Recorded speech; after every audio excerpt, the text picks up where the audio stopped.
There's something profoundly spiritual about riding waves. Water is transformative, healing. You're at the mercy of Mother Nature, the ever-changing movement of water. The ocean is the great equalizer. You don't need to belong to a certain race, religion, or gender to surf. The pursuit of these fleeting walls transcends sport. It's a way of life.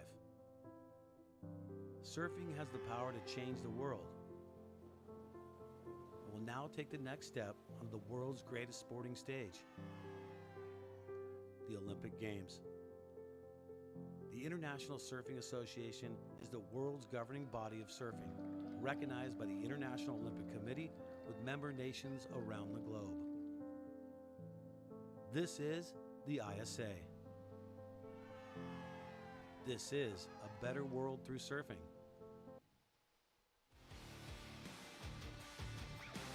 Bom dia and welcome to Praia de Macumba. This is the ISA World Junior Surfing Championships.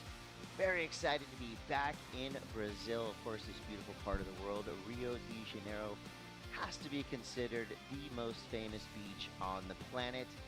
We've got some waves today. We've got some of the world's best juniors still in contention. Today is going to be a big day of surfing. To bring it to you this morning, I'm Chris Cote, joined by 1988 world champion Barton Lynch, and still a ripping surfer. And all day yesterday, we witnessed greatness from these under 16 and under 18 male and female surfers. And my kind of overarching feeling of what we've been seeing this week is the future and present of surfing is looking bright from all of our 46 nations competing. Incredible to have so many nations. Incredible to have such a variety of talent from developing nations all the way through to the powerhouses of world surfing. Got to have a shout out to Lucas Skinner on yesterday's performance. Absolutely incredible. Across the board, we saw amazing surfing. Day 4 today. And I think we're going to see a whole lot more, eh? Well, these repechage rounds are special because, of course, you have the hunger for the surfers that may have just made one or two mistakes in their previous heats and they find themselves in their pretty much last chance qualifier heats. But then you also have these rising surf nations, young surfing superstars from far-flung destinations like Ireland, Norway. I mean, everywhere around the world that you could think of surfing to come from. They're here this morning. So you're going to see a lot of passion, a lot of effort, and of course the enthusiasm that you find in Groms all over the world. We're going to kick things off right here with our 18 and under boys repechage round 1. This is going to be heat 3. We got Jeremy Cadeno from Ecuador, James Cloney from Ireland, and Jory Clays from Belgium. So as usual here in ISA competition, we've got surfers from all over the planet competing. And the situation here is your top 2 surfers will remain in this competition. Your third place surfer will bow out. But Barton, I said it all day yesterday. When you lose here at the ISA World Junior Surfing Championships in Rio, it's not that bad of a thing because then you're on vacation in one of the coolest places in the world. And you've got your teammates. You're still a part of a team, as we see Jorge Clays there. Here's that beautiful view. We're down there in this corner of the beach. You see that little sand spit down there in the bottom of the screen? You can cross that and climb this beautiful rock. Look at the swell lines coming through. A little bit smaller today, Chris, but still plenty of swell. There's the guys in this heat. It's a J3 pack. Yeah, 3Js. Jeremy Cadeno, James Cloney, and Jorge Clays. So Belgium, Ireland, and Ecuador. It's been really fun to just watch the teams not only have that camaraderie with each other, but when we get this deep into competition, things start to kind of mix up a little bit. You've got teams commingling, and this is where friendships are made that will last a lifetime. And this is where we get to do our scouting report. It's going to make us look real smart 10 years from now when we say, I've known about this young surfer from Ireland for a decade already. He's an absolute ripper. This is James Cloney now. Nice carve there to start this wave. And this was a fantastic wave. A little bit of time behind the whitewater there, but he gets through and stands up. Nice snap, gives it a little bit. On the tail again, another beautiful snap. It was a great starting ride from the Irishman. And he'd be stoked on that one. Yesterday afternoon, 2 wins for the Irish in this round. So he looks inspired by the performances of his teammate, wanting to keep it up. And here is Jeremy from Ecuador, looking a little bit like Miguel Pupo, coming through to the inside. Some great styles here. Yesterday, as you said in the intro, was an amazing day. Here's the replay of the Belgium surfer, waiting a long time at the bottom, patient, and then gets to the lip to meet the closeout section, so the timing was right. But again, he just came out the back of the wave, gave it a little bit too much perhaps.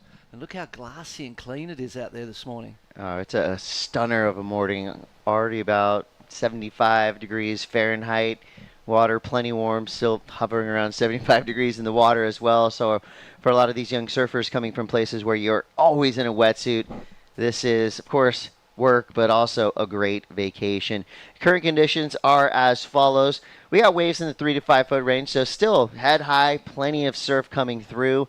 Low tide's going to be at 9:49. At the point right now, we're at 6:34 a.m., so it's going to be coming up through the morning.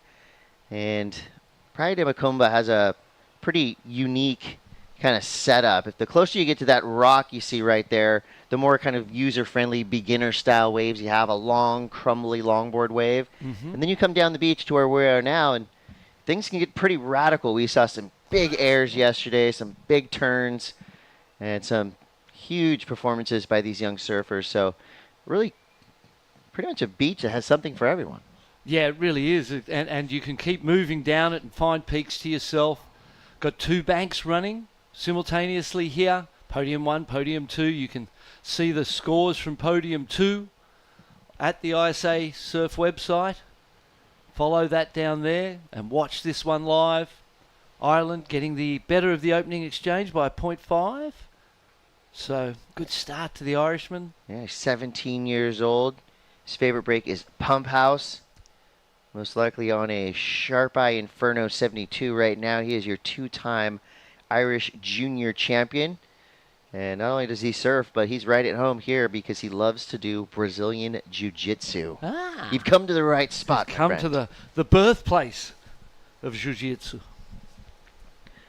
So we are going to be in 15-minute heats throughout the day, and that's an effort to maximize the swell we have at hand. Yep. And I like that call. You know, I think if we were in the Masters division, 15-minute heats might be a little bit tougher, but we're talking about, you know, these excited 18 and under, 16 and under surfers, you know, who are relishing in their opportunity. So they're going to catch plenty of waves.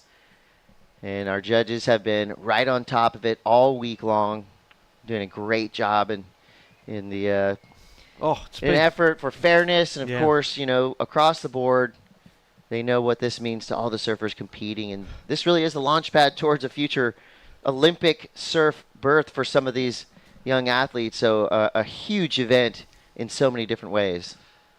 And imagine how many waves the judges have scored over the last 3 days. And in theory, it's all got to stay in scale and all make sense against everything else. Incredibly tough job. Got a great panel of judges. They care, we care. Everyone here, everyone that's a part of this broadcast, a part of the administration that's running the event, everybody are surfers. Everybody loves surfing. We're all here to celebrate and to help, you know, create this launching pad for these young people, boys and girls. We've seen them, you know, as young as 10 and 11 years old here at this event, and there's been some inspiring performances already. Absolutely, and I echo that sentiment for sure. I mean, not only do we have elite level young surfers from around the world, but we got a SWAT team on our production unit. It hasn't been a replay miss. These slow-mos have been just crisp and clean. We've seen every second, so shout out, of course, to the whole team behind us. Here's your contest format.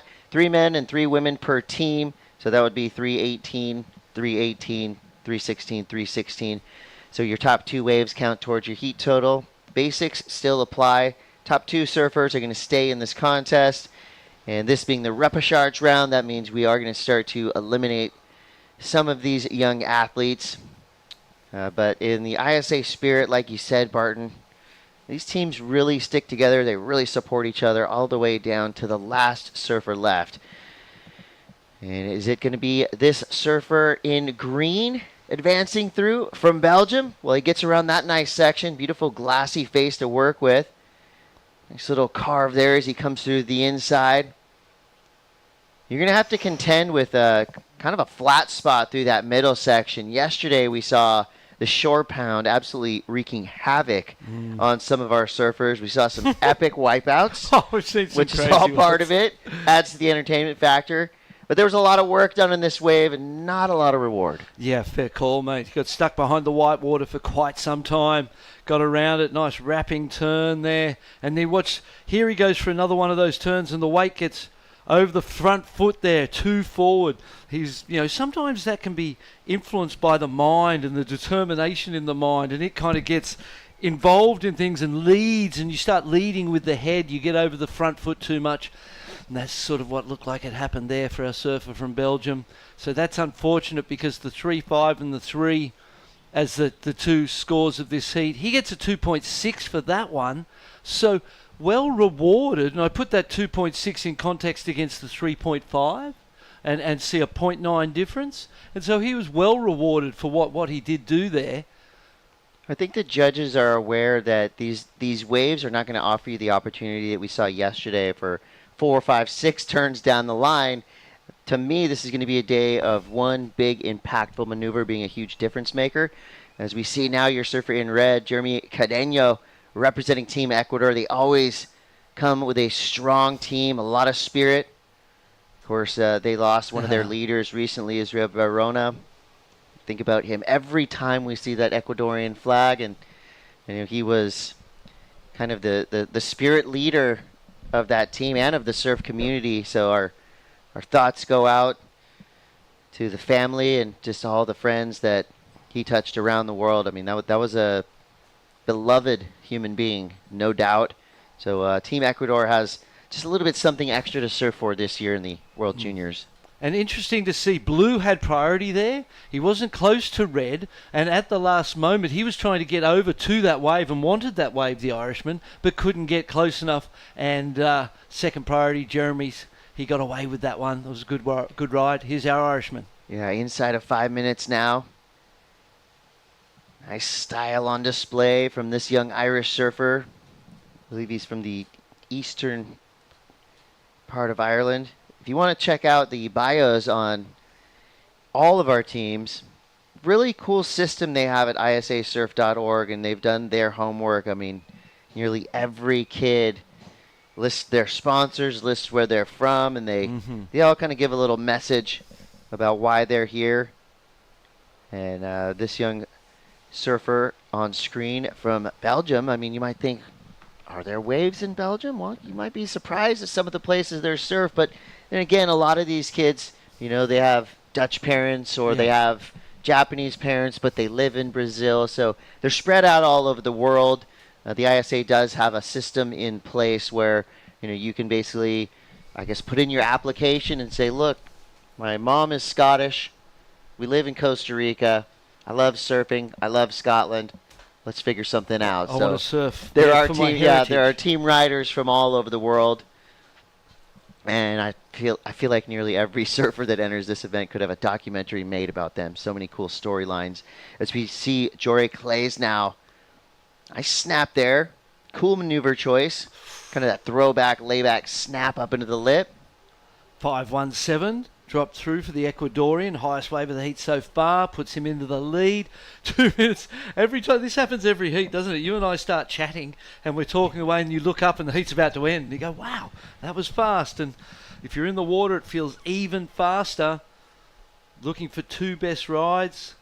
5.17 and a 3. So he's got one. The 5s, ordinarily anything over a 4 you may consider keeping. Anything less than a 4, you most probably don't want to bank on keeping that right to the end. The Irishman, he needs something. He's in second. He wants to improve on that 2.10. He's not going to do it with that one. Yeah, that's one of those cases of just thinking you might need to play a little bit of defense. Put something a little better on the scoreboard. 2.10, 3.50 for James Cloney. For Jory Clays, representing Belgium, a 2.6 and a 1. So Jory Clays, he's 15 years old. He loves surfing because of the freedom you get from it. Good words there from him. He loves surfing with his family, especially his little brother, or older brother, Rinky. And he's on an onboard surfboard. His favorite break is called El Hierro in Fuerteventura. I love reading the bios of these kids. I mean, what an incredible field of surfers we have. Well, they're on the move. They're on the move. Yep. First priority with Red. You can see it's as much offensive as it is defensive. He sees this wave, recognises there's some value in it. The Irishman gets away enough that he might get a chance, as does Green on the other side. He's trying to fight back from third position. He's got a score to drop. It's going to improve on the 1. We know that. I feel like we know that. We're looking at what he needs, a 3.01. It was that one turn, and then he fell. The 2.6 might be a similar type of score, might be an indication of where that score comes through. Might have been a little more speed in that turn that he did on that last wave. Judges, You're right. Yeah, there you go. Judges thought so, a 3.23. Judges are, of course, leaning into the classic, or now classic equation of speed, power, flow. Go fast, make your surfing look nice and smooth. Dig your rail a little bit, throw your fins out. They love to see that as well. So Jory Clays does just enough. Your surfer from Belgium now in that second and advancing spot. Jeremy Cedeno from Team Ecuador with a 5.17 and a 3.0. He's in the lead for now. And Jory now lucks into a nice little left-hander as well. 2 big snaps there, so that's most likely the best wave we've seen so far this morning. Second turn, was able to blast the tail out the back.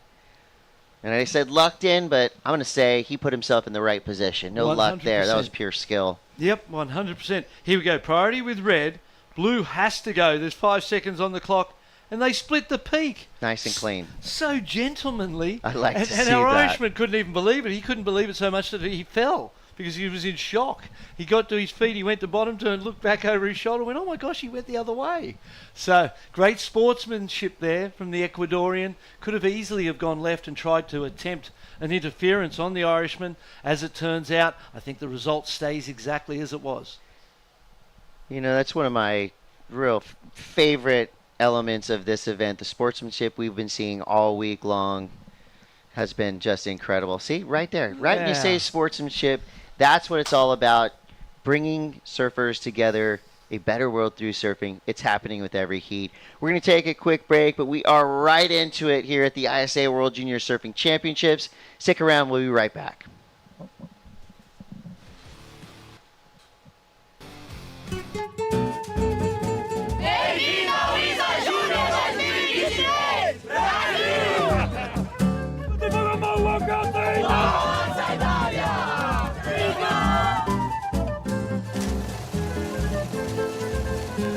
Just looking at the world today, it's very clear that what we need the most is peace. And today, we are a proof of peace and a better world through surfing.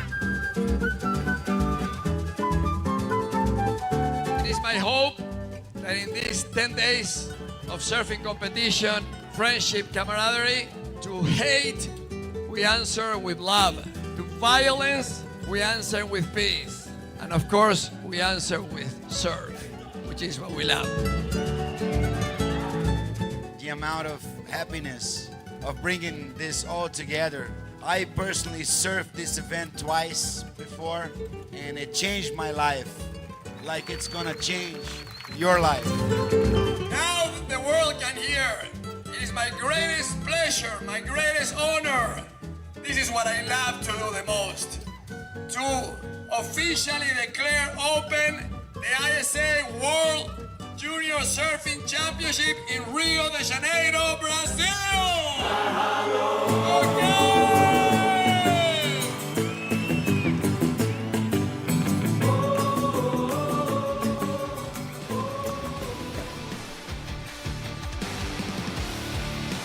This is the ISA World Junior Surfing Championships. We've got an incredibly deep and talented international field of surfers. Right now, they're fighting for survival. This is our repechage round.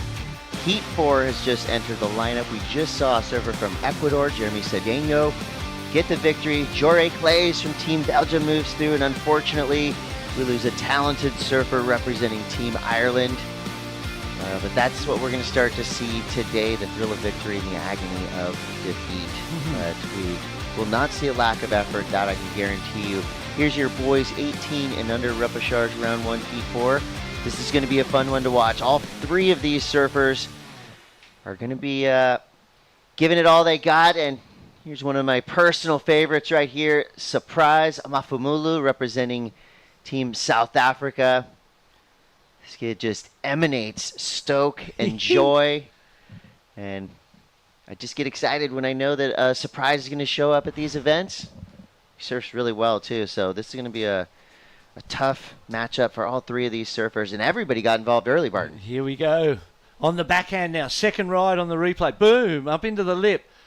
Powerful, stocky young surfer like a little Tommy Carroll or something, just powering his way along then.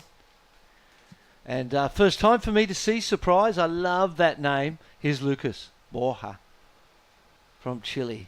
Driving down the inside, waiting for it to stand up on the replay. Drops down the face. We've seen some, as you said, we've seen some craziness in that shore break. Surprise again on the replay. Driving into the closeout section. Beautiful turn. So a couple of nice waves to start. Everybody recognising the importance of the start, the importance of getting scores on the board early, especially in these 15-minute heats. Yeah, these kids in the lineup got the memo, that's for sure. They're all have multiple waves ridden already. Lucas Borja there, whoa, representing the powerhouse team Chile. And I think for a lot of these younger surfers who maybe this is their first or second year on the team, you know, they start to wear the weight of their flag on their shoulders, and that's where the coach has to come in and say, look, you're just out there to do your thing, all right? You don't have to feel the pressure of the entire country right now. Just go out there and do your best. And that right there is going to be a nice scoring wave for Lucas, because we've seen it already. The judges want to see you get up and involved in the lip. Throw a little risk out there, you'll be rewarded. Absolutely, you will. We've seen that all week. 3.43 for Surprise, the second score. 2.57 on the first. And a 4.5 for that one there. The two backhand turns. Obviously, the majority of the points coming out of the closeout turn. It was beautiful. Looks fantastic on his board. Smooth, light. And in these conditions, you want a board that's sitting up in the water. You don't want a board that sits down in the water, and when you turn, you know, if the rail's too fine, the board digs into the water too much. Having another look there, staying busy from second priority. Are you going epoxy out here today? Well, it's a fine line, isn't it? I don't know. If you're used to PU, going to epoxy can change the whole approach, the timing of everything. So I'd be sticking with what I knew. Comfort. Comfort zone, and aiming for the comfort zone just to get consistency. But if you were used to the epoxies and you've been riding them, you know, yesterday's perhaps, even though yesterday was a little bigger, a little more powerful, I might just stay on my regular today, though. I don't see that it's that small yet. You know, there's still some good size, good face. But to the point that you need the squirt out of the board, and the epoxies definitely give you that. So we'll see some surfers using that technology for sure. Well, with 8:58 to go, surfers preparing for the next set to roll through, gives us the chance to catch up with an Ecuadorian surfer who has the first heat win of the day with Jess Grimwood. Good morning, guys. Thank you very much. Congratulations, Jeremy. A really early way to kick off the day, but you got a good win and a 5.17. We'll use Yana to translate here today too. Thanks, guys. Hi. Jeremy did a really good job and won his heat, and he's super stoked. He's been surfing lots early in the morning as well. Would you like to ask him about how that best wave of his felt to him? Yeah, sure. ¿Cómo fue su mejor ola de 5 puntos hoy? Bien, me siento contento de mi surfing, muy feliz, y siento que vamos a seguir pasando más rondas con la bendición de Dios, y todo va a salir bien. Muy bien. He said that he loved it and he's ready to do surfing more. Yeah. What about having to start so early, 6:30 a.m.? There's not many competitions where you start that early. You still have time to warm up. How early did he get up this morning to warm? He was up at 4. Actually, 3:30. Yeah, here at 4. They love being up here at 4. It's really nice that they can surf so early in the morning here in Brazil. And does he have anything he wants to say to the Ecuadorian team, the community, a huge nation behind him? Would he like to say something to them? Yeah, sure. Vamos a hablar por Ecuador en su familia en Montanita. Un saludo para mi mamá y mi papá que están en casa, mi hermano, Piper Henson, muchos saludos para ti. Desde muy pequeño me está apoyando. Me siento muy contento de mi surfing, estar aquí compitiendo en un mundial de surf, es mi sueño. Y vamos por un campeón olímpico. Gracias. Congratulations, mate. That's a great amount of energy. Good heat win. Thank you very much, Yana, and thank you to you guys. Thank you, Jess. Congratulations, Team Ecuador. You got one more surfer through. The ISA, of course, does so many things behind the scenes around the world to help these events be the best that they could possibly be. One thing that we're very proud of is the ISA Scholarship Program, providing financial support to boys under 18 in need of, a little bit of help. And it's not just getting them here to this contest. These programs can be used for education, equipment, boards, wetsuits, competition, training. We've got an impressive list of surfers who have earned some of these scholarships. Just a few of the names that we're excited to be able to help provide just a little bit of, financial help to get here. That's no easy task. Candelaria Rosano, Jose Lopez from Panama, Manuel Robles from Peru, Genesis Borja from Team Ecuador. And if you're watching out there and you think you've got the skill and the ability, but maybe just need a little bit of the financial help to get here, you can apply for a scholarship at isasurf.org. You got to be 18 years or under, demonstrate your financial need. You've got to be enrolled in school. We want you to be a good human. You need to be an outstanding role model for your community, and of course, recommended by your National Surfing Federation. The deadline to apply is January 15th.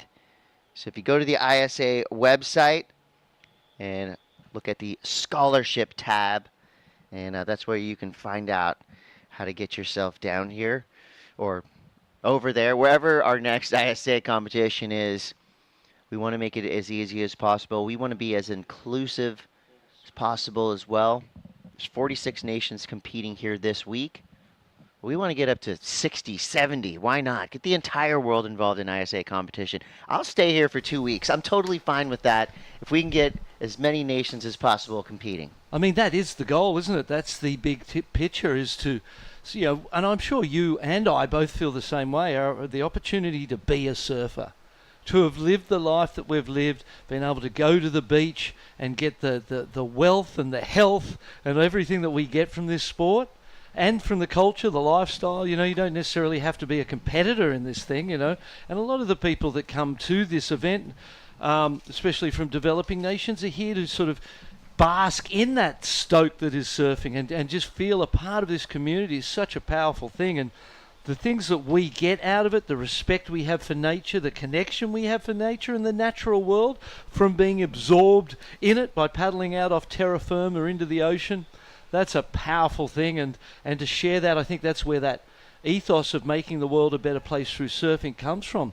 I truly believe that surfing can change the world, and if people are surfing and connected with nature in that way, they're going to love it, and they're going to want to protect it because they love it, and they want to share it with their children. Then their children have those same values and pass that on, and all of a sudden you've got a community of nature-loving, ocean-loving people who come together at this event on an annual basis and share that. And we see it grow, don't we? We see the influence and the power of that internationally and in our own lives. So, every time I come to this event, one, I love the people I work with, and there's such a great crew and a great bunch of people from all different nationalities and countries who come together as a family, more or less, to present this show to the world and put it on for the kids.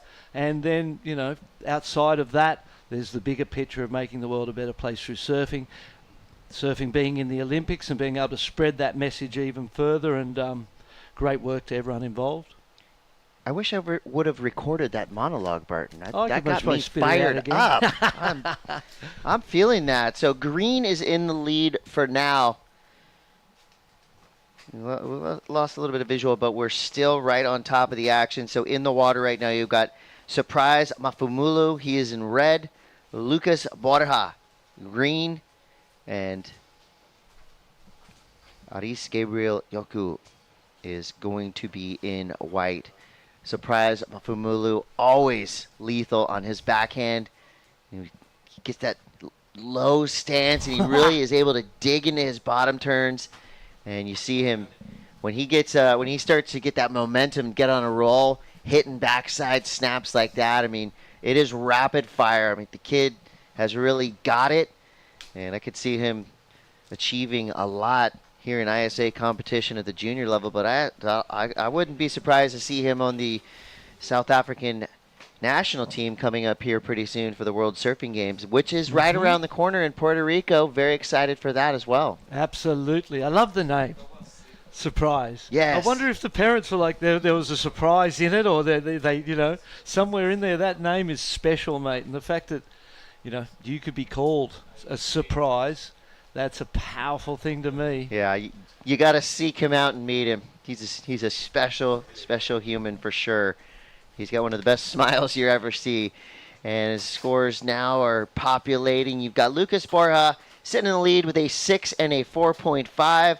Surprise Mafumulu paddling back out after what appears to be a solid performance. Check out this kid's backhand. How was that bottom turn, mate? Flares out of the top into the closeout turn. Fantastic combination. Wow. Couldn't have done much more on that wave. I mean, everything was right in its proper place. Oh, I want to see the bottom turn again. That was powerful. Just so low. A 3.9 to 4. High 4. It's going to be better than that. It's going to be a great score, I think. There it is. Yeah. 6.5 drops. Takes him to the lead. Earned it, too. I mean, that was just good, clean power surfing from Surprise. And now we're down to a minute left. Aris Gabriel Vosu, representing his country well, is right now, well, we don't know if we've seen him in the lineup, so maybe his alarm didn't go off. We don't make guesses like that. We'll keep you updated if we hear any news, but as it stands now, Surprise Mafumulu. Wow, mate. Laying down the hammer, and you see the little stoke that he has. That's just a kind of, you know, little energy release. Well, it just as he should have good. done after a big snap like that. The power that he has and the drive that he gets out of that stance. I often thought that about the Japanese people and their I suppose, genetics and the way that they suit surfing. Generally speaking, not always. Obviously, as we see him pumping along here on the replay, drives that bottom turn beautifully, throws that into the lip. Well, there's two scores that may be his best two scores.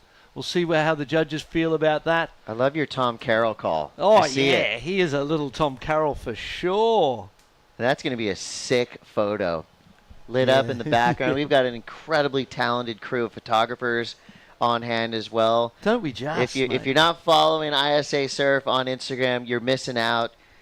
Some of the shots I saw posted last night, I mean, we're talking magazine covers. Absolutely. There it is, a 6.5 for the one before, like we said, and then a 5.23 on that one. Solid in the lead. Aris didn't get anything. Perhaps he wasn't even out there in that first heat. Perhaps, you know, like you said, we won't speculate as to why. But good sportsmanship there, congratulating each other, and both these guys back through.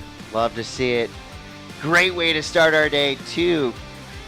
Hotly contested heats early on in the morning, and more to come. We're going to take a quick break, but we will be right back with more live from Macumba Beach in Rio de Janeiro. Welcome to day one of competition for the 2023 ISA World Junior Surfing Championships. We're here in the beautiful Macumba Beach in Rio de Janeiro, Brazil. This section right here fully brings it all the way around. A lot of power, a lot of intensity. The second one has to cut it short, but look at the section that he has right here. Excellent surfing took Australia's Isla Huppets to an 8.17. Yeah, I wasn't sure how it would score because I've never been to these events, but it felt nice to get a good turn done. Great wave selection all the way through Yeah, the seat. snaps out of the top. Watch this next turn. Got caught for a little second there into the closeout section and just whipped it around. Here's the backhand. Catalina drops down, pushes on the back foot, snaps vertically. A dominant performance from Peru's Catalina Zarike earns her an 8.00. Stay tuned tomorrow for more action.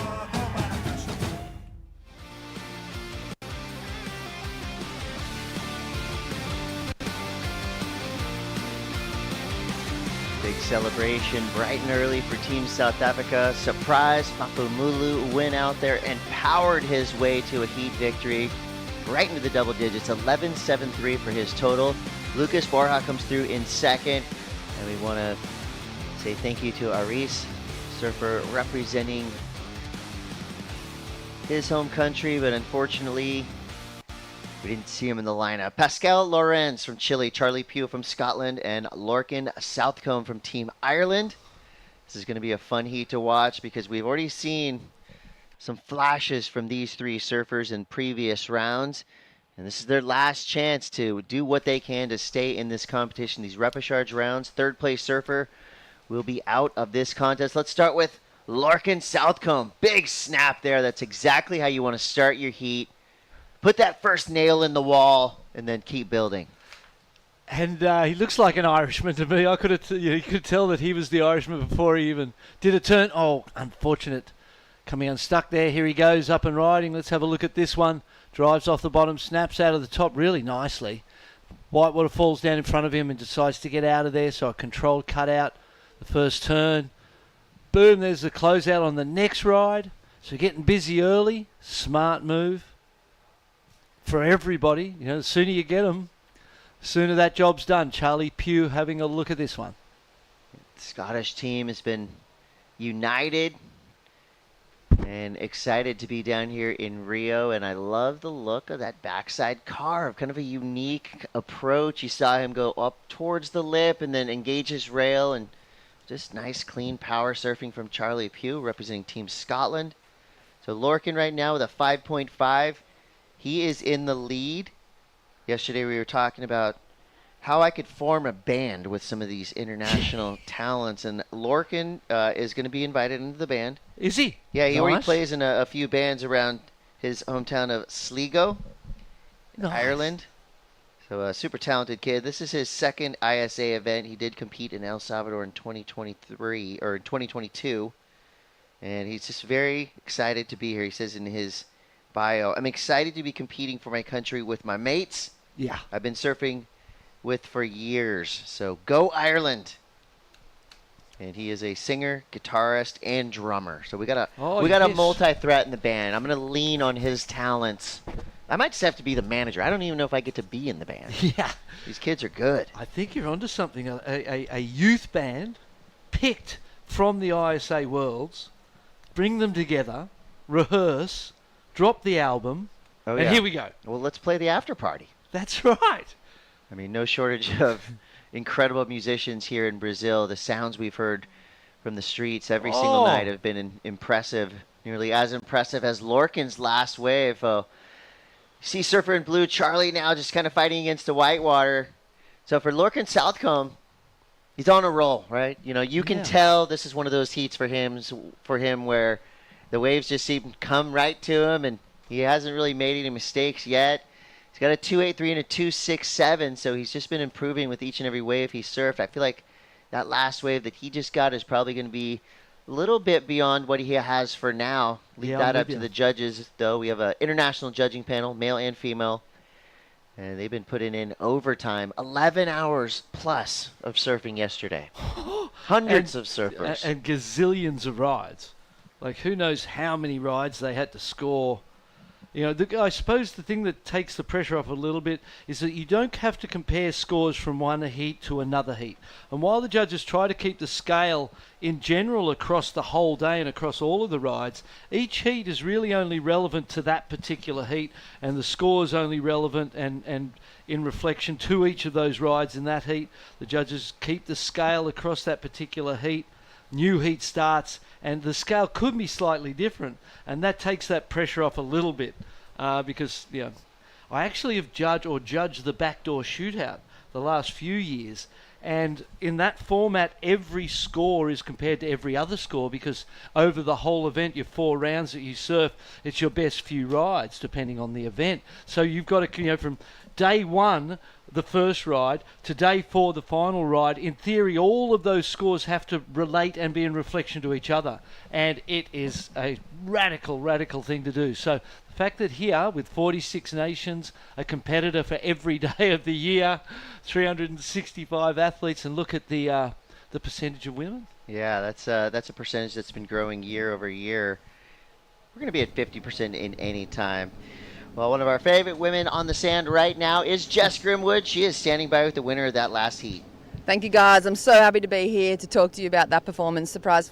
First of all, congratulations. Double digits for the wave total. What was going through your mind out there kicking off your first heat today? Honestly speaking, I spoke to my coach today that's coaching the South African team, Tash, and she just said, hey, no pressure, it's a beach break, just go out there, try just keep busy, it's a 15-minute heat, you don't have a lot of time, yeah. What about what's going through your own mind, like your personal mantra? The boys were really excited about your energy all the time. You turn up to the contest. We want to know the inner workings and what you're saying to yourself to get yourself in the zone this early in the morning. Honestly, to keep in the zone, there's a saying that I always keep to mind from Denzel Washington. It says, when you pray for rain, you also got to deal with the mud. And my first heat was quite a shocker, but with the team and the boys and the girls cheering me on just adds a little bit of momentum in the water. It definitely is helping you. I love that mantra. What about equipment-wise? I saw you pull out, maybe, is it your magic board? I'm not sure if you warmed up on it or not, but it seemed like you got a different board after your warm-up this morning. Jason Rubin's been working a lot at home trying to get me that perfect board to go through. And this morning I rode my 5-1, quick warm-up, and then came in, got that 5-3 magic board. Yeah, pretty psyched. We're pretty psyched for you too. Would you like to say hello and good morning? It's going to be a long day for you, so we'll let you go and recover, but congratulations once again. Just a quick shout out to everyone back home. Thanks for the support, and miss you guys, loving you guys, and the mosquitoes are quite heavier, but stoked to be in Brazil. Thank you guys. Cheers, Surprise. Thank you very much. Thank you, guys. Surprise, Bafamulu. Remember that name. This kid is awesome. A really fun surfer to watch and just a joy to be around. Great ambassador for the sport of surfing. So with 6 minutes, 10 seconds to go, Lorcan Southcombe from Team Ireland is in the lead. As expected, his last few waves have just slightly increased in his scoreline. Got a pair of 2.83s. Pascal Lorenz from Team Chile does have the highest single wave score of this heat, that 3.23. Trying to get rid of a 1.5. Charlie Pugh, he's hanging in there. He's got a 2.33 and a 1.37. So you've got three surfers from relatively, mind the pun, chilly destinations. These three guys would be most likely wearing wetsuits most of the year. Well, so, 100% not only, of the time. not Ireland, only are they Scotland, Chile, down here surrounded by the culture of Brazil, but also the tropical warm water and just the stunning beauty that they're seeing from that angle. I mean, you think it's beautiful from the beach. Paddle out, turn around, and have a look. Yes. There's nowhere else in the world like it. So we're getting near that 5-minute mark. Here's your surfer in blue representing Scotland, Charlie Pugh. They're a well-coached team. They're aware that they're a quickly rising surf nation, and with every event they enter, they have vastly improved. So a nice finishing maneuver there for Charlie. He's looking to better a 1.37.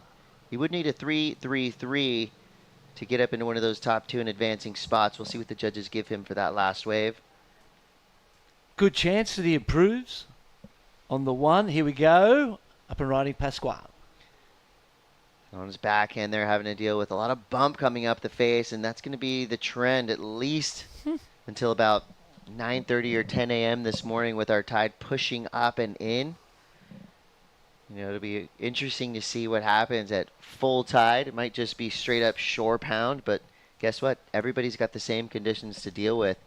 You can't blame the ocean for your performance because you're all in the same boat, literally. And that, as a competitive surfer, that's like rule number one, Nelly. It's not to care what it's like. If you have an opinion or a desire for it to be one way or another, you're setting yourself up to fail, really, because Mother Nature's not going to cooperate. You can bank on that. And what did he say?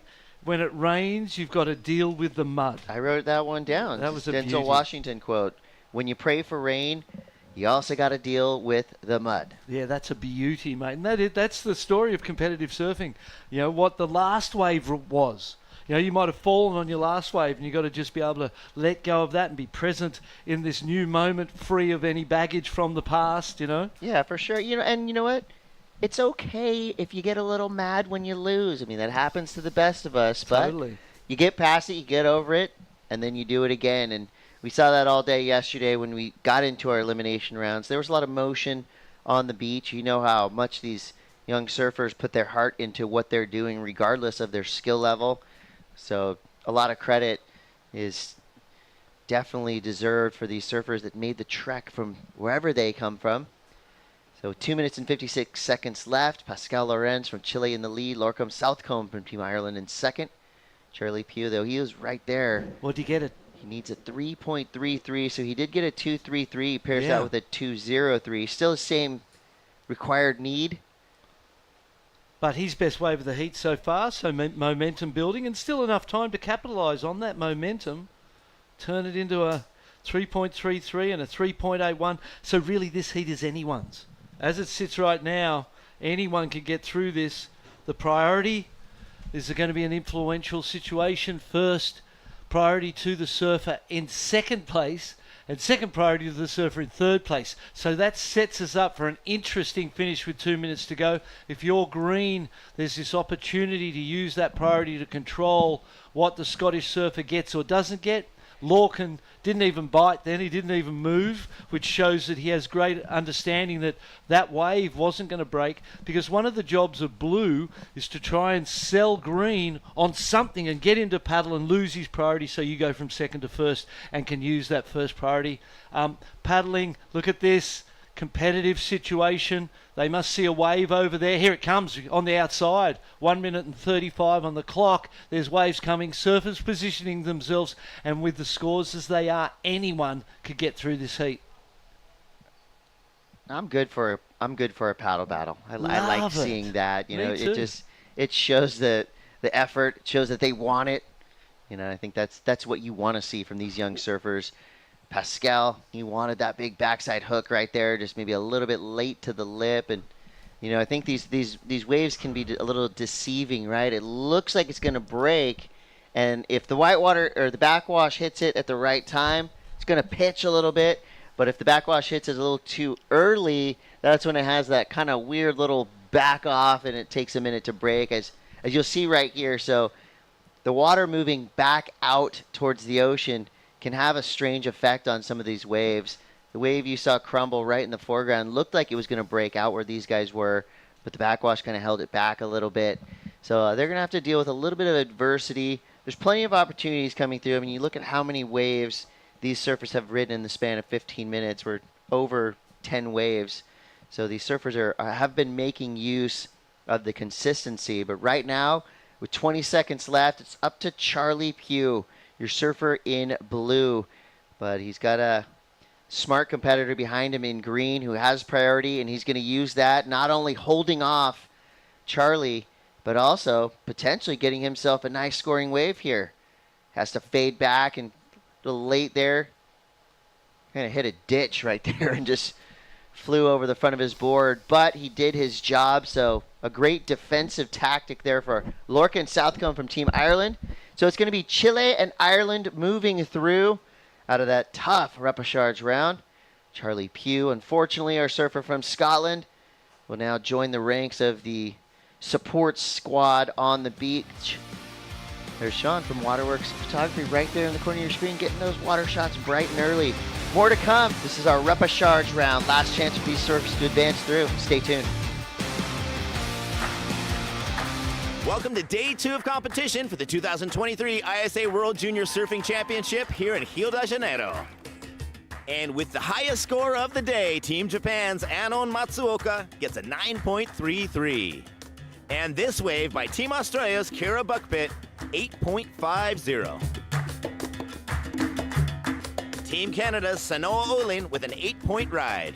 Yeah, I just feel like this event has taught me so much about competing, and it's really gave me the experiences to develop the surfing and the competing that I have today. So I'm just soaking it all in and grateful to be here with Team Canada, and yeah, just see all the younger kids on the team that are going to be taking over the team for the next couple years.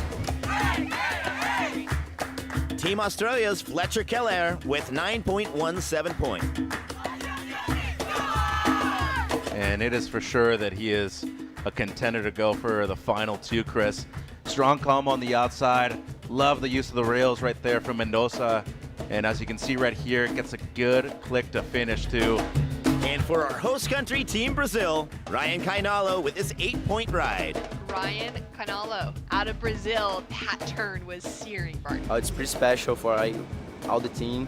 Everybody's so happy to have this event here, and everyone is welcome for us. Join us tomorrow for more exciting action.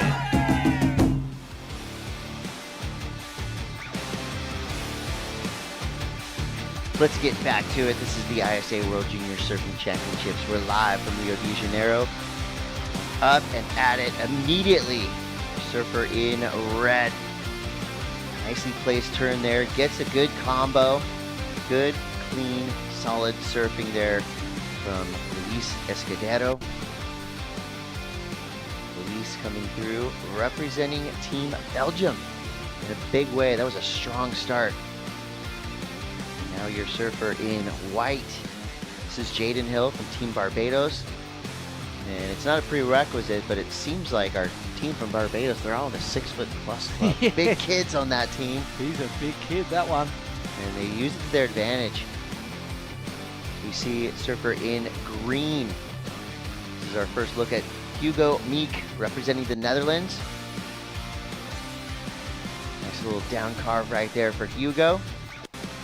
So as always here in ISA competition, we've got an international affair. Belgium, Netherlands, and Barbados. Luis Escudero from Belgium, Hugo Meek, and Jaden Hill.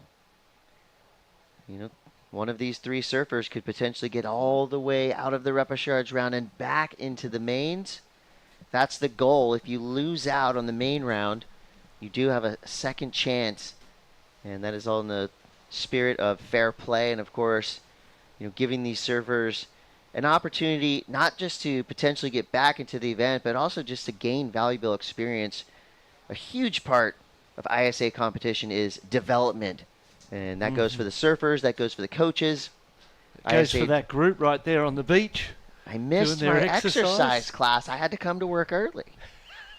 But the Brazilians love the beach, don't they? And that outdoor lifestyle, the physicality of the country. They're always exercising, always see people walking, bike riding, running. It has to be one of the fittest nations in the world. Mm-hmm. This climate definitely contributing to that. And then Team Netherlands, we see there, they are one of the sort of emerging nations that's really going places, aren't they? One of their coaches for last year's World Surfing Games, Beric de Vries, had a wild snapped leg in a QS event. There was horrific injury, but if you know Beric, you know his attitude. He was already cracking jokes just a couple days later. And I can't stop thinking about his video where he was being French. Yes. And he fully embodied it for such a long delivery, and it was method acting at its best, and he is just one of the great characters of our great sport. Guy. Shout out to Beric and yeah. Heal up. Heal up. We need you back at these contests. He's always a fun presence to have around. Well, back to the business at hand, starting off with your surfer in red. This is Luis Escudero. Two nice turns on a big steep wall. The taller that wall is, in comparison to you, for example, is the bigger the points are going to be.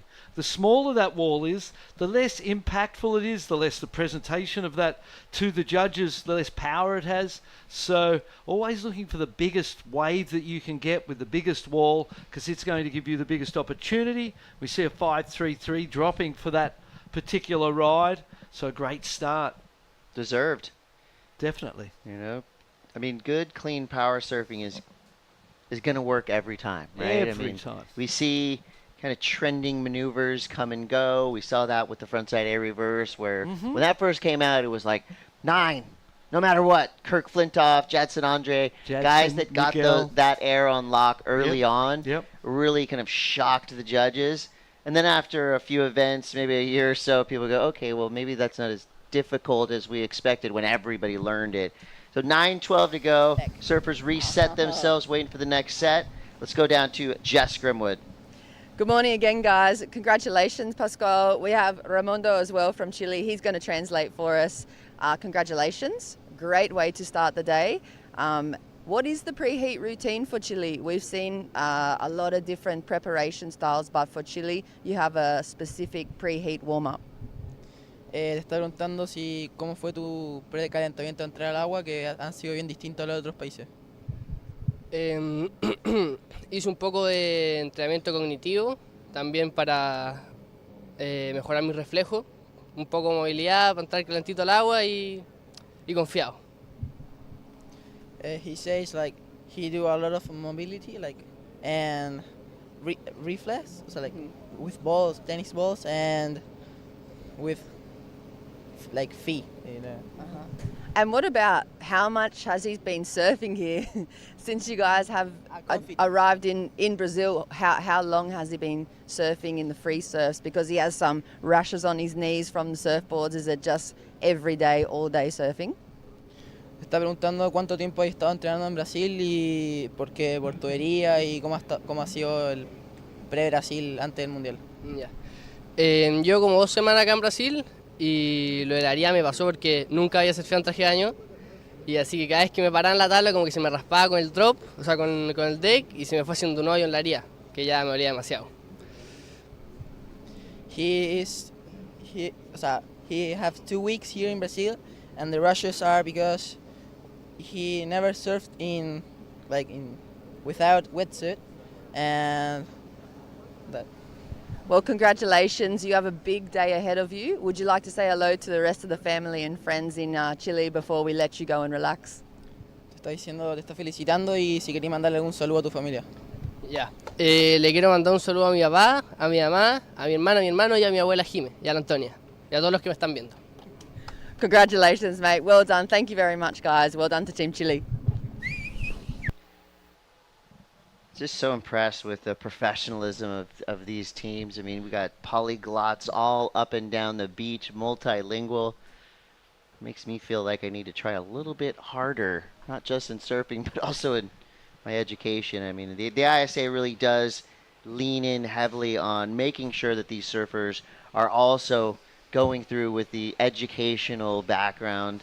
It's not just how good you surf, but we're also trying to help create great humans. And speaking of great humans, Jaden Hill, your surfer in white, he actually comes from an ISA family. His dad has competed in many ISA events around the world, and he cites Pops as his biggest influence. And he also has 2 siblings, brother Dean, sister Erin, and they both also surf as well. So if you're surfing at Soup Bowl anytime, there's a good chance that there's going to be one of the Hill family members out there ripping that spot up. Fantastic right-hander. Beautiful wave. Scary wave. Yeah, it looks on like its it day, is. Yeah, that's for sure. Yeah. 5.33, great opening score for the Belgium surfer. Hugo Meek, the 217, and Jaden, who we were just learning about. Family be cheering him on. Needs to improve on that 1-2-3. We're down to 5 minutes and 30 seconds, and again you look up and go, oh my goodness, that flew by. Here we go. That was, and I think it's the same for the surfers in the water. You see them, and you're like, maybe this one, maybe. And you've just got to try and read that line, read the ocean's energy. There's about a 2-foot differential in the tide here.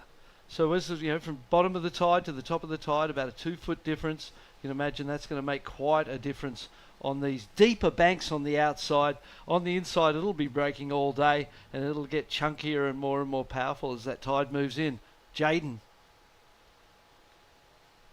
Team Barbados represented well by this young surfer. A couple good turns on the outside. Nicely placed. And the wave, there was a little gift they kept on giving through to that inside portion, and that's the passion we like to see. I mean, it's the little things, right? The subtleties. He didn't come out of that wave and start overthinking what just happened. He just said, task at hand. Get back out there. Get in the mix. As we see now, Luis and Hugo both right in the zone for potentially a good-looking right-hander. Here we go, Hugo Meek representing Team Netherlands. Good 2-turn combo there. Almost gets the third. Just goes over the handlebars a little bit there, but will get credit for the 2 turns he did on the outside section. That leaves Escudero surfing for Belgium, lives in Portugal, loves big, hollow waves. Most likely a great tube rider. I mean, you can just tell the skill level that he has. And as I say that, just gets a little hung up. Everybody makes mistakes, even national champions, and that's one more element that makes the ISA unique is we probably have over 200 national champions competing here in this 365 surfer field. Beautiful bottom turn into the top turn. It's a little bit late to that last section. Had the chance to make that, but he bent over at the hips. The head, the weight of the upper body not being centered above the board meant that he came unstuck. Here he gets stuck in the lip for a little bit in that white water, and then comes into this. Watch this. Woof! As that lip breaks, then there's this bounce back of the white water, and it just as that white water, as the lip hit the base of the water, it bounced back up and ate him. That wave was a bit of a creeper, huh? It looked like it was going to be just a nice lip for him to hit. An inopportune timed backwash chucked him off his board. But for Escudero, no problems for now. He's still got a 5.33, the single highest scoring wave. So he backed it up with a 1.43 on that last wave.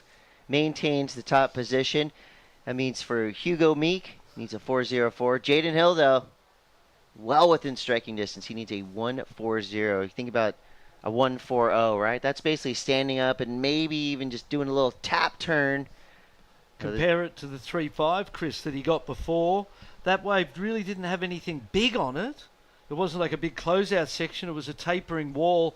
But the way he surfed it, in fact, he got off the bottom, off the top, looked loose out of the top of the wave, did 3 or 4 of those lovely backhand re-entries. Judges loved it. 3.5, second best score of the heat so far, and putting a lot of pressure on Hugo Meek. And at the same time, when you look at the scores, the 1.43 in the score line of the surfer in red, once he replaces that, the ask will be much higher.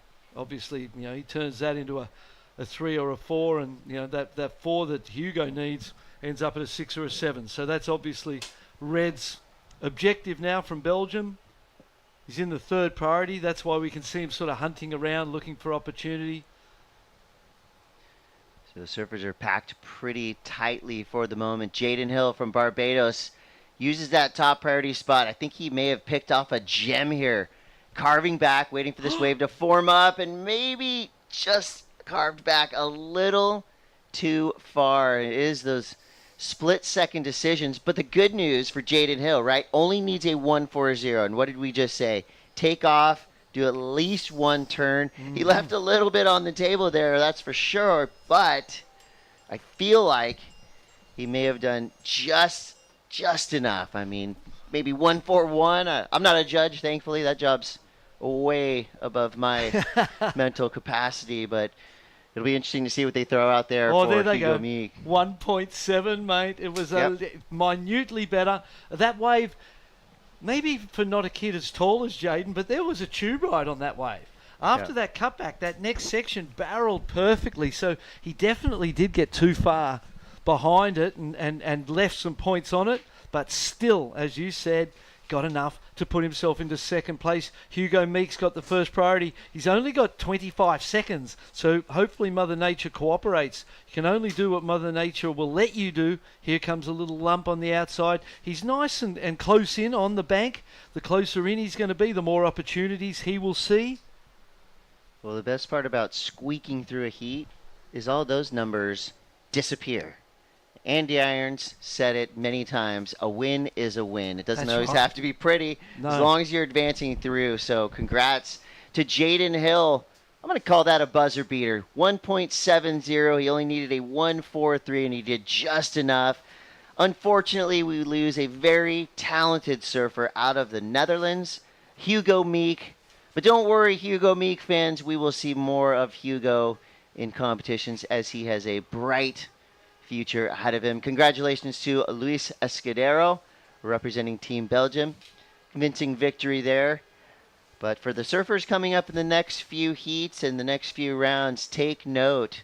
We've seen everybody trying to hunt for that elusive backup score. So get busy early. I'm not a coach, but I can tell you 15 minutes is going to fly by. So get involved, get out there, and get your scores. We've got a lot of surfing to come. A full day of action here. Repechage rounds all day long. That means last chance qualification for all of our surfers involved. We're going to take a quick break, and we will be back. Mitchell and Shannon joining the booth.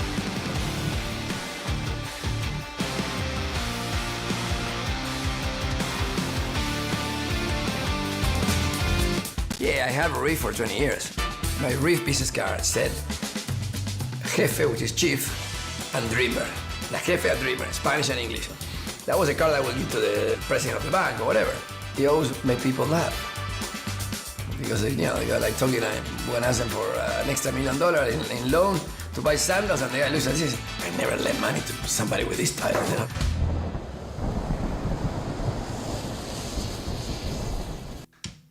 I was a good student.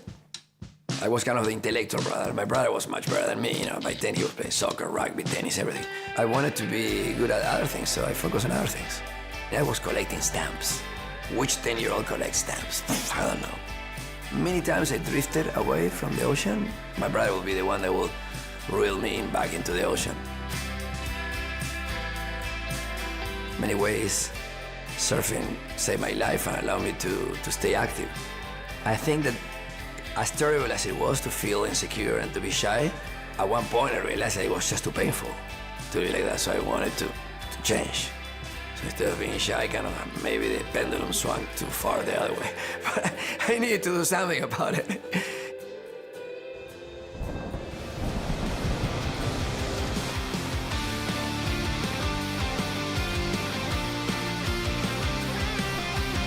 Welcome back to the action here for Day 4 of the ISA World Junior Surfing Championships in Rio de Janeiro. Heat number 7 for boys under 18 Rapid Charge 1 in the water right now with Switzerland, Czech Republic, and New Zealand. Rivon Roskop, Timon Matena, and Spencer Rausen in the lineup looking for their opening rides. And during the break, a little bit of action here for Rivon. Shannon and Mitch here to call the surfing on a big day of Rapid Charge rounds, Mitch. Yeah, all Rapid Charge rounds this morning, Shannon, and as you were mentioning, get an international heat out there. We already saw an exchange between red and green, single turns from each of these surfers, and I've been watching the ocean for around the last half an hour over to the side, and it's still consistent, but I think more importantly, there's quality waves out there for a lot of these surfers. We've already seen a 6-point ride drop in for Rivon. Timon getting his opening wave. Nice open face to it, just held perfectly for him to get that opening score. And a quick start for Rivon with a 6. He's now going to be backing that up with a great re-entry. Foam climb, is he going to be able to ride out of it? He'll go complete on that, and he'll be the first surfer to put those 2 scores on the board. Yeah, he's already off to a great start to this heat right here. He's going to move up into the double digits, it seems, Shannon, and great scoring right there with the 6.0. Just the one turn, but it was an impactful one. Great variation, and when we talk about those impactful sections that we have out there this morning, especially with the shore break kind of feel that we're seeing on the smaller sections, I feel like a lot of those scores are going to be huge for these surfers moving through, especially if you have to surf a couple of times today too. It's going to get you into a rhythm of trying to do that throughout your Rapid Charge round heats. Yeah, great to be able to find that rhythm early. Like you said, taking a look at the calendar or the schedule for today specifically. We're currently in the Rapid Charge boys under 18. Surfing heats 3 to 16 within the round. Heats 1 and 2 were already surfed yesterday afternoon at the second podium. And then after this heat, we're going into the second round of the Rapid Charge girls under 18s, all 12 heats in there. And then we'll be going into the boys under 18s Rapid Charge round 2, which means the surfers that win in these Rapid Charge heats, or first and second that advance through and are not eliminated, they will have one more opportunity to get in the water today. Yeah, and you got to get busy too. I think, when it comes to conditioning, a lot of these people have already prepared themselves as well as they can before coming into the event, but the fatigue factor here in Rio with the humidity, with the tropical weather, and I think most importantly, dehydration for a lot of these kids not coming from a lot of places that are similar in terms of the weather is going to be massive, especially if you're surfing 2 heats in the same day. Even though they're 15 minutes, you still expend a lot of energy out there, so the most important thing is always staying hydrated, Shannon. First thing out of the water, you'll see most of the big professionals hydrate themselves as soon as they get outside of the water. So I think for a lot of these young kids, it's something they can learn right now, especially at an event that is so important when it comes to developing a lot of these programs further on. That's right. And for, some people, it means packing some things from home, something that you like, whether it's, electrolyte packs, bringing those extra, maybe protein bars with you that you're happy with, you want to be eating when you're on the road. It might be harder to find in a local grocery store. There's going to be plenty of options wherever you're landing, but it's always a good idea. And I think the world's best are doing that. They're packing things to bring with them. so that they have that little bit of comfort, that little setup to make sure that they are refueling, rehydrating properly so that they're feeling the best for their performances. Yeah, and luckily we're in an area too where there's actually a lot of stores around here. There's a good amount of accessibility when it comes to getting those hydration packs, as you were mentioning. But just the most important thing is water always. I think a lot of people underestimate the value of it. And if you feel dehydrated even just a little bit, there's more than enough people here that are willing to help you in terms of getting you back to 100%. We obviously have medical staff on site, but there's also a couple EMTs at every single podium that we have here. So go out there and ask if you have any kind of doubts, because in the end, this event's for the athletes. So if you're one of these surfers in the event, might as well go out with a bang and try to surf 100% every single time you're putting on a jersey. That's right. We've also got great physios behind the scenes. So if you've maybe got a niggling injury, you're feeling okay otherwise as far as, actual health and sickness is concerned, but you've got an ankle problem, a knee problem, something that's been going on with your shoulder, check in with the physios, make sure that you're kind of, maintaining that, because it is a big week. And everyone's going to be surfing and free surfing outside of competition in preparation for their heats coming up. So it's great to see the local organizing committee here in Brazil just pulling out all the stops to make sure that the athletes are able to have access to everything they could possibly need to perform at their best this week. Speaking of best performances, Mitch, we've got a couple of scores that have come through on the board. We're down to 7.5 minutes, so halfway through this heat, and it's Rivon out of Switzerland who's sitting in the lead off that opening 6-point ride, backs it up with a 4.33, and now has the rest of the field chasing solid scores. A 6.26 will be the requirement for Spencer, now up and riding on his forehand. Digs into that second turn after a nice opening wrap. 2-turn combination, and he's going to be looking to improve on the 4.07 that he opened up with. And it was a 2-point ride for the opener of our surfer in blue, Timon from the Czech Republic. Yeah, and it seems like he's going to be up and riding here on another left-hander. Nice spin around quickly. He's caught behind the section. It looked like it was going to open up for him, but it just gets away too quickly. So he's going to put another score on the board, but he'll still be sitting in that third place position, especially now that Spencer's dropped in those 2 big turns. We'll see where the judges go with the scoreline. Yeah, and he's looking for a 6.26 to move up into first place, and this is the replay right here. Great wave selection from the kid from New Zealand so far. Opening carve right there onto the open face, manages the backwash very well. The second turn strong, and right here was when he was trying to fit on the third, but that thing just shut down a bit too quick on him. But looking at the drone angle right here, just some great technique. I mean, when you talk about positioning on the wave, that's really what you want to do. Come from behind the section, be right by the whitewater the whole time. It keeps you in the pocket, and looking for a low 6 could potentially be it, but I think it's just going to be his best score as of right now, Shannon. There we go. He improves on the 4.07 with a 4.93, so essentially a 4 and a 5 on the board between those two. Has him sitting on a perfect 9-point ride, and he's in second behind Rivon Roskopf. It's been a great morning of surfing so far. We've seen some upsets. We've seen some exciting surfers advancing through into the next round, and we've got some live action here with Timon quickly up and down. As we wait for scores to come in, let's go down to the beach to catch up with Jess Grimwood and another great post-heat interview. Good morning again, guys. Luis, congratulations. It's great to have the Belgian team winning a heat. And for you personally, how did that feel kicking off the morning? I felt good. I was a bit tired, but I really like to do the heat. I had fun in the first waves. Yeah, I really like it. And what is your connection to the Belgian team? You just said you live in Portugal, but in the family, how did you end up on this team? Yeah, my mom is Belgium, and I got from there. My mom, my dad is Portuguese, so I got there the connection. So I go in the Belgium. What about the team? How are you guys enjoying Brazil? Have you had a chance to really soak up the food and the culture here yet on your trip? Yeah, we're enjoying it. Already went up the mountain.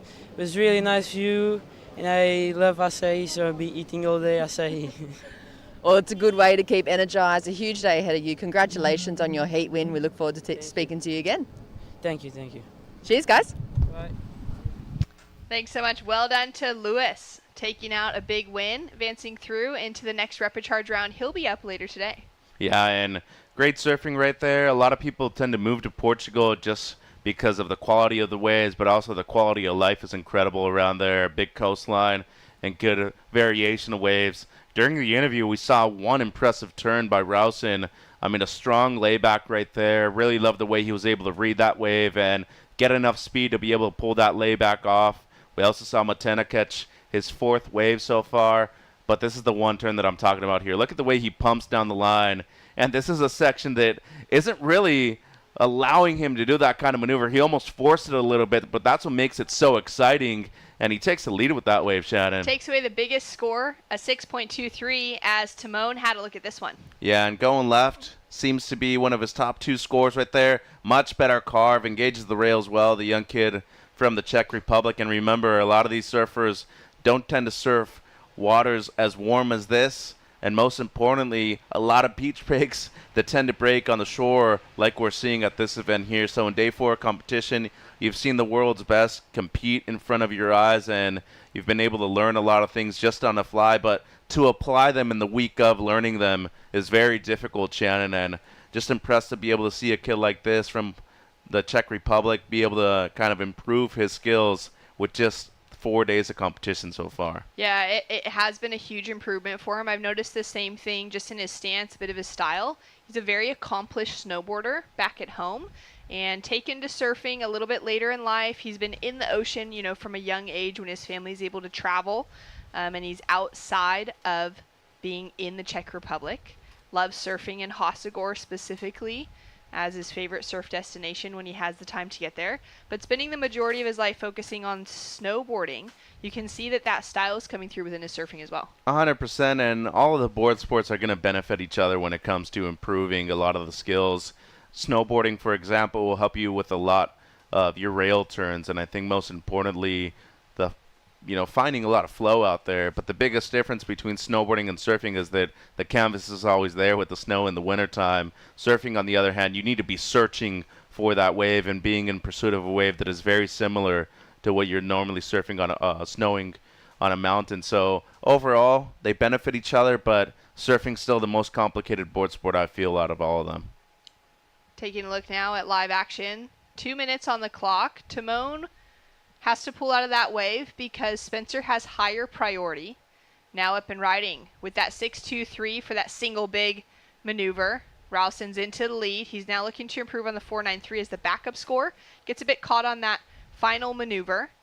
And he's done well, though, to put himself in a building position. He's been able to build on his score line up until this moment. I like this kid a lot. His style, his aggressiveness really reminds me of Billy Stearman quite a bit on the forehand. I mean, Bill, I would have to say, out of everybody that qualified for the Olympic Games, has one of the better backhands behind Luca Messinas. But overall, this kid has a real good arc when he comes into the open face. And obviously, you can see the aggressiveness, too, with the 6.23.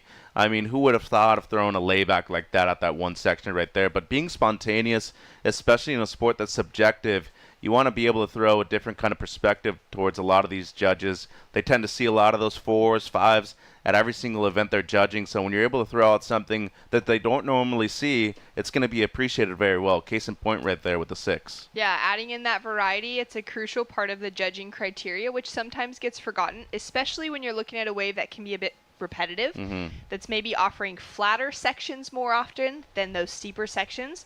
So looking for ways to get creative in what you're showcasing to the judges, as opposed to just those big open face cutbacks over and over again, trying to, impress them with speed and power. As we take a look, 20 seconds on the clock. Rivon was holding on to the lead for a while in this heat. He's got that 6 on the board from his opener. He's got a really nice style as well. I love the way he's able to open up on those front hand carves. Well, he uses his speed super well, too. I mean, he's only caught 3 waves, and every single one of them is going to be above a 2.5, maybe even a 3 on this last wave, too. But you can just see that he's very capable of reading a wave a certain way and applying that speed to his benefit. I don't think this is going to change anything in terms of his scoreline and even take the lead. But both Rausen and Roskopf surfed the great heat, and it seems like Matena, we'll be seeing him in later ISA events.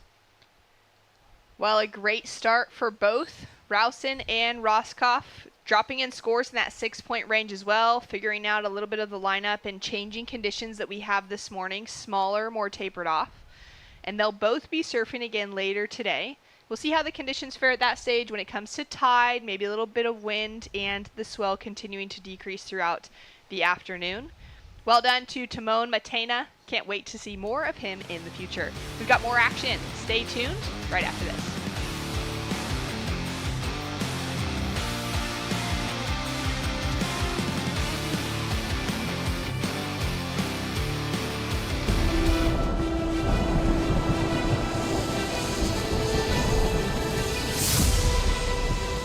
When we started the campaign, like 20-some years ago, over a course center, even when we started, it was impossible.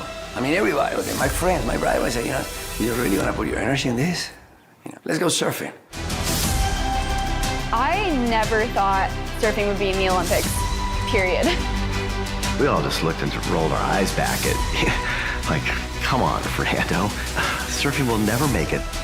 I've never actually dreamed of being in the Olympics because surfing wasn't an Olympic sport. I never thought surfing would be in the Olympic sports. The Olympics wasn't ever a dream of mine because it wasn't a reality, it wasn't tangible. It's the biggest event in the world. Fernando is the reason why we're all there. Yeah, it's like me telling you I'm gonna, swim around the world. 27 years later, he pulled it off.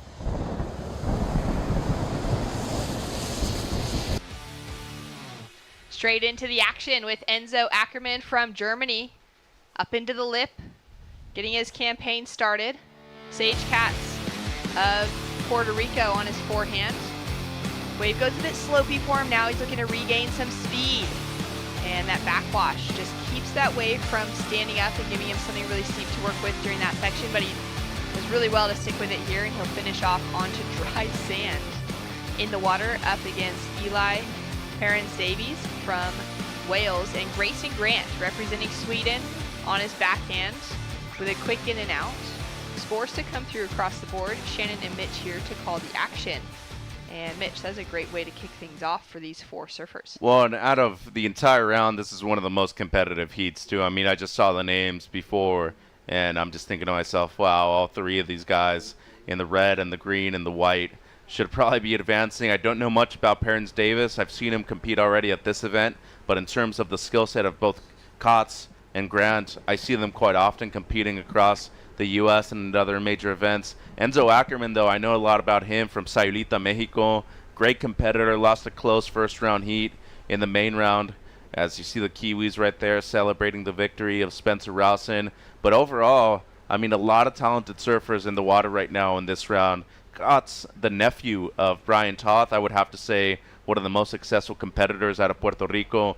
Grayson Grant, an incredible surfer coming out of Seaside Reef in Encinitas, California. Ackermann, as I said, from Sayulita, Mexico, surfs with some great surfers on a frequent basis. And Perrins-Davies, the surfer from Wales, I mean, the kid obviously has skills to be able to qualify for the Welsh team, to be able to make it over here too. So overall, I'd have to say one of the most competitive heats of the round. Yeah, this is an exciting one. Almost unfortunate that they matched up in one of those four-man heats, because there's a lot of three-person heats within the round, just due to the number of surfers at the opening in that opening round and how it filters through into the rapid charge round. So guaranteed 2 of these surfers will be knocked out of competition, and with the strength of at least the 3 of them, we could be seeing them as finalists in competition.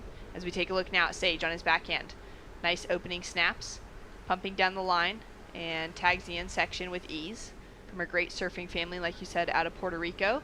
Exciting to know that we'll be heading to Puerto Rico next year to finish qualifying surfers for the Paris 2024 Olympics. Yeah, and Sage might even be on the team over there too, but a tall surfer really uses the entirety of his body to his advantage here, as it seems like Enzo up and riding, but Eli with higher priority here. Up and riding, Eli on his backhand. Nice snap to start, sets it up, and ditches the tail, so answers back very well in that opening exchange. Yeah, that was a great finishing turn right there, and you can just see his timing was on point on the backhand, was able to fit in the 2 turns right there in a real short space. And unfortunately for Enzo, he used priority after standing up on that wave right there and has to go back down to second priority. And speaking of somebody who is a great surfer themselves too, Grayson Grant, kid from Seaside Reef, has a great air game, Shannon, and we haven't really seen him use it too much in ISA competition before. Swedish mother, and tends to be one of those surfers that always makes a few rounds and has actually made some big finals before in competition across the United States. I feel like he still has a chance to make it deep into this event And as you recall, yesterday afternoon we got the official news that we only have 2 repechage rounds now. So if you make it from Rep 2, you'll go straight back into main round 3 afterwards. Yeah, very exciting on that side of the draw. A little bit more challenging coming from the main side, knowing that once you make it past, you know, the current rounds that we've already run, you're not going to be able to have another opportunity from falling out. It'll be straight through with elimination. That is a big decision for the ISA to make. Mitch, you've been part of ISA events for, it feels like, the majority of your life at this stage as a young competitor, you know, fielding in as a commentator and working behind the scenes in many different roles. For the ISA to have to make a decision like that, you know that, you know, the forecast is really warranting that sort of decision making. Out of, you know, the 16 years that I've been surfing now, it's only the maybe 3rd or 4th time that I've ever have to see something like this happen. I've seen events being canceled before. I remember in the Azores one time, everybody had to receive equal points at a 6-star QS. It was a major event towards the end of the year. Yeah. But there was lack of swell, and they had to make the decision to pull the plug and say, hey, we have to cancel the event, so everybody got equal distribution of points. And at this point in time, I mean, with the swell forecast that we're looking at, I think it's the right call. It's a smart call. So we see Grayson on his backhand. He's down into 4th now with that 1.73, and he's going to be improving greatly on that score. Times it so well with the backwash for that finishing maneuver. Enzo, he goes down on that final turn. Dropped in a 3.33 for his opener. Score in for Eli from Wales, a 3.9 on the board, and sets him up in that 2nd place position. And we've got a good looking set starting to come through. Priority sitting with the Puerto Rican in the red jersey under 2nd priority. Eli's going to have a look at this first wave. Make sure he gets a piece of the action. Snap to start. Wave starts to stand up with that backwash. A little bit of a stronger 2nd turn, and now into the lip, but mistimes the finish. We'll see if Sage is able to get himself in, or which wave he's going to pick in the set that's coming through. Just being patient still at the moment. Well, the smart thing right now would be to listen what everybody else is going to get on their scores, see if you still remain either in the lead or in 2nd place, and then afterwards use priority in order to benefit yourself and improve on the 2.6. I thought Ackerman had a great chance to extend his positioning right there. Unfortunately, had the fall at the end, and you can just see that Perrins Davies rips. I mean, he really earned that 3.9 that he got on that first wave, had the 2nd great turn, and I feel like Grayson Grant right here is going to have also what seems to be, to me, the best score of the heat, Shan. And looking at the replay here, stands up, and he's riding a sharp high epoxy. Great carve right back into the pocket. Little setup turn right in there. Gets a little hung up, but look at the timing right there with the backwash. I mean, with the lip, it wasn't either pushing through it or under it. He literally hit the lip where it needed to be right there. So great timing. And I felt this wave by Eli was a bit rushed here at the end, Shannon. Setup turn right there, and see the way he tries to get to the lip just a bit too early. Didn't time the backwash well, and unfortunately for him, a wave that probably could have been in his top 2 is going to be a throwaway right here. I mean, it's really unfortunate that there's so much backwash when it's smaller here. You'd be thinking that, you know, it'd be the other way around. The bigger it gets, the more backwash there would be. But because of how close it is to the shoreline now, there's just a bit more backwash to do that. Sage up and riding. He's fallen into that 2nd place position. Great wave selection, capitalizes on the in section. And we do have a 6.5 that has dropped in for the 2nd wave of Grayson Grant. Greatly improves on that 1.73 he had started with. Sets him up in the leading position. Now at least a 5-point requirement on the board for our surfer in 2nd to take away that lead again. And it looks like Sage, at least for that finishing section, did well with that wave to be improving on his current scoreline. We got a 1.87 for that wave of Eli, like you said, just a throwaway score, unfortunately. Grayson now up and riding again, so quick. After that 6.5, he's going to back it up very well and just linking together those maneuvers until that final moment where he goes just 1 foot and he falls. Yeah, unfortunate right there for Grayson. That was a good wave. 5 minutes, 30 seconds on the clock. We've got scores to drop. Let's go down to the beach, though, to catch up with Spencer Rowson from New Zealand. Thank you, guys. Spencer, congratulations. A huge day ahead of you. A different vibe in the repechage round, at least for us on this side of competition. Does it change your mindset going into today's? Not really. Just need to surf as many heats as I can, just gain experience. But I actually found it pretty fun out there this morning, so yeah, 1 more heat today. You built momentum as well, some nice scores, some 5s and 6s in your score line. What are you looking to do later on this afternoon when you come back out into the podium to perform? probably just find a couple bitter waves with maybe 2 or 3 turns. I only found a couple 1-turn waves, but yeah, just a couple 3-turners would be nice. And what about everybody at home? We were just talking about your family, probably tuning in for them. Would you like to say good morning to them from Brazil? Hey Mum, hey Dad, sup Paulie, love you guys, thank you. Congratulations, mate. Big day ahead. Hope we get to see you again here in the post-heat interviews, and we'll let you go and get ready for the next one. Cheers, thank you. Thank you, guys. Thanks so much. Always great to hear from a Kiwi. Sup, Paulie? As we see Enzo on the inside finishing off well. That's his best wave, too. Was needing a wave at this moment of the heat as waiting for one for Kotz, and here he is up and running again. All right, he's now chasing a 4.94 to get himself into that leading position. We do have his previous score still to drop, and smashes the end section. So some scores to come through kind of across the field. With that being said, it's a little unclear of exactly who will be sitting in what position, because we do have that strong score from Grayson and he backed it up well. Aside from that, it'll be interesting to see where the rest of the field sits. Grayson up and running again. Beautiful wave selection. Incredible first turn. Check on that second one to set it up for the finish. And he's starting to find some real momentum. Well, he's gained rhythm out there, and I think that's super important on a wave like this. Had a beach rake that moves around quite a bit. He recognized that the rights are way better than the lefts, and I think he's only going to leave the lefts as a last resource unless it's truly necessary. And right now, with just over 3 minutes to go, this is just impressive stuff by all 4 surfers, because it's been a competitive heat from the very start.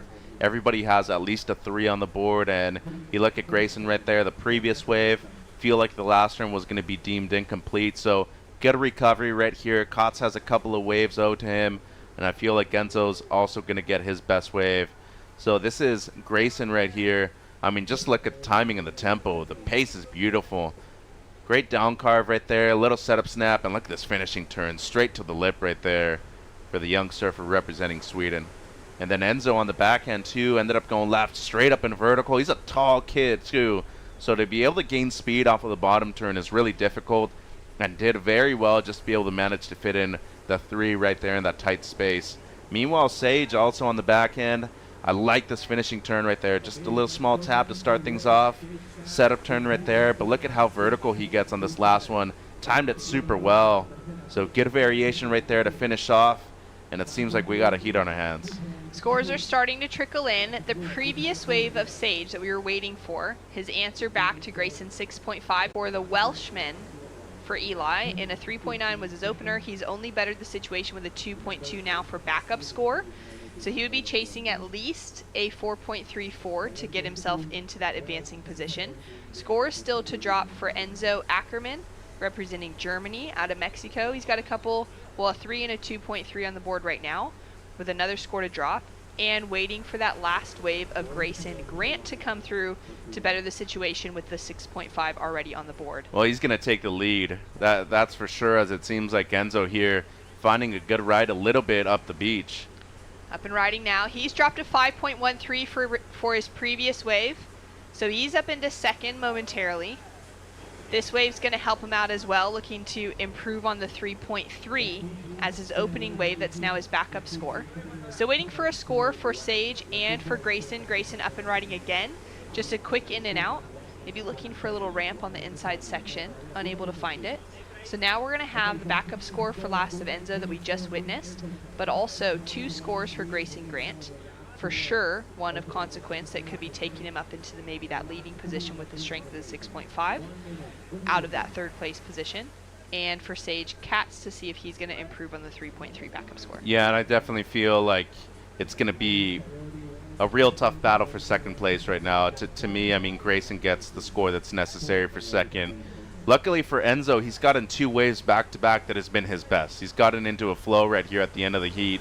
And with 30 seconds to go, let's see if somebody else can catch a wave, because priority is going to be a major factor right here, as Eli does have first priority. You've got to be thinking he's needing at least something in the upper 6s or in the 7, Shannon. Sitting with priority, it's going to be Eli with a paddle now. Like you said, he's going to need a big score. He knows that it is the end of the road for him in this event. It's been great to have another Welsh competitor represented here on the juniors. We just saw Llewellyn Sponge Williams from Wales walk away with his 2nd world title in the Parasurfing World Champions. as we take a look at Grayson Grant not giving up to the finish here. He did move Wow. into the lead with a 4.23 for his last score. 2 more scores to come through, and he'll finish off on the sand.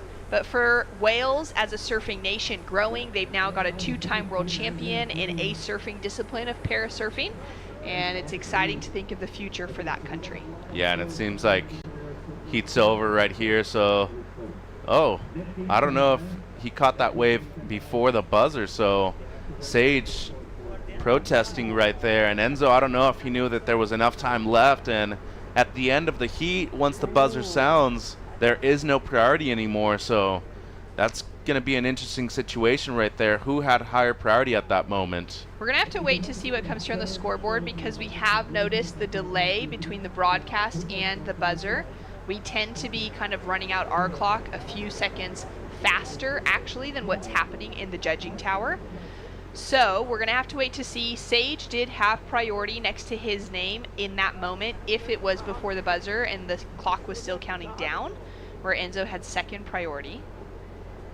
Well, and did he really interfere too is another question too.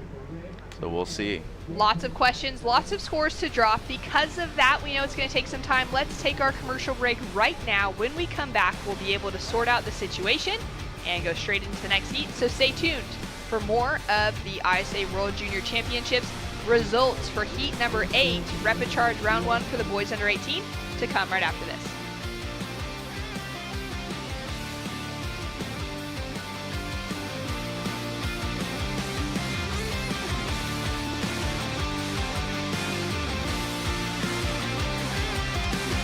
It's been 22 years thinking about this. I'm arriving in Tokyo, turn my phone on, look, and it's like the waves are gonna be great on the first day, then better, and then best. So I said, somebody's looking at us. Somebody wants us to be successful. As Olimpíadas, claro que me tornou um pouco mais forte. Não maior que ninguém, mas me deu um pouco mais de vontade de continuar buscando evoluir, de continuar no mesmo nível, crescendo e inspirando pessoas ao redor do mundo. I went to the Olympics with this bigger sense of like pride and purpose. It felt just really special to win the gold medal in surfing for the first time and bring it back home to Hawaii. I've never been more proud to be Hawaiian than I am in this moment. And in many ways, we gave a surfing hug to the Olympic moment.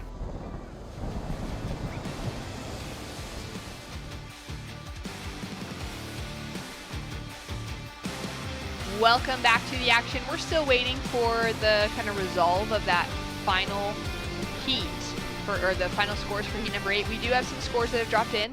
A big 6.8 on the board. Highest wave of the heat, Mitch, goes to Grayson Grant. For a previous wave, we still have more to come for him, for Eli, and for Sage Katz.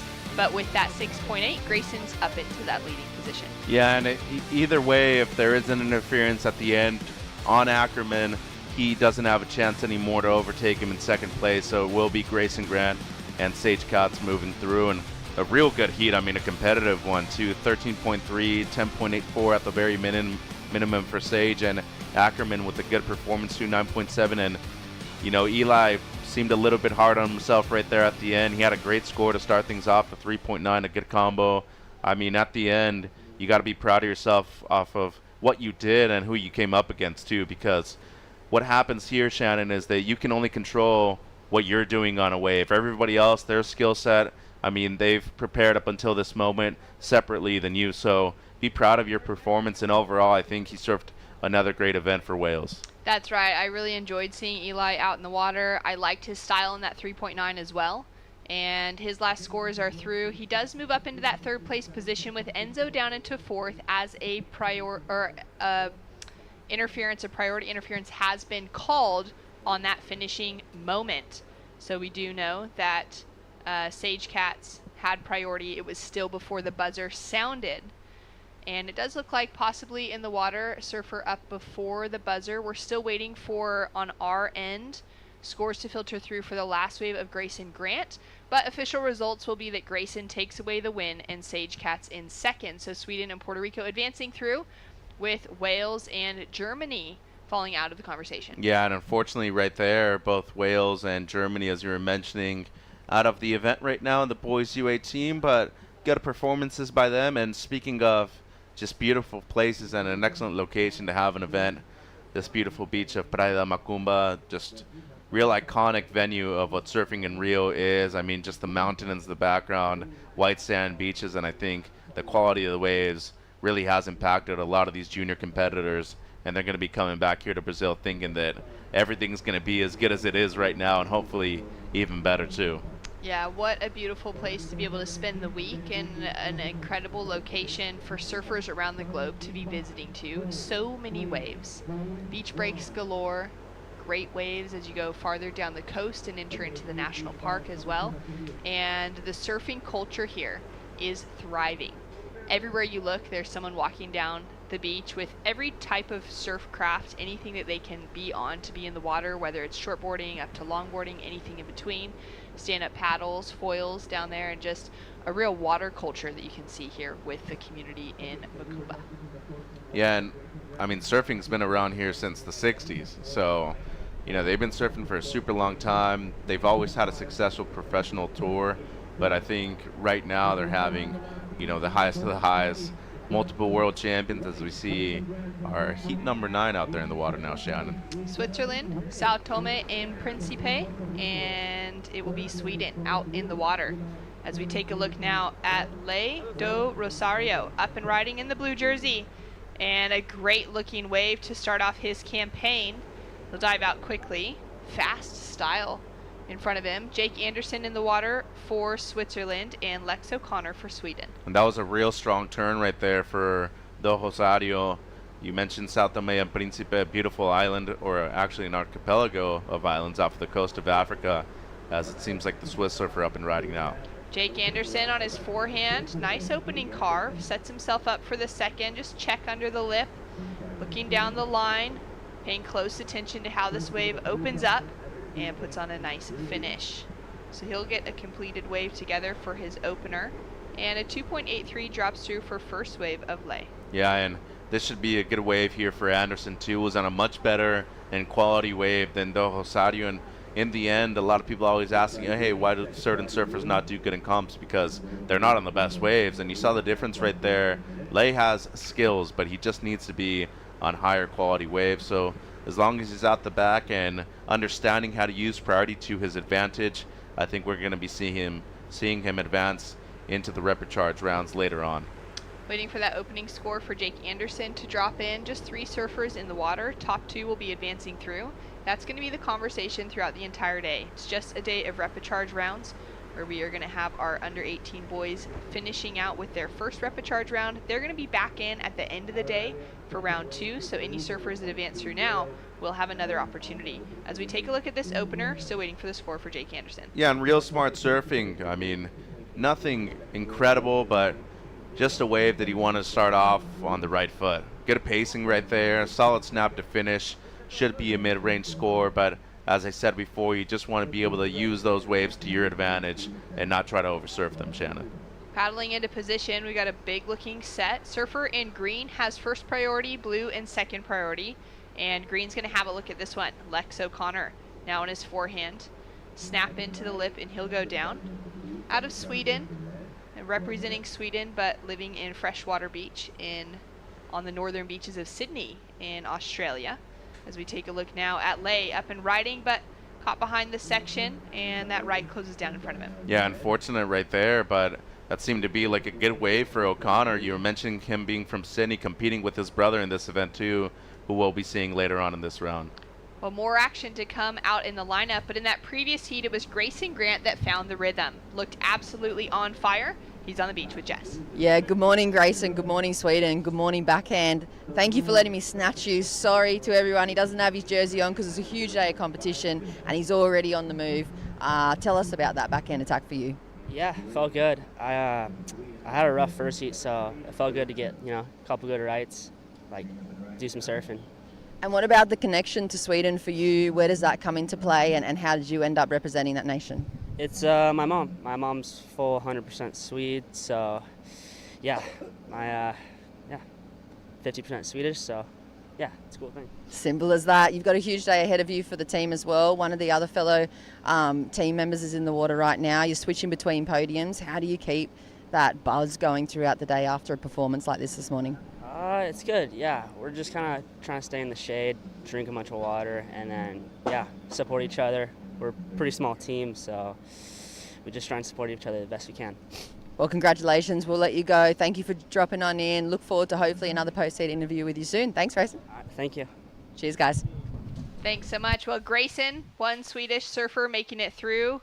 Gonna run back down to the beach now with that water bottle in hand to support Lex O'Connor, also from Team Sweden. Yeah, and we just saw a great wave right there by Lay. He's only looking to improve on a very small score of an 0.5, and this not only going to be his best wave, but you can just see when he gets to the right sections, has his timing on, he truly is one of the most powerful surfers in the event. Real great bottom turn, too. It seems like sometimes he's a little bit ahead of himself, wants to calm things down, but that also comes with being at his first ever World Junior Championship, too. So probably has some high expectations of himself, but overall, you can see that he definitely has the skills to make it through a few more rounds. As we take another look at this wave Yeah, from Lay. the replay here, just a setup carve into the lip right there, and you can just see with the amount of spray that he pushes out of the water, he's definitely one of those surfers that has a great bottom turn, but really signifies that top turn once he gets to the lip line. So gets his second best score, 2.67, Shannon, and extends his lead. As we look at O'Connor here, he's just had a struggle to be able to find a complete maneuver out there. And this is the score for Jake Ganderson. The 3.27 missed time right there on the second turn, but as you can see right here, was able to recover well and manage the backwash at the end to get his single score of a 3.27 on the board. All right, so scores are in. Currently, it's the surfer from Sao Tome and Principe, currently sitting in the lead. He grew up in a place called Praia Maleo, and it's a small fishing village. His family's a full fishing family. He actually started surfing about 5 years ago on a piece of wood. He then later used to surf, kind of learned how to stand up and catch waves with wood. Eventually got pieces of broken surfboards and started surfing on those. Eventually found himself with a real surfboard in his hands and started competing, and it's taken him to the top of the world stage. Yeah, we got to get the Gudauskas brothers to make a trip towards the Sao Tome and Principe Islands. They do the Positive Vibe Warriors, and I think it would be really cool to get to experience the, I guess, change of culture over there and get to discover what kind of waves and what kind of food they also have on those beautiful islands over there off the coast of Africa. But, getting to see a lot of these kids get out of their shell and out of their comfort zone too, I think it's really good, and it's important to demonstrate that they are capable of making it to the world stage. Now up and riding. Great snap on his forehand to start. Just caught behind the section. When he started competing for Lay, of course, Kelly Slater was one of his biggest inspirations because of such an incredible career. But it was actually a local surfer from his home nation, JJ Vidal, who has been a competitive surfer for a long time that began to pour into some of the younger kids in the community.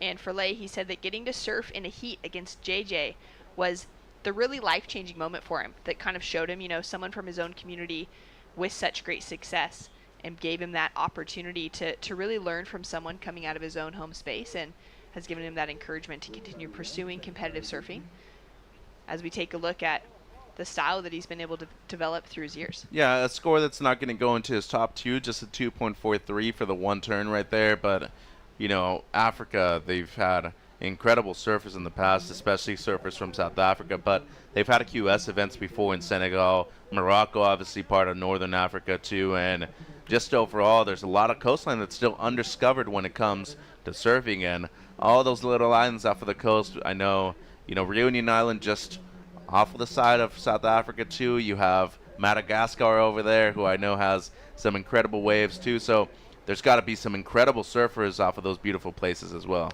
Now up and riding on his forehand. Beautiful opening carve, but gets stuck on the snap to finish. As we take a look now at Jake Anderson. Places that first turn, drives through that second one well, and simplifies it on the finish. Nice foam climb to end. He'll be looking to back up the 3.27 that he currently has. If he gets at least a 2.23, he'll be taking away the lead from Lay. And for Lex O'Connor, it's been a quiet heat for him, sitting on a 1.5 and a 0.73 as we take a look now at Jake Anderson. Yeah, this is his best wave for sure. Great engagement of the rail right there on the first turn. Really accentuates the bottom turn too, and he's a tall kid for the U18, so I mean uses his body to his full advantage out there, but managed the backwash a lot better on this one, and even used it to throw a little bit more spray too, so I feel like he's going to be able to take the lead on this wave right here, and it's O'Connor who still has nothing better than a 1.5, and we're only down to 5 minutes remaining in the heat, Shannon. And talking about the strength of South African surfers specifically, Jake Anderson has a Swiss mother but was born in Cape Town in South Africa. His dad's from that area of the world. And he's been going to a German international school in Cape Town in the last couple of years. So much good surf in that region of the world as well. You can see where he gets his kind of skill sets from, not growing up in the landlocked nation of Switzerland, but actually having some very world-class waves in front of him back at home in Cape Town. Very cold water there in comparison to what the surfer out of Sao Tome and Principe would be experiencing, both coming out of African nations. Yeah, and I mean, you talk about Cape Town being the central hub of South African surfing too. You know, there's a couple of people that have come out of not only Cape Town but out of Africa recently that I feel have been strong contenders for both World Junior Championships and obviously the Championship Tour level as well. I think Mike February has done an incredible job just promoting a lot of surfing within his country and within the continent too. And I think representation is obviously huge, but more importantly, distribution of a lot of these of a lot of knowledge is huge as well. Getting to go to certain locations that don't have the same kind of knowledge, especially when it comes to competition too, and that's why I think the Gudauskas brothers have done an incredible job of just traveling and sharing the stoke among a lot of their, you know, non-profit foundations, just like Positive Vibe Warriors. They went to Jamaica a few years ago and brought around 300 boards for a lot of the locals over there. And I think something similar could happen to the people of Sao Tome and Principe and a couple of the other islands off the coast of Africa too. It's so true. They've taken boards to Cape Town as well, into those communities, and there's just so many fun opportunities for surfers around the world to be pouring back into other communities. As we take a look at surfers paddling out for the next heat, we're already down to 3 minutes on the clock. These heats are flying by, Mitch. There's still plenty of opportunity out in the water, and we can see the judging panel sitting upstairs. And there's Vashko, one of the refresh operators over there. He's got his hat basically to cover him from the sun, even though he's in the judging tower all day long. Open riding now on his forehand. Leg goes down on that opening turn, so maybe the nerve's starting to get to him. At this stage, there's only 2.5 minutes remaining. He's sitting in second, chasing down a 4.94 to get himself into that leading position, to really feel maybe secure in that advancing spot. Lex O'Connor has been so quiet in this heat, sitting on just that 0.73 and that 1.50. He's chasing a 4.06 to get himself an advancing position. And speaking of, he's now up and riding. He's got some work to do. Open carve to start things out with. Snap up into the lip. Sets himself up as he comes through the inside here. This is going to be important to finish off as well. So he's got his heat started on the 2-minute mark. Now he's got 2 minutes remaining to get himself another score. Well, and this was real smart surfing at this point of the heat too. I mean, was needing his best score and needs a 4.06, just the amount of flow, the great use of speed, and the read of the wave was really impressive by the young surfer representing Sweden, riding those Dylan Longbottom shapes too, both him and his brother coming up in the next heat. I feel like this is going to be the score necessary, as it seems like Lay up and riding again. Looking to improve on a 2.73. If he does that, he's going to make the requirement even bigger on Lex. I love the flow that he was able to find in that wave. Gives the claim, finally feeling like he was able to showcase his surfing. And that was a difficult section at the end. It was more of a body bash, so didn't fully get the board up and over the section right there, but it was tough. And to be able to improve on a 2.73, I feel like he's probably going to be able to do that and make the requirement a bit larger for O'Connor. And as of right now, Anderson's still not out of this heat either. I know he's been in the lead for the majority of it, but he needs to be careful in these last 50 seconds, Shannon, as scores trickling in for both the surfer and in blue and green. I feel like O'Connor was going to get the score that he was needing at that point of the heat, but very likely that Del Rosario is also going to get what he needs to move back up into second place. About 30 seconds on the clock, maybe 40 with that slight delay. Looks like there might be another opportunity here for Lex O'Connor to find a backup score, but he does have a 4.9 that's dropped in, a 3.03 for last of Lay. So the situation stands. All scores are in. Jake Anderson in the lead, Lex O'Connor in second, and Lay Del Rosario in third. Lay chasing now a 3.38. And a start like that's not going to get him the score. Lex as well up and riding is going to be replacing the 1.50. Falls on that finishing turn. We're not sure what he found at the start of that wave. And it does look like Jake Anderson, off the strength of that 4.5, is going to be taking away potentially that leading position. We'll see where the score falls through for this last wave of Lex, and now we get to see it from the beginning. Yeah, the one setup snap right there, and he went for the second big turn as, you know, the fins were sliding out and he wasn't able to control the redirection right there. So don't think it's going to be the 2.87 that he needs, but he's going to stay in second place. And unfortunately, Del Rosario, just a bit too much of activity, 9 waves being caught in that heat for him. So a person that was in second the entire heat goes down to third at the end, Shannon. Well, scores are in for last of Lay. It's not enough. Lex remains in second and Jake in the lead. Switzerland and Sweden advancing through. We've got more action to come. Stay tuned right after this.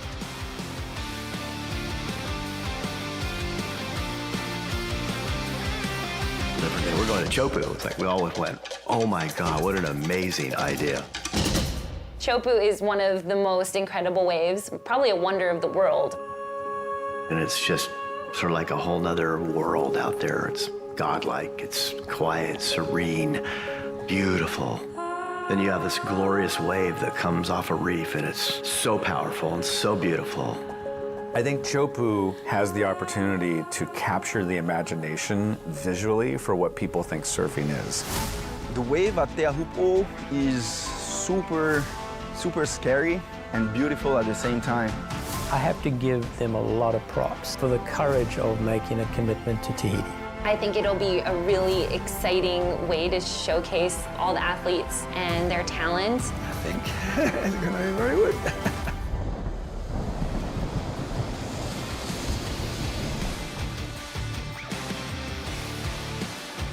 Welcome back to the action, and we are straight into it. Heat number 10 in the water. Jose Morales of Puerto Rico on his forehand in the red jersey gets off to a quick start. Flynn O'Connor from Sweden up and riding. His brother Lex just advanced through in that last heat, so he'll be feeling stoked knowing big brother Lex is in. He's going to try and keep himself in the conversation as well, dropping in an opening score. In the water up against Adelson Pires of Sao Tome and Principe. We just saw his teammate Lay go down in that last heat, so he'll be looking to try and keep the momentum moving in the upward direction for the team. And all 3 surfers up against Jackson Dorian of Hawaii in the green jersey. Yeah, and Dorian, an international superstar when it comes to being a social media sensation. Great aerialist, second-generation professional surfer himself. As we look at the heat, Morales out there in red from Puerto Rico, Adilson Pires from Sao Tome and Principe, as you were saying, in blue, Dorian in the green.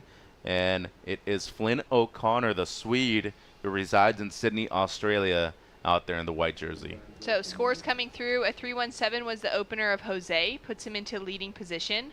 A 1.93 for a quick in and out of Flynn O'Connor.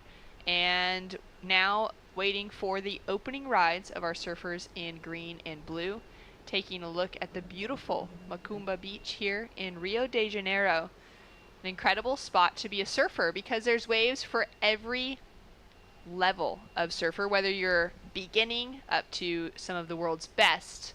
This beach provides it all. Yeah, and this is more of a softer wave, a beginning wave. I mean, you look towards your left and there's a ton of people trying to learn over there or just practice on a daily basis. It's a cool spot to surf at. I feel like for an event, especially having 2 podiums here, it's big. So might as well have the event right here in the city of Rio. Beautiful location, as you were mentioning, and the super consistent spot too. Really gets all different kinds of swell. But overall, it's one of those waves that tends to break on the outside and not really be a death-defying wave like we see Dorian tackle on a frequent basis over there in Hawaii. Quite playful and forgiving as we take a look at Adelson going down over the falls of that first section. Though when it was bigger, I mean, those end sections through yesterday and the day before, finding those closeout maneuvers, they definitely had some consequence to them. And surfers were having to line things up well, also knowing the risk of, shallow water underneath them on the finish. 11 minutes on the clock, and we've got a big day of surfing still ahead of us.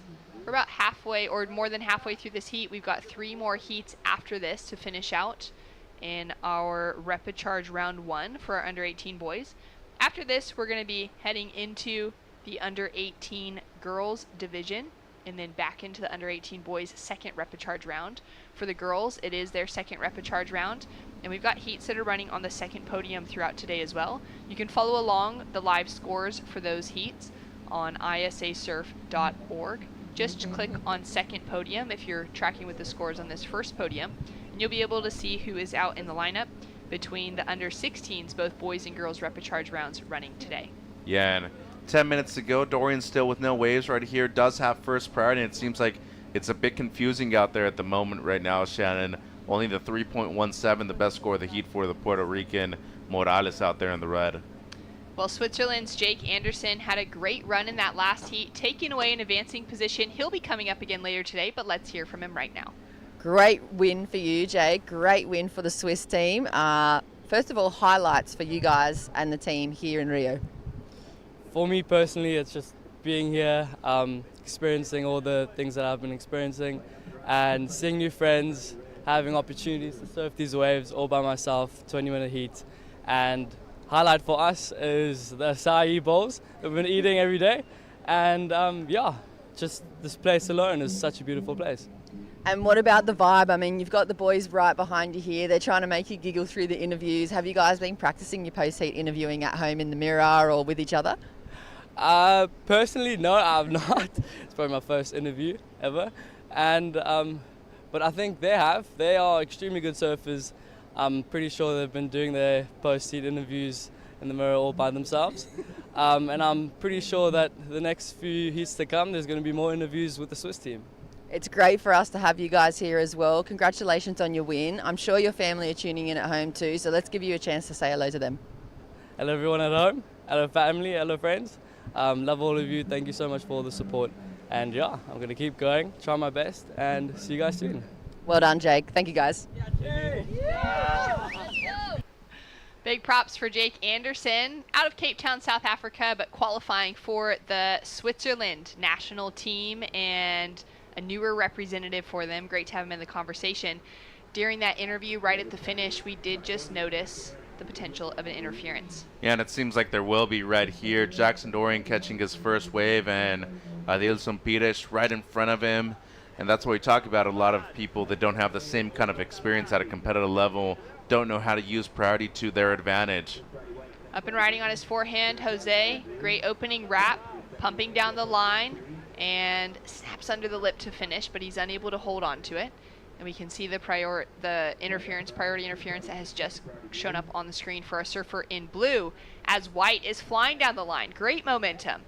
Excellent surfing. He'll be improving his lead already in the front with a 4.83. Well, and by far the best wave of the heat, too. Around a 5 on his best score right now, and this should supersede that. 7.5 on the clock. Great performance right there by O'Connor. Just watching his brother move through and just barely by the skin of his teeth, too. So Flynn wanted to be able to make sure that he was going to get 2 scores at least in the first 7 or 8 minutes, Shannon. He's got them right here. And it's wide open for second place right now, too. I mean, Morales only has a 3 and a 2.33 on the board. Dorian with just a throwaway score. And Pires still within reach of getting into second place as well. Would only need a 5.5 to move up there up into second. That's right. At the moment, it's not a closed door for our surfer in blue. Having a paddle here. Looks like he may be able to get into it.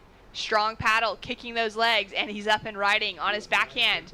Great snap to start. Manages that backwash well. Sets himself up now down the line after that second turn and whips it up for the finish. Yeah, and you could just see right there the grin, the joy, how much he actually enjoys this moment right now coming out of his beautiful island. And being able to represent his country at the World Junior Championships. I mean, at the end, you are here for a competition, but most importantly, you're here to learn. And it definitely seems like he's learning on the fly right now. Gets his best score, Shannon, a 1.7, but having that priority interference, that means that your second best wave is completely eliminated. That's right. He does move up into third as Jackson Dorian now up and riding on his first real wave. Uses priority on this one, gets the fins completely free for that single maneuver. Yeah, strong one right there. Managed to, take advantage of the backwash right there too. So should be a score of significance for him right now. Only the throwaway score before this one and just under 6 minutes to go. Starting his campaign in this heat a little bit late, but good recovery on this one right here.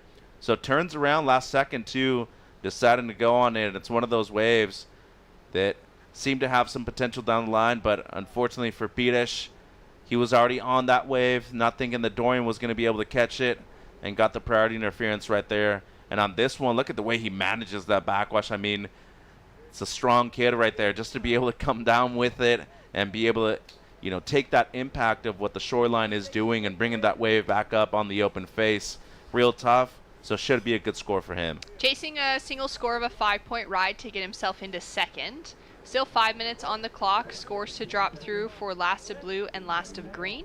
We'll have a good look at the situation from there on requirements between, our surfer in red and our surfer in green specifically. Flynn into a nice lead right now because he's dropped in a 5.5 to better the 4.83 and sitting on the single highest score of the heat. Yeah, and he's already into double digits too. He's done his job. He's in second priority right now.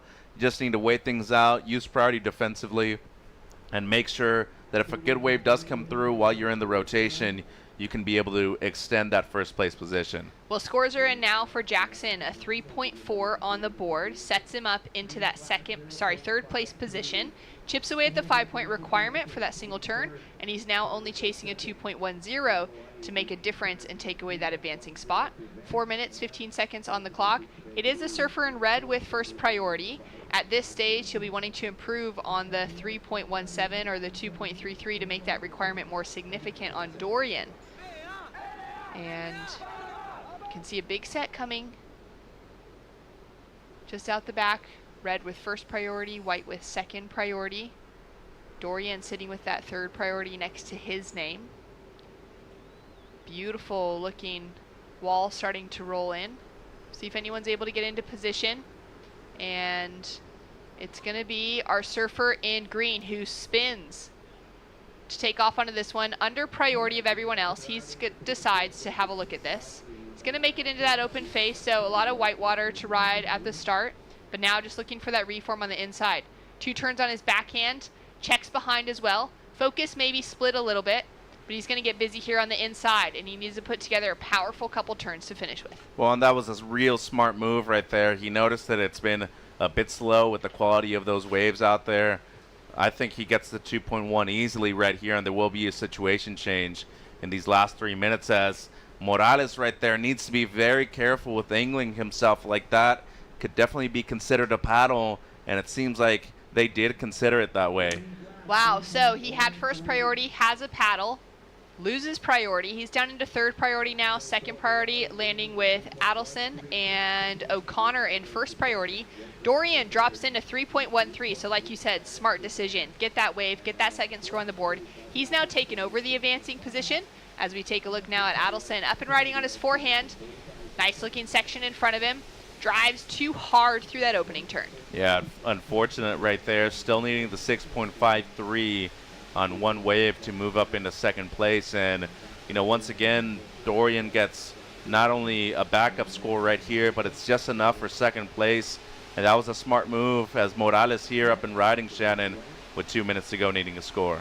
All right, great looking start. Throws a lot of spray for that first turn. Sets himself up pumping down the line, and he needs to capitalize on this. Only chasing a 3.37 to take the advancing position away from Dorian. And with 2 minutes to go right here, that was a crucial wave right there, borderline, whether or not he's going to be able to get it. Looking at the replay, tall kid from Puerto Rico, great surfer. First time we're really seeing him on an open face wave right here. Setup carve, really extends the shoulders too. The only bad thing is that he had to pump down the line a few times. Never really looks great when you're on the flat face right there, and you kind of have to stomp your board a little bit. Did it twice, and the score's in. It isn't enough, Shannon. Scores are in, and we'll take a look now at live action as Adelson up and riding, goes for a big air on the inside section. He's got a similar story to his teammate from the previous heat in Leh, where they both learned how to surf on a piece of wood, graduated to surfboards eventually. His favorite surfer is Yago Dora, great style master. You can see flares of that within Adelson's surfing today. And this is his very first time traveling, surfing, doing anything outside of his home island. So he's just really excited for that experience. And it's been great to have him competing in the lineup. But right now it's going to be a tough ask for him to get that advancing position. Chasing a near 7. That score in, like you said, for Jose, not enough, a 2.67. Leaves him still chasing that 3.37 to take the advancing spot away from Dorian. And Dorian with second priority. You can see O'Connor there tagging him closely with first priority. Well, he's just smart. He knows what Dorian's capable of. He could easily take the lead with an air, with one strong maneuver too. The waves are out there for him to do it. And with 20 seconds to go, it's Morales, though, who's needing a score right here. Look at the way he just paddles between the two of them, too. No regard for any kind of distance right now, and this is the way you need to play it at the end. Use priority to your advantage. As long as you're playing within the rules, you're going to be able to use that in a defensive way. As Morales, unfortunately for him, time's going to wind down. He had the opportunities a couple of times, Shannon, only caught 3 waves, and unfortunately for him, the Puerto Rican is going to be out of the event right now. Well, what a way to finish things off. It is Dorian in green who has a higher priority than Surfer in red, but it looks like the buzzer has sounded as no one's popped up to their feet. And a well-fought battle across the field. O'Connor with the 5.5 to improve on his 4.83 has done well to hold on to that leading position throughout the heat. Another Swede with the win. And Jackson Dorian of Hawaii advances through in a tight heat up against Jose Morales of Puerto Rico going down in second, and Adelson Pires of Sao Tome and Principe out of the event for Puerto Rico. And we will have more action with more of the ISA World Junior Surfing Championships returning right after this. It's been 22 years thinking about this. I'm arriving in Tokyo, turn my phone on, look, and it's like the waves are gonna be great on the first day, then better, and then best. So I said, somebody's looking at us. Somebody wants us to be successful. As Olimpíadas, claro que me tornou pouco mais forte. Não maior que ninguém, mas me deu pouco mais de vontade de continuar buscando evoluir, de continuar no mesmo nível, crescendo e inspirando pessoas ao redor do mundo. I went to the Olympics with this bigger sense of pride and purpose. It felt just really special to win the gold medal in surfing for the first time and bring it back home to Hawaii. I've never been more proud to be Hawaiian than I am in this moment. And in many ways, we gave a surfing hug to the Olympic movement.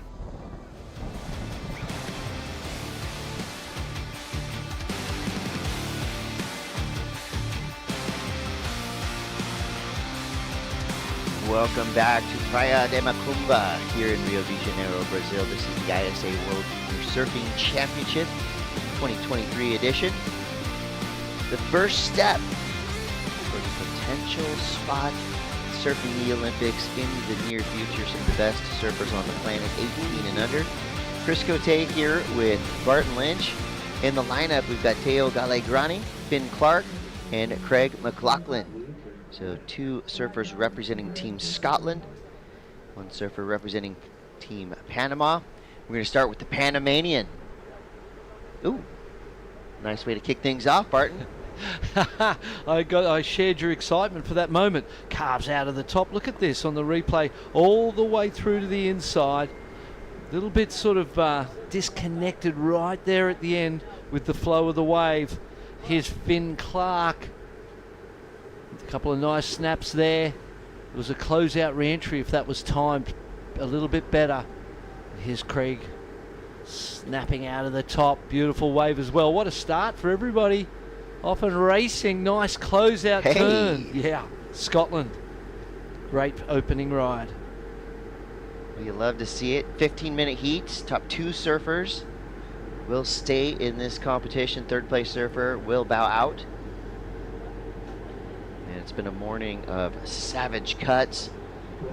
But I want to congratulate and give accolades to all the surfers that made the trek down here to Rio, win or lose. We know it's been a valuable experience and not only personal growth, but the growth of your own surfing. Yeah, and absolutely. You've all represented well. I've been watching the entirety of the field as much as possible, and every surfer that has made this trip has come with a lot of respect, and you can tell reverence for not only the sport but also for our host nation of Rio. So thank you to all of our teams and the staff members that got the crew down here.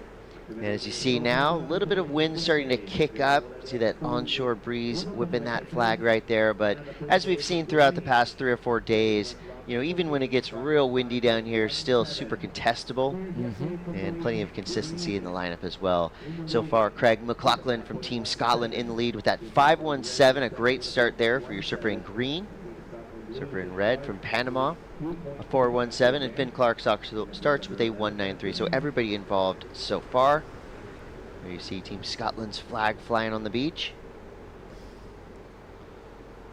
And while that flag was blowing a little bit onshore, when you look at that drone view, it's glassy and clean at this point in time. You think the rock does us some favors, helping block some of that wind? 100%. It's amazing. You look on the other side of the rock at the ocean, you go, oh yeah, we are super protected over here.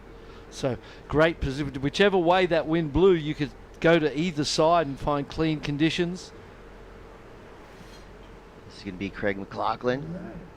Just nicely and wisely using that little bit of whitewater to give him a little boost into this wave. He's already got 2 or 3 turns done. See his intent as he's driving down the line, building speed, gets the big finish. And he makes sure the judges know that he rode out from that third maneuver. So that's going to be another sizable score for Craig McLaughlin representing Scotland with 9.5 to go. Let's go to the boardwalk with Jess Grimwood. Good morning, guys. Congratulations. Lex, big heat win for you. We've been talking about, with your brother at least, practicing these post-heat interviews. Big event for you over here, representing in Brazil. Congratulations. Thank you. Yeah, it was a pretty fun heat. What about your funding to get here? Your board riders had to do a bit of work to get you guys on over here to represent at the juniors. Yeah, we got like heaps of prizes, did like a raffle and stuff, and it worked out, and we got it. It's working out very well for you at the moment. Is this your first trip over to Brazil? Yeah, it's first trip. How are you finding it? It's such a sick place. Not like all right waves, but just cool experience. What about getting ready for post-heat interviews as well? I mean, it's a little bit different in Australia. Over here, there's a lot of attention on you. You've got cameras in your face when you're warming up, when you're surfing, and when you get back. How are you handling that pressure? I don't know, haven't been like in this situation before, but it's pretty cool. It is pretty cool. We love having you here. I know your brother and the rest of the crew are supporting too. Would you like to say something for your team and for representing?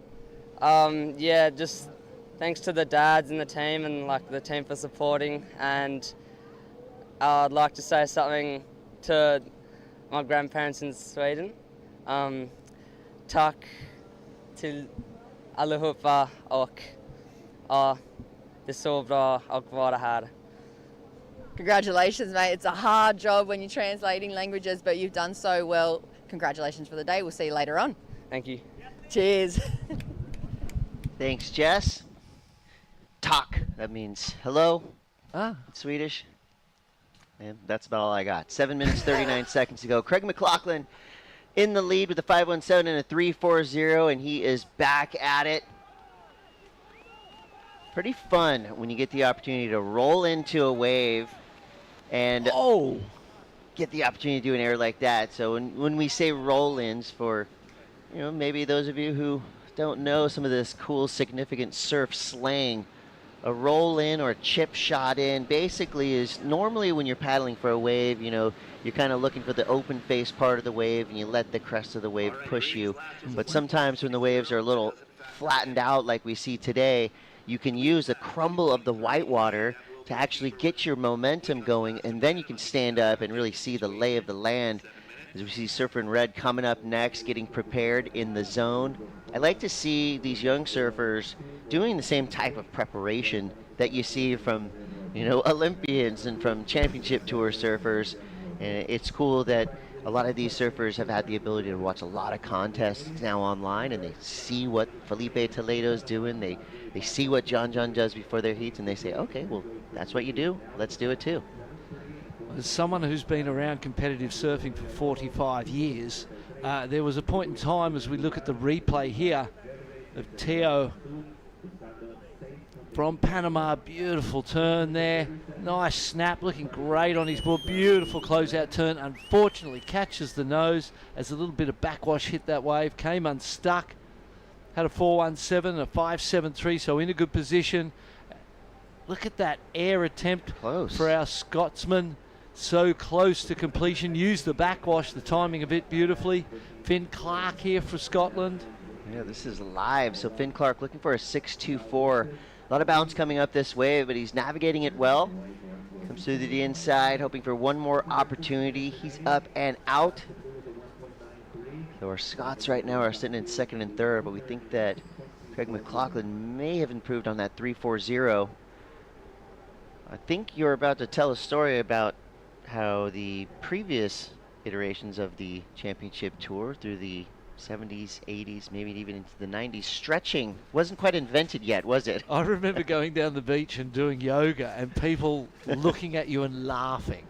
And the idea of warming up even was like a laughable thing, and people, and you were trying to be a professional sportsman. You were trying to, achieve your dreams, and you'd be down there doing yoga or doing exercise, and people just, or carrying a few boards down the beach. Taking a spare board down the beach was laughable offense too. What are you doing, mate? Yeah. So it was, it's evolved to the point where even at this young age, everybody's very professional. We understand the importance of managing your health, for example, and it's really added to the performance level across the board as we see Team Scotland there. We've had a great time with them this week. We've been eating and seeing them at dinner most nights, and they're got such great vibes. Great team, very friendly. Youngsters on the team, and all the coaches have been super cool, just giving us a little bit of background about their team and how they all got down here. So 4 minutes, 10 seconds to go. Yeah, through the 80s, some preheat preparation may have been just getting at least an hour of sleep before you paddled out for your heat sometimes, in some cases. In some cases, yeah, I think you're most probably right. But, across the board, we saw that our responsibility was to bring respect to the sport. People thought, you know what they used to think of surfers, beach bum, no-hoper, drug addict, all of those sort of stereotypes that were around the surf culture in those early days of my time being around it. It was our job to change that perception and create a professional look for the sport, communicate what we did and the values of it to the greater audience. And, we see the results of those efforts of the pioneering surfers today. That's right. And it's a very professional environment and world we live in. We all owe you guys a debt of gratitude. Look at us now in the Olympics. Look at us fielding 365 junior surfers from all over the world. 3 minutes to go. Craig McLaughlin now laying down the law. Beautiful. Hard carve straight into a second turn. Another big snap there. Speeding down the line with power, flow, style. That right there is going to be a nice number for this young Scottish surfer. Putting his name on the map here on the international level. You can go to ISAsurf.org if you want to go dig into the bios of some of the surfers we're watching. Craig McLaughlin, for example, 18 years old from Thurso. He's riding a skin dog pintail, so he comes from the north of Scotland, started surfing at age 10, and he says it best: surfing is my passion, and it's an amazing opportunity to take part in the World Junior Championships. We agree. It's amazing for us to watch you take part in the World Junior Championships. Craig McLaughlin, that is a name that I think I heard once or twice before in competition, but I'm not going to forget what he's done this morning already. He's putting together a great heat, and same goes for Teo, who's sitting out the back. I mean, he's kind of quietly just got the lead early and held on to it with a 5.73 and a 4.17. But we're still waiting for that last score from McLaughlin. We feel good about that wave. He really surfed it up to its potential. Yeah, we feel like that 3.5 is going to be long gone for him. Yeah, 5.93. Oh, there you go. Why was this wave better than that 3.95? He's a powerful young surfer. He uses the rail well. That was a cut back into the pocket, but there, a nice tight turn into another turn, snaps it out of the top, and then this last turn is money, drifts the tail, drives the rail, dives over the back, and solidifies his advancement, goes into the lead, Chris. So Team Scotland right now on top. Finn Clark, your surfer in blue, is in second priority. He needs a pretty big score, a 7.57. Teo Gale's right there with the priority, trying to block him. Oh, I thought he was going to sneak away. Either block or sell. That's what you're trying to do in priority. Ooh, nice snap there for Craig.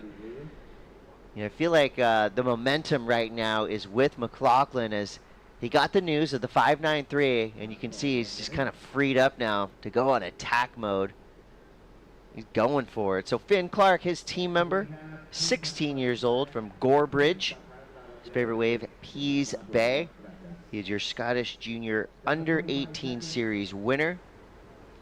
And he's a lifeguard as well. And he's a level 1 surf coach. So he's really leaning into the mantra to make a better world through surfing by helping others learn how to do this awesome activity. And he's definitely not going to make it easy for Teo. You see there getting a little paddle battle going. Nothing wrong with that with 10 seconds left. Yeah, time's flying by. Here goes Red.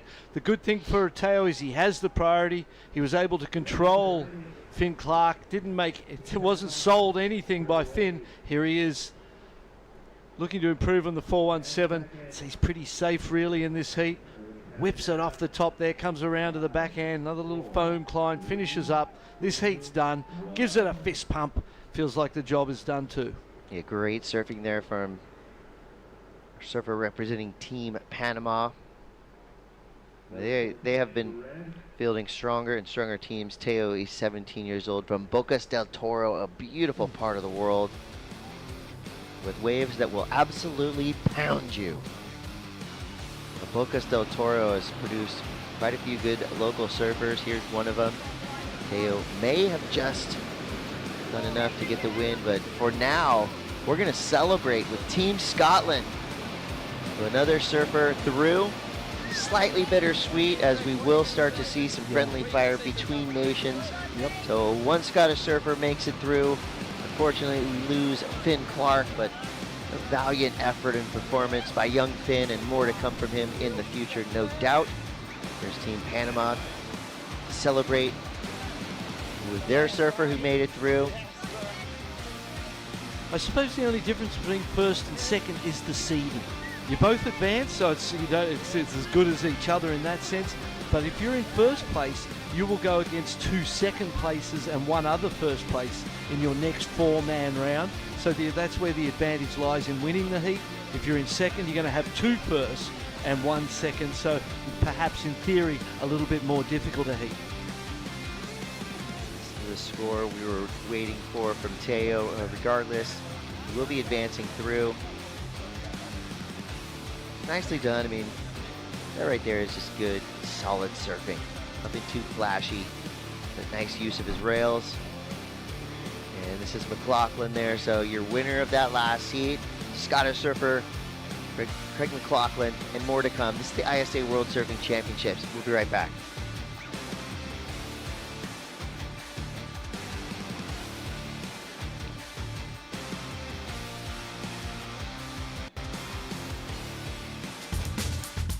Yeah, I have a reef for 20 years. My reef business card said Jefe, which is chief, and dreamer. La Jefe and dreamer, Spanish and English. That was a card I would give to the president of the bank or whatever. He always made people laugh.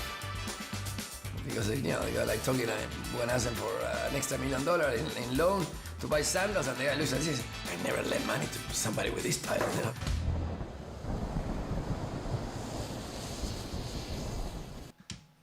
I was a good student. I was kind of the intellectual brother. My brother was much better than me. You know, by 10 he was playing soccer, rugby, tennis, everything. I wanted to be good at other things, so I focused on other things. I was collecting stamps. Which 10-year-old collects stamps? I don't know. Many times I drifted away from the ocean. My brother will be the one that will reel me back into the ocean. Many ways, surfing saved my life and allowed me to stay active. I think that as terrible as it was to feel insecure and to be shy, at one point I realized that it was just too painful to be like that, so I wanted to change. So instead of being shy, kind of maybe the pendulum swung too far the other way. But I needed to do something about it.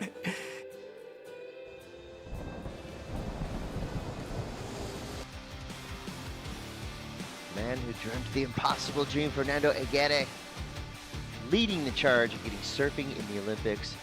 Originally the dream of Duke Kahanamoku. It took a minute. It took a lot of grit and determination. Not a lot of people on this planet could have done what Fernando Aguirre did. We thank him every day. I'm sure he's somewhere on the sand, very supportive of these young surfers. Your boys 18 and under repechage continues in Heat 12. Malachi Hagley, Olaf Valhuizen, and Warren Povey.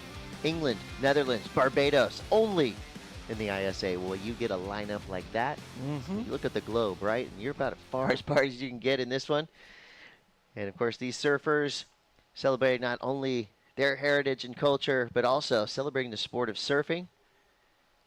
It's been great sportsmanship all around throughout this entire contest, and a nice start there for Malachi Hagley for Team England.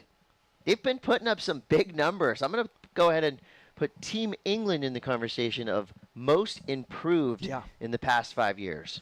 Would definitely agree with that. Some amazing young talent. For me, here's Warren Povey. Gets the cutback surfing for Barbados. Keeps that board moving, rail to rail. Gets stuck behind the white water for a little bit there. Pulls through as Malachi paddles past him. Now, the only importance of getting out the back faster is that you receive priority over the other guy. So there's always that opportunity for a paddle battle, as we call it, where people are racing out the back to try and get that priority. First priority meaning that you can catch any wave you want. Second priority, you can even control. You can't go something if first priority wants it, but you can control third. So there's, the higher you are in that priority roster, the more valuable it is, more powerful it is, and gives you so many opportunities. One, to select the waves you want, and two, to control the waves that your opponents actually get to catch. With 11 minutes to go, you see Malachi making his way back in the lineup. Warren Povey comes through with a 2-3-3. Don't mess with this kid. His hobbies are football, weightlifting, and boxing. He's 17 years old from St. Thomas, Barbados. His favorite wave is Soup Bowl. And he's been surfing for 11 years. And he's a ripper. I mean, you get this deep in a contest this stacked, you definitely know your stuff. As we see Malachi Hagley now, who's just regained the lead with a 2.83, and just an unforced error there. Maybe a ill-timed chop coming up the face of the wave that threw him off his board. But he's got 10 minutes, 15 seconds to go. Here we go, Olaf Valhuizen representing Team Netherlands. Quick snap there. Nicely done to maintain control through a kind of a wild section. So a two-turn banger for Olaf. 10 minutes to go. Surfers getting back to the takeoff zone. Let's go back to the boardwalk with Jess Grimwood. Thank you, guys. Craig McLaughlin, congratulations. We're so happy to have Team Scotland here. And for you, first juniors, first post-heat interview, and first big win for you. Yeah, I'm stoked. Happy we got some fun waves for the heat, and I felt like I was in a bit of a rhythm, so I'm stoked to come first and go into the next round. We're stoked for you as well. What about funding for the team to get you guys over here? It's a big project. How did you guys go about making your way to Brazil? Yeah, we managed to get actually loads and loads of funding. It was quite a short period of time we had between knowing that we were coming here and actually coming here, but everybody, there was a huge joint effort, and we managed to make enough for the team to come out, so it was super nice. What about team's goals for these championships? What are you guys working on, and what are you looking to achieve here? At the moment, I think everybody's just stoked to make it through heats and get in the water. We're all just pretty grateful to be out here and watching such amazing surfers. So yeah, it's cool to have. We've had a few people go through heats now, so yeah, it's good. around midday in Scotland back at home. Definitely a chance for you to shout out. We'd love to see the support online for you guys. Yeah. I don't know. Shout out to my mates and my dad, and yeah, I don't know. That's all I can think of. Well, congratulations. Shout out to the rest of the Scottish team as well. We love sharing this whole environment with you. Congratulations. Can't wait to see you for the next one. Cool. Thank you. Yeah. Thank you, guys. Scotland, going for it. Love to hear that. 8 minutes, 20 seconds to go. Warren Povey now back involved in this heat. A lot of waves ridden during that interview. Malachi Hagley up and at it again, going vertical on his backhand. So I love that these kids, they got the memo, right? Right when you stand up, you better be going into your maneuvers because these waves are going pretty quick. You know, patience, yeah, that does pay off in a lot of cases. But in waves like this, you got to get up and at it early, get involved, get at least that first turn done as quick as possible. 100%. And the sooner you've got your 2 rides on the board, then you can concentrate on improving that, making sure that you get those second and third and fourth, and each wave that you catch, you wanted to improve on what you've already scored. Here's a paddle battle to get the priority. Yep, let's do it. Green with an edge, red really putting in. There could be some kicking of the feet, but I don't see. Tacks another line. Decides, actually, I'm going to lose this paddle battle. I think I'm going to go in a different direction. I see something coming. Now Green is considering whether he went the right way or not. Great positioning from Red. Will he get this one? Oh, that was an awesome view. Thank you to our drone pilot for capturing the action right there. As we see Malachi Hagley, it's not going to be a huge score of note, but that was just a great illustration of some of the kind of internal drama that happens in these heats.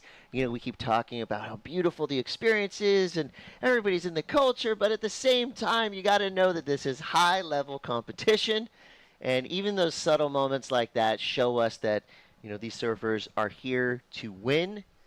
Yes, they're here for the entirety of the experience, but you know, top of mind when they paddle out in these heats in that jersey is win. Yeah, and it's a chess game with the ocean and your opponents and your positioning in relation to the banks and the conditions, and then your opponents. And we saw that there. Malachi recognized that he wasn't going to win the paddle race to the priority, that Olaf was going to get it, so he just tacked left and repositioned himself, recognizing that, hey, I may as well just surf and try and catch another ride. He did that. It didn't improve on his position. Got a 2.4 as we see the Barbadian on the replay. Drops down the face. Beautiful closeout turn. Currently in the lead. 2.33 and a 4.83. Drives off that white water, and then this last turn's a beauty. Deep from the bottom. Throws spray. Flares tail. You liked it, didn't you? That's going to be a highlight photo at the end of the day for sure. Great style there. And you know what, Barton? I like when these young surfers make our job easy, when they catch a lot of waves, when they surf them well, when they put up big numbers and they add a little bit of competitive drama. That just makes this job that much more fun and easy when they do the work for us. Yes, absolutely. Look at him driving there. Nice positioning. Went for the backhand 360 off the foam. I like the look of that board too. Nice length. So we're inside of 5 minutes. I mean, this has been a really action-packed heat as we see Olaf Balhussen from Netherlands. A nice turn there. You know, as we kind of enter our next phase of the future of surfing with wave pools and surf parks popping up all over, you know, some of these young surfers now have the opportunity to get involved with repetitive practice closer to their homes with more surf pools opening around the world. Team Barbados there represented well by their entire squad. Yeah, but with that being said, you know, places in Europe, you know, obviously what we've seen now in the Middle East with those incredible parks opening up, you know, I feel like that right there is just going to add more teams and more names to ISA competition. And we're ready for it. Let's go 500 surfers next year. Why not? Snapping out of the top. Olaf finish up on the inside. Unfortunately, sort of caught the nose of the board there. See it on this forehand replay. Has to wait, spend some time to get around the whitewater. Does so. Couple of nice turns that flowed cleanly from one to the other, and then on that closeout, geez, that nose dug in super deep into the water. Somehow he pulled it out, but just the fact that that water was over the board so significantly dragged him off. And then, to the wave pool conversation and the opportunity for repetition. That is the thing that makes our sport so difficult, is that every single wave you ever ride is different. Right. You will never ride 2 waves exactly the same ever in your entire life. Yeah, even in a wave pool, Yeah. right? There's subtle differences that's there right, as there's well. subtle differences there. But that's the closest we get to a repetitive environment where you can practice and rehearse over and over, and you know the wave's coming, you know you're going to catch it, and there's some things that you just don't have in the real world, in the natural world, should we say. So we're really grateful and appreciative of this opportunity to train in wave pools. And they're popping up all over the world. And you'd agree with me, you can never have too many perfect waves. Never. The more the merrier. The more the merrier. Bring them on. So 2:42 to go. Wave pools are the last thing on the mind right now for Warren Povey. Yes. He is just trying to defend 2 hard-charging surfers now. Turn like that's a great way to start. Cuts back into the white water, so a classic combo of a snap to a cut back there. Nothing else for him through to the inside, but he's looking to get rid of a 2-3-3, and you kind of do this is a very loose equation, right? So 2 maneuvers on that wave, a snap and a cut back, right? 2 different maneuvers. The judges want to see variation in what you're doing. So if you go kind of peel the onion back to the very core and the very basics, you would think by doing 2 maneuvers like that, he's going to at least get something above that 2-3-3. Yep. In the previous heats, we saw most of them in the afternoon last night. There was a lot of surfers needing, 1.5, 1.4, and we saw those achieved by basically standing up and even just attempting to do a turn. So the judges, they have to pay as much attention to the surfers that need 1.5s as they do to the surfers that need 9s. Every score counts. Yep. And I want to give a lot of credit to our judges who have been on fire throughout this entire event. 11 hours of surfing yesterday, and that's 15-minute heats, and I'm not very good at math, but I think that is 1,784 heats in a day. Well calculated. Something like that. For us, we have responsibility in our job. We've got to present this sport to the world and present things that we see and articulate it so that people understand why we love what we do, what this sport is all about. But for the judges, there is this enormous responsibility that comes with having to get those decisions right, those scores right on every wave that's ridden.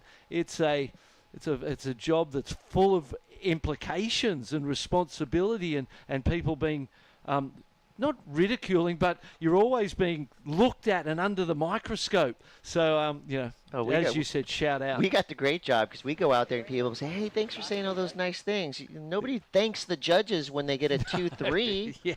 Those are the guys you need to be thanking, the men and women in the judging panel. It's a thankless job, but we've got a crew of experts, an international field, and they're definitely showing why they are the elite right now. And it means a lot. It means the world to these surfers in the water to be judged by such an esteemed panel. As we see Warren now, could be a victory lap for Team Barbados with 2 seconds left, and that is it. So at the end of it, Repechage, round 1, heat 12 goes to Warren Povey from Barbados, and Malachi Hagley from Team England comes through in second place. Unfortunately, we lose a Dutch surfer, Olaf Valhussen. But I want to say thank you to Olaf for bringing your skills and representing your nation so well down here in Brazil. You've done an awesome job, and we will see more of you in the future. But congrats to this young surfer representing Team Barbados. As the BG said, staying alive here at the ISA World Junior Surfing Championships. So as the celebration starts on the beach, we're going to field more surfers in this lineup. No rest throughout the day. We are going to grind through some of these heats all the way to dusk, as we should, because we've still got swell. The crew is here ready to showcase the world's best surfers, 18 and under. And this is the last chance for these surfers to stay in contention. So we're going to take a quick break, but we will be back with more. 3 more surfers enter the lineup here at Macumba. Stay tuned.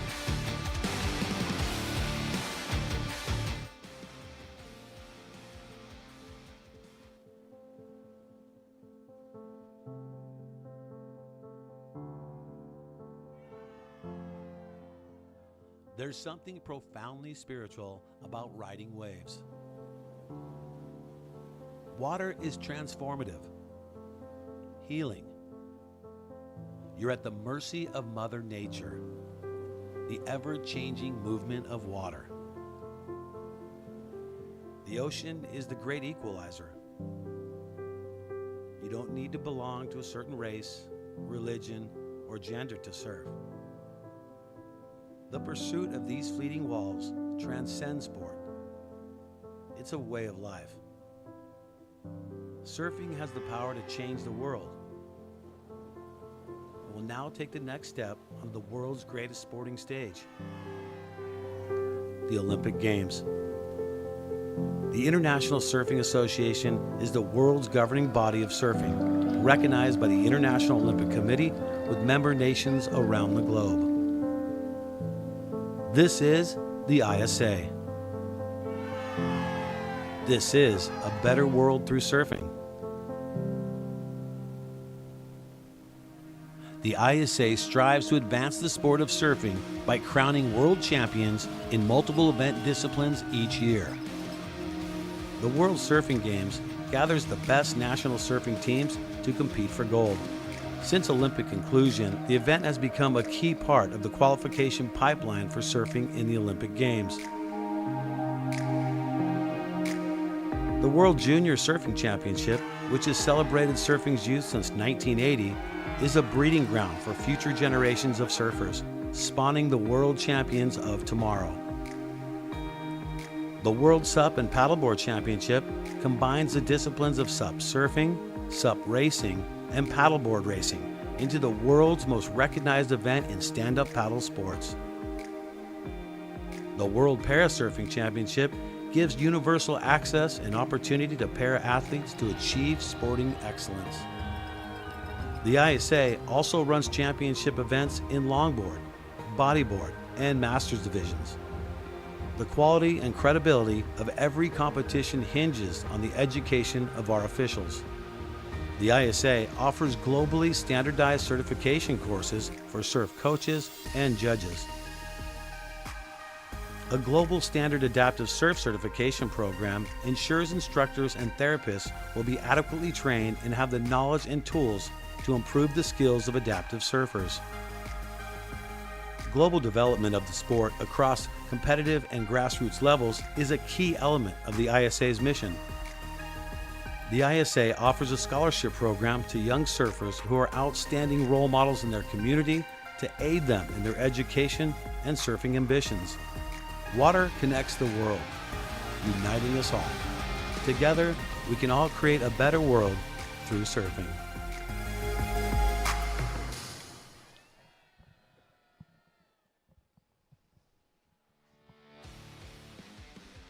Great messaging right there from the ISA. Go to ISAsurf.org if you want to know more, and there's a lot to know. Not only do we help to grow the sport of surfing, but that also starts at the back end as well. There's training programs for judges, for coaches. We offer scholarships. You know, as anybody who's ever even tried to go on a surf trip knows, no matter where you're going to go, it's going to cost you some money. Bring your boards and, you know, get yourself around the world. So we have about, I think, 12 to 20 surfers competing here in Brazil that have received ISA scholarships, not just to help get them here, but also help them with equipment, with education. So, you know, good things happening behind the scenes, and we'd love for you to explore a little bit at ISAsurf.org to find out more. So with all that good stuff, let's get back to more good stuff happening in the lineup. This is your surfer in green. That was Owen Graham. So we got another international affair, as always, in the lineup now. And let's take a look at Tom Murphy from Team Ireland. A little in and out there on the replay.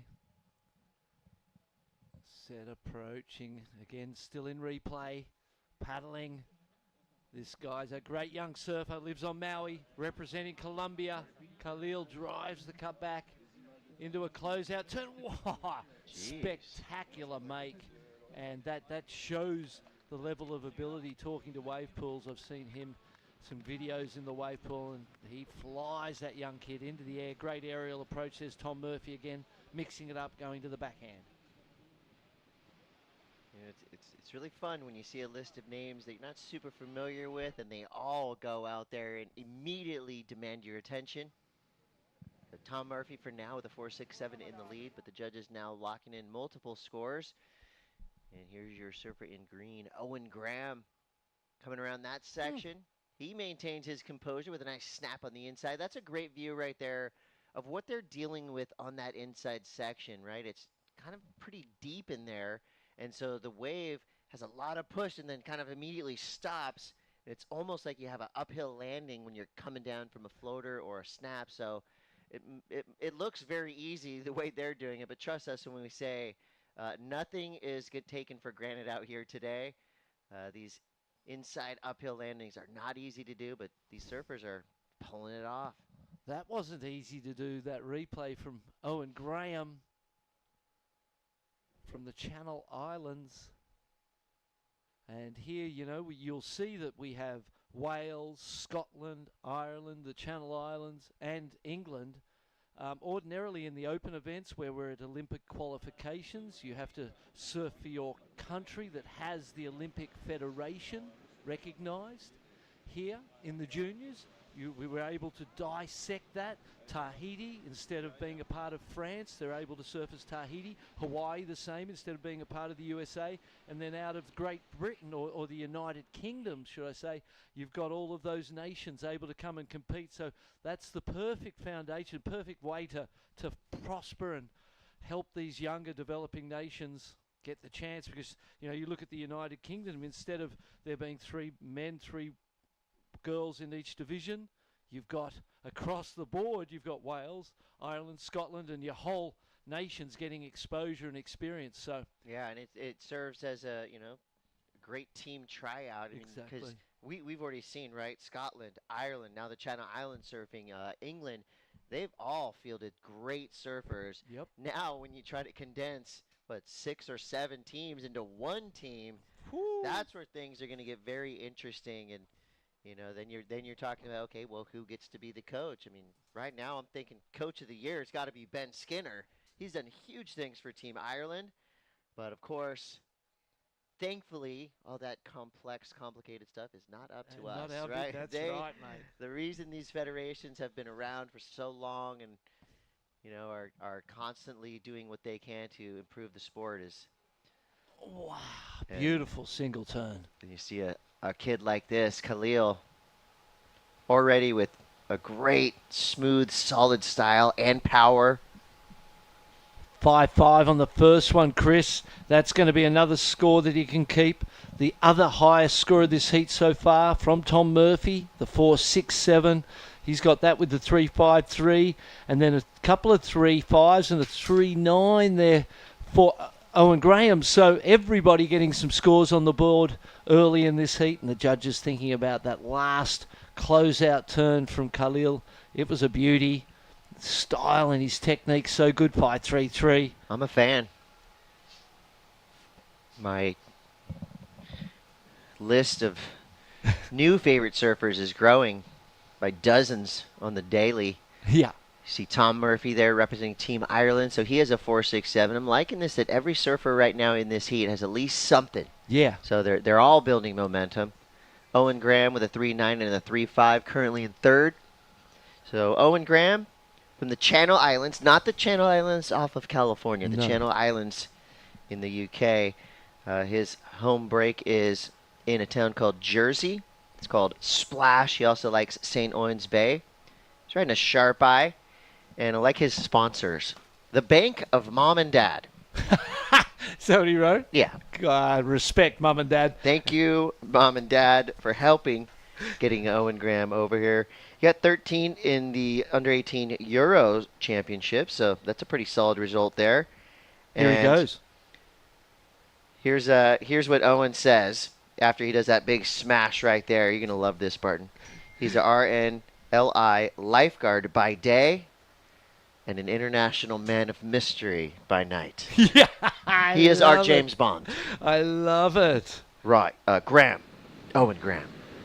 007. And he rips at surfing.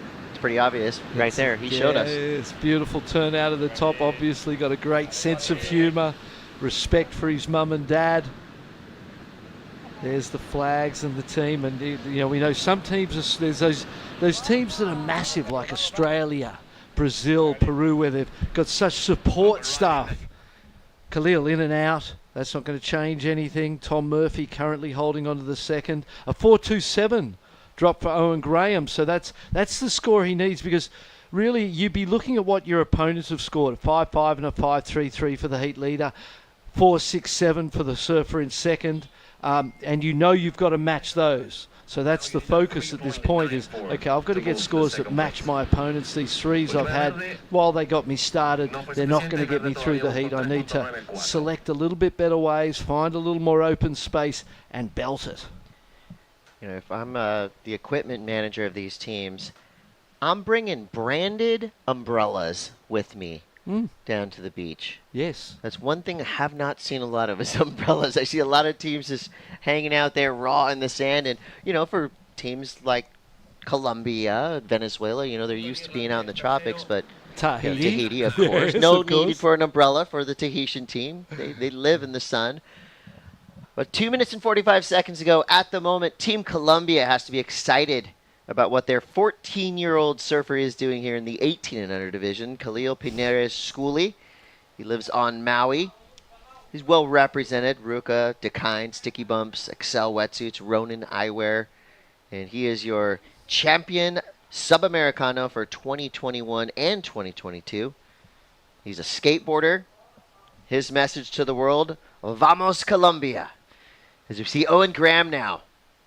Total of 817, but room to grow. Oh. Nicely done. A little forced at the end, Yeah. but you know what? In most cases, I say it's better to just ride out clean, but sometimes you want to just go that extra effort and do whatever you can to try to smash your way through this heat. And it doesn't need much. You've got to get rid of that 390. Yeah, and especially clawing your way back. You may as well go for it and fail than not go for it at all. Because you're in third place, and nothing ventured, nothing gained, as they say. So, again, without that last turn, it wasn't going to be the score. Without that last turn completed, it's most probably not going to be the score. But without it, it wasn't going to be the score either. So he chose the right approach. Perhaps the timing could have been a little bit better out of that second to last turn to time that last turn better. Look how clean the conditions are. Beautiful sparkling ocean here. Nothing better than paddling off terra firma, paddling off the land out into that great unknown that is the ocean. The educator. And fills you with a sense of joy every time you paddle in. Every time I just dive in the ocean. That first dive and you just dive in, there's that feeling of, thank goodness. I feel better already. And that's got to be the first thing you do, right? When you get to a new place. I mean, yeah, if you're going to Iceland, if you're going to Norway, it takes a little bit more effort. But if you're coming somewhere like Brazil, California, Hawaii, of course, you get off the plane, you drop your stuff off wherever you're staying, you jump in the ocean. And Absolutely. That it really has a way of helping to settle you in and ground you, as we see a lot of joy on the beach, but in the water, still our surfers fighting to the end. Owen Graham went into second place, mate. He paddled out inspired because he heard the score. He got a 4.07, so he did get the score he needed, even with the fall on the last turn. The work done before that deemed sufficient. Tom Murphy dropped to third. 5 seconds left. He's going to get this wave in time. Tom Murphy now. He needs to surf this wave flawlessly to give himself a chance. A big snapping turn there. And he goes down, of course, leaving it to the very end. All these heats go down to the wire as we see Owen Graham now. You can tell he's feeling some confidence after just getting the edge over Tom Murphy from Team Ireland. So at the end of that one, Team Colombia Comes out with the win. Khalil Perez gets the victory. Owen Graham in second, representing the Channel Islands. Tom Murphy from Ireland, unfortunately, bowing out of this competition. But again, can't say enough good things about Team Ireland. They've really represented themselves well down here in Brazil. And we will have more for you coming up next. Chinese Taipei, Uruguay, and Tahiti paddling out here in the repechage 18 and under, round one. More action to come. We'll be right back.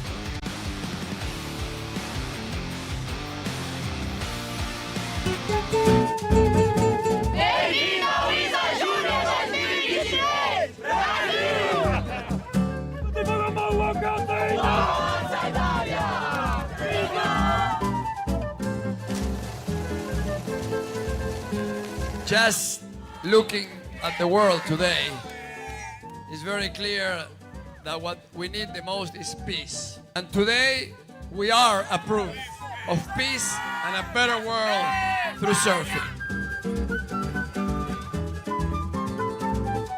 It is my hope that in these 10 days of surfing competition, friendship, camaraderie, to hate, we answer with love. To violence, we answer with peace. And of course, we answer with surf, which is what we love. The amount of happiness of bringing this all together. I personally surfed this event twice before, and it changed my life, like it's gonna change your life. Now that the world can hear, it is my greatest pleasure, my greatest honor. This is what I love to do the most. To officially declare open the ISA World Junior Surfing Championship in Rio de Janeiro, Brazil!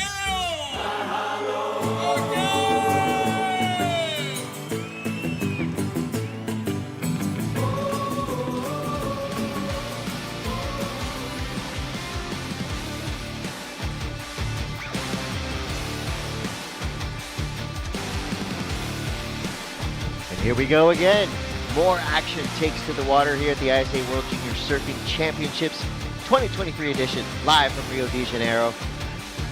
We're going to get straight into it as these surfers are wasting no time getting involved. I'm Chris Cote, happy to be joined by Barton Lynch as we talk you through the future of surfing that's unfolding in front of our eyes. 46 nations represented here. One of them is Team Uruguay. That is Alfonso Royal getting his campaign started. So now all three surfers have waves ridden. Top score for now is Yu Chia-Chi. There's young Khalil Perez. So 14 years old, surfing up a division in the 18 and unders. That young kid is surfing like a grown adult, ripped his way through that last heat. Looking like a young Eli Hanneman, something like that. You know, so much inspiration around him from Maui. Obviously, you know, it's one of those hotbeds of international influence in the surfing world across all disciplines, across all sizes and sorts of waves, from Matt Miola and Albie Leia in the air, through to Kai Lenny and everything that they're doing there.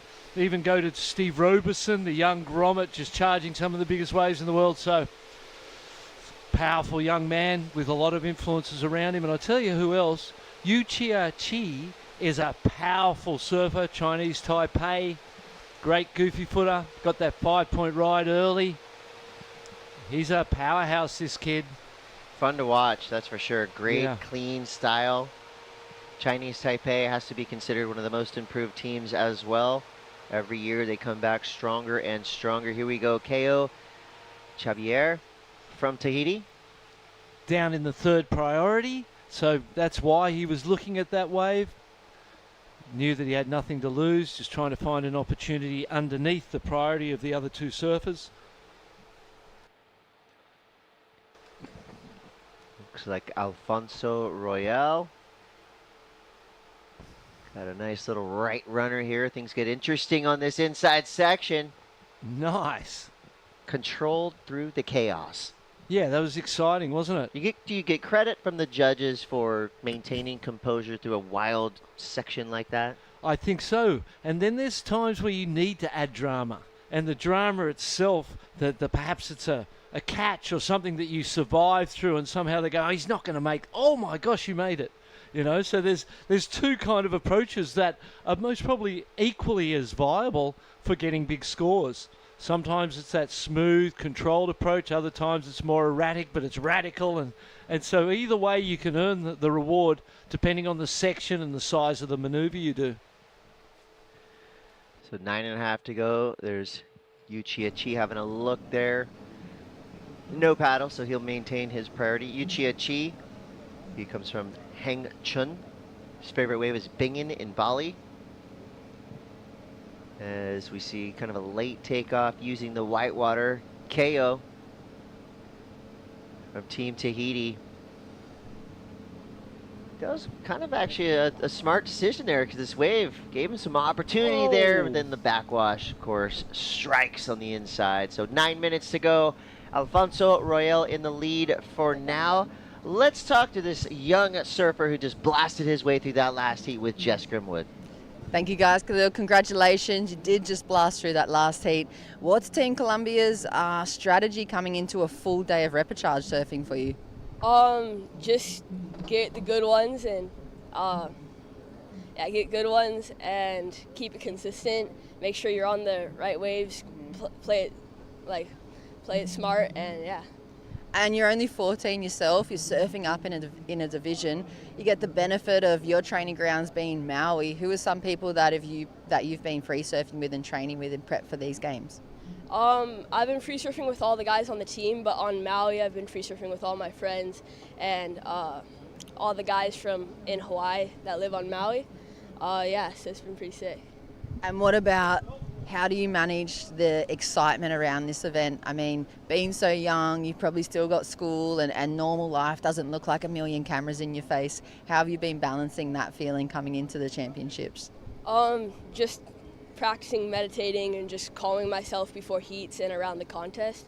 And when I'm at home, just coming back to my work at home and all my schoolwork that I need to do. But when I'm here at the contest site, it's all about just getting in the mind space to go out there. Well, we love it. Congratulations, a great heat win for you. Would you like to say anything to all your supporters and the rest of the team and the nation supporting you here? Hi guys, let's go. Viva Colombia. Cheers, mate. Congratulations. Can't wait to see you surf again. Thank you. It's really all you need to say, right? Let's go. Viva Vamos Colombia. Colombia. Love to hear it. I love the spirit that we see down here. You know, for me, these ISA events are so full of joy. Mm-hmm. Of course, the competition level is really high, but Barton, you and I are around a lot of, championship tour events, challenger series, qualifying series. And yes, there's absolutely joy on the beach down here, but the competition is just, it has a very serious feel to it. Down here, you still have that serious feel, but then you've got this kind of overwhelming sense of stoke and joy for a lot of these surfers just to be here. They're not getting paid to come down here. There's no prize money on the line. They're all doing this for the love of surfing, for the love of their nation, and in their own way to help spread the love of surfing and get this pastime out there across the world. And it really is a unique event to be at these ISA juniors and the ISA across the field with the parasurfing games, with the sup paddling and the sup racing and longboard, bodyboard. There really is something for every type of surfer, and it's proud to be a part of it. Absolutely. I feel exactly the same way. And I suppose a part of it is that, on the international stage, it's more an individual thing, isn't it? And you're there, even though you might have countrymen or sponsors, team members or whatever, it's an individual sport. Here, in the end, it's a team sport. And you're a part of a team while you're competing individually. You've got the parents, the coaches, the managers, and all these energies that come together to create success. And regardless of the result, that's one of the things you learn as a competitor when you've done it most of your life, is that the results come and go.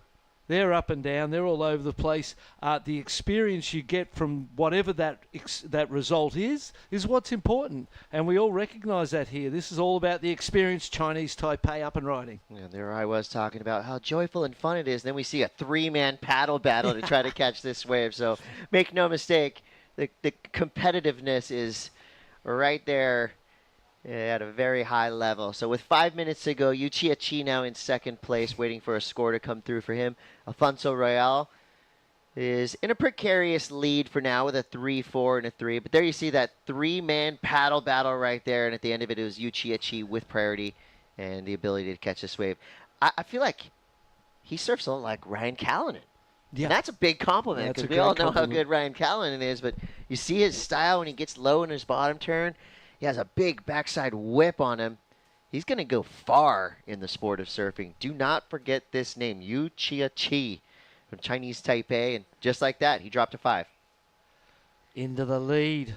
Oh, Royale maybe sold a lemon right there from KO. Part of the tactics in these heats, right, when you do have priority, if you're sitting in that top priority spot, everybody's going to try to sell you something. 100%. Like and the better the salesman you right? are, the better salesman you are, that's a big part of this job, to get someone to waste essentially their priority and give it to you can be a turning point in a heat that makes all the difference in the end. And even, you might, I remember trying to get them to hassle me and tag me, wanting them to, so that I could drag them away from where the good waves were. So even at that point, you'd kind of paddle close to them and then move away. And if they didn't move, I'd kind of wait a second, I'd paddle close to them it's again. Like fishing, right? Yeah, exactly, mate. Just little... Just land that fly jiggle the on rod there. a little bit. Come here. Come over here. Come over here. I try to do that coming. free surfing, especially with my brother. I say, it's good down here. Let's go down there. Then I stay where I'm at. Or you don't even look at it and pretend you don't want it. Yeah. Swing at the last minute. It never works. Does work sometimes. For me. Here we go. Alfonso Royal now, a big bumpy wave. And not much he could do right there. That wave had a mind of its own. It got pretty wild underneath his feet. So 3 minutes to go. Yu Chia-Chi in the lead. Alfonso Royal second. Cairo Chabier from Tahiti, the host nation in the upcoming Paris 2024 Games. Or the host surf break, I should say, in French Polynesia. Chia Hopo at the end of the road. One of the world's most menacing waves. Oh, fills you with fear. I'm scared just saying it. It's just can't imagine radical. having to surf it. So KO now, I'm sure he feels great out at Teohopo with surfing like that.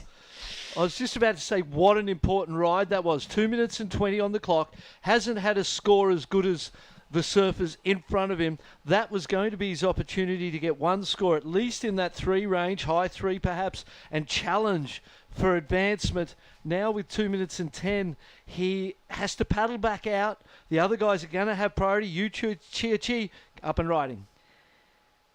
So you tell me, who does his style remind you of? Wow. Right? I mean, I see Arcal, I see Owen Wright. Yeah. And it helps that he's a tall, strong, goofy footer with a great style. There's almost a bit of Okalupo size and power in there too to go with the Callanan style, isn't there? Yeah, I mean, and if you're getting compared to surfers like that, you're doing something right. This is not an easy wave to surf, but he made the most of it. Massive last turn. Well, the guy sitting out the back saw all 3 of his fins too, and they go, oh no. Oh no. What was that? Keogh on the replay. Got that first snap in. Goes vertically into the lip. It was going to be a great score. There's that catch of the rail at the very last minute. It was almost slow motion too. He's going, no! Oh! Yeah, exactly. A minute 12 now to go. Yu Chia-Chi will be in a commanding lead after the last wave that he surfed. I feel like the weight of the points he's about to be allocated coming from the big backside smash at the end of that wave.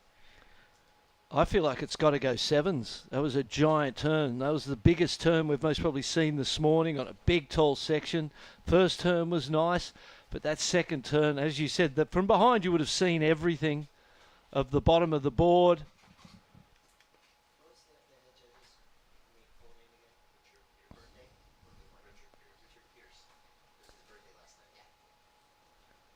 There's the Tahiti team. Serious face.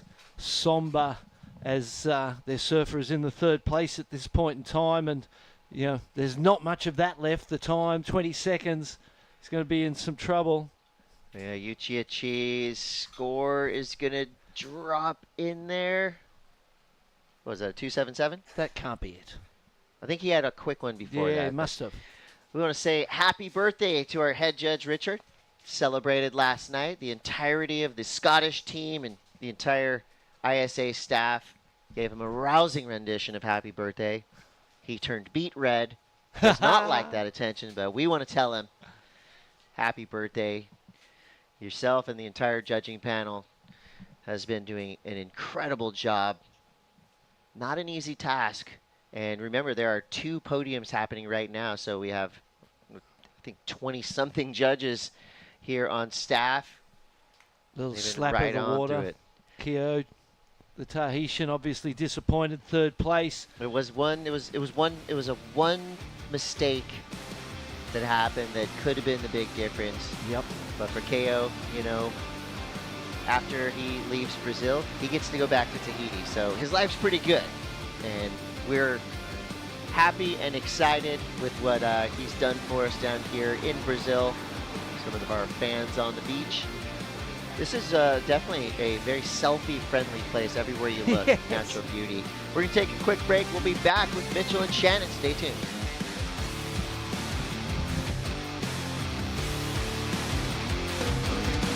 Welcome to day 3 of competition here at the ISA World Junior Surfing Championships, Rio de Janeiro. For the best wave of the day, a 9-point ride goes to Team Australia's Harley Walters. Axel Dominguez for Team France scored an 8.83. A little off time maybe as he comes up into that lip line, but he is able to keep that speed and momentum. It's really good to finish with a good wave for the confidence, so we're really good. England's Lucas Skinner, an excellent ride. He scored an 8.83. Told ya, he's amazing.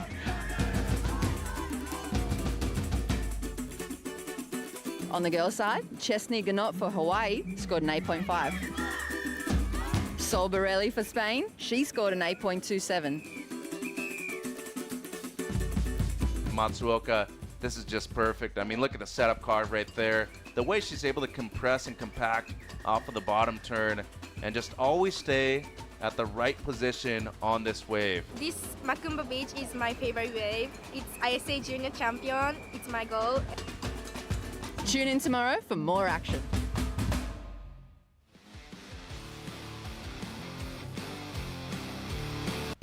Welcome back to the action. We got to just witness Alfonso Roel out of Uruguay, getting out of the water, taking that second place position ahead of Tahiti's Keo Chabrer and just behind Jia Qi out of Chinese Taipei.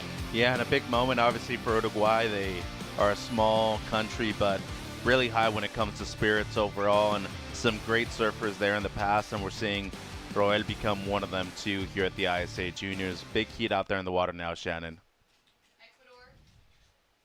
Ecuador, Greece, and the Channel Islands with Johan Ugual, Mateo Christodoulou, and Anders Ravenscroft.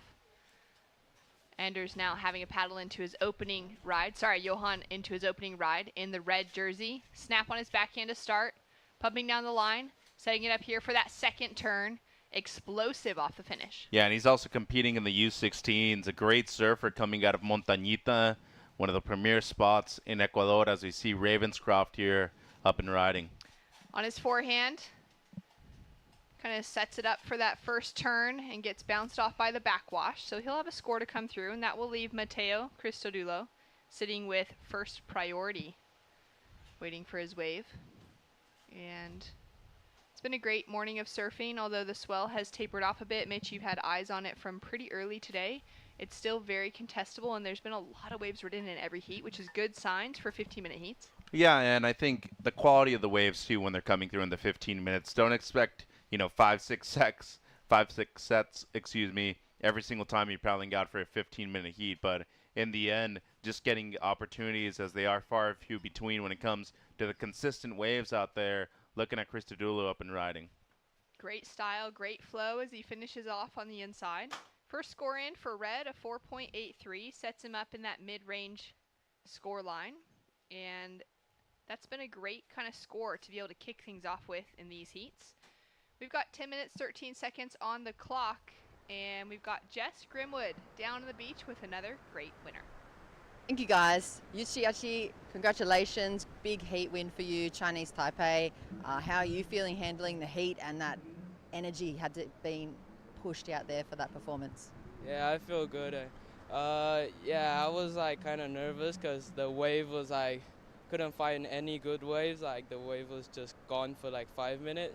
But I managed to catch a wave in the starting of the heat and got a pretty good score and just keep the priority and finding good waves, yeah. Who's your favourite surfer? Because in the English broadcast they were talking about you looking like Ryan Callanan, Mark Okalupo, Owen Wright. For you personally, who do you look up to?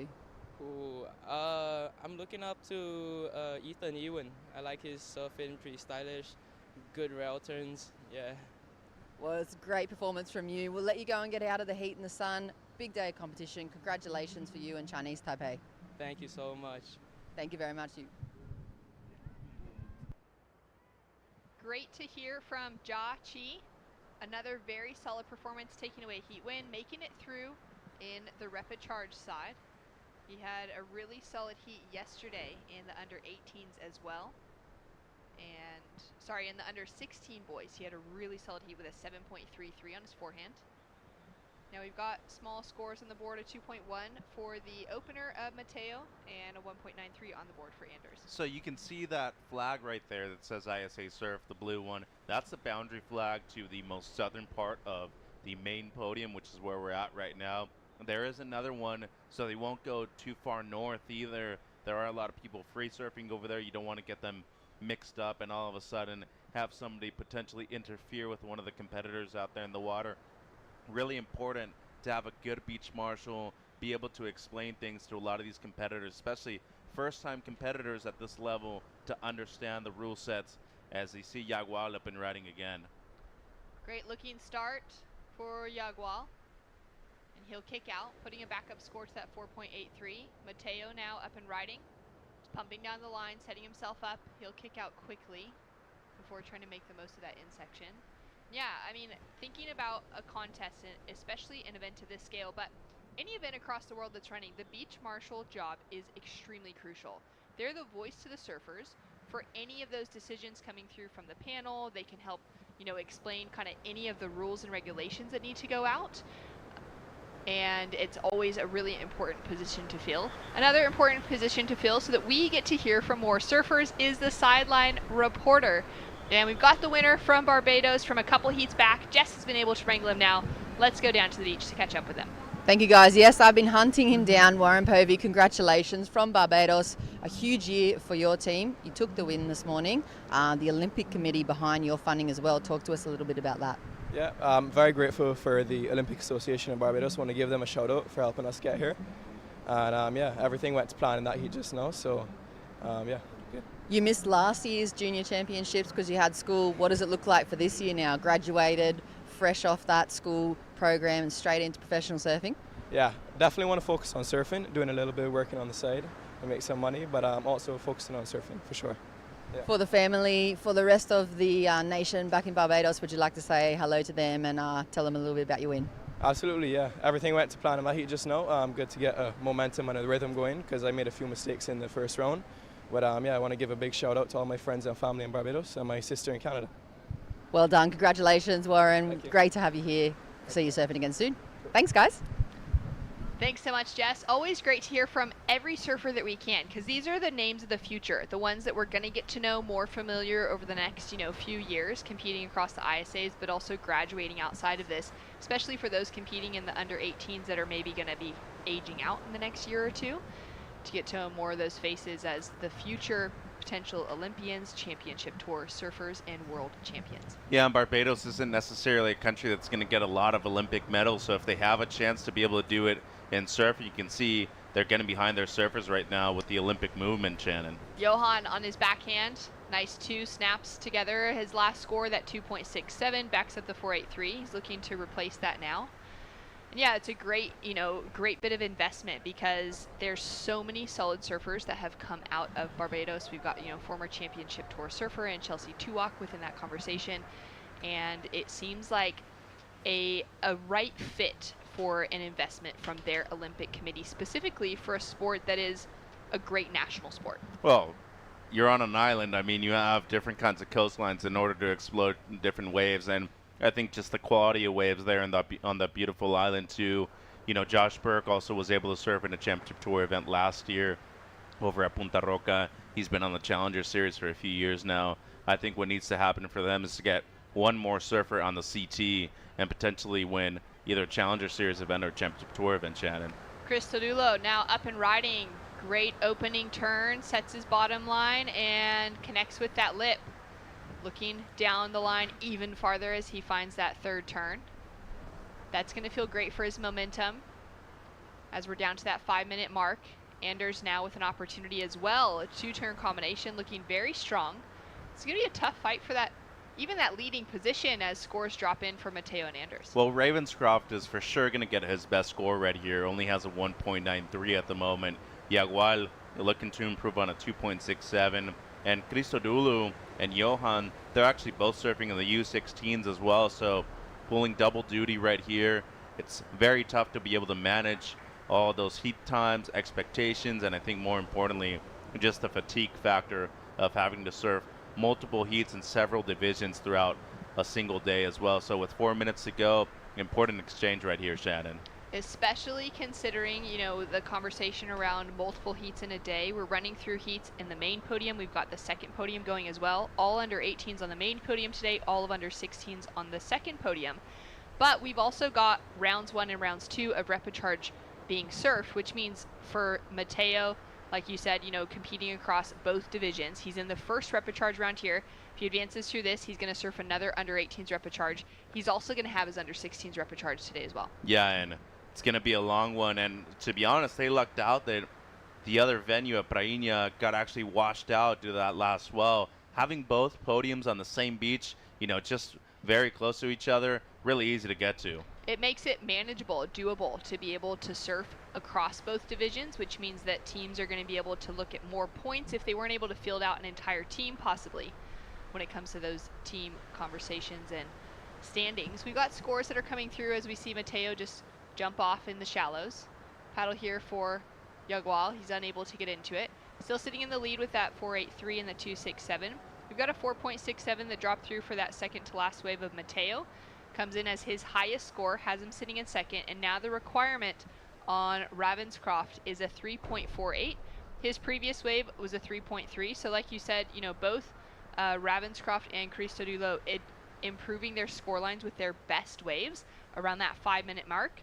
Now they've got 2.5 minutes to figure out which of them could be taking the advancing position with still relatively small requirements on that third place surfer. Yeah, not much needed, as you were mentioning, a 3.48. He already got a 3.3, so he's just within striking distance.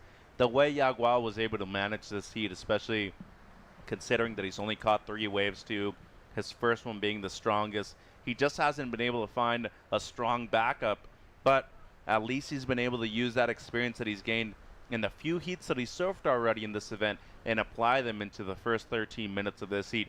That's one thing that I noticed a lot with great surfers, not just those surfers that are kind of here to fill up a lot of spots. These kids need to perform in order to get more government funding, so for them it is essential to be able to move through as many rounds as possible, and including Ecuador, who already had an Olympian in Mimi Barona.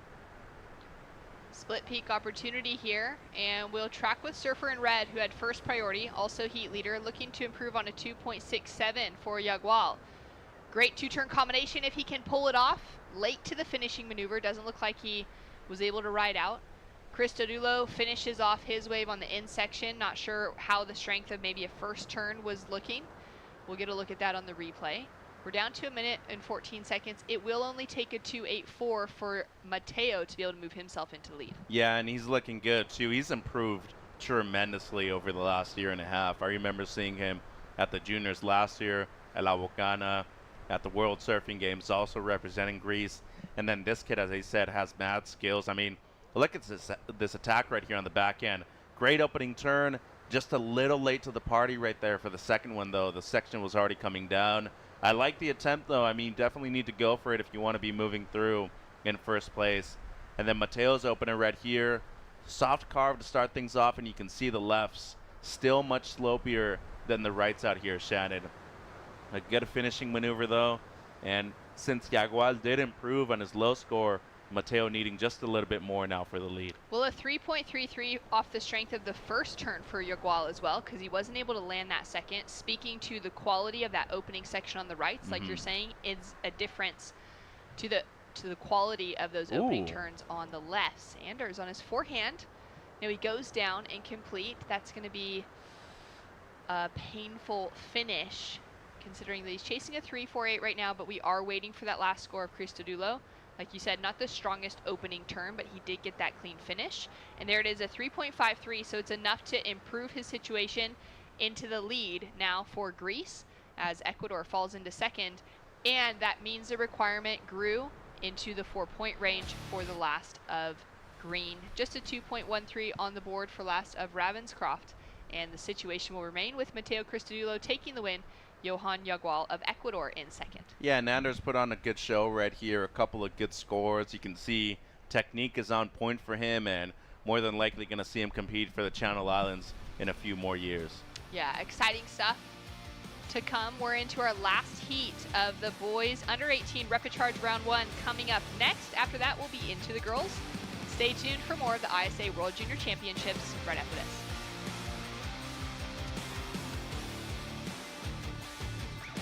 Different day. We're going to Chopu. It's like we all went, oh my God, what an amazing idea. Chopu is one of the most incredible waves, probably a wonder of the world. And it's just sort of like a whole nother world out there. It's godlike, it's quiet, serene, beautiful. Then you have this glorious wave that comes off a reef, and it's so powerful and so beautiful. I think Chopu has the opportunity to capture the imagination visually for what people think surfing is.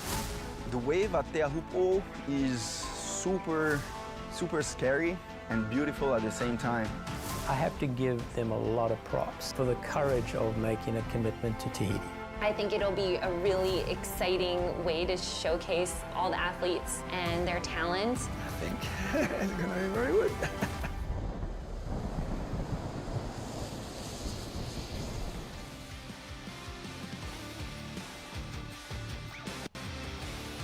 Welcome back to the action, into the final heat for our under 18 boys. Repicharge round 1, heat number 16, with Uruguay, Chinese Taipei, and Norway in the water.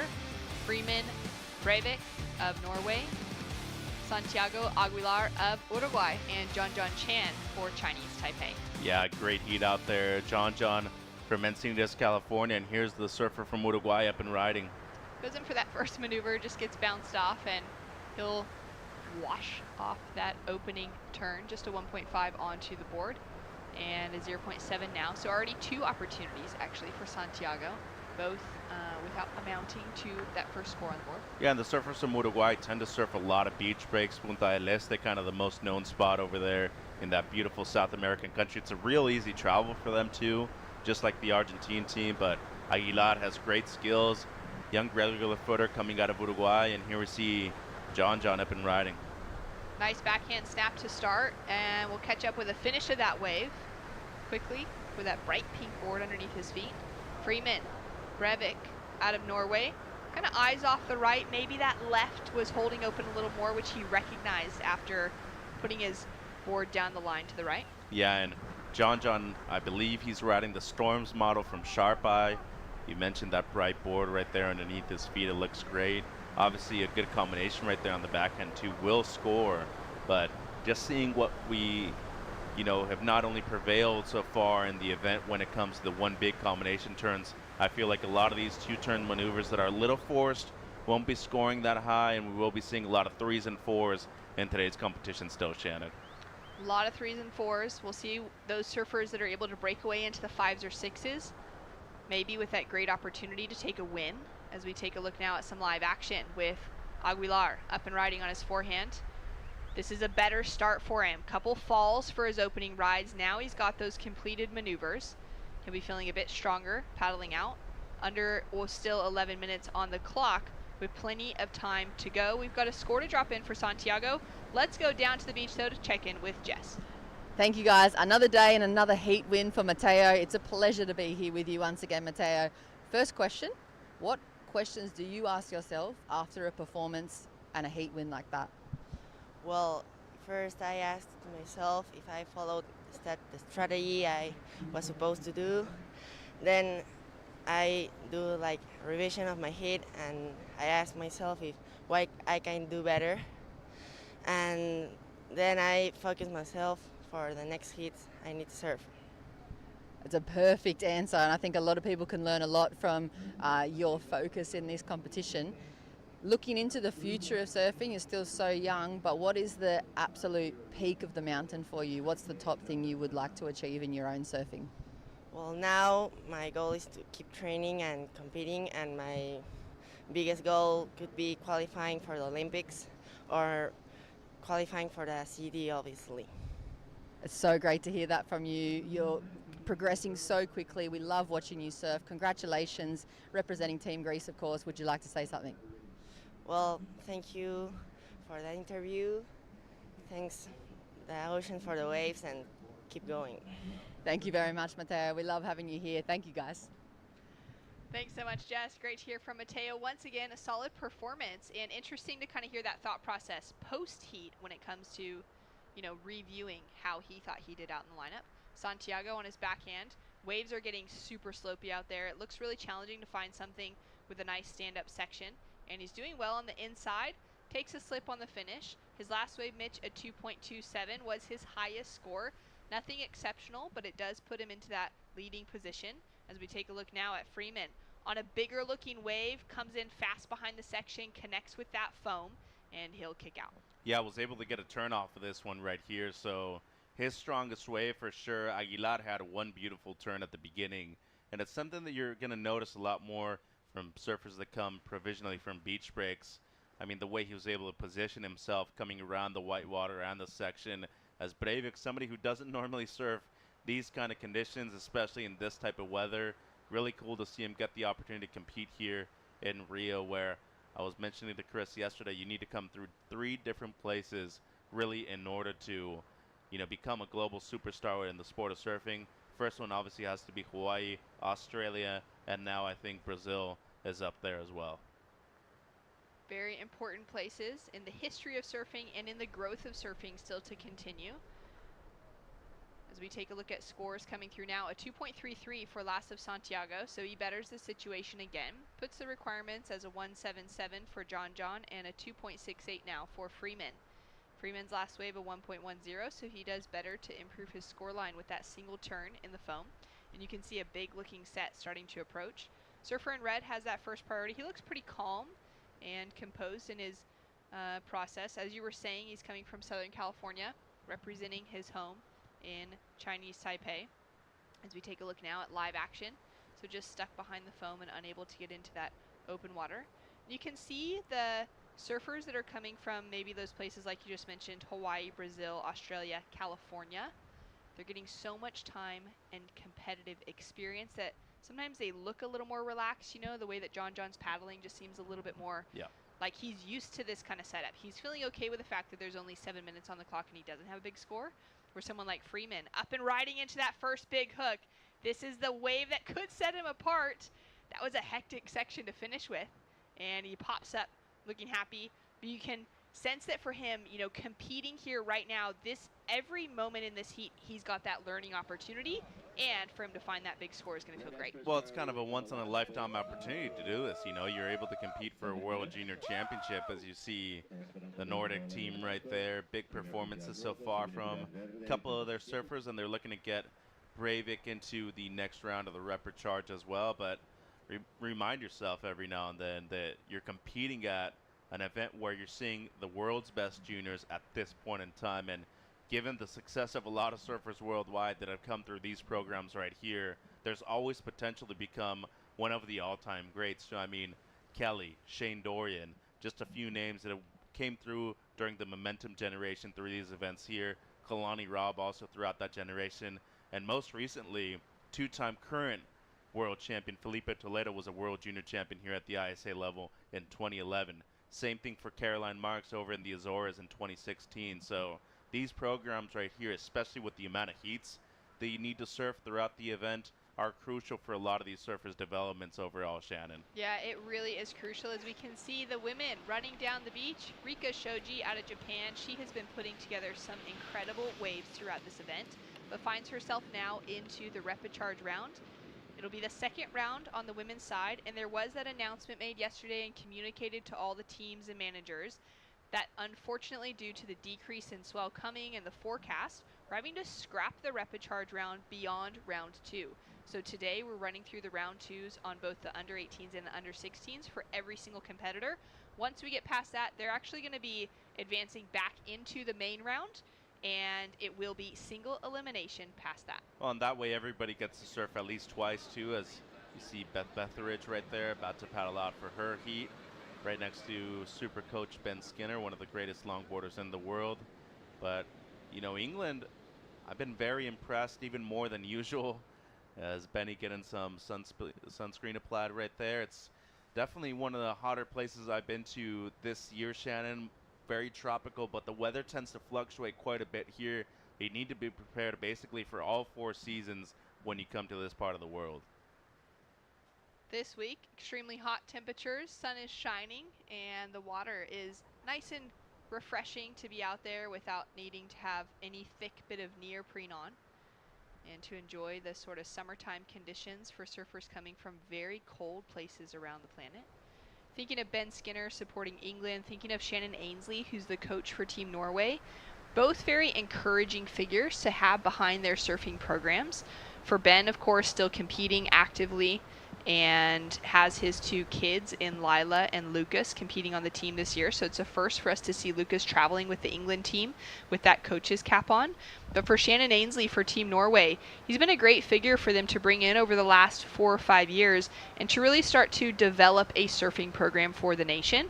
A South African himself with an incredible surfing career behind the scenes, now being able to pour into a new generation and really help them in that grassroots movement that's currently taking place across competitive surfing in Norway. Well, all it takes is one person too. In the end, it is an individual sport, and you need to remind yourself, even if they do scrap the repechage, even if you do have an opportunity to maybe advance needing a 1 or a 2, you need to be able to do everything in your willpower to be able to get those scores or do as much as possible in order to advance, because we're at the world's highest level of surfing, and at an event where somebody could become a world champion and become a superstar from one day to the next.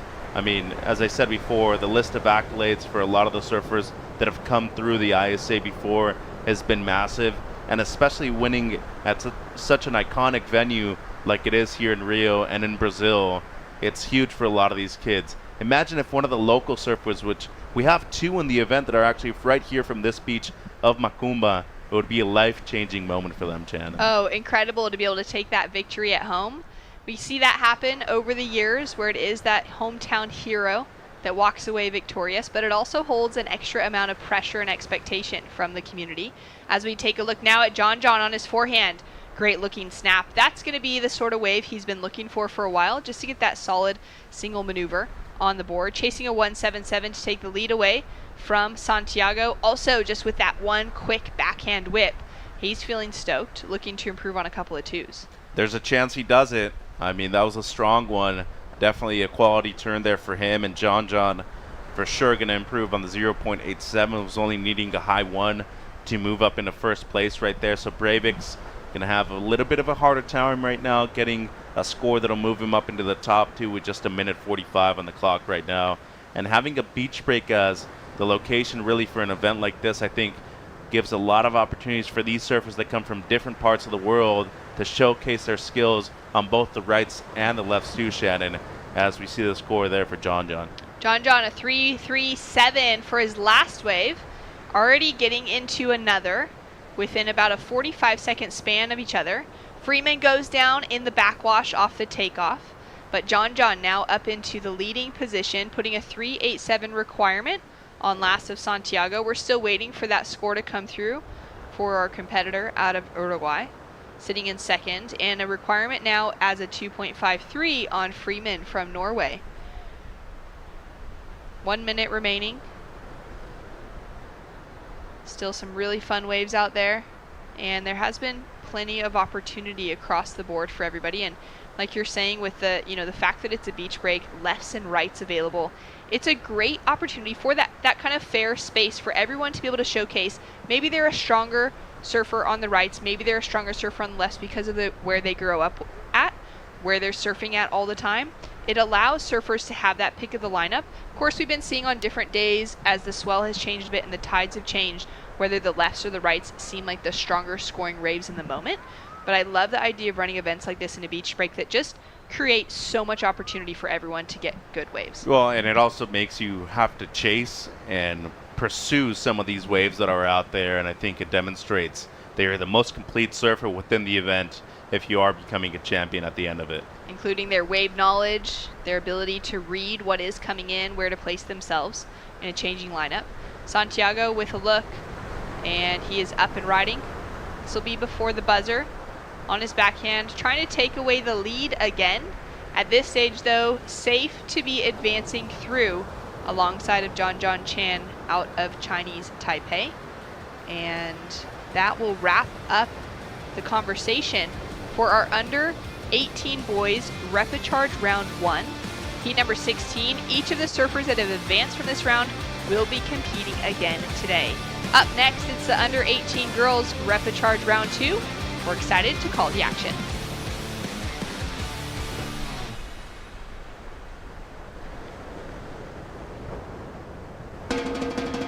Welcome to day 3 of competition here at the ISA World Junior Surfing Championships, Rio de Janeiro. For the best wave of the day, a 9-point ride goes to Team Australia's Harley Walters. Axel Dominguez for Team France scored an 8.83. A little off time maybe as he comes up into that lip line, but he is able to keep that speed and momentum. It's really good to finish with a good wave for the confidence, so we're really good. England's Lucas Skinner, an excellent ride. He scored an 8.83. Told ya, he's amazing.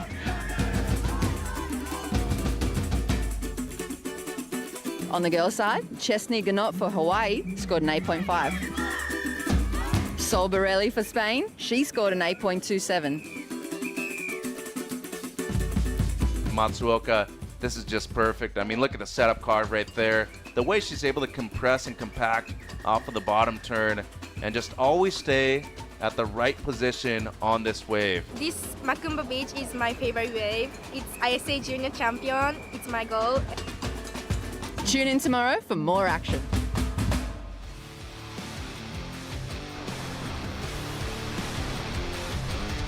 Welcome back to Rio de Janeiro, Brazil for the ISA World Junior Championships, and it looks like we've got the cleanup crew down on the beach for beach cleanup, something that's very common and great to be involved in at any beach around the world is keeping it clean, Mitch. That is for sure, Shannon, and especially a beach as beautiful as this one right here.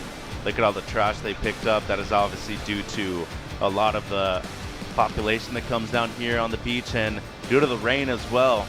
Everything that ends up going into the drains goes back into the ocean. So remember the 3 R's: reduce, reuse, recycle, Shannon. That is right. Out in the water, it's our first heat for repechage round 2 for the under 18 girls. We're seeing England, Japan, and Germany represented. 2 German competitors in Nina Smickles and Ludmila Gunther in the water up against Japan's Rika Soji and England's Belle Betteridge. This is going to be a really great way to kick the day off. A couple of these surfers have advanced through from repechage round 1. A couple of them have fallen down from that main round, so they had success and then fell short. Now they're into the elimination round as we take a look at the opener for Ludmila. Yeah, and she's a returning surfer to the ISA as well. It's her second time competing here for the German team. Was there at the juniors last year at La Bocana. As we see Shoji 4.67 on this one. Quality turn right there on the backhand. Good timing. Kind of surprised to see a Japanese surfer in the repechage this early on, as we look at Betteridge right here on the forehand. Talking about a strong surfer. Great carve right there to open things up, Shannon. just the one and done for her. And Smiklas, she actually resides in the Dominican Republic, so some beautiful waves over there on that Caribbean island. They share their territory with Haiti, and as you can see right there, has skills, just not being able to complete that second turn right there on the backhand. Yeah, it just gets a little bit caught up on the second, but beautiful approach as she was going into that opening maneuver. 11 minutes, 30 seconds on the clock, 15-minute heats for every single heat that we're running through today. We had the same yesterday just to provide every surfer with the chance to get their heats in while there were still waves. It meant taking 5 minutes off the clock, but with the consistency of the conditions, there's still been opportunity for everyone to get that first score and a backup score in. Rika goes down on that first turn, but she's already got 2 solid scores on the board. Straight off the bat within the first few minutes, she dropped in a 4.67 for her opener, and a 3-point ride has her sitting in the lead. Small scores across the board with the 2.33 a bell better. Last under 18 boys heat with Jess. John, congratulations. A huge win for you and for Chinese Taipei. We love watching you surf. How are you feeling after that? I'm pretty stoked to make it after really bad first heat. Just hope to get this rhythm for the next heat too and keep it up for Taiwan. What about Taiwan just hosted a really, really big qualifying series event. Were you able to compete in it, and what was it like to practice there coming into here? Yeah, so I actually live in California, so which was very hard to get in the 5,000 since I never really surfed a QS, but thanks to Quicksilver, they got me a spot, invited me to that QS, and had such a good experience. What lesson did you bring in from that QS into this level of competition, and what have you been working on? Definitely better, bigger maneuver moves, score higher. At home in Sanitas, we kind of just have WSAs, and they score really high. And I realized that there's so much better surfer in this world. Well, congratulations. We love having you guys here. It's always a pleasure. You bring great vibes. Would you like to say anything to everybody cheering on from home? Yeah, for sure. Thanks for watching, and thank you for Quicksilver, and I'm so thankful for Taiwan for giving me this opportunity on the spot. Thank you. Congratulations, John. Thank you, guys. Thank you. Thanks so much, Jess. Great surfing from John. An interesting insight on him now, kind of learning, all right, the scale back at home, maybe in the, kind of growth events, not quite the same as what he's going to be experiencing on an international level. Well, it all depends on who you're competing against, and in this case, he is competing for World Junior Championship against the very best surfers in the world under the age of 18. So sometimes it can be a rude awakening, Shannon, for him. Luckily, he's advancing through into rep round 2, and as of right now, all you need to do is improve on your previous scores. But remember, surf to how the waves are going right now in your heat. As we're looking at Rika right here, has a 4.67 and a 3. Great snap right there in the pocket. Lovely timing, Shannon, on the forehand, and just picture perfect positioning on that one to be able to get her backup score of a 3-point ride. Here's the 4.67 on the backhand.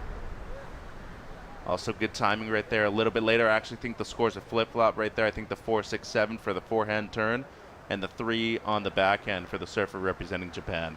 8 minutes remaining on the clock. Rika currently sitting up in the lead. Ludmila for Germany into second, and Nina sitting in that third position. So second place, currently the battle between Germany for that second and third spot. But for Belle Betteridge, she is sitting with first priority. She's only chasing a 0.83 to get herself into that advancing spot. And this is elimination, so they all know paddling out there, they need to be in that top 2 advancing through. And have a look at this set that's starting to roll in now. Yeah, and Smisiklux, has had a couple of good opportunities to convert on better waves. We saw the fall right there on the backhand with the 1.5. That was a score that probably would have gone up into the upper 2s or the low 3s. So as of right now, just need to clean those things up as Betteridge up and riding. Great looking wave selection, lines it up for that first turn. Solid on her feet as she kicks out underneath and shows so much control and grace. Now looking at Nina up on her forehand. Just weaving down the line, finding some speed. Great connection with the lip, and she'll just jump off with the backwash. Well, that's her best wave too, but Betteridge, you can see that she gets on the right wave and she is just converting into a good score, as it seems like Rika having a look here. Up and riding. Using that backwash just to get into it, sets her rail for that opening turn.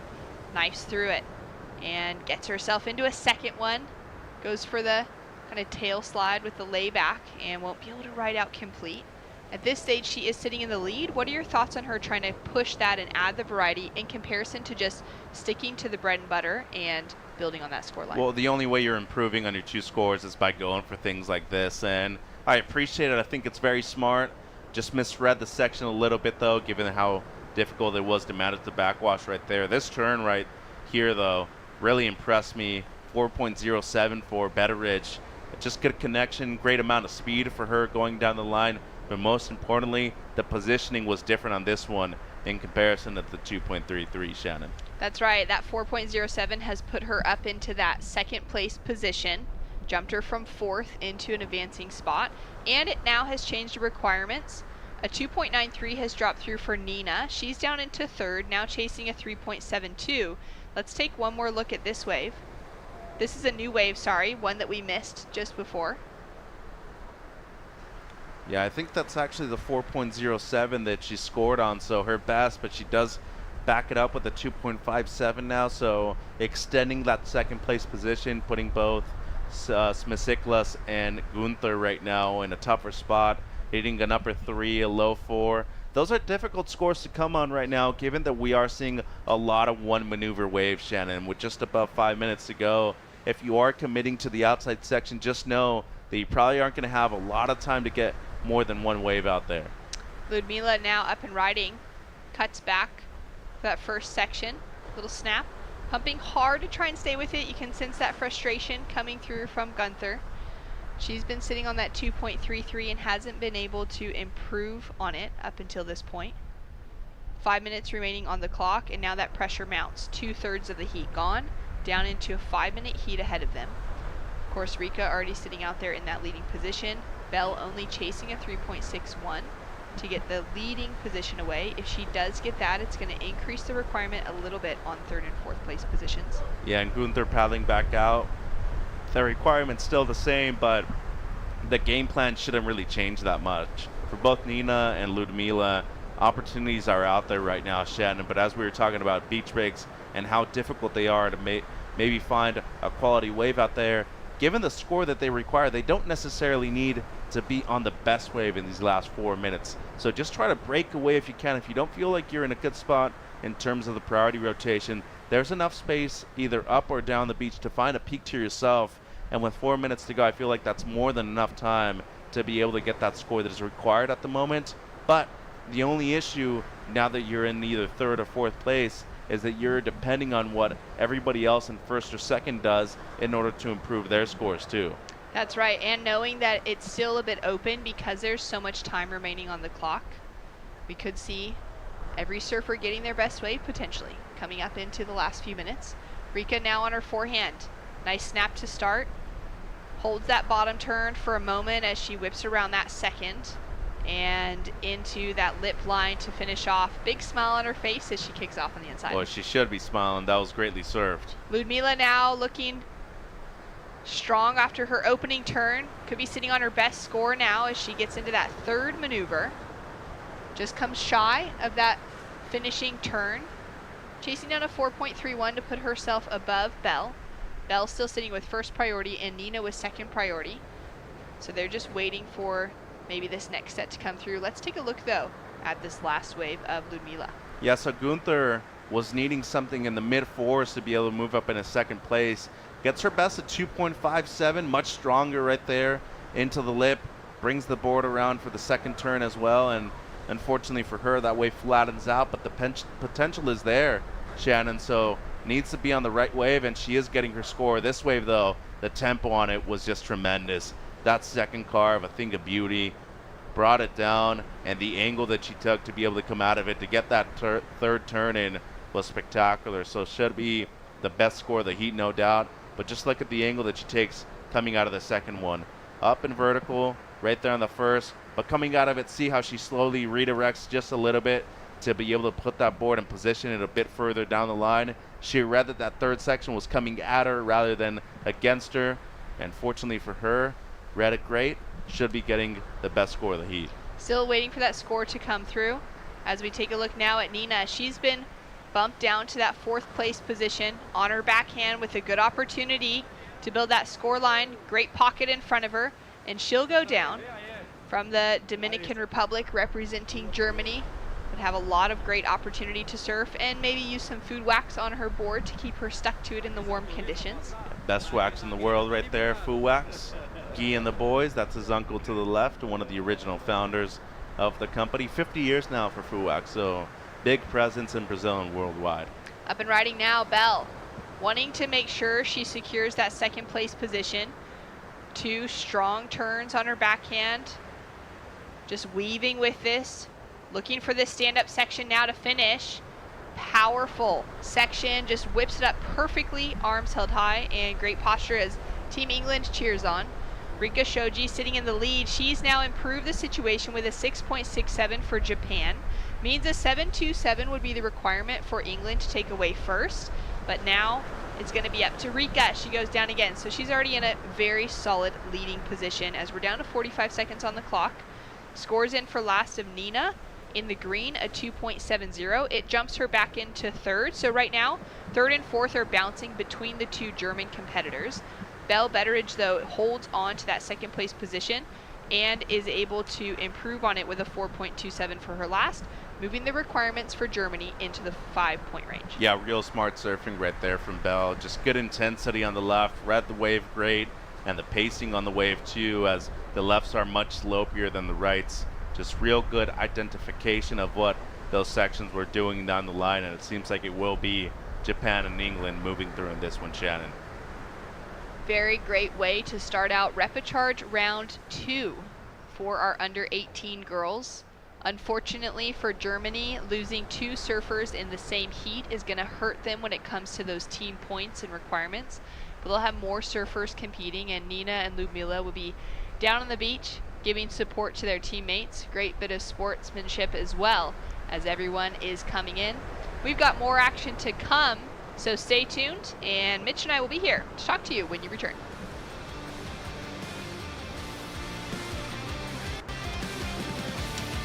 I was a good student. I was kind of the intellectual brother. My brother was much better than me. You know, by 10 he was playing soccer, rugby, tennis, everything. I wanted to be good at other things, so I focused on other things. I was collecting stamps. Which 10-year-old collects stamps? I don't know. Many times I drifted away from the ocean. My brother will be the one that will reel me back into the ocean. In many ways, surfing saved my life and allowed me to stay active. I think that as terrible as it was to feel insecure and to be shy, at one point I realized that it was just too painful to be like that, so I wanted to change. So instead of being shy, kind of maybe the pendulum swung too far the other way.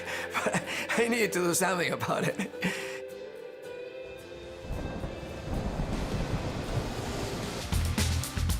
Yeah, I have a reef for 20 years. My reef business card said Jefe, which is chief, and dreamer. La Jefe and dreamer, Spanish and English. That was a card I would give to the president of the bank or whatever. He always made people laugh. Because, you know, the guy like talking, when I asked him for an extra $1 million in loan to buy sandals, and the guy looks and says, I never lend money to somebody with this title, you know.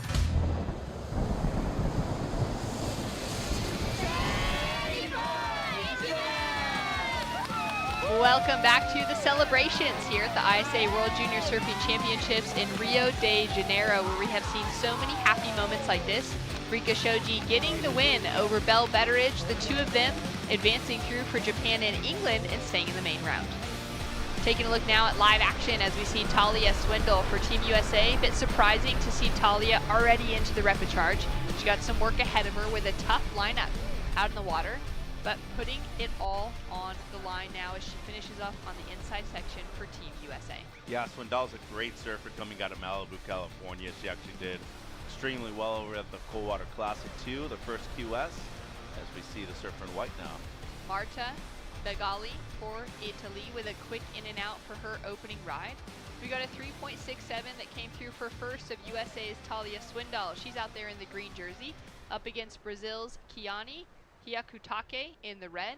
In blue, it's Peru's Urpi Torres, and in white, Italy's Marta Begali. Yeah, Marta's a great surfer too. You'll be seeing Torres probably tackle some of the upper echelon of surfing divisions in the years to come, Shannon. Up and riding now, Kiani on her forehand, representing the host nation this year. And we've got a paddle for Erpy on the inside. First priority, single maneuver, does very well to get to her feet quickly and whip it up into the lip. Well, Peruvians, over the course of the ISA and competition, they've been excellent competitors throughout it. Talia, in the backwash, executes a perfect finish for that single maneuver. So she's going to put a backup score in quickly. Likely her strategy paddling out there to try and get 2 waves on the board as fast as she could within that first 5 minutes. Yeah, and I saw one of the co-coaches for the United States, Ashley Nolan, working with her before she paddled out for the heat too, and it seems like they were talking about strategy, positioning, and what to do when the heat started. It seemed like implementing the game plan to a perfection right now. Shannon, she's already going to have 2 scores in the first 3.5 minutes. Marta up and riding, snap under the lip. She'll kick out, so she's going to improve on the 1.4 that she has on the board. A 2.23 for first of Kiani out of Brazil. A 2.37 for the first of Erpy out of Peru. A 1.80 drops in for the second of Marta, which jumps her up into that second place position, as we can see on the screen. And Talia with a 2.77 backs it up. So she's now into a 6.5 point heat total, sitting in that leading position. And we'll see how that strategy plays out for her now. Would you expect her to be maybe more selective with her wave choice? 100%. I think that's the whole strategy now, be on the better waves in these last 10.5 minutes, as it seems like Hyakutake having a look here. Paddle now for Kiani on her forehand. Nice approach as she goes into the lip of that first maneuver. From this angle, it looked like a great deep bottom turn in a steep section. Can be challenging to really get a good judgment of what a turn looks like or a wave looks like from the drone, but once we get an angle like this, you're looking at roughly what the judges are looking at as well, what they would be seeing from Erpy on that wave for wave size and for the critical nature of those turns. Yeah, and that seemed to be an incomplete maneuver right there for Torres as well. As see the Brazilian squad, very focused, well coached, well trained, and I think the advantage that they have is just being at home, getting to sleep in your own bed, and most importantly, knowing the culture and sharing the language is pivotal for you to do well overall. As you see the beautiful flag of the U.S. right there, they also stacked another great team. That's right, and thinking of the Brazilian team, even for those surfers that are maybe having to travel and stay here, you know, that are coming from different parts of the country, they're in a place where they could have had those training opportunities as a team to get together, to have some trips previous to this event, starting out where they could be training specifically here at Macumba Beach in preparation for the World Championships. Talia with a dig in the rail to start off that first turn, finds a little more speed and connects with the section, favoring those right-handers as a Malibu local. And down to 9 minutes on the clock, she's just staying active in the lineup. We'll see where the scores will come through for last of red, and it's a strong score. Actually the highest of the heat now with a 3.97 takes Kiani into second. Yeah, the one strong turn on the forehand right there for Hyakutake. And you mentioned Swindoll being from Malibu, surfs first point quite a bit. You know, you go up to Zuma, a lot of beach breaks over there, but tends to be a lot of closeouts in the summertime, so it's great practice for a wave like this. You need to be able to get up to your feet real quick and engage those rails to be able to get up into the lip line in time. And speaking of the Italian Begali, great surfer herself too, just needs to be on better waves right now. And Torres still waiting on that second score to see if it's complete or not. Kiani up and riding once again, just driving down the line, setting herself up for this moment, and she's going to be trying to improve on a 2.23 with that single maneuver. Like you said, still waiting for a score to come through for Peru's Erpy to see if the judges will reward her for a completed maneuver. We've got more action to come, but let's go down to the beach to hear from Jess. Thank you, guys. Rika Shoji, congratulations. The Japanese team, one of the most committed teams, always on the beach first light. What specific technique were you guys working on with Rika this morning? We could see both coaches working really hard on something. 日本チームすごいまとまってて、いつも一番最初にビーチに来て練習しているチームだと思いますけども、今朝練習してた時にコーチ2人に何かアドバイスをいただいたと思うんですけども、どういうアドバイスをもらってましたか？朝ビクターさんにフィニッシュは絶対決めろと言われて、そこを意識しました。Yeah, this morning our coach from the Brazil legend, Victor Ribas, is our coach. He's been giving her advice that the finish is the most important, that you have to definitely make it. That changed the games. And what about your experience in Brazil? It's so different for you. It's really hot. There's a lot of different food and culture going on. What has been the thing that has stood out as your highlight so far? ブラジルってすごい暑いと思うし、でもいろいろ経験してるかもしれないですけど、ブラジルで今一番自分の中でハイライトは何ですか？ハイライト、このロケーションの良さと、あと波がだんだん良くなってきてすごく楽しいです。Yeah, definitely the beautiful place, the locations is wonderful, and then the waves are getting better. That I'm very enjoying that. Just your own personal goal, what do you want to achieve here at the Junior Surfing Championships? 個人的な目標として何を達成したいですか、この大会で。このまま日本チームに貢献できるように頑張りたいと思います。Now just keep on going to contribute to the team. Great team energy. Thank you so much, Rika. Thank you very much to Team Japan. We love having you guys here. Congratulations. Thanks. Thanks so much, Jess. Great to hear from Rika and Junya with a great translation. As we take a look now at some live action, Marta on her backhand finishes off that wave on the inside for Italy. We've been waiting for her to really get her campaign started with a couple ones on the board. And it looks like the scores through for the previous exchanges from Urpi out of Peru. Judges deeming it incomplete. She's got a 0.93 on the board, now a 0.43, and another score to drop though, because she was able to get into the other side of that wave. Yeah, and you know, we saw a couple waves right there from Swindal too. It seemed like the backwash got the better of her on a few waves ago, but she has increased her lead. And you asked me a while ago if I thought the strategy was to be waiting for the better waves. It seems like there's not too many of them right now with the point of the tide that we're at, so she's been a lot more active, and as of right now has around 8 waves ridden. She is the captain of the girls team for the United States. Overall team captain is Lucas Ostin, but a big privilege for her, especially being in her second ISA event. Competed in the U16s last year. She actually, in the U18s, she actually surfed up, and now this is her actual first year competing in the under 18 as a 17-year-old now. Oh, great to hear that. And to hear of someone, you know, holding kind of that responsibility as of a captain while not being necessarily having to be the oldest of the team. You can have that maturity, that ability to carry yourself and also care for those around you without having to necessarily be the oldest or the most experienced, though she does have that experience from last year to lean on. As we're looking at some live action from her now, we've got 4.5 minutes on the clock. Talia with some great style as she just kind of pumps down the line through that first maneuver, hits the section on the second as well, trying to improve. She did get that 4.33, as you mentioned, to take her into a stronger first place position, and that's put 4-point requirements across the board actually, both for the advancing positions and to take away the lead. We're waiting for that last score now of Marta. We've got a 2.60 that has dropped in for that little split peak that we saw just coming out of the interview.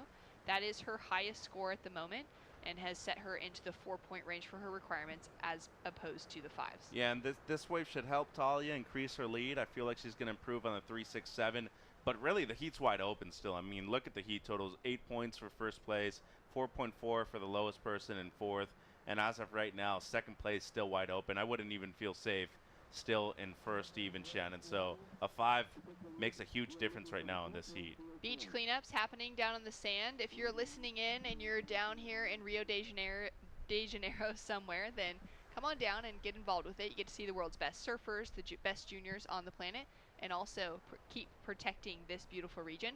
But if you're one of the teams, you know, the teams, the managers, we're also relying on everyone that's bringing in their own trash to be responsible enough to carry it away again, put it in the bins, and keep this place looking even better than when we arrived. Exactly, and there's actually a lot of eco reserves right here. We're on one of them right here at Praia de Macumba. A lot of these green pastures right here are actually protected by the government, so make sure to stay off of them, as we want to preserve them and keep them as well as they can. That's right, straight in front of the judges tower is one. As we take a look now at Urpi up and riding, this is an important moment for her, chasing the 4.11.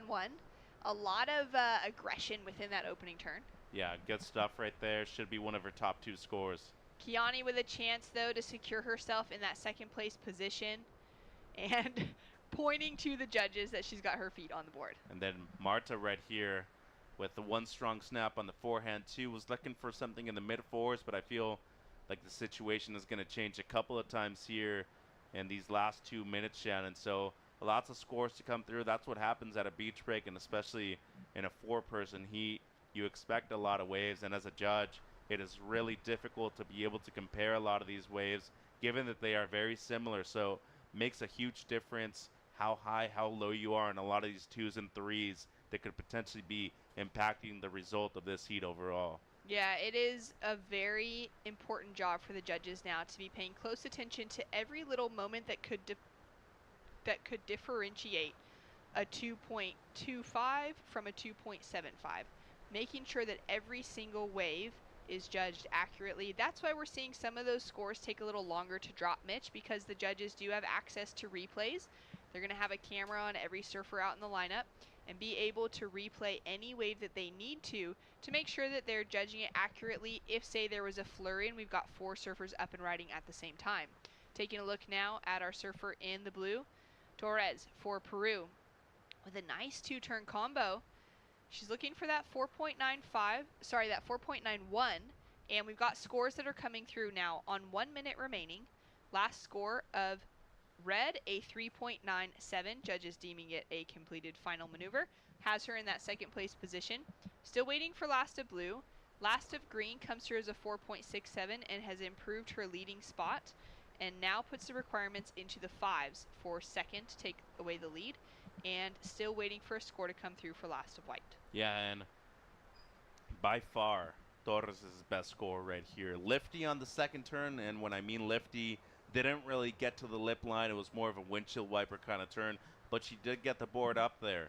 But as of right now, still needing something close to a 5-point ride, and just given the 4s in this heat, I don't know if it's going to be able to get up into the upper 4 range right now, and Hyakutaka has done a great job just to be able to maintain that second place position. This is one of those heats where everybody has had to grind just a little bit in order to maintain themselves in a competitive spot throughout it. So waiting on the last score of Torres, and it doesn't seem like it's enough. Scores in for last of Torres a 3.93. Falls shy of the requirement. It does chip away at it though, because it's her highest score, so now needing a 4.01. And we can see a paddle here for Kiani. It sounds like the buzzer would have blown because we can see surfers not trying to get up to their feet. And the situation will remain the same, with USA's Talia Swindle, team captain for their girls team, taking away the win, and Kiani Hyakutaki out of Brazil, the local surfer, showcasing her knowledge out in the lineup and feeding off of that energy on the beach as well to walk away with an advancement. Peru and Italy unfortunately out of competition, as this is an elimination round. We've got more action to come with Chris Cote and Barton Lynch coming in to call it.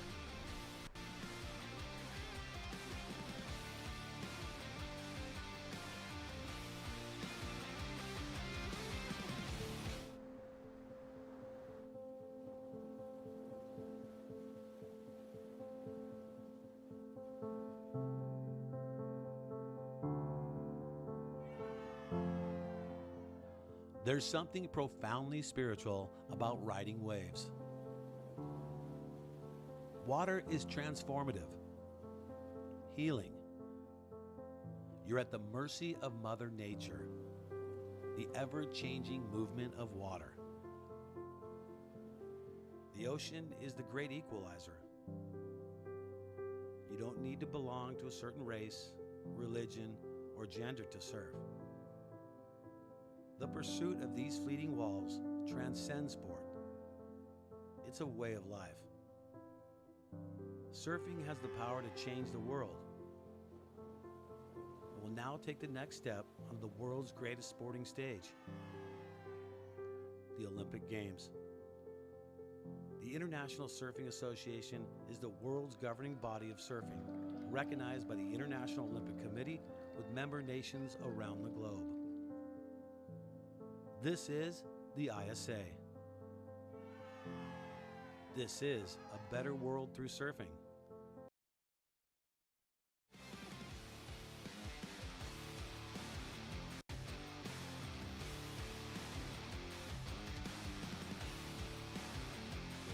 from above here at beautiful Praia de Macumba. Lots of waves coming through and lots of great talent taking to the lineup. We've got Valeria Ojeda, Moni Gomez, Erica Maximo, and Evelyn Moore. Ireland, Portugal, Spain, Venezuela. Chris Cote here with Barton Lynch. And Barton, this is just yet another great example of why we do this. An international field, 46 nations represented, and 4 distant corners of the globe represented in this particular heat. So this is a microcosm of exactly what's happening down here at this event. We're going to start off with this surfer in blue. This is a replay, Team Spain. Up and riding, waiting for it to stand up. Couple of nice snaps there into the closeout section.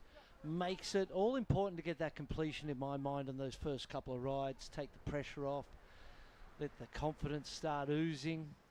Ibone Gomez from Spain up and riding there, and here's Erica Maximo from Portugal.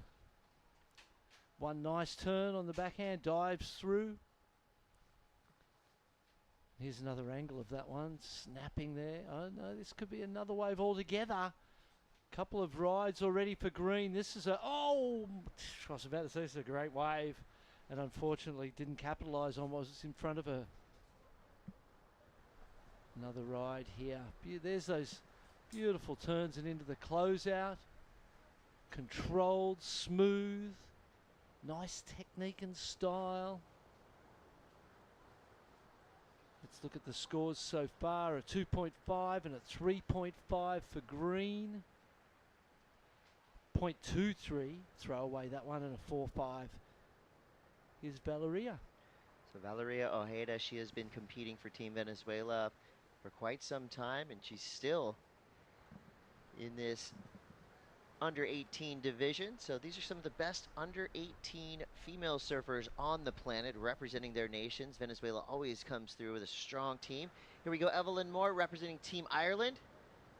Nice looking right-hander there. Starts it off with a good carve. Waiting for this wave to form up, but she's out. So Team Ireland represented well with a full squad. And right behind that wave, we have Team Spain. Gomez up and at it in the blue jersey. Nice effort and energy down the line. That wave kind of just collapses around her, so nothing doing for the rest of that one. But well into it with all 4 surfers with multiple scores on the board already. And a big set coming through on the outside. Surfers duck diving that and caught a little bit out of position. When those big sets come through, they're quite inconsistent, so really hard to be in the right place at the right time for those. A lot more opportunities on the inside. Evelyn Moore, we just saw from Ireland. She had a 0.5 and a 1.23. And we're waiting on the score for Red, the Venezuelan. 9.5 minutes on the clock. All sorts and beautiful flags and colour. And a beach cleanup happening as well. The united colours of the ISA. 46 nations, so that's 46 flags flying, each nation at least with a couple surfers represented there. And when those flags are all on the stage at the opening ceremony and they're waving all of those flags, and at the closing ceremony for that matter. So beautiful. It's a beautiful thing, Yeah. it really is. Gives you a good feeling. It makes you feel like the world is a better place, and Yeah. that's our goal, right? A better world through surfing, and it happens. I mean, every time I leave these ISA events, it really starts to soak in, right? When you're leaving these events, you kind of get that feeling of, wow, we just accomplished something pretty cool. We're a small part of it, but the army that is the ISA always doing great things. 8:30 to go here. Ibone Gomez in the lead for now. Surfers preparing for the next set to roll through. And we're going to go down to the boardwalk where Jess Grimwood is waiting with an interview. It's an absolute pleasure for us to see the captain of the United States team having to surf multiple heats to get through. But for you, how do you handle that extra pressure on your body?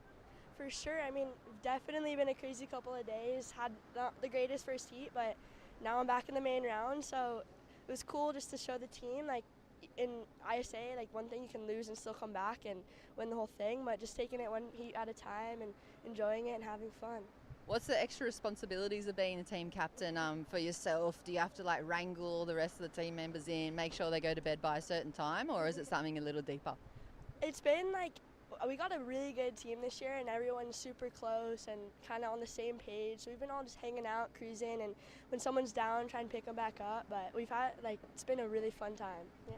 It's been so good to watch you. You've got Courtney Conolog in your corner as well. Give us one piece of advice she's been sharing with you throughout the week so far. Yeah, she's really cool. We're learning so much, like every time we talk to her, learning something new, and just cool to have someone who's been on the world tour, like showing you the ropes and just like a bunch of little things that you wouldn't even think about, but trying to keep them a secret. Yeah, well done, well played there, Talia Swindle. Congratulations. We'll let you go and get out of the sun, and well done. Thank you so much. Cheers, guys. Ripping surfer Talia Swindle, and I like that, leading by example, right? You can fight your way back into the main round. This is going to be your last opportunity here in repechage round 2. So heat 3 is an illustration of that. All 4 of these surfers really want it. They want to get back on that main stage. For now, it's Gomez representing Spain with a 4.5 and a 1.93. Erica Maximo, the 3.5 and a 2. Valeria Ojeda with a 4, waiting for her second wave to come through. And Evelyn Moore, she's chipping away at it with a 1.23 and a 0.50. Ireland, Venezuela, Portugal, and Spain in the water now. All with hopes, getting as many surfers on their team as possible to moving through. And here we go, Evelyn Moore for Team Ireland. Just catches an edge there. I love the speed that she was carrying through that turn there, but as we all know as surfers, things happen. But she'll get right back out there and involved in this heat. That's a great example of technique, and the upper body didn't rotate, the head didn't go with it, and the rail dug as a consequence of that, I suppose, lack of technique in that particular moment. It was a great job to get that wave because she was in second priority. She positioned herself really well in the lineup, and then when she was paddling for it for a moment, I thought, oh, she's going to miss it and lose that second priority. Managed to get the wave, but unfortunately didn't get the completion. 4.5, the highest score at this point. So plenty of room for improvement. The 4.07. I feel like today anything over a 4 is something that if you may be able to keep at the end of the heat. Most anything below a 4, you wouldn't really be too happy with that.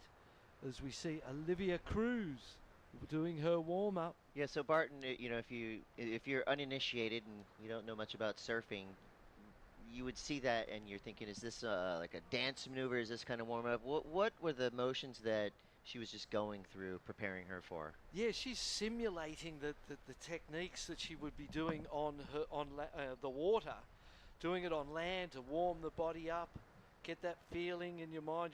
Visualization and mental rehearsal is such a powerful tool and such an important part of preparing yourself to be ready to go to surf in a heat. I was going to say go to battle, kind of is a little like that, but what you really need to do is concentrate on yourself.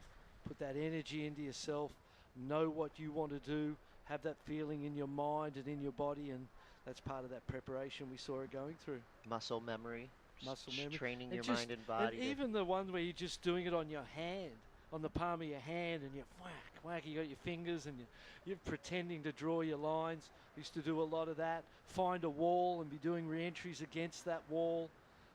Back then, the warm-ups were less, what would you say, educated, less defined. We just kind of wing it and hope for the best. But the simulation of the exact same maneuvers you would do in the water is a great way to warm up. Team Mexico represented well with a full squad. Congrats to Al Cleland Jr.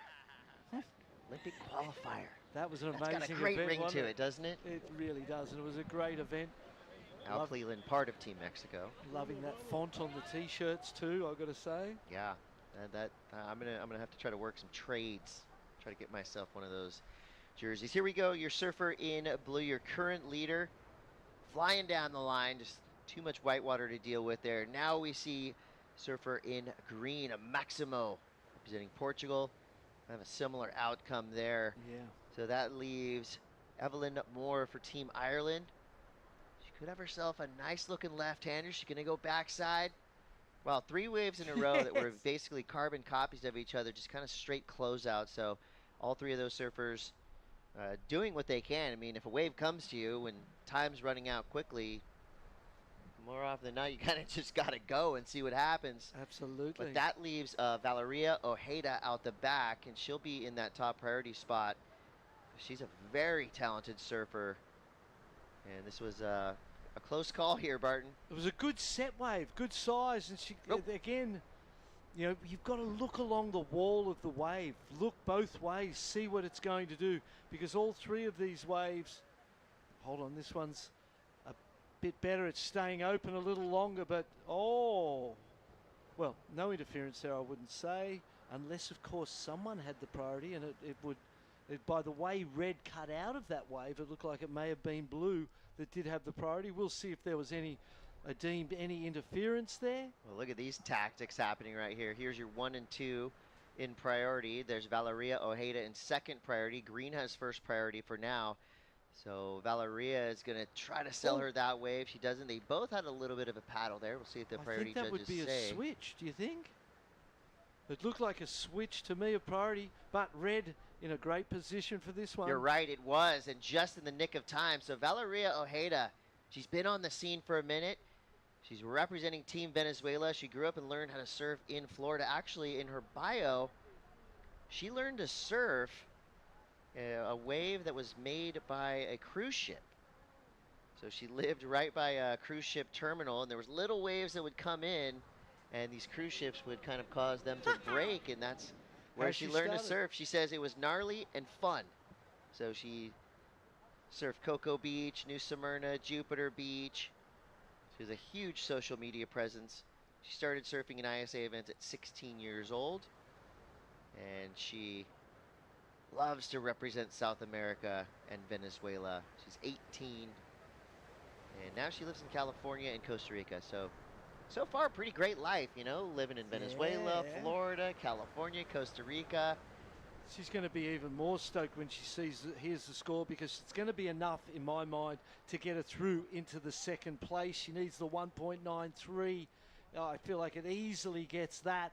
And she sold Erica, got Erica to lose the priority, then caught the wave behind it with her priority. And so that was strategically sound, great wave selection, great surfing. And be interesting to see where that score comes in, but I'm confident it's going to be better than that 0.73. There it is, up into the lead. Yeah, her team's confident as well. Venezuela fired up from Valeria Ojeda, comes through the 4.07 and a 3.87. That's enough to get her in the lead just in the nick of time. This heat is over. That drops Ebony Gomez to second, and Erica Maximo, who is right there in contention for the entirety of that heat, slips down to third. And Evelyn Moore put up a great fight, a 1.23 and a 0.90. Young surfer from Ireland, getting some great experience out here in international competition. But congrats to Team Venezuela and Valeria Ojeda on getting the last second victory. Well done, Team Venezuela. And this is around the time of the event where these teams start to commingle a little bit more, right? You know, some of these surfers have slipped out of contention, so now they just get to become friends on the sand. You love to see it. We're going to take a quick break. We'll be back with more Repechage action. Heat 4 coming up next. Stay tuned. It's been 22 years thinking about this. I'm arriving in Tokyo, turn my phone on, look, and it's like the waves are going to be great on the first day, then better, and then best. So I said, somebody's looking at us. Somebody wants us to be successful. As Olimpíadas, claro que me tornou pouco mais forte. Não maior que ninguém, mas me deu pouco mais de vontade de continuar buscando evoluir, de continuar no mesmo nível, crescendo e inspirando pessoas ao redor do mundo. I went to the Olympics with this bigger sense of pride and purpose. It felt just really special to win the gold medal in surfing for the first time and bring it back home to Hawaii. I've never been more proud to be Hawaiian than I am in this moment. And in many ways, we gave a surfing hug to the Olympic movement.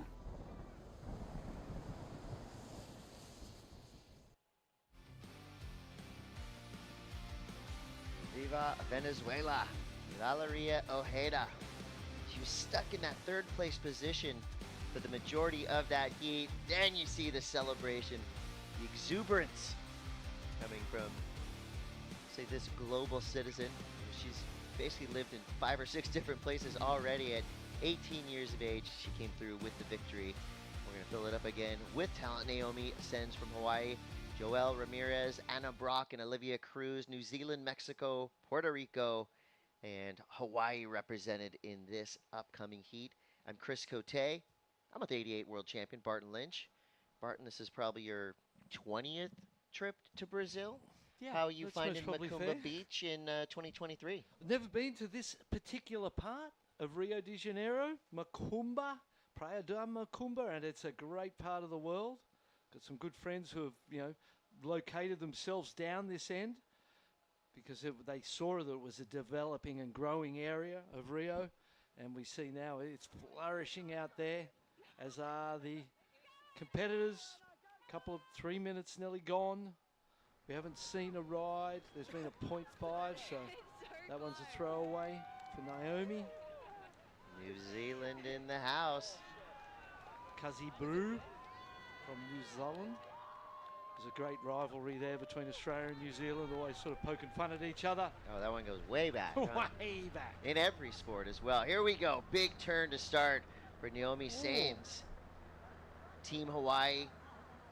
They've got a power squad, don't they? I mean, strong surfers coming out of Hawaii. I believe at least 3 of the islands represented by their surfers. We see Olivia Cruz now from Puerto Rico. So this is 18 and under surfers. You can be 18 here now, but you can also be 12 years old. We see a lot of surfers doing double divisions. Yep. It's Team Mexico celebrating Joelle Ramirez. There's Anna Brock from Team New Zealand. Hold it. A couple good sections to work with there, but goes down. Yeah, it was the type of section at the end there that was going to score big points with the completion. Got to be fast. You'd have those quick, fast twitch fibers firing to take advantage of the moments when the wave stands up. Here we go. Drives off the bottom. Nice snap there on the first one. Yeah, there was a bit of a backwash that went through that wave, and it sort of delayed her response, and it delayed it just a little bit too much. Here we go in the red, the Hawaiian. Nice completion on this one. 2 big turns, finishes it. 4.33 drops for it. Oh, and just sneaked out the top of that one. Joelle Ramirez from Mexico. And there it is, the 4.33 is the highest score of this heat so far for the Hawaiian.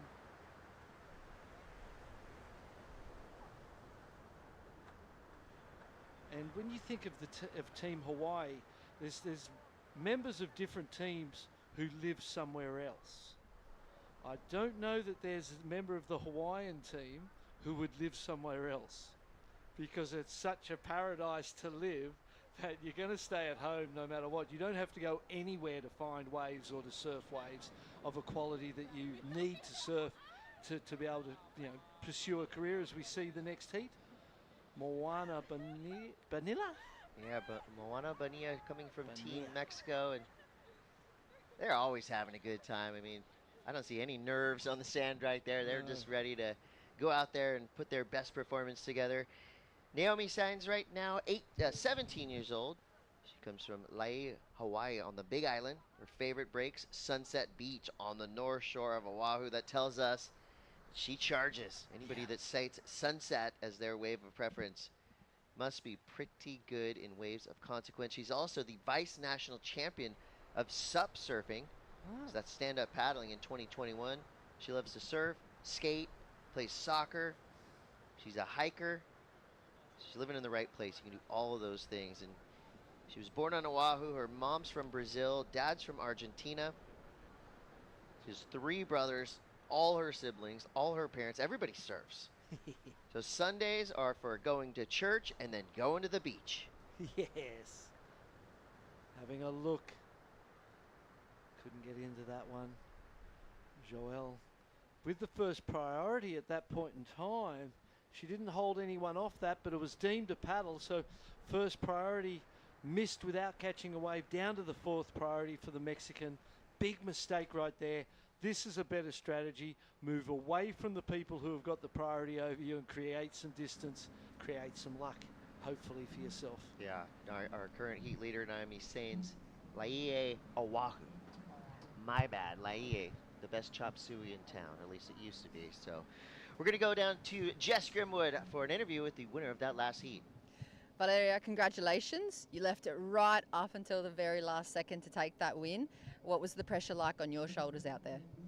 Well, I've been surfing a lot of heats and I mostly have pressure on all of them, but I always try to stay calm and wait for the wave and just do what I know I have to do, and I did it this time and everything went well for me. It went very well for you and for Venezuela. You're a global citizen yourself, but you're here representing Venezuela. What's the biggest thing you've learned about traveling all around the world with your surfing?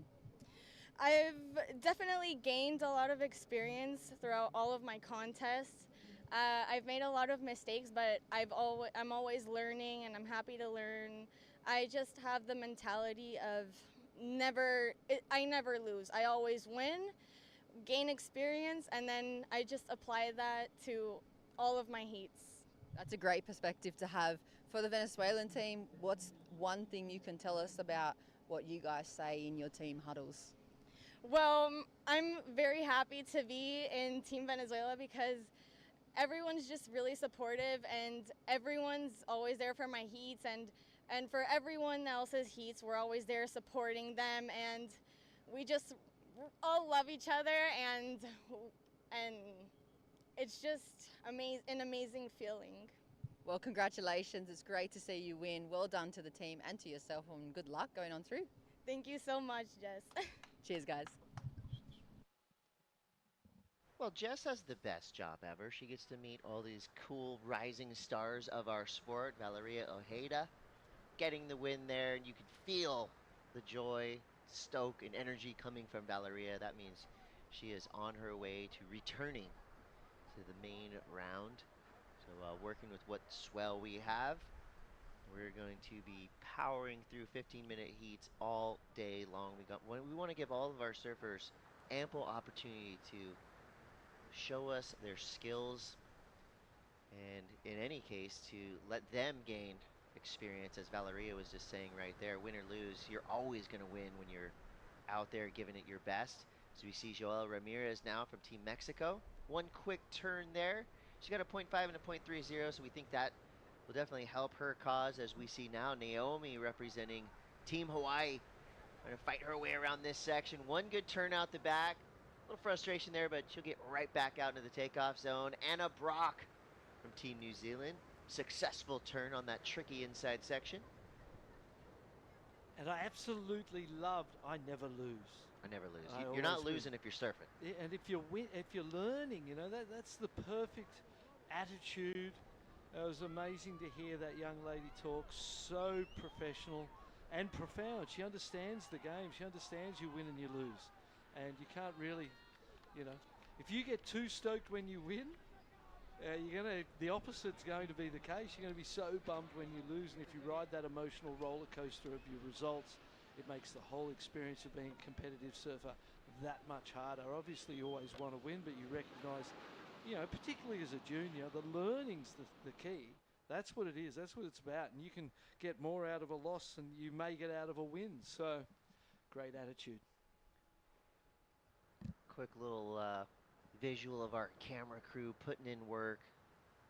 What a production. Yeah, there hasn't been one missed wave. Every replay has just been right there after the action. Team is on fire today. Double podiums going on, staff everywhere, team members and competitors everywhere. 365 kids, one for every day of the year we got. Well, you know, I think the production team knows how important it is for all of these young surfers to at least get time to shine, you know, even if they're just starting their surf journey. I think we've definitely done our best to at least spotlight each and every surfer for as much as possible. Of course, you know, if you're winning heats and dropping 8s and 9s, you're going to get a little bit more camera time, but you know, the stories of the rising nations coming through, really integral part of what makes these events so special. So 3 minutes, 18 seconds to go. Team Hawaii's feeling good. 4.33 and a 3.9 for Naomi.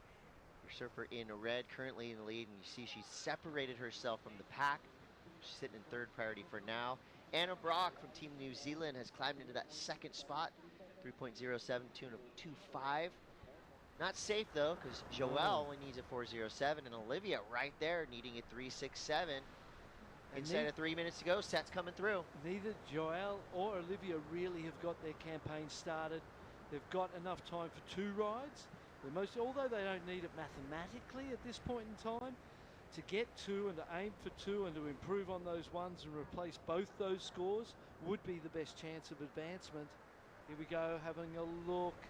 Oh, the backwash got that one. We can see the tide coming in. We can see the backwash starting to rise and fall on the face of the wave. Yeah, it's 11:12 here, local time, Macumba Beach. There's Team Portugal fired up. And it looks like, various teams, right? We've talked to like Team Scotland, I think Team Ireland as well. They both had to do some crowdfunding, get their local club to pitch in to get them down here. And then you've got a powerhouse team like Portugal. See the back of their uniforms covered in sponsors. So they're well funded and well coached and well prepared for the task at hand. So you see Olivia Cruz there, Team Puerto Rico. A lot of up the and out real teams quick. have to do the fundraising. I know even Team Hawaii, they were doing a lot of community-based fundraising, and it's a big part. Look at this. See that sign there? That means go sit on them. Anna Brock, use your second priority and go get on third and fourth, and make sure that kind of always indicates, hey, clam it, shut it down. Use your priority, be close to your opponents. Don't let them get away. If you've got 1 minute 20, you're in second. You don't need to surf, they do. That was the message I took from that.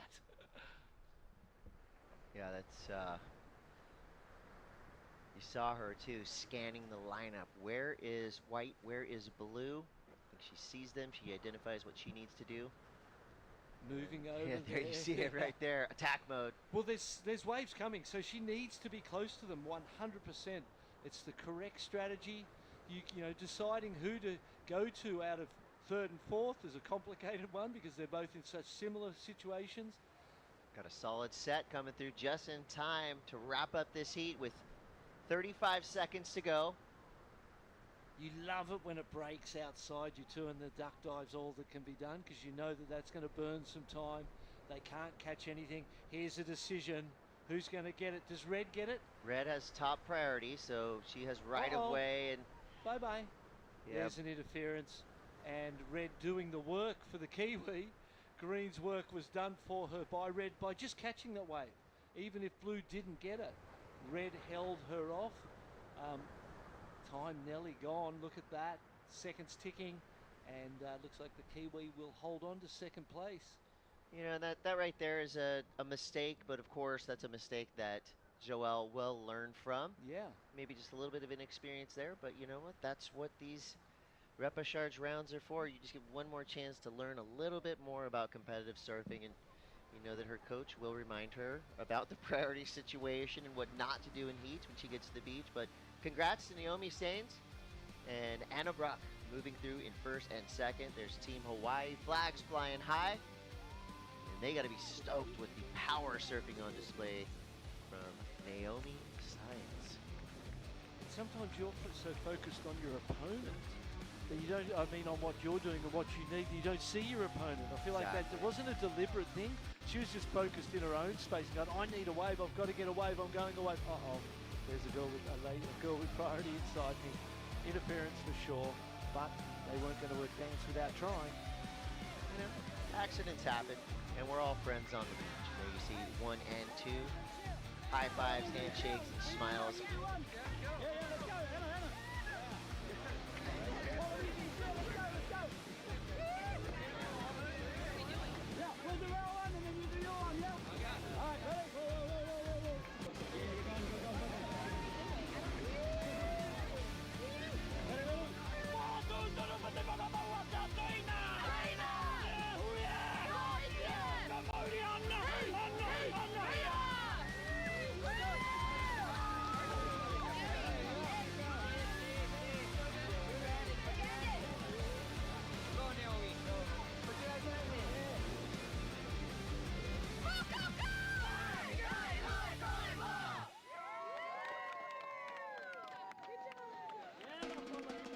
Welcome to day 3 of competition here at the ISA World Junior Surfing Championships, Rio de Janeiro.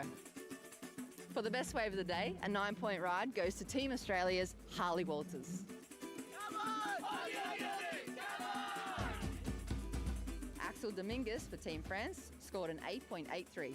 A little off time maybe as he comes up into that lip line, but he is able to keep that speed and momentum. It's really good to finish with a good wave for the confidence, so it was really good.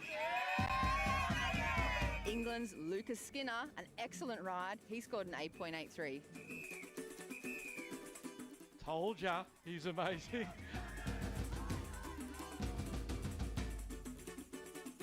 On the girls' side, Chesney Ganot for Hawaii scored an 8.5.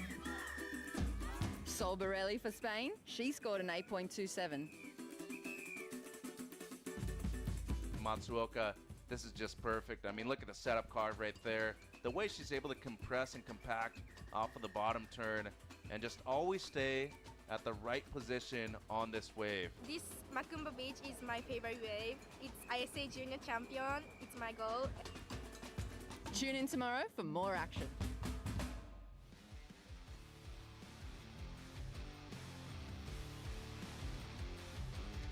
Vamos Mexico! Always a spirited team, but you see they're back down to business now. It was a bit of a party before they paddled out. Now they're just sending their positive vibes out to their surfer in the lineup, who at the moment is Moana Bonilla. This is your 18 and under repechage round 2. Final opportunity for these surfers to stay in this competition. We got Maria Diaz from Portugal, Emma Cruz from Puerto Rico, Silvana Martinez from Venezuela, and Moana Bonilla representing Team Mexico. So for surfer in green, Silvana Martinez, hopefully the momentum built by Valeria Ojeda will inspire her to go out there and perform at her peak level. We're going to start with Moana Bonilla. So Team Mexico, no doubt fired up with that 2-turn combo. Their surfer in white already on the board with a 5.33. She's going to be off to a big lead now. You see Maria Diaz. Puerto Rico has entered the chat. Nice snap there. Pushing those back fins, throwing water. 3-turn combo. Can she make it 4? No, she doesn't need to. No, she didn't And need to. I like when they don't force it at the end. 100%. Pull out, keep it clean. That was clean. I like it too. I agree 100%. So the 5.33 made up of a 2.33 and a 3. So a couple of rides there early from Mexico. Waiting on the score. For red, that was real. I really like that pace too. Time to maneuver as well. A 4.5. So I always like that focus of winning the opening exchange. As your immediate focus. That's really, beyond that, who knows what happens in a heat. But as an immediate focus to win the opening exchange, as we see green up and riding here, Silvana. Nice energy output down the line. The wave kind of got a little weird on the inside there. Not much she could have done. As our scores start to come through, your surfer in red, Maria Diaz, representing Portugal. So Moana Bonilla with a 3 and a 2.33. She comes from a beach called Cerritos in the small town of Todos Santos, a beautiful area. It's about 30, 40 minutes kind of around the corner from Cabo San Lucas. Great waves down there. She rides for Todos Santos Surf Shop and also Desert Barrels Surf Shop. So second place finisher in the Mexican Nationals. She's a ripping surfer. She started competing at age 12. She also likes to compete on a longboard. You can tell she's got a good clean style too. And the timing that she has for her moves. See the way she just stood there calm? That was cool. That is the longboarder in her. You Yep. can, as you said, you can see it in those moments where tension and stress could come in. The longboarder just gets cool and relaxed, as Maria did there. I'm with you. I like the cutout instead of attempting some crazy thing and falling. Judges liked it too, 4.5, highest score so far. But yeah, you can see the longboarder in the control that Moana exhibits from time to time in her shortboard performance. Sets approaching. Emma Cruz using her first priority. Nope. Oh, unfortunate there. You paddle for a wave with first priority. You better make sure 100% that you're going to catch it. Maria. Oh, in and out. So first and second priority abandoned or given away there through wave selection, positioning mistakes, I suppose you'd have to say. Yeah, so with 8:20 to go, Bonilla on top for now. Maria Diaz in second. Martinez needs to get rolling here. She's got a 1.5 as her high mark. Emma Cruz yet to get involved. I want to remind everybody that we have live results and a live camera over at Podium 2. It's just down the beach. There's a lot of action happening down there as well. And if you're wondering if your favorite surfer is now competing, ISAsurf.org has everything you need to know. So all the results are happening right now, live time for both podiums. And I want to give a lot of credit to the ISA. Their website it's great. I mean, there's so much information there. We're not There just, really is, we don't yeah. know all 365 of these surfers. So luckily for us, there's a bio for nearly each and every one of them. For example, Emma Cruz, who represents Team Puerto Rico. She is 13 years old, from Isabela. Her favorite break is middles. Sponsors Bento Box, Jetty, Alci, Nokia. She was the champion of the 10th edition of the contest of the Municipal of Hatillo. She likes cooking, baking, skating, swimming, and dancing. She sounds like an all-around awesome person. Her dad is her coach.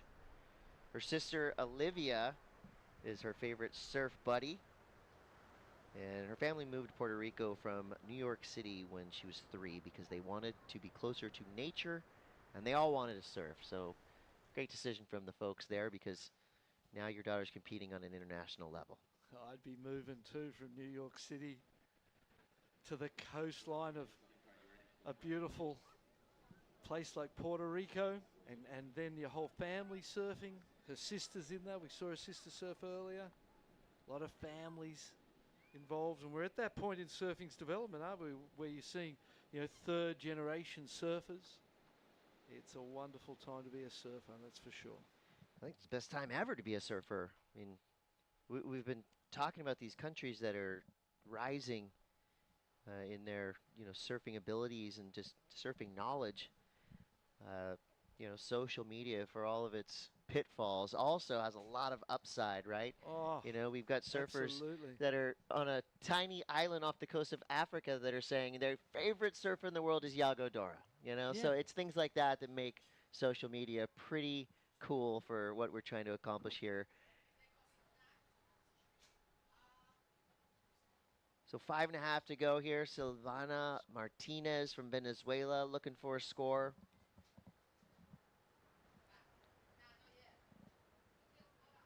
Surfer in white, current leader, Bonilla, representing Team Mexico. Doing a great job at that. Oh, nice, right under the sand there. Here we go, Silvana Martinez, up into the lip. Oh, pulled that off. That was the replay of that wave we saw. That was great, a great make. Because we've seen some difficult makes on that inside. Here's Maria Diaz. 4-5. She just needs a second ride. There it is. She gets that. I like that lightning sharp snap right there in the inside section. And look at the paddle, determined. The quicker you paddle, the quicker you're going to get back out the back, and the more time you're going to have. So 4.5 to go. Let's go down to our sideline reporter for a post-heat interview. Of Team Hawaii, Naomi, talk to me about that heat out there. It looked a little bit grindy, but you managed to come out on top. Yeah, I'm super happy with the results. It was super grindy, super fun, and I'm just super stoked to be representing Team Hawaii. Well done. You're actually kind of new to competing. It's only been a year or two since you've been wearing a jersey. What's it like for you now competing at the world stage, coming off of kind of a fresh competitive career? Yeah, so definitely more pressure in this comp because you have the whole team, the whole country on your shoulders. So it's really exciting, pretty nerve-wracking, but let's go. Now, you've got Hawaii, of course, behind you, but you also have a lot of Brazilian fans because your mom is from Brazil here. You got your support crew down on the beach. What's it like to be able to represent your heritage as well? Yeah, I'm super, super excited. I love Brazil. It's such a nice vibe over here. It's really pretty. Have you had the family taking care of you behind the scenes? Yes, my family's been taking care of me, feeding me delicious acai, keeping me hydrated, and yeah. Well, well done out there. Anything you'd like to say back to the family that's not here on the beach supporting you, that's actually tuning in online? Yeah, thank you everyone for supporting me. It means everything. I love you guys so much. Thanks so much. Back to you. Thank you, Shannon Hughes. On the sideline call there. 3 minutes to go now. Maria Diaz has flipped the script. A 4-5 and a mid-range 3. You watch this. This was during the interview. Pumping and dry. Look at the speed she generates. This will be the highest score of the heat so far. Boo! Beautiful, flaring top turn. Got a 3.3 to better. I feel like that 3.3 is long gone now after the speed and the power that she put into that. That was radical. Yeah, it was a spectacular ride. One turn, but one beauty. Judges having a good long think about it. Still waiting to see Emma Cruz on a wave. And then 1, 2, 3, 4, 5 rides for green. Silvana Martinez needs to sort of slow it down and try and find something to sit with that 3.43 as her highest score. Moana with a 3 and a 2.77. They're all going to need something significant when this next score drops. I'm sure of that. I love that closeout re-entry. I thought it was beautiful. Yeah, that was radical surfing. Done at the right time in the right place as well. So Maria Diaz in the lead. Juana Bonilla drops to second. Silvana Martinez sitting on a 3.43 as her high mark so far. And Emma Cruz, well, we've been there. I mean, anyone who's ever surfed in a couple contests knows that sometimes you paddle out with a plan and it just feels like, you know, you're lost. It's happened to me a million times in surf events where you just go out there and you go, that was just right there. Now the waves were not breaking when I was there. Now they're breaking, so it happens. And again, a learning experience for everyone involved. My very last heat I ever surfed, particularly here in Rio, was the Masters we came for. I had a heat where I scored 0. Absolute goose eggs, did not catch a wave, surfed a heat and got a 0. So I've done worse than all these people. Happens. It even happens to world champions. Yes, sunblock. You are in Brazil. You are in Rio. The sun is shining. The weather is sweet. 5.4 the last score for Maria Diaz. Yeah, you called it, and I think the judges were right there on the same wavelength as you. They want to see big, impactful maneuvers. You don't have to do 10 of them. One can make a big difference. Here we go. A quick look at Emma Cruz there. This heat did not go her way, but, I mean, just right there, you can see that she has the skill and the ability. Just maybe ran into a little bad luck in this repechage heat as we see Silvana Martinez. Watch out. She only needs a 2-3-4, Barton. Well, was that a buzzer beater? That's close. It's going to be interesting. Well, and Emma Cruz is going to have a better heat than I had in that particular heat because she's going to get a score on the board. Here's White, Moana up and riding, pumping from rail to rail. Quite a wide board under her feet, but after riding long boards to come down to that, it looks loose and free for her. And that's a victory lap, I would say, for Maria Diaz. Just when the judges thought it was safe to take their eyes off the water and take a deep breath, last second heroics could potentially have just happened. So we see Moana coming in. And most likely, well, we're still waiting for that score for Silvana Martinez. That could be the big difference maker there. Remember, she's only looking for a 2-3-4. She had one good turn. Maria Diaz, she did her job. Probably the turn of the heat for sure. At 5-4 with a frontside snap. All smiles all around for Team Portugal.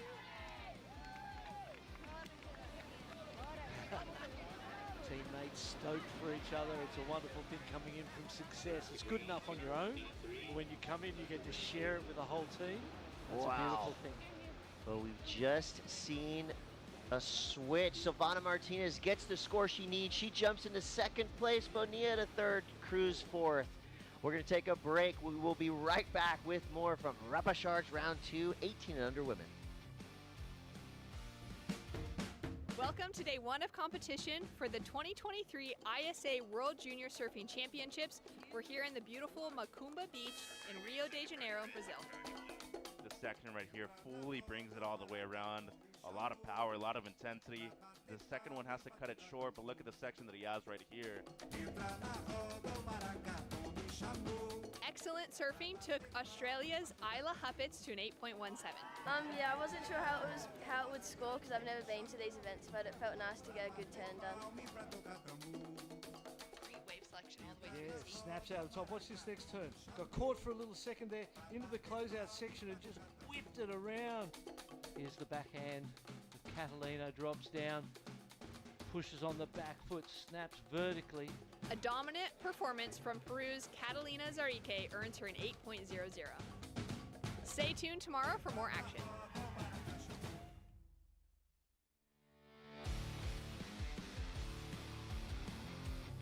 It's time to fire it up. Repechage, round 2, heat 6 in the lineup now. Another international super heat.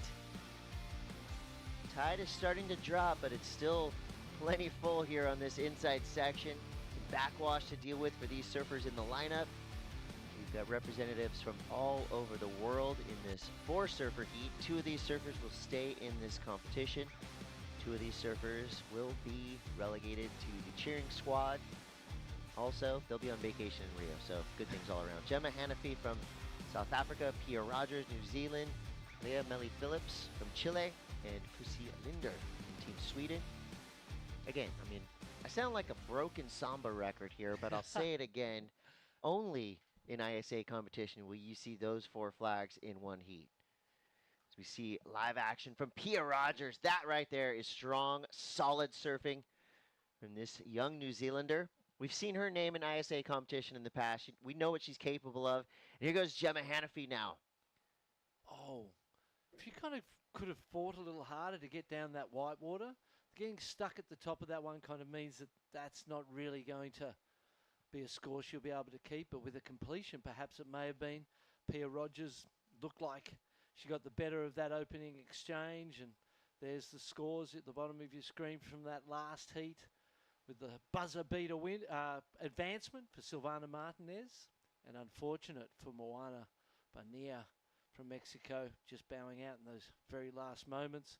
And a .83 for red, not much. A .77 for the Chilean in green, not much again. Throwaway scores to start. So these are 15-minute heats. If you want to know the basics, if you're just joining us, we're looking for our surfers to put top 2 scores together. Those scores will be totaled. Whoever has the highest point total at the end of it will be the winner. On down the line, we see some replays now. This is a great start for Pia Rogers. Yes, the wave before it in white was a 2.17 for Kusi Linna. And there's Pia Rogers, a 3.5, so advantage to the Kiwi on the opening exchange. She got to win that opening exchange, and that sets up the rest of the heat in the best possible way. Kusi using the first priority. Short wave, not a lot of wall on it. No real spectacular sections to hit. Your current leader, Pia Rogers, comes from Wangamata. Wangamata, mate. So we see Leah now from Chile, activating on her backhand. Quick snap there. Whitewater explosion all around her, knocks her off her board. So back to Pia. She moved to Wangamata, New Zealand when she was 10, started surfing shortly thereafter. She learned to surf when she was 8 while living in Noosa, Australia. And then she moved to New Zealand, where she really fell in love with it. There's beach breaks, there's point breaks. Some of the most beautiful scenery you will see on this planet Earth in New Zealand. 100%. You know, I was making the drive from Taranaki back to the city, and halfway through, I was so overcome by the natural beauty of New Zealand, I just started crying. It happens. Really, huh? Place Just is got amazing. so touched by it. Oh, yeah. Unreal, mate. Gemma Hanafi now from Oh! South Africa. Almost recovers from a foot slip there. And it happens. Nobody's perfect. Kelly Slater falls sometimes. Sometimes see he it. does. And at that level, it becomes about tinier things, and we've seen with even the greatest of all time, the 11-time world champ, without good wave selection, without good strategy, just good surfing's not enough. All of those elements need to come together to create a good performance in competition. And at this point in time, Pia Rogers still with the highest opening score. Gemma Hanafi was on her way to a good score on this one. Drives off the bottom, gets that nice snap in, and it's still got beautiful wall on it this wave. You go, oh, this is a great ride. And then that happens. That back foot slipped straight off. Yeah, I was going to blame the wax, but you can't blame the wax because we have foo wax everywhere, so I'm going to blame the backwash. Well, it was, and the tail pad, There you go. perhaps. 8:47 to go. Gemma Hanafi in the lead for now as our surfers wait for the next set to roll in. Let's go down to Shannon Hughes on the boardwalk. I'm down here with Maria Diaz. You're getting some cheers from some friends and some support here for Team Portugal. How nice was it to be out in conditions like this morning? It was incredible, just a bit tricky, but when you catch the wave, it's really good. You were talking to me about the backwash factor coming into it. Do you enjoy having a wave that has those little changes that are unexpected, or do you prefer something that's a little bit cleaner? No, I like this. It's really good to be in a wave and then you don't know what to expect of it, and you can do good maneuvers when you aren't able in good conditions. Well, in this heat, you were able to come out on top with that 5.4 as your big score. Are there any waves back at home for you, close by your hometown, that you were preparing specifically in for the break here at Macumba Beach? Where I live, it's a beach break, sometimes with backwash, so it's a good training. Costa da Caparica, near Lisbon, and yes, I like it. Perfect place for you to train, to be able to make it through some rounds here at the World Championships. Talk to me about the equipment under your feet. What are you riding? I'm riding a Sharpeye 5.8 HT2. It's a flip-lid model. It's incredible. I love this board, and I have two more. All good. Amazing. Well, it looks really good under your feet. Great to be riding a Felipe Toledo model here in Brazil as well. Would you like to say anything to your family, your friends tuning in Portugal in Portuguese? Olá a todos. Obrigada pelo apoio e vamos para a próxima. Thanks so much. Well done, Maria. Back to you guys. Thanks, Shannon. Congrats to Maria there. So Gemma Hanafi in the lead, Pia Rogers. Well, thank Aaron Hughes for helping me with pronunciation here. The WH Maori sounds like an F, so it's that's right. Fungomata. Maybe I'll be invited if I say it right a few times. I think they'd love to have you down there, mate. The wave we're waiting on for Gemma Hanafi in there, and here we go. We see it on the replay. Nice left here. This is going to consolidate. Look at that section in front. Snaps out of the top. Gets this one all the way through. Never really hit the lip as such, but it was a long ride, a lot of turns, completed cleanly on the shore. It's going to be her best wave, I would say, or something close to that. Here we go in the white. Kussi Linda. Representing Sweden. Nice snap back there. Stomping the tail to create the angle in the turn. Finishes up with a little whitewater re-entry onto the shore. And green Leah Melly Phillips from Chile. Great style. You know, just kind of the classic arm placement you like to see, and making the most of a tricky wave to surf. And the controlled cutout there. The New Zealand flag flanking that young man. He's got the New Zealand suntan too. Great smile right there. This kid is loving life in Rio de Janeiro. So your current leader, Pia Rogers, representing Team New Zealand, giving her squad something to smile about. Gemma Hanafi, currently in second place. She is from East London. Her favorite break is J-Bay. Why wouldn't it be? Why wouldn't it be? She's riding a Rebel Surfboards 5.6. She's also a highly ranked water polo player. And she's been invited to the ISA Under-16 training squad. She loves hanging out with friends, and to all her friends right now attending Sterling High School, Gemma's doing you proud right now. So hopefully, not sure what time or day it is in South Africa. I mean, it could be February for all I know. It's a pretty far away spot from here, but from what I do know, beautiful, vibrant country, and they put a lot of support behind their athletes, especially their surfers. I mean, there's a reason why South Africa has always been a strong surfing superpower.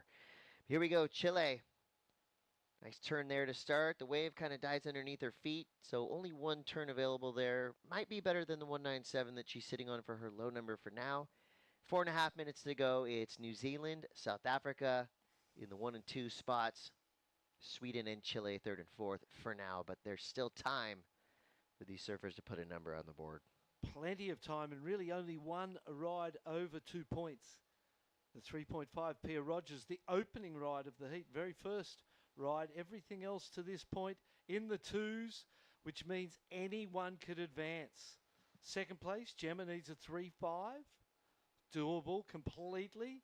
And then to go into second, Kusi and Leah, both looking for sort of mid-range 2s. So this heat's anyone's. It's going to make for an exciting finish for sure. 3 minutes 50 on the clock. Where's the priority? Sitting with the Kiwi. So you've got the lead. You've got the priority. Your goal is to improve on the 277. At this point, I think you're really focusing on that. You're being offensive still. You want to up the ante. Spirit fingers. Oh, spirit fingers from the Kiwis. I love it.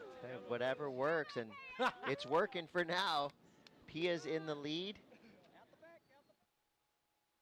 That's when the coach says, team, get up. It's time for the spirit fingers.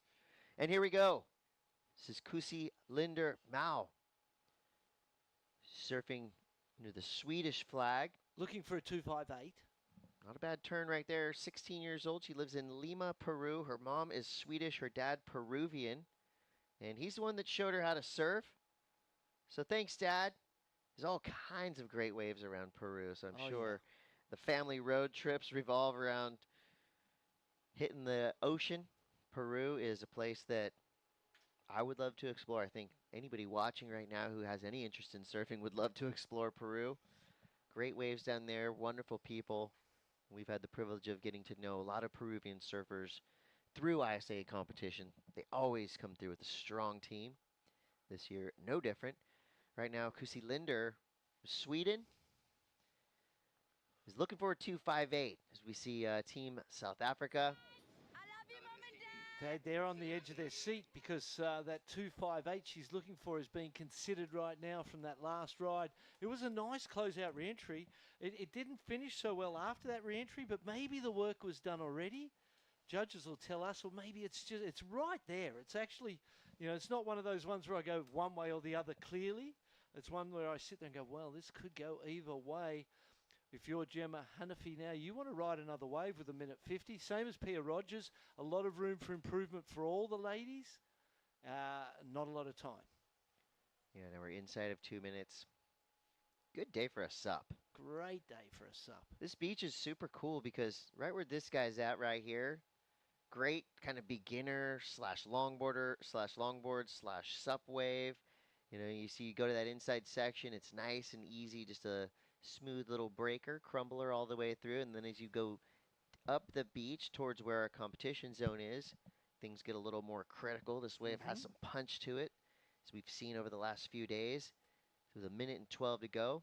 237, mate.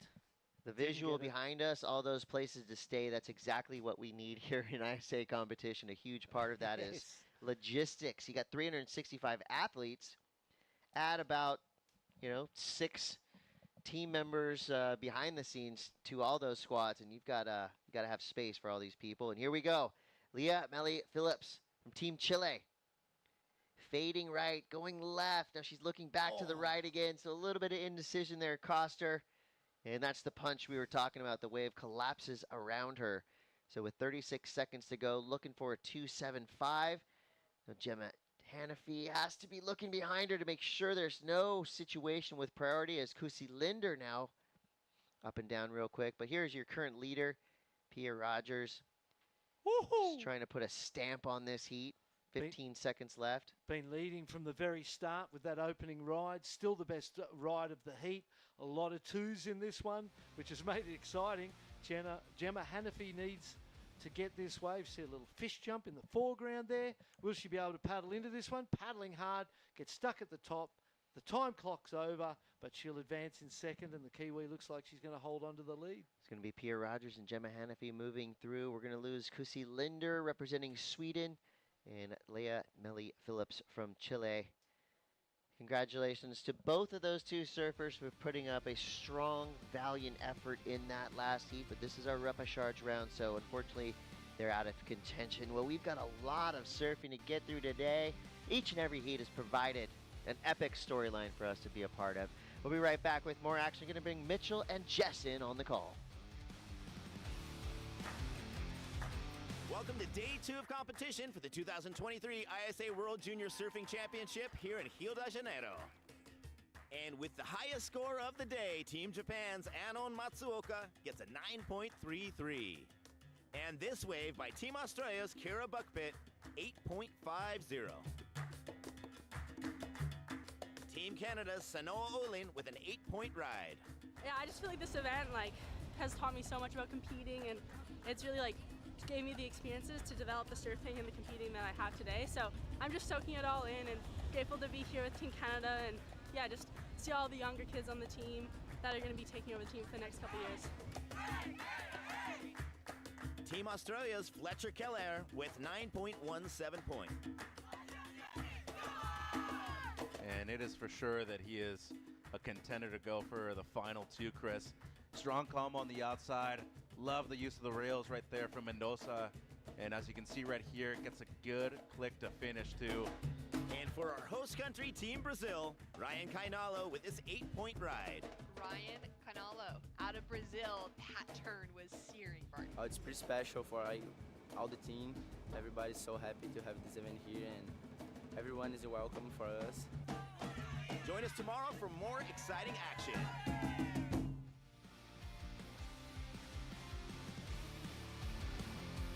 Day 4 of competition here at the ISA World Junior Championships, Rio de Janeiro, one of the most beautiful locations in the world, playing host to the girls U18 Repechage heat number 7. It's round 2.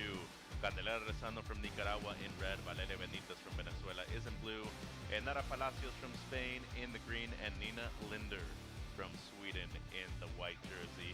My name is Mitchell Salazar, and to my side is a former medalist here at the ISA World Surfing Games, Jess Grimwood. Jess, welcome to the booth for the first time this week. Pia Rogers taking out the win in the last heat, Gemma Hanafi advancing in second. Been talking about all week, Jess, how beautiful a place this is, but I mean, images cannot lie with this one. It's the Miami of South America, basically. 100%. So happy to be sitting next to you, Mitchie. We've been soaking up the culture, haven't we? And it's just been so enjoyable to watch these young kids and super grums froth out on everything Brazil. And here goes Benitez, the surfer from Venezuela, on the backhand. Just the one foam climb there so far, and it seems like that's going to be it.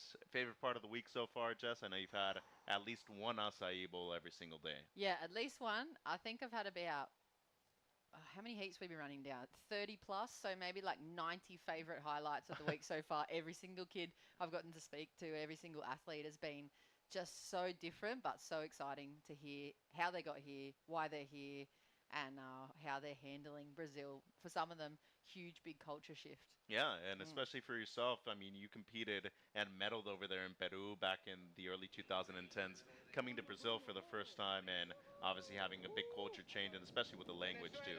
Yeah, thank God that we are getting the help from you. Some of the other team, everybody is pretty helpful with the language barrier for us Australians and some of the other countries like New Zealand and that we just saw. We're definitely not bilingual, but here we go. This is Benitez once again, and seems like she's trying to stay active. The one down carve right there, and nearly completes the second one with just under 11 minutes to go. Strong strategy, though, Jess, as it seems like she's trying to get busy early on in this one.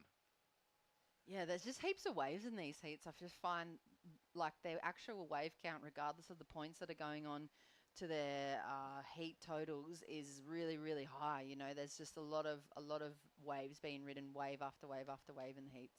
And Rezano right now, daughter of the great Manny. She resides in Nicaragua, loves to represent her beautiful Central American country, a great surfer herself. The three Rezano sisters, I mean, could say a lot of things about them, but they've all competed in ISA competition before, and they've been around for the last 10 years. Kande is still a teenager right now, but had the chance to compete at the Pan American Games in Santiago 2023 just last month, Jess. Yeah, I've seen those young ladies around a lot. Oh, here's the warm-up I've been wanting to see from this angle from Chile. We had the young guys talking about what they're practicing on, focusing on their feet and the reflexes, and there you can get such a good appreciation from this view on this webcast. As it looks like Linder here, the Swede surfer up and riding on the backhand right there, the goofy footer representing Sweden. Great surfer. We just saw her sister compete out there in the water right now in the previous heat. And speaking of, you know, the sisters that are competing for close to a decade now in ISA competition, Kande right now definitely coming into her own. And as a former medalist yourself here at the ISAs, family goes a long way in these kind of competitions. Yeah, it's just so helpful. You can't really pay for the advice that you would be able to collect off, you know, a sister or a brother or even a dad sometimes that's competed in these kind of things. It's so special to be able to get those little tips and tricks of actual heat competition. Look at this warm-up. So cool. Those reflexes. She doesn't know which hand that ball is going to drop out of, and it's up to her to get that body firing, get those neuro pathways cracked in, ready to go for that heat, and that's that warm-up you see from them. I love seeing that from the juniors too, because, you know, they're still trying to figure out what works for them in their careers. Super early days. You can see it when they get in front of the camera as well, both sides, is, yeah, they're just practicing everything, trialing different things and getting things into game for here. Well, speaking of getting into game, Pia Rogers with a big heat win. She's downstairs with Shannon. That's right. It was a grindy heat, Pia, but you managed to come out on top. How does that make you feel? So good, so relieved. Back into the main draw now, so it's good. Frothing. Some changes to the draw. How have you been handling that kind of change to the news that there's not going to be rapid charge after this and it's going to be straight through? Yeah, a bit nerve-wracking having well, I've already had my second chance, but yeah, it's going to be cool.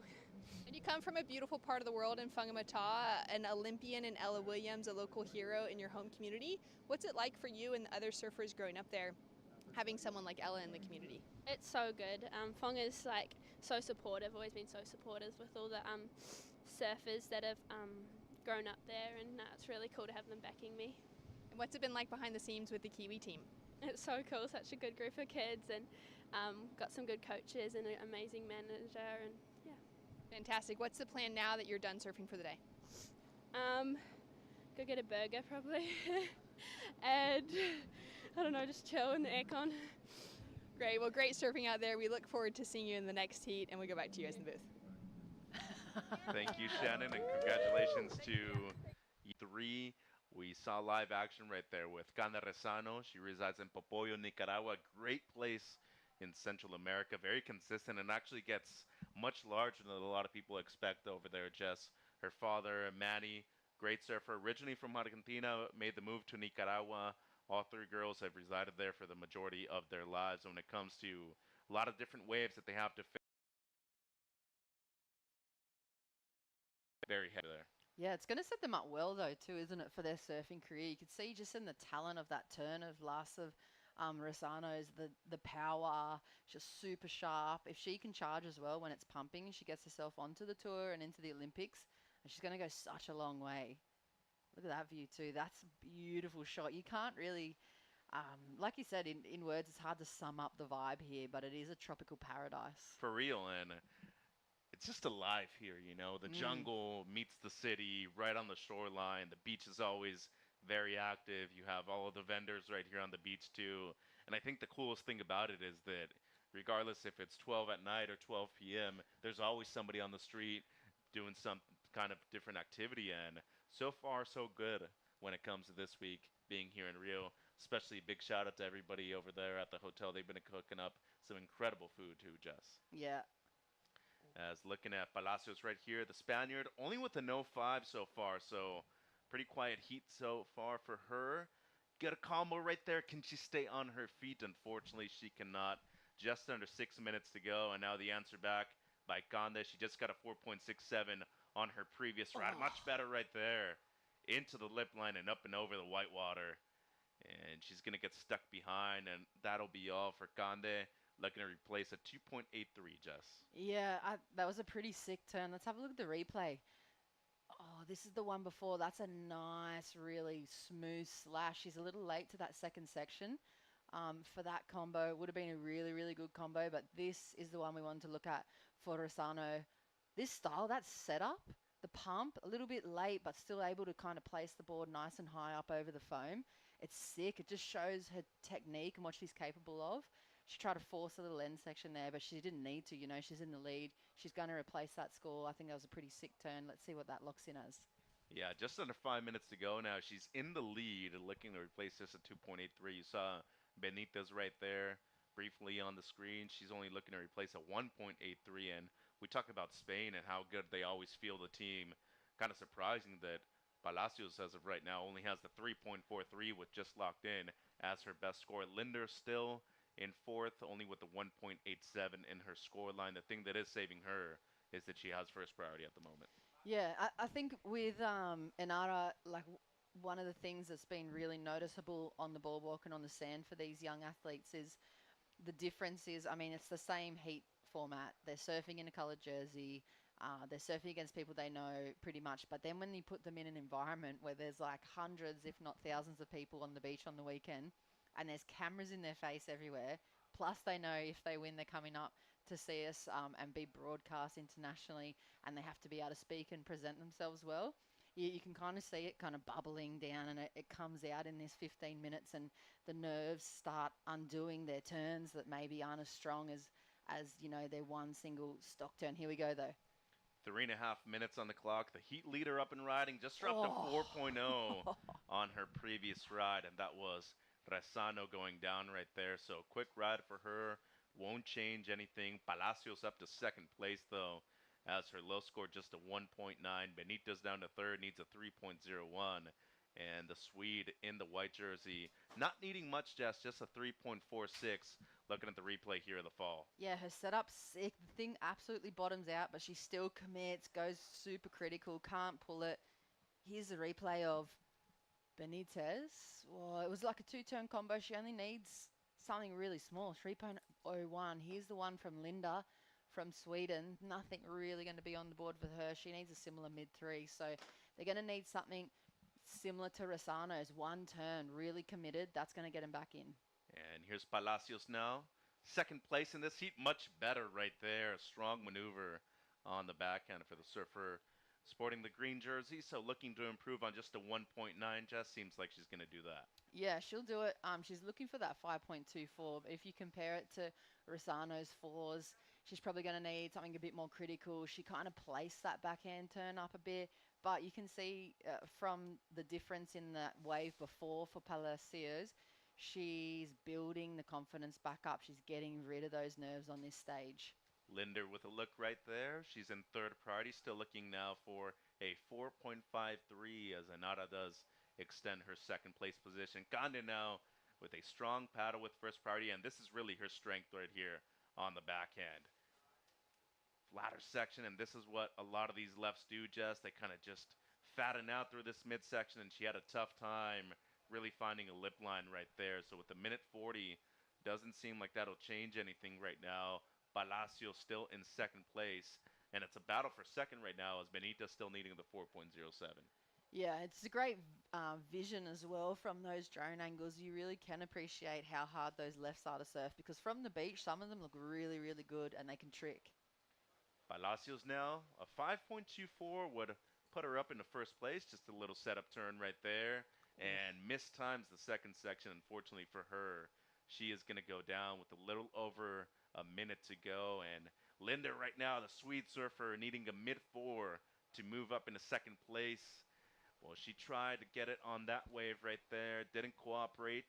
And with 55 seconds to go, Benita's still on the outside with first priority, still needing the 407. Yeah, she pretty much just needs one big section. You can see from the Swedish surfer too, she's just getting some more feedback from her board. I think she's relaxing. It's going to be a huge, big collection of experience here in this heat for her, for sure. She's going to have a lot to take, even if she can't bust into that 5-point range that she's looking for.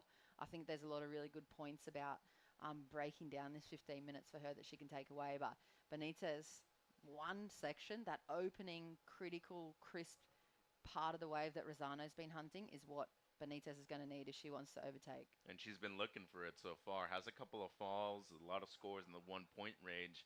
She's way on the outside right now, and unfortunately it seems like with time winding down, don't know if she's going to be able to get an opportunity to get that score right here at the end of the heat. It seems to be like Rezano and Palacios will be moving through. Our highest seeded surfer in the red jersey, the surfer from Nicaragua with great sportsmanship right there. The Spaniard moving through in second. I love that. I love seeing the exchange there from the two young athletes as well. They're kind of hot debriefing in the water, breaking down the pressure maybe of the world stage here at the Junior Championships. And a big heat win right there for Cande Rezano. And Nara Palacios moving through in second. So Nicaragua and Spain advancing into repechage round 3. More action to come here at the ISA World Junior Championships live from Rio de Janeiro.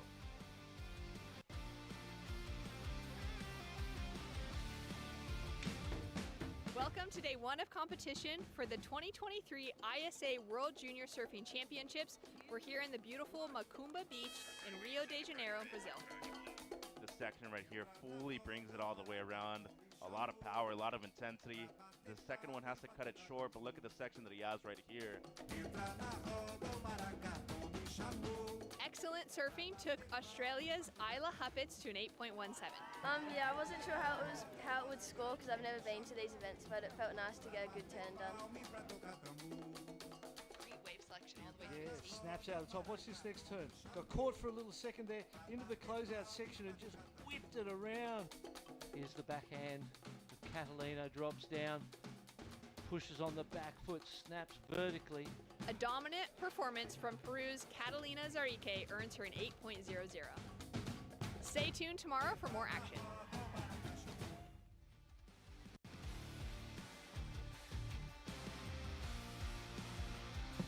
A big heat win for Nicaragua, and Cande Rezano herself moving through into repechage round 3 for girls U18 action.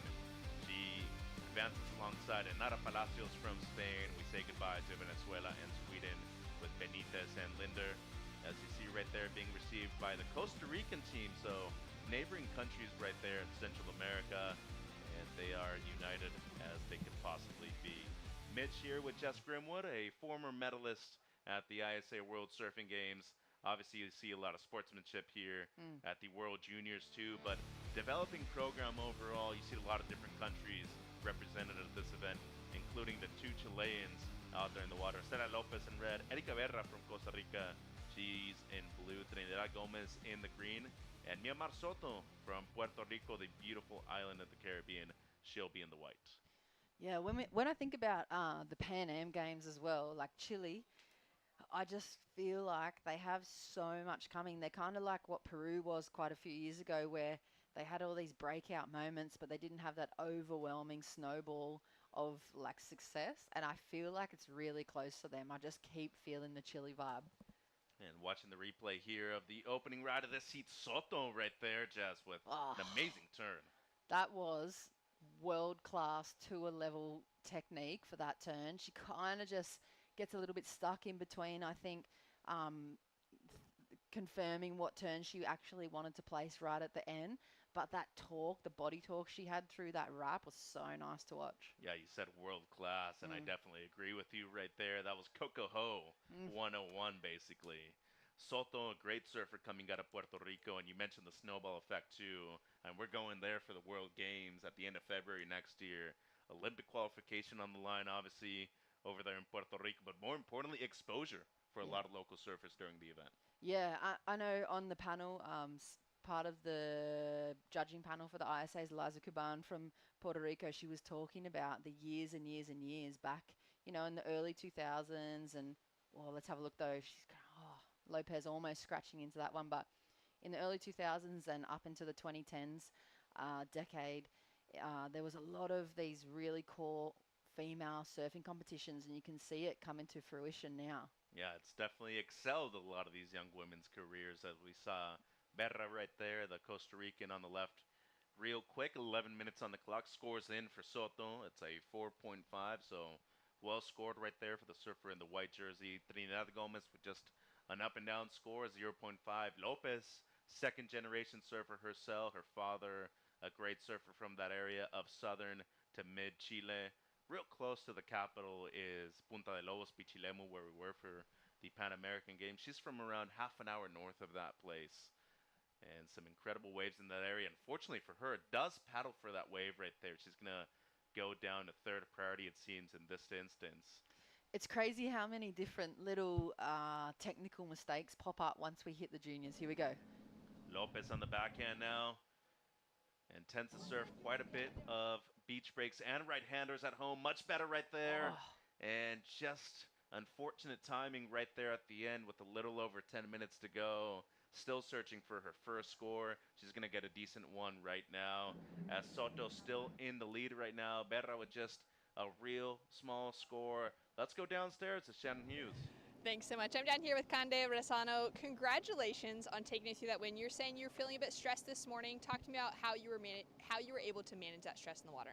Yeah, I paddled out today in the morning, and I was kind of nervous because I knew it was a great opportunity because I'm going straight to main round 3 here. So I was just looking at the waves all day, and then once I got out there, I usually always catch a wave in the first minute, and it took me 4 minutes. I was I was panicking. But luckily I found some waves and I was able to surf. Not the best, but a win is a win. Well done. You got the job required done out in the lineup. I'd love to talk to you about the opportunity that you had, kind of once-in-a-lifetime opportunity earlier this year to attend the ISA training camp at Teahupo in Tahiti. What was that like with your hopes of finding qualification for Paris 2024? It was actually kind of bittersweet. I got there, I was super stoked, and then second session I was out there, I broke my nose. Somebody threw their board and the board just fell on my nose. So I was out of the water after that for 2 months. So I had to watch everyone surf. But the last few days, the Tereva, the coach, love him, he's great. He let me paddle back out and I was able to catch a couple as long as I didn't fall, which was weird. Thinking back, I probably shouldn't have done that, but it was such a great experience. So blessed that the ISA wrote me to come, and I'm just soaking it all in. I love it, and I love Brazil. That's insane. Well, I'm so glad that your nose has healed up, that you're back in the water. I'm so sorry that that experience turned out that way, because it would have been one of those where you would have been hoping to just, figure out how to get barreled better. Your backhand going left for you is your strength specifically. Is that something you've been focusing on in the water out here, those lefts? Yeah, I've been working on my, oh, that was close. Sorry. I've been working on my front side a lot. So I actually was looking more for rights. And also, Macumba, it's a beach break, there's a bit of everything, but the rights are definitely better. So yeah, trying to work on my weaknesses too. Well, solid. Thanks so much for all the insights. Is there anything you'd like to say to your crew tuning in? Quiero mandar un saludo a la gente de Nicaragua, que mi equipo no pudo venir esta vez, pero acá estoy representándolos y la próxima. Cande, into the next round. Thank you, Shannon, and congratulations to Cande Rezano moving through into main round 3 now as we do cut the reprecharge round short. She is moving into the main event once again. 7:25 on the clock here in the water. We saw another great wave from Soto once again. She has that forehand wrap on lockdown, Jess, and with just over 7 minutes to go, extends her lead. Yeah, it's so sick, that technique. Once again, it's hard not to want to mind surf it with her. I was putting my hands up during that interview and just kind of drawing the same lines. It's really beautiful to watch from her, and it just shows that depth of talent that's coming out of Puerto Rico. And like you said, we're going to be going over there for the games, and the amount of motivation and energy it injects into the next generation, even under these juniors, is going to be so cool to see. Yeah, and you see a lot of the open women to do great at the World Games. As we look at Lopez right here, the Chilean gets a 3.5 on this one. Yeah, this second turn, that one there, she really relaxes a bit. Super late to the end section. We've kind of seen that a lot in this round. I think for the under 18 girls, there needs to be some type of adjustment when they're moving back into the main round, because they're going to be matching up against some of the best kind of qualifying series surfers and some of the best younger females from everywhere, and there's not that room for mistake at the end. They're going to have to convert if they get those connections, and so that's something that's going to have to be polished out once we get through this reprecharge, I think, Mitchie. Trini Gomez still in third place, a couple of throwaway small scores. Same thing for Berra out there, the Costa Rican in the blue jersey. 6 minutes to go. Soto with a strong lead at the moment. Getting into double digits today has been hard, and we've seen very few people get up into the 10-point plus range, especially in this round.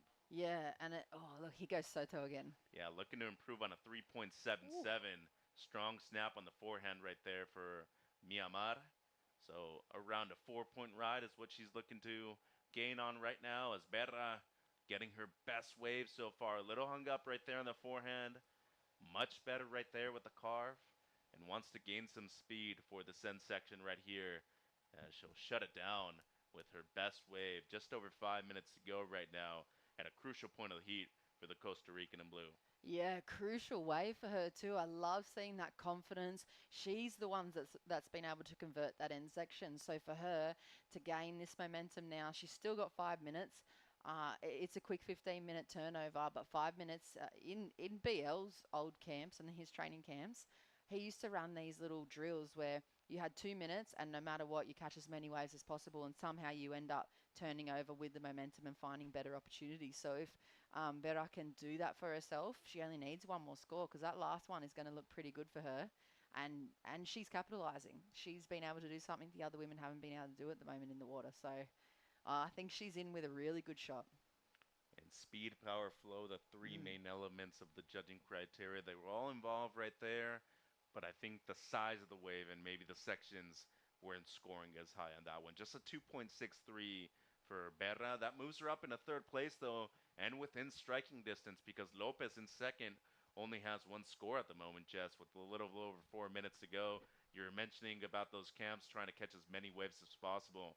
I see a few insiders every now and then that offer up scoring potential. Absolutely, and it's one of those shifty heats where you have those bigger sets on the outside like you can see now, but there's still those, she had a 2.63, majority of that score was on the inside for Berra. As Lopez now up and riding on the backhand, once again selecting the rights. Good setup snap right there, much better using the rail, and let's see if she can time it well here at the end. Once again, incomplete.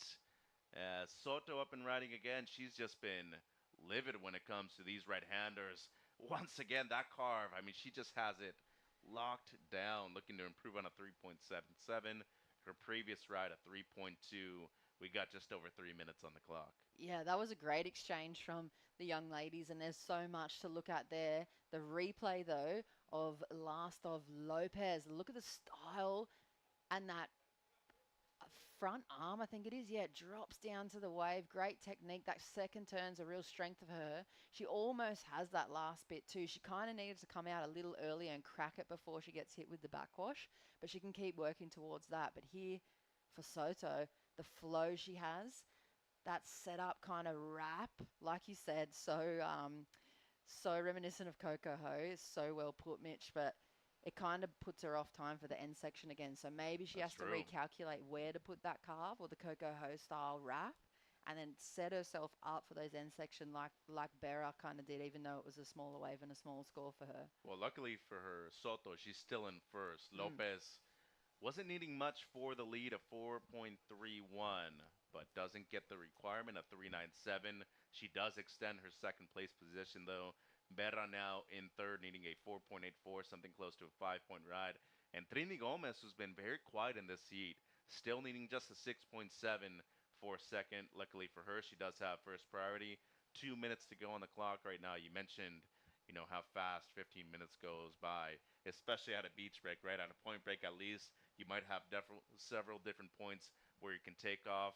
Here, there's a million different places where you could potentially be getting your best score. Yeah, and I actually haven't seen any rhyme or reason to the heats. It seems everything is kind of has to be a very present decision, because there's the outside right-hand peak to the right-hand peak to the right-hand side of the screen. Then there's this inside section. There's a little split A-frame where you can see Lopez right now on your screen. Then there's this other left and right that's kind of sitting off just a little bit off screen at the moment, where maybe the other competitors have kind of scooted over. So there's just a lot to choose from, and they have to stay really present. And here goes Trini now. Needs something in the upper sixes for second place. Much better use of the rails right here for Gomez. It just seems like she was a little bit out of pace with that wave from the start of it. 1 minute to go on the clock right now. She still has enough time to hustle back out and potentially get one more wave. The requirement's going to be lesser now. She's going to get her best score right here, Jess. Yeah, and look at the indicators of how good her style is as well. That second turn was really nice. She transitioned through her rails really well, and she just found that opportunity or created it for herself under everybody else's priority. Nobody else has even taken off on a wave, and she's found herself a two.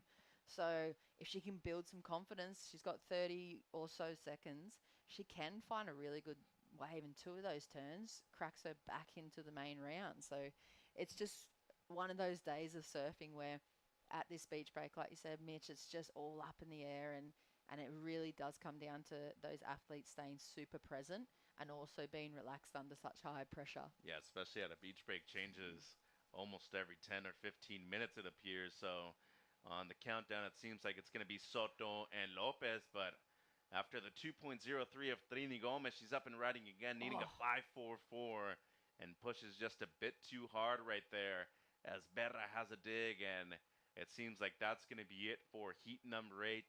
It's going to be Puerto Rico with Soto and Lopez, the Chilean, advancing in this one. Tight contested heat in this one, Jess. Yeah, great performance from her as well on screen. Soto, really beautiful style, great talent coming out of Puerto Rico. Yeah, definitely, and especially seeing how good those quality waves are over there. Wouldn't be surprised to see her competing at the World Surfing Games in her home nation earlier next year. Gonna take a quick break and be right back with heat number 9 of Girls U18 Repechage Round 2. It's the ISA World Junior Championships live from Rio de Janeiro.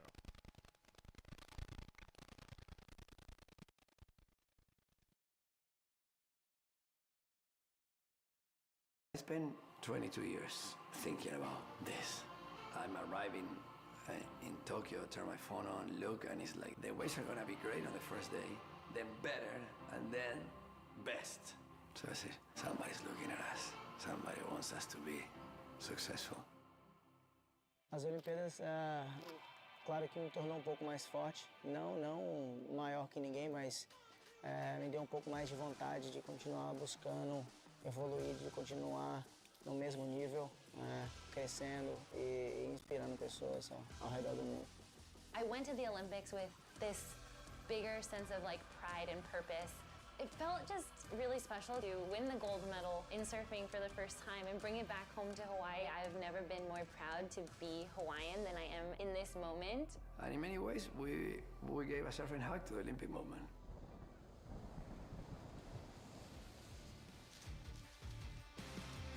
Day 4 of competition here at the ISA World Junior Championships. It's Girls U18 Repechage Round 2, heat number 9.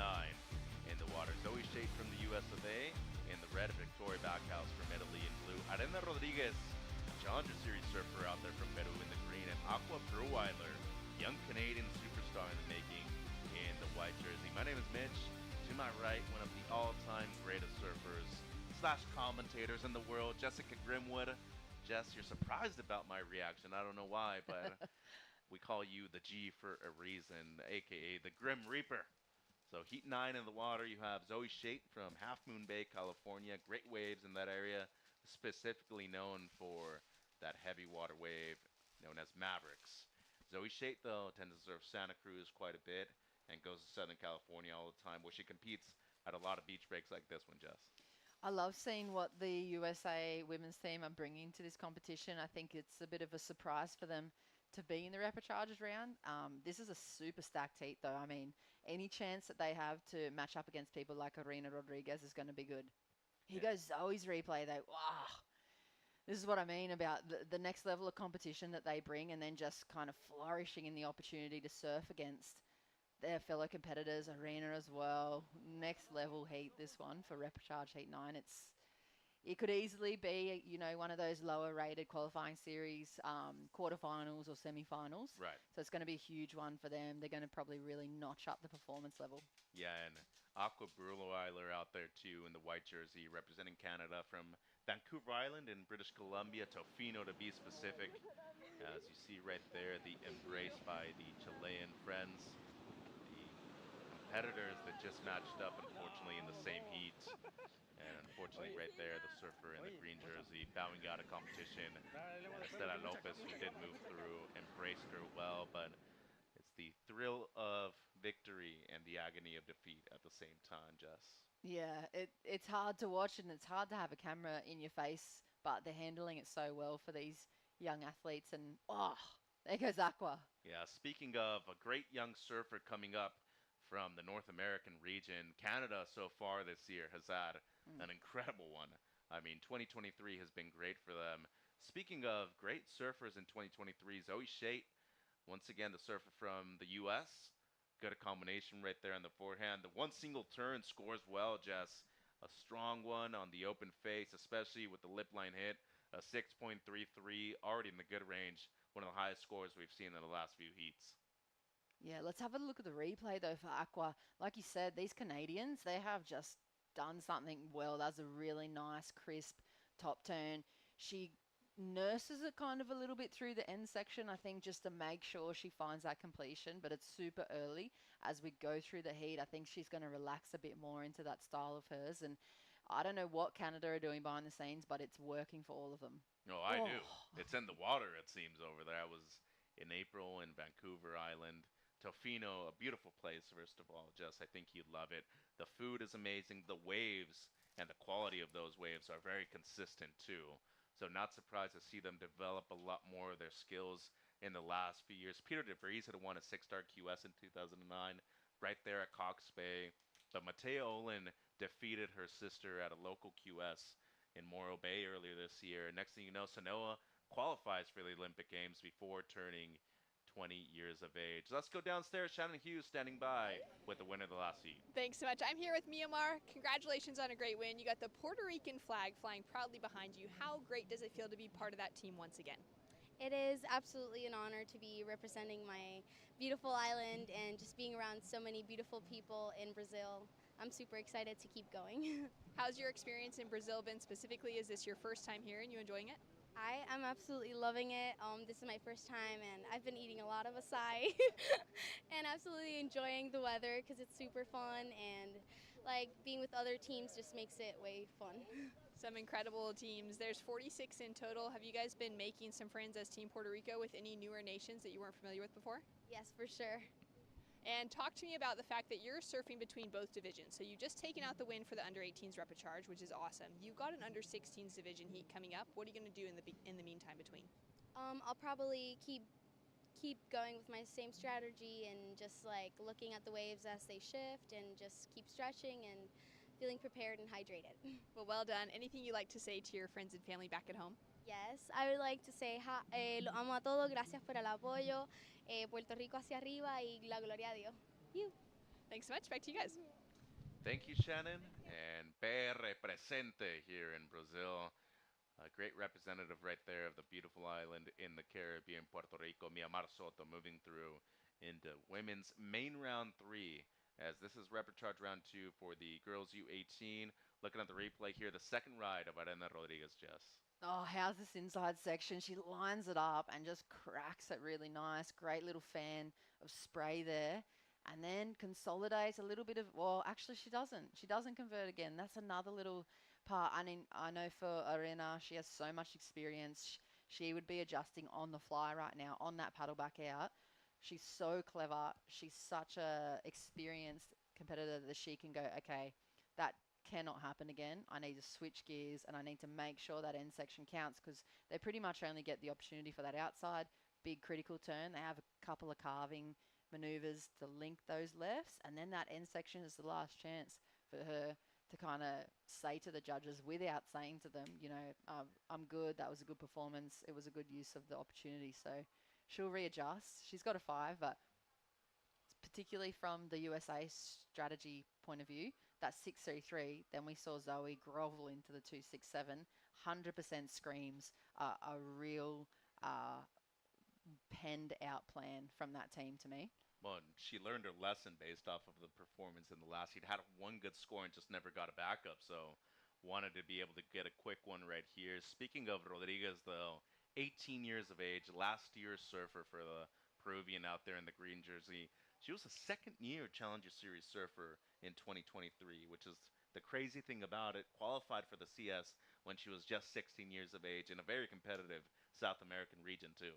Yeah, I mean, if you look at the really young girl, Brianna, that was in, I think she was a guest for the Spanish Yeah, broadcast. Barthelmes, yeah. Barthelmes, she is a perfect example of the levels of generational talent and the amount that the Peruvian team and I guess the government have been pouring into their development. I mean, obviously off the back of Sofia Milanovic initially, and then all of their top surfers, their team just seems to be pouring more and more development in. And, Arina, her age, her accomplishments already, that screams Olympics. They've also got Daniela Rosas and then, young Brianna. So crazy. You saw co-coaches right there for the U.S., Asher Nolan and former CT surfer, former ISA competitor, Courtney Conlaw. You see the members of the boys U16 right there, Rex Hennings, Will Dean, who had an incredible performance yesterday, by the way. I'd have to say, out of day 3, maybe the finest performance, as Arena with the one strong hit right there on the forehand. And that's the scary thing about a lot of these young surfers. They're equally as skilled going one way or the other, Jess. Yeah, and she adjusted straight off that. That wasn't really even a section, and she put the board straight up into it and created a little score. That just speaks to her experience. Traveling around the world, competing, desperately trying to put numbers on the board everywhere you go. It shows.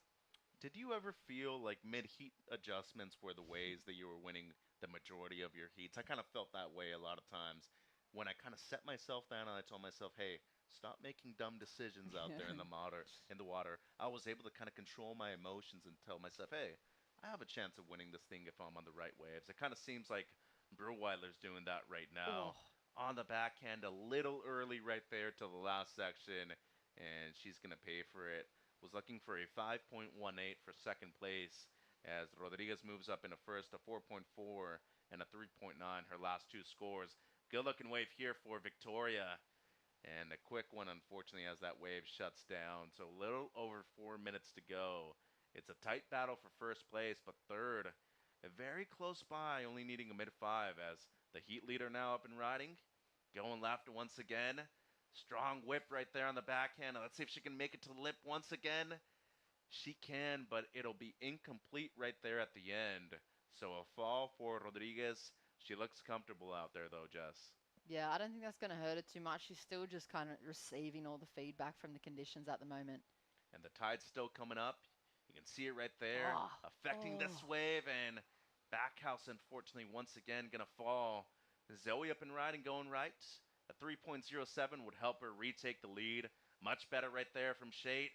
Into the lip for the second one, and she's going to pull it too. So real tough section to navigate right there at the end for the surfer representing the US of A. Seems like we might see a lead change once again here, Jess, as Breweiler having a look on the forehand again. Up to her feet. Strong snap in the pocket, but just the one and done for Aqua. So that's going to be it for the young Canadian out there. 3 minutes to go. Yeah, she's really stylish too. She kind of reminds me of Kobe Enright from Australia. That smooth, doesn't seem super rushed, but this turn here, this setup, you can just tell she has that Katie Simmons setup, and then right there, she kind of looks very Courtney Conlog-esque to me. Like that, the whole the aggression, especially with her upper body through that turn. The posture, yeah. Yeah, it was so Courtney-esque. He is a nice smooth style. She keeps the board really flat though and kind of just slashes on the face. So that's going to keep the score down for Aqua. But if she can tap into what you were talking about, that you've had those feelings of just getting yourself back into the moment, being present, not overthinking, and she's going to be back into the game really easily. A 5-point ride for her is achievable with one of those good wave selections. Similar to Victoria, I mean, the Italian, they've got incredible back-end coaching. They've got incredible leaders that came before them. I think of Claire Bevilacqua. Yeah. All, Jessie Mendez surfing for them. Here goes Arena, though. The heat leader now looking to replace a 4.4 on the forehand steep section and just fully demolishes that wave right there at the end. Looking to improve on a mid-4, Jess, a minute 55 on the clock. Some aggressive stuff right there. Yeah, she's creating herself opportunities everywhere. And pretty much everything she's taken off on has been another chance to increase her lead over the field. I think she's surfing against herself at the moment, it feels like. I don't think she's worried too much about the other women in the water. This is just a good example of that experience in the jersey for her. she's top level. She comes across to the other regions, and the other competitors are scared of her. When you see a name out of Peru that you haven't seen a lot, you usually, especially the Australians, are like, oh no. It happened when when Daniela Rosas came through. Yeah. There were so many before her too. I think of like Annalie Gomez as well. And, you know, the Aussies, the Kiwis, even some of the United States, they just go, uh-oh, because this is what they bring. You've told me enough stories to know. Yeah. So I can assure you that I feel that there are some past experiences that are probably coming to your head right now, and you're like, okay, bad memories, go away. 50 Yeah. seconds on the clock right now. Zoe Shate matches her top score, gets another 6.33, and waiting for the last up, Rodriguez needs a 7.66 to retake the lead. Breweiler, though, going to be in a tough position right here. She is needing a 5.57 at least at the moment, and Victoria needing an excellent score of an 8.53, just under 30 seconds to go. Whoa. I love the tactics that have been unfolding in the juniors. They're not scared to have a really good crack at each other either, are they? They're just full on feeling out how to use priority, how to pressure the other competitors into situations, and then some of the times I've seen they get into the situations, and then it's probably one of the first times they've been able to sell waves to somebody else. It's pretty cool to see all that unfold for their careers, and first time for a lot of them. Well, most of these kids here have something to prove, and it seems like Zoe Shate proved that very well in this heat. A pair of 6.33s for the surfer/scholar from Half Moon Bay, California, representing the U.S. You can see the little smile right there for the heat winner. Last score for Rodriguez comes through as a 5.53, so extends her second place position. We're going to say goodbye to Canada's Aqua Breweiler and Italy's Victoria Backhouse. More action to come with Heat 10 about to hit the water here at the ISA World Juniors live from Rio.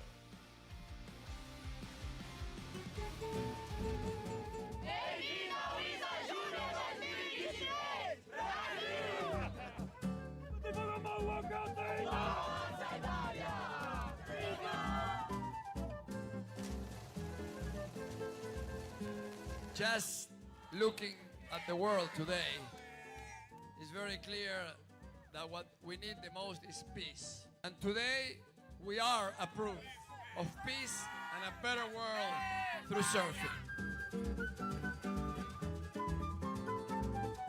It is my hope that in these 10 days of surfing competition, friendship, camaraderie, to hate, we answer with love. To violence, we answer with peace. And of course, we answer with surf, which is what we love. The amount of happiness of bringing this all together. I personally surfed this event twice before, and it changed my life, like it's gonna change your life. Now that the world can hear, it is my greatest pleasure, my greatest honor.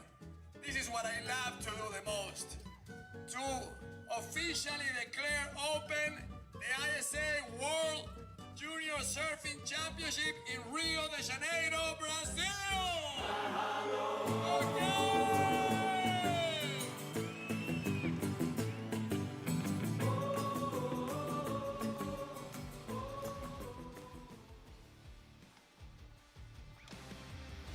Welcome back to beautiful Rio de Janeiro, Brazil for heat number 10 of girls U18 Repechage round 2. Lauren Sandlin out there in the red jersey. Sid Ott in the blue as we look at the results from the previous heat. Zoe Shate from the U.S. taking the win over Arena Rodriguez, who will be moving through from Peru in the green. Aqua Breweiler and Victoria Backhouse being eliminated. The Canadian and the Italian out of the event. As once again, heat 10 in the water. Albertina Torre out there in the green jersey now, and Takihei Ellicott from Tahiti is going to be in the white. Mitch and Jess here in the booth, and Jess, not only a great day when it comes to all of the surfing, more than anything, the experience of being a young junior surfer here competing at the ISAs. You see the heat out there in the water, England, Mexico, Argentina, and Tahiti. Takihei Ellicott, a great surfer coming out of French Polynesia. Yeah, and a huge moment for her as well. She's going to be recognised, just having the chance to stand up onto this platform that is the Junior Surfing Champs. It's a chance. She doesn't have to push things on social media, and she doesn't have to push clips anywhere. Literally just come here, do your surfing job, show the world what you're capable of, and it sets you up for the future. And here's the surfer in red, Lauren, the English surfer. Good intensity right there with the combination at the beginning, but maybe tried to overdo it just a little with the second one. Under 12 minutes to go right now. Sid Ott, she is from Encinitas, California.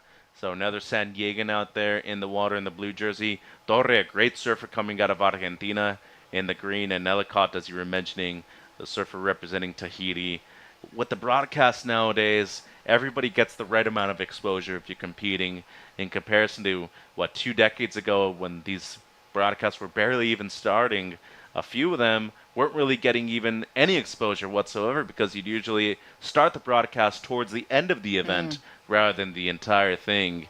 So with 11 minutes to go, it seems like Sandlin will be having the only score on the board at 2.83, Jess. Yeah, and guarantee there's people all around the world that will be watching heat after heat after heat at their work. They might live a really kind of mundane career. They might just be sitting at some office somewhere, and right now they're watching Sid. Yeah, and she is a ripper on the forehand right there. That sharp eye surfboard looks great underneath her feet. So a combination of two maneuvers as Torre was up and riding too. And now looking at Sandlin once again. So cannot complete that second turn for the second consecutive wave right there. 10.5 on the clock right now. And it seems like Ott will be getting a good score right here. Torre with a quick one as well. And Sandlin's going to have 2 on the board now.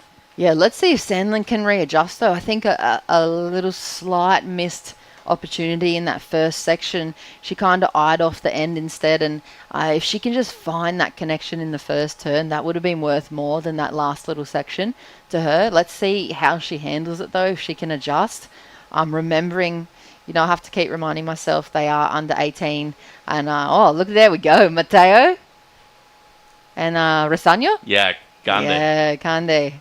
They're having a guest with Cande in the Spanish webcast, so it's pretty crazy that we have the webcast also available across so many different languages. Yeah, it's actually the first time we've had English, Spanish, and Portuguese here in Brazil, too. Obviously, the host nation need to have the host language. But yeah, for the most part, ISAs, you'll always be finding English and Spanish broadcasts available worldwide. It's so good because you can imagine all the family members and even the grandmas and the grandfathers of these competitors. They're sitting at home, and if they're forced to listen to it in English, you miss a lot of the gold and a lot of the insight that comes around these young athletes and the competitors and why they're here and how they got here. They've got crazy stories. So to have the ability to switch languages across the broadcast is incredible from the ISA and great for our sport. We're a global sport, so we're going to have this global broadcast going into the future for sure. And a 4.5 comes in for Sid Ott in the blue jersey, so moves her straight up into lead. Sandlin with a 2.83 and a 1.3 in a scoreline. Torre with a quick throwaway, a 0.43 for her. She is in first priority at the moment, and it seems like a couple of waves shortly to come through right now as the tide is close to peaking in about an hour or so. But speaking of the consistency, we've seen it throughout the last few heats, Jess. It's been quite good, especially with a lot of those one-turn waves out there. Oh, look at this set rolling on through here. Just these pulses and energy. I love that Macumba just keeps offering up opportunity. Every morning we wake up and we calm down and everybody is still surprised at the pumping swell that's rolling through and giving us these really nice little beach break conditions straight in front of podium 1 and 2. Some of these rides, during the middle of the day, like pretty much now, you start to see some of those rides bowl, and it's so epic. Yeah, and a lot of people have been saying that it's a much more deceiving wave than it looks like. Let's go downstairs. Shannon's standing by. That's true. Well, Zoe definitely did not make that wave look like it was deceiving in any way. You got that 6.33 to start with. You also bookended it with a 6.33 on the finish. Talk to me about your mindset through that heat and how you're able to find those 2 good scores. Yeah, I was just kind of going out there trying my best and just giving it everything I had because I only had 1 heat today, and just kind of the game plan, just surf the way I surf and get to show my surfing on the waves, and I think I did that pretty well, so I was stoked. How fun was it to find that second six to really solidify your position back into the lead and get that great end section? Yeah, I felt good. I haven't really had a heat that I was like too stoked on yet in this contest, so I mean it felt good to kind of get the ball rolling and hope to like bring that momentum into the next round. And you're happily representing Northern California specifically, coming in for Team USA. What's it like to be a surfer back where you grew up? Oh yeah, for sure. I mean, I'm so stoked to like represent Half Moon Bay, and shout out to all my friends and family watching back at home. You guys like helped me become the surfer I am, and like I love big waves because of where I'm from, and I'm so thankful. So shout out to you guys. Have you got any plans heading into the winter season once this event finishes here in Brazil and you maybe win a World Junior title? Where are you going to be spending the winter out of North America? Oh yeah, I'm going right back to Mavericks. Let's go surf some big waves, and then I'll go to Hawaii and hopefully surf pipe and maybe Jaws this year, so you never know. Incredible. Well, Zoe Chait, an up-and-coming big wave surfer to be one of the best in the world across so many different disciplines. Zoe, thanks so much for your time. We'll get back to you in the booth. Thank you, Shannon, and congratulations to young Zoe Shate from Half Moon Bay, California, and a helmet enthusiast, by the way, too. So we'll be seeing her probably charge Mavs later on this winter. Heat 10 in the water out there with just under 6 minutes to go. Sid Ott extends her lead. Small score as her backup, just a 0.23. Sandlin in second, but we do have a wave to come through for the English surfer in red. Yeah, I can't wait to see where this score lands. Oh, there you go. Straight away, 3-3-3. That turn was way better. She looked way more confident. You can see the potential she has. If she can connect with good wave selection out here in the next 5 minutes, we're going to see some of those similar 6s and 7s, I think. And here goes Torre right now. Albertina up and riding, the young Argentinian. And a missed time right there with the section. It seems like the backwash might have knocked her off of her feet at the beginning of that ride, too. So an unforced error right there for the young surfer sporting the green jersey. She'll get back out there with 5 minutes to go. And Ellicott does have a 3.1 on the board, so she is very close to getting up into second place. Luckily for her, also has first priority too, Jess. Yeah, and look at the scramble. She's got the motor running. You can see the legs were kicking. She's in first prior, like you said. Swings around. And this one, there's the warble, and it kind of almost wraps away from her, but she's going to use priority. Here we go. Yeah, she's going to go right. And Ellicott into the lip right there, and she didn't need much for second place. And with that fall, going to leave a lot of doubt whether or not she's going to be able to get the 1.64 necessary. Just over 4 minutes to go. And Seda Ott right now in second place with first priority, only looking to improve on a 0.23 scores in. Not enough for Ellicott under a 1-point ride. Oh, I was going to say that bottom hand turn in itself was worth the 2 points. If she just landed it, it was going to be 3+ easily. It was a great section. She had to go. It was a big one. It was late in the heat. Here we go. Seda up and riding. Ooh. Much better right there. And gets the combo this time too. So working those rails well. Into the lip a couple of times. And just under 4 minutes to go. And a necessary wave at this moment of the heat too, Jess. Great wave for her. Great fitting in of the two turns within such a short period of time. So her transition between those two turns obviously on point and really quick. And it's going to be good for her. You can't be leaving the door so open. You can see everybody has kind of, though. They're all in that 2 or 0 point range. Here we go, Torre. Yeah, up and riding the Argentinian once again. A quick one for her.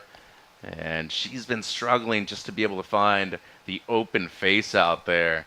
So still has 3 minutes to at least get something better than a 1-point ride. Sandlin in second now as Seda Ott takes the lead with a 4.73 on her last. And Mexico, for the first time in a while, fielding a full junior team.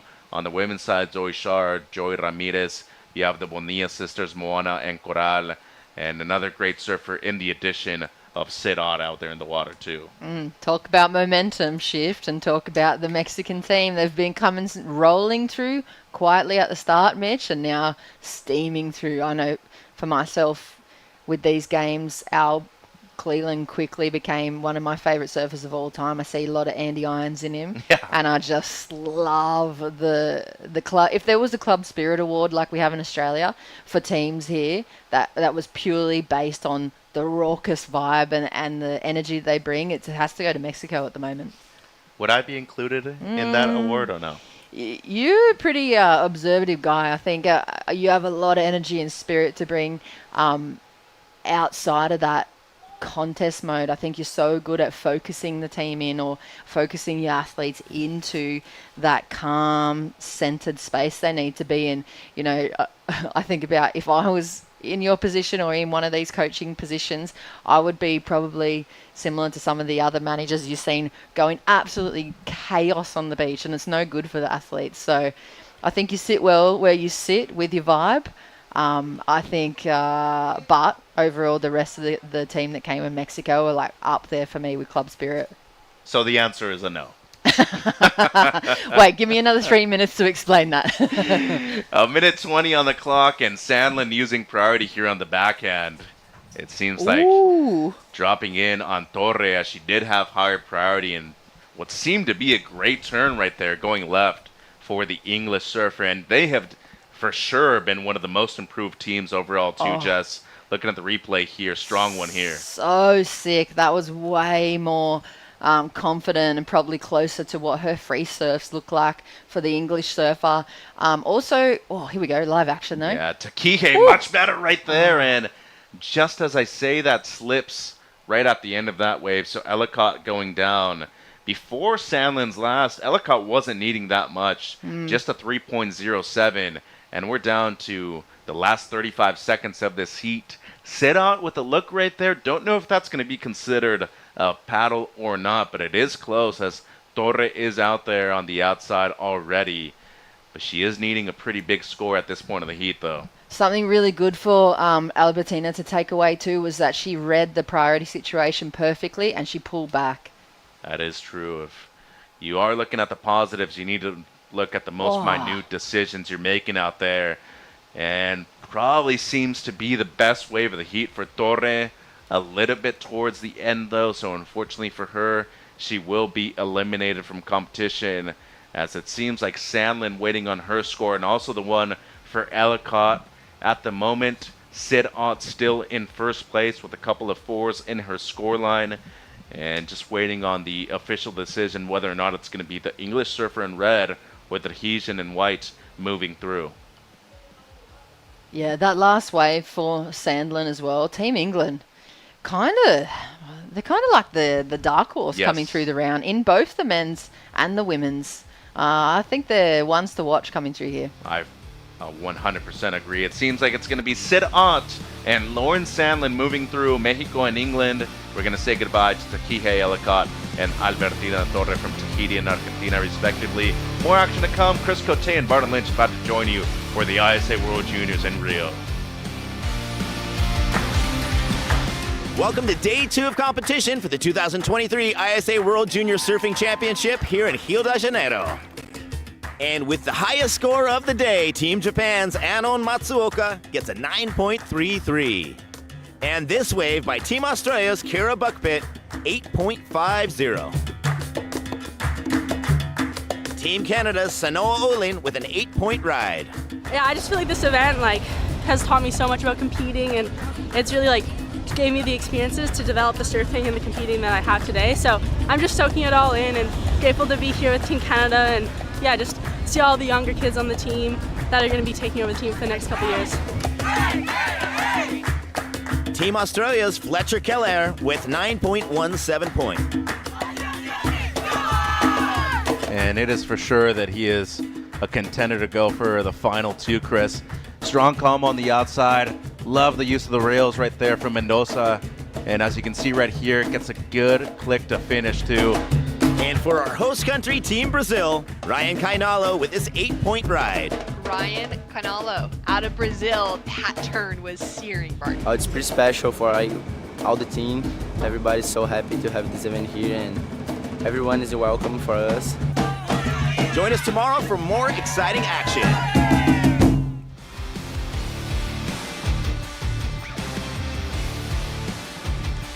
Well, why don't we go ahead and send another ripping foursome out into this lineup. This is your women's 18 and under repechage round 2 heat 11. Chris Cote here with Barton Lynch. You see the results of that last heat. It was Team Mexico and Team England getting through. We lose two great surfers, one from Tahiti, another from Argentina. And, you know, this is where the competition element of this event starts to get real. In our repechage rounds, if you get third or fourth place, you are out of the contest. So we'll see what happens next. Coco Carnes, Oshia Green, Francesca Valetti, and Georgie May Hicks. England, Italy, Canada, Australia represented here. Chris Cote along with Barton Lynch. Barton, between heats, we get the opportunity to kind of cruise the boardwalk a little bit. And I want to tell you one of my favorite parts of this beautiful country. I walked by this barbecue that was happening, and I was smiling and looking at the food, and they said, sit down, eat with us. So I had a nice lunch. No. The place is amazing. What did you get? Meat. I don't know what kind of meat, but it was really good. Well, the meat's always good over here. Churrascaria, as we see the replay here of blue. Beautiful, clean turn out of the top. Oshia Green representing Canada. Coco Cans from Australia. There they are. Francesca Valetti from Italy. And Georgie May Hicks from England, representing England. I know Georgie has spent a lot of time down in Bali, surfing the reef breaks of the Bukit Peninsula. Not a bad place to be. Great Not a bad place to be. train. Goes Coco Carnes now. Team Australia. I mean, Australia always brings the titans of surfing with them. They've got Sierra Kerr, Mila Brown, Isla Hupats, Rico Haybiddle, Willis Droomer, Lennox Smith, Harley Walters, Jolly Stokes, and Coco Carnes on screen now, 18 years old from Noosa. She's riding a Campbell-designed surfboard. And in her bio, she lists her hobbies as follows. Photography. Kiki Films is her photography Instagram. That means she's a pro. She likes to take ice baths, train, art, drawing, free surfing, and just hanging out at the beach like most kids. And she wants to say thank you to Stu Campbell, who's been making her boards for her entire career. She rides those EcoFlex technology surfboards. Tons of accolades and board riders events all up and down the coast. Her main goal is to enjoy the journey. Love to hear it. Good goal. Pretty much mine too. I'm looking at it. I can't see any relation to Ian Carnes, but she's got a pretty extended bio, so who knows? She'll have to let us know if she wins this heat. You get a win, you get a post-heat interview with Shannon Hughes today. So 10:40 to go. Oshia Green in the lead for now on the strength of that 4-point ride. As our surfers assess a potential wave rolling through here. Deep paddle from Francesca Valetti. She's not going to get it, so that's going to give us the chance to go visit with Shannon Hughes standing by. Thanks so much. Down here with Sid Ott. Congratulations on a win. Talk to me about what it was like to be in the water. Thanks. Yeah, it was super fun. It was kind of a little tricky. I felt like before, like watching the waves, it was kind of in one spot, and then I got out there and it was kind of a little all over the place, but I was stoked to get a few, so yeah. Well, it's great to have you here representing Team Mexico once again. Coming out of Encinitas, California, I know that you're working actually on your college degree already, one of the few in the draw that's going to be aging out this year. What's it like for you in a day-to-day focusing on college while also competing in surfing? Yeah, it's college is definitely, it's some work for sure, but I am super stoked to be able to go to school that's super close to the beach, so I'm able to train and surf while doing my school and getting a marketing degree, so I'm super stoked. Incredible. And your goals once you graduate with that? Do you want to continue trying to work in the surf industry? Are you going to continue competing? Where's your focus at? Definitely continue surfing and competing, maybe do some QSs and just work on my surfing and kind of just overall just go on trips and just have fun with it for sure. Sounds like a great stage of life to be in. Anything you'd like to say to the Mexican support crew behind you? Gracias a todos por su apoyo y soy muy feliz para estar aquí con el equipo. Felicidades a todos. Thanks so much. Best of luck in the next round. Back to you. Encinitas sure does have a lot of great surfers representing different nations here, and great storyline right there. I mean, I keep saying it, each and every young surfer that's competing in this event could probably have a documentary made about their lives already. They're all that interesting. Yeah.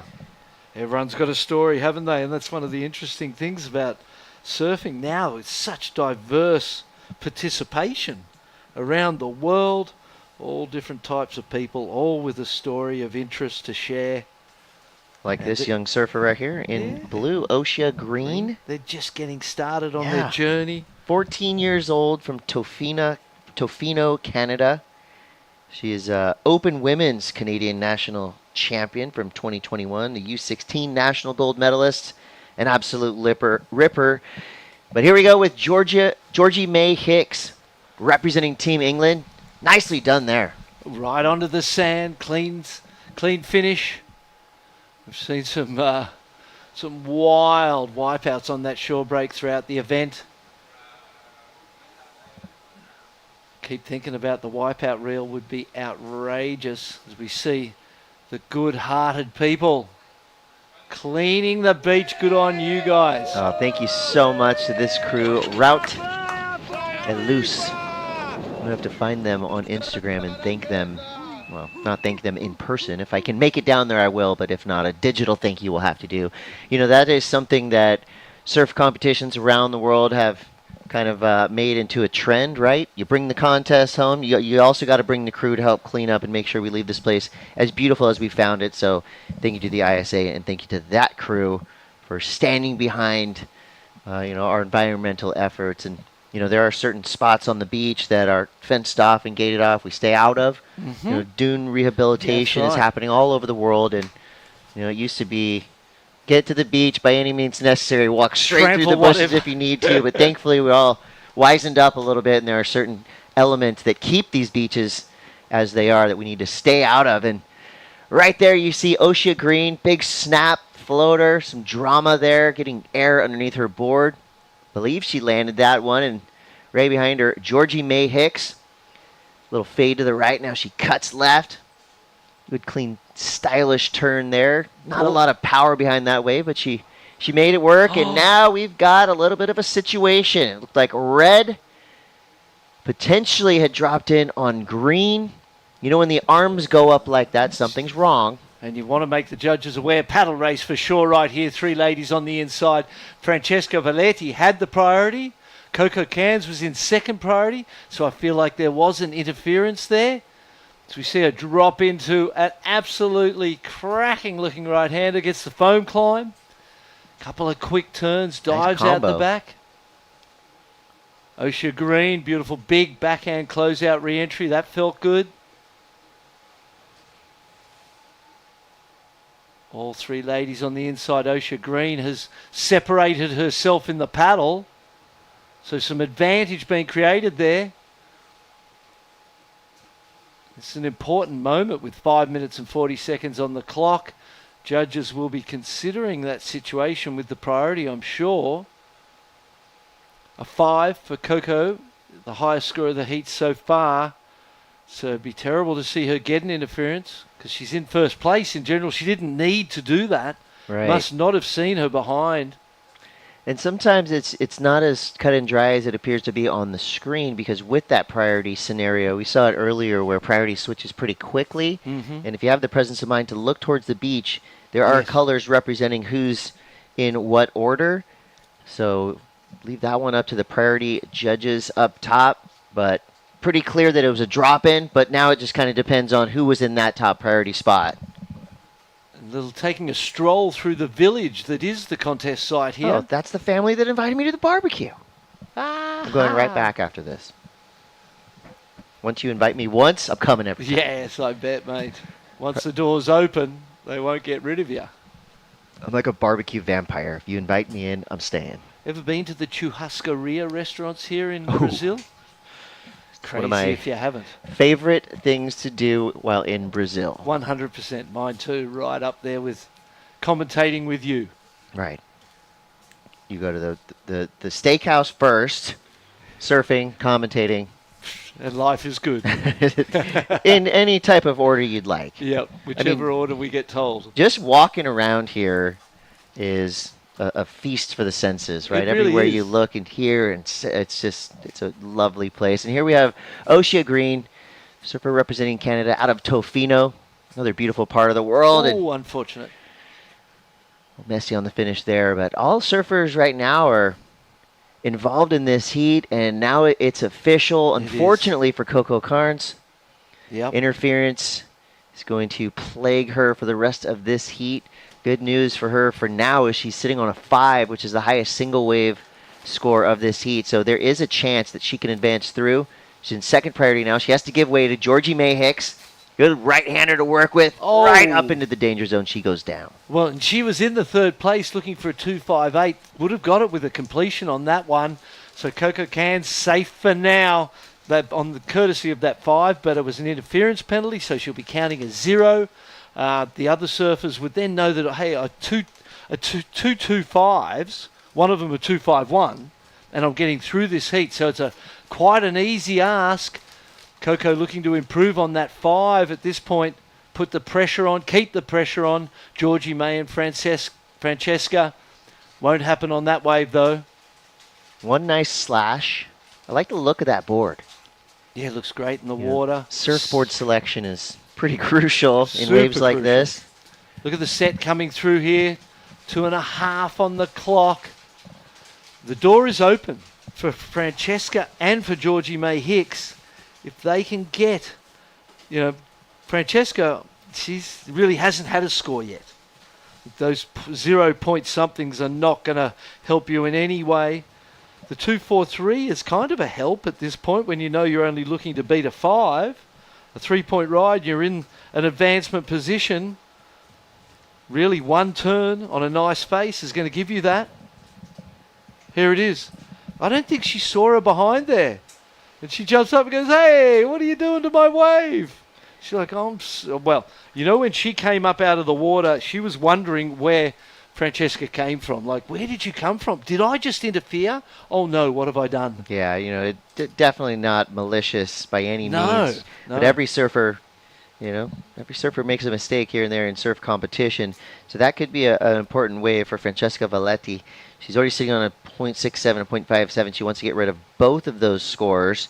So Coco Cairns now safe for the time being, but in a very precarious position as Georgie May has priority. Yeah, has priority and only needs a 2.58.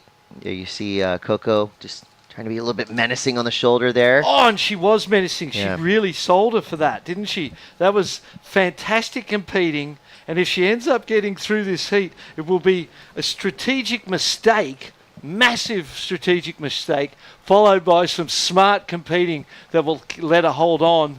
Georgie May still got 1 minute, though. Doesn't really most probably need to be a set to get that 2.58. But you need to make it happen soon. But that was clever. That was a good salesmanship. Here we go with 40 seconds left. Coco back at it. Uh-oh. Slashing turn there, but just ill-timed backwash comes up and underneath her board. So she goes down. Now Oshia Green out of the fray and in the lead with a 4 and a 3.93. So all eyes are on that 5-point ride from Coco as she's going to now try to... 18 seconds.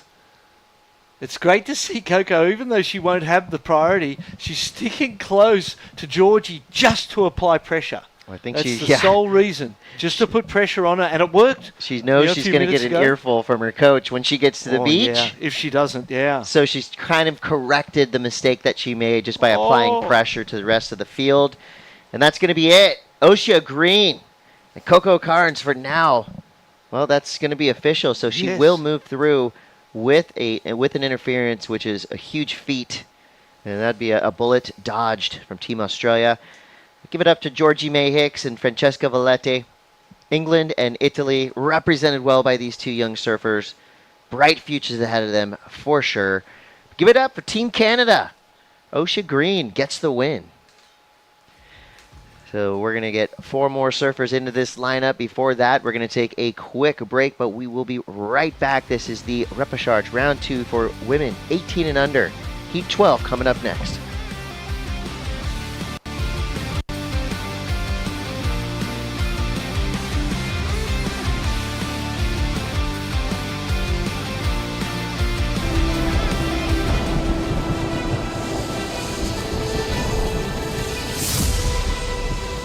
When we started the campaign, like 20-something years ago, over a quarter century, even when we started, it was impossible.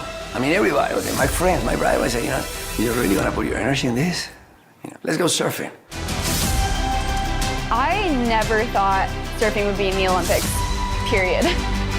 We all just looked and just rolled our eyes back at, like, come on, Fernando. Surfing will never make it. I've never actually dreamed of being in the Olympic because surfing wasn't an Olympic sport. I never thought surfing would be in the Olympic sports. The Olympics wasn't ever a dream of mine because it wasn't a reality, it wasn't tangible. It's the biggest event in the world. Fernando is the reason why we're all there. It's like me telling you I'm gonna, swim around the world. 27 years later, he pulled it off.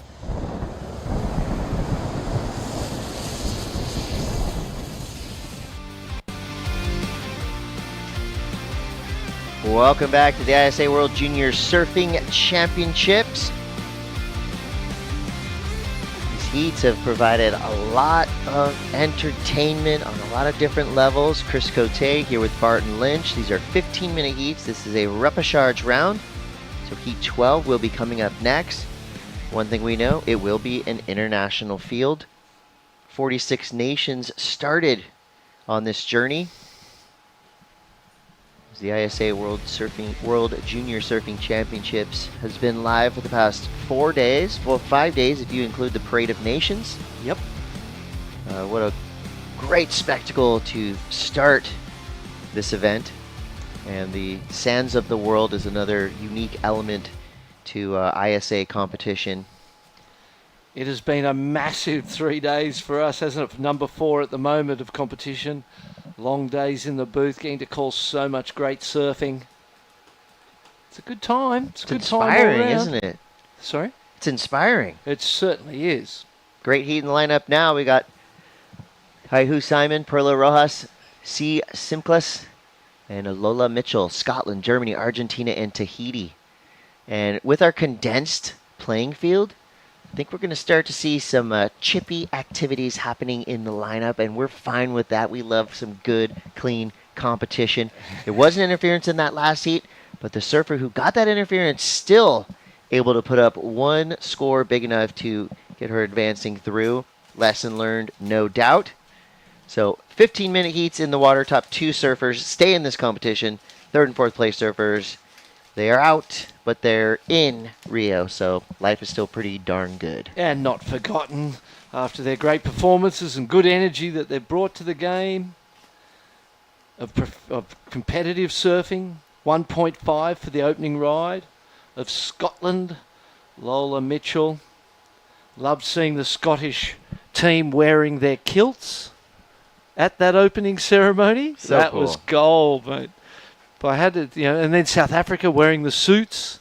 I was like, I think I'm going with the kilt. Always looked at the suit and thought that might have been a little warm for you. Yeah, a little warm and a little bit too much like a real job. Scared me actually. The concept of having to wear a suit scared me my whole life. Suit and a tie, please no, don't make me do it. Barton's gonna have 2 days in his life in a suit: wedding day, funeral. Sound right? And no, I didn't get to that either. I don't know that well, actually, a couple of ASP times back in the day, we had to wear suits to moments in time to present the sport in a professional fashion and create the foundation for where we are today. I think both you and I will be buried in board shorts. That's how we want it. 100%, mate. 12:50 to go now. Big snap there from Perla Rojas from Team Argentina. Backs it up with a second. Getting to this inside section right on the sand. Plenty of action and drama at the end of that wave. Love to see it. And now we see your surfer in white, Lola Mitchell from Team Scotland. Spirited first backside turn. So she'll be rewarded a little bit, at least, for that opening turn. Nothing after that, but hey, one turn can do it. We've seen it time and time again in this contest. And how good was this one? Drives off the bottom, beautiful style, using her body to great effect. There again. Technical, a class in technique, into the third little hit of the whitewater, kicks the board in front of her to get it away from her as she comes down into the sandy shore break. Perfect ride there, great stuff. Here's Green. C. He's got a good name for a surfer. That's right. For someone who spends a life in the sea. C. Smiklas. 0.9 there for her. 3.23. A combination of 2 rides, a 1.5 and a 1.73 for Scotland. feel like Perla's is naturally going to be the highest scorer of this opening moment of the heat. Kahili Simon from Tahiti. She hasn't ridden a wave yet. Lola's back at it with a late drop, trying to get around this section. See where her eyes are looking, trying to identify a moment. She gets it. Quick top turn there. One more carve back into the white water. That wave's over. Right behind her. Simon, Ooh. Big snap there from the Tahitian. Ambitious, wasn't it? Yeah, it was. Drove herself into the lip. Make one of those turns, it's going to be a big score. So it would seem that the Argentinian will win the opening exchange. Kahili looking to back up that fall with something. Immediately gets another fall, unfortunately. I mean, I love to see these surfers going for it, you know. It's all happening out there, isn't it? If you're trying hard enough, you're going to fall every once in a while. You can see the coaches on the beach there waving to the left.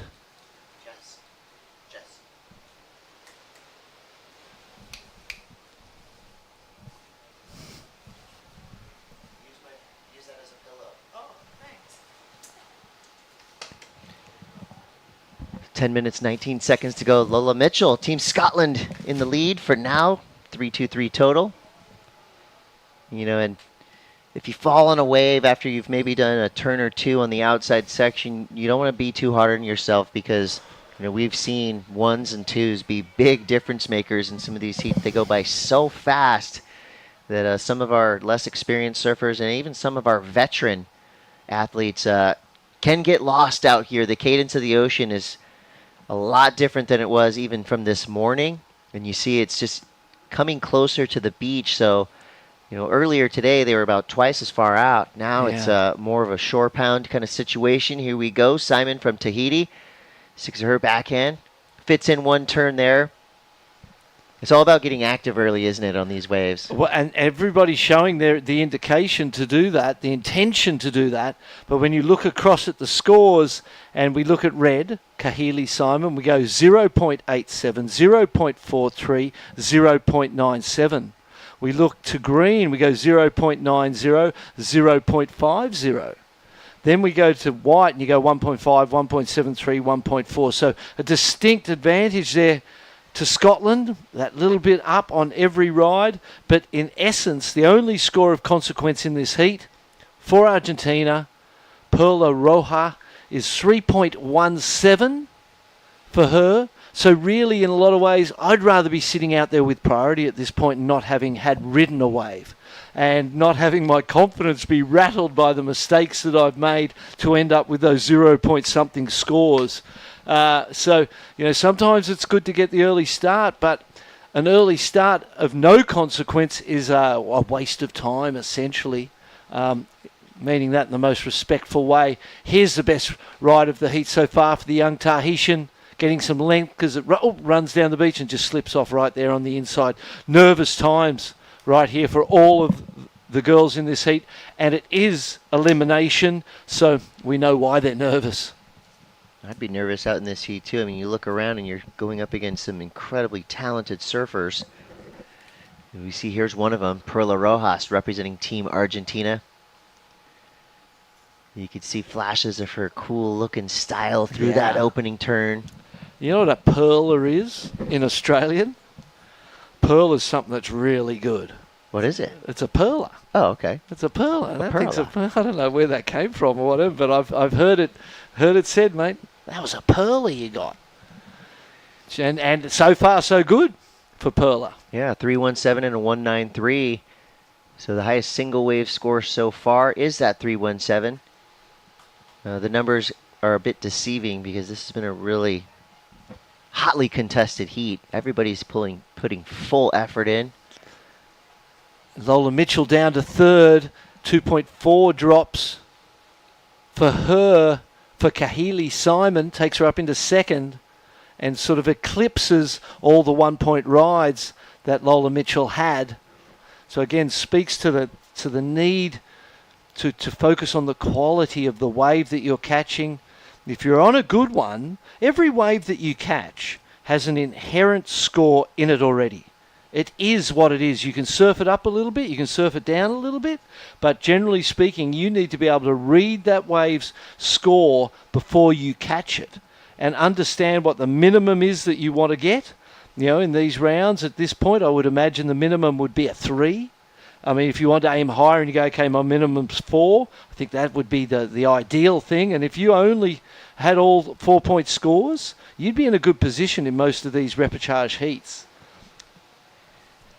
So that's where that understanding of the waves and their potential, being able to read them before you even take off, and know before you take off. If you're on a really good wave, you have to do less to get the score out of it. If you're on a really bad wave, you have to do more to turn it into a score. So good wave selection can take the pressure off.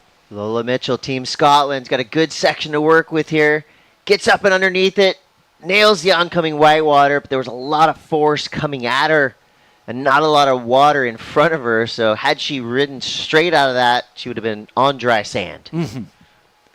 And let's have a look on the replay. Gets good speed here. Stays out away from the whitewater so it doesn't catch her board and slow her down. The unfortunate thing was there, I suppose you're right close to the shore, so maybe you don't even want to make it because it's so dangerous into that shore break. Blow your fins out on the sand. But a little rotation of that upper body, a pointing of that front arm might have got it, to whip off that and back down the face and made it a 2-turn wave rather than just a 1. But it's a 1.67. Couple that with 1.73, and she goes back into second place.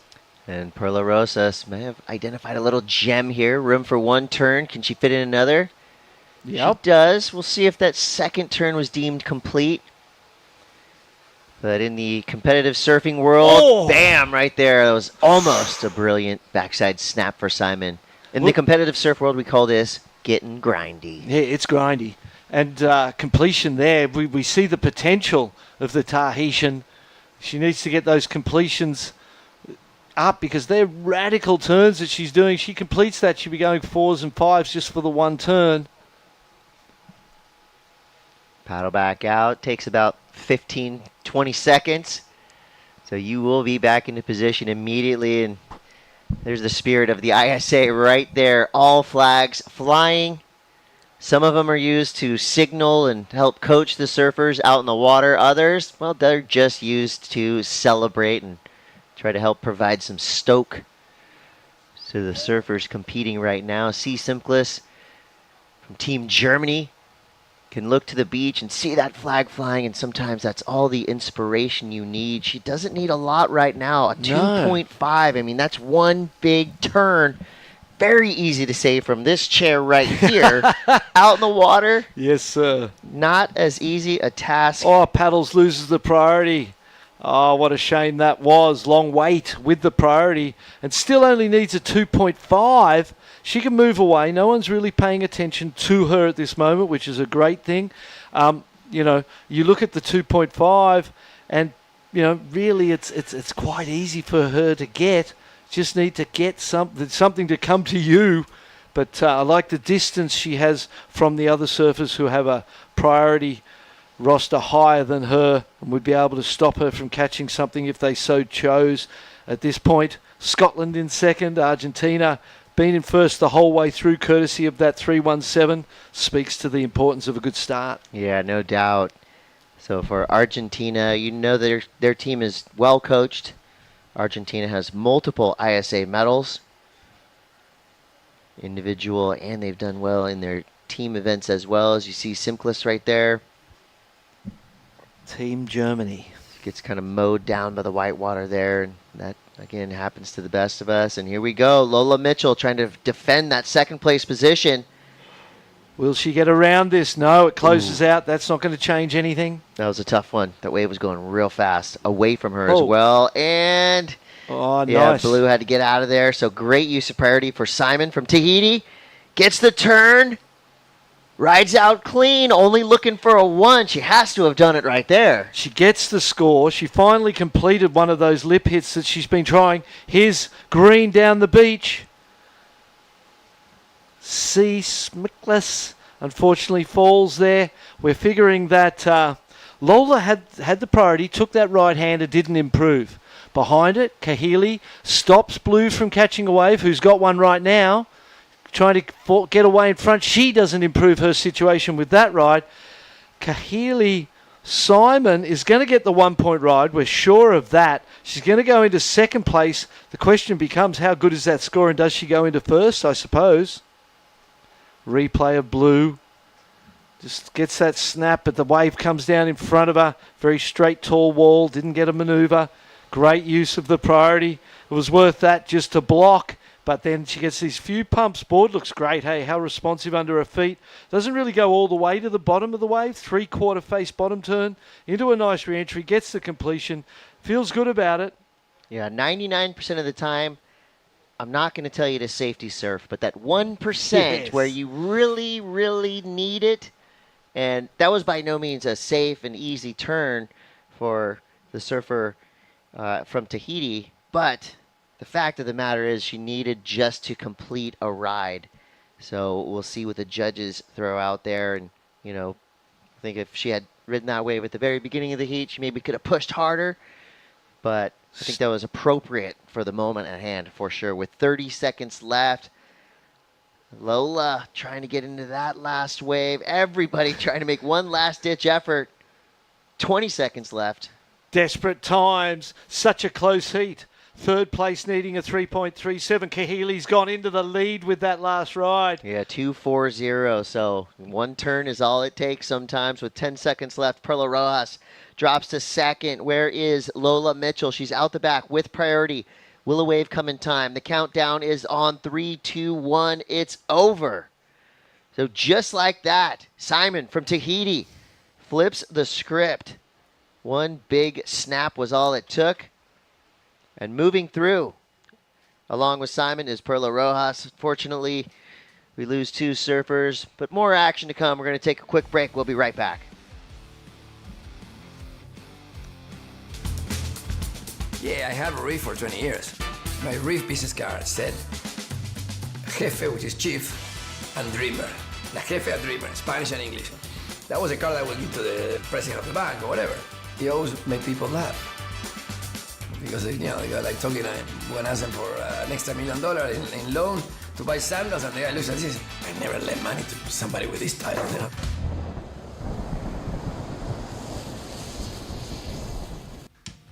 I was a good student.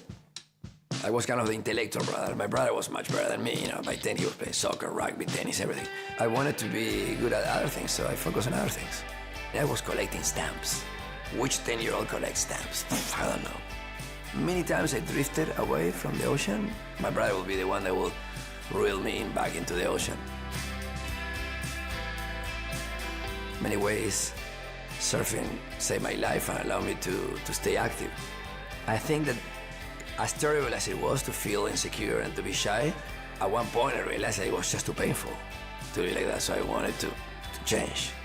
So instead of being shy, kind of maybe the pendulum swung too far the other way. But I needed to do something about it.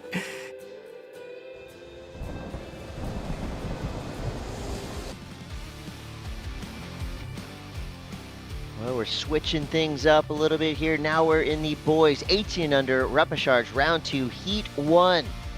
Last chance for these surfers to stay in this contest. We're live from Rio de Janeiro. Chris Cote here with Barton Lynch.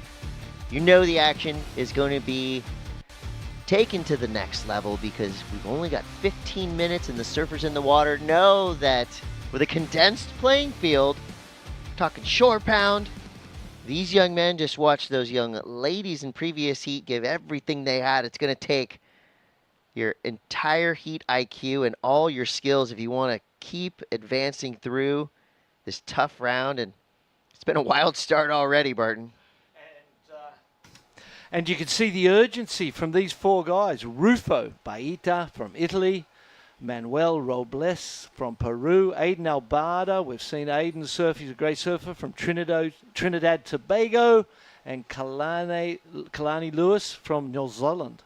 Wow, some friendly fire out here with these surfers who, no doubt, you know, when you go through the parade, when you do the sands of the world, all these surfers kind of join up, they meet each other, they make friends, but then they take to the lineup, they put the jersey on, they put the friendships aside for just about 15 minutes, but then they come to the beach and we've seen great sportsmanship all around with 12 minutes to go. Only one score of note on the board for now. It's 1.5. We know the hunger level has risen. When you get into the repechage round 2, that means you've surfed through a main event round, 1 repechage heat, and now this is your final opportunities. We've had to cut the rest of the repos out just due to swell in the forecast. Yep. We want to maximize the potential we have for our main round surfers as well. So this is basically the semifinals for all of these surfers right now. Yet, do or die. This is the moment you need to perform in. Everybody recognizing the need and the urgency for a quick start. Everybody having ridden waves. 4-point ride for Aiden Albeida, the first score of consequence. Here we go, paddling, using the priority. Peruvian surfer Manuel Robles. Woo! Nice snap there. All right. Wow. 2 big turns. Adds a third. That's what you call impactful surfing. He did everything right on that wave. And by no means an easy wave to surf, as we see right behind him, Rufo Baita from Team Italy. So, Manuel, that's the wave of the heat. Might be the wave of the afternoon. Beautiful Nicely surfed. surfing. How was that speed in that first Incredible. turn? Shocking. It was like, whoa, whoa. So here we go. It's going to be great to watch on the replay. Pumping, driving already. You can see the desire. Squirting the board underneath him. Looks so responsive. Flares that top turn. Beautiful wrap. Kicks the tail out a little bit. Comes around this corner. One little more hit. And cuts out cleanly. That was a beautiful ride. Looking at young Cristobal del Col right there, huh? Yeah, that's right. That's what it feels like. One of those South American goofy footers with energy and flair.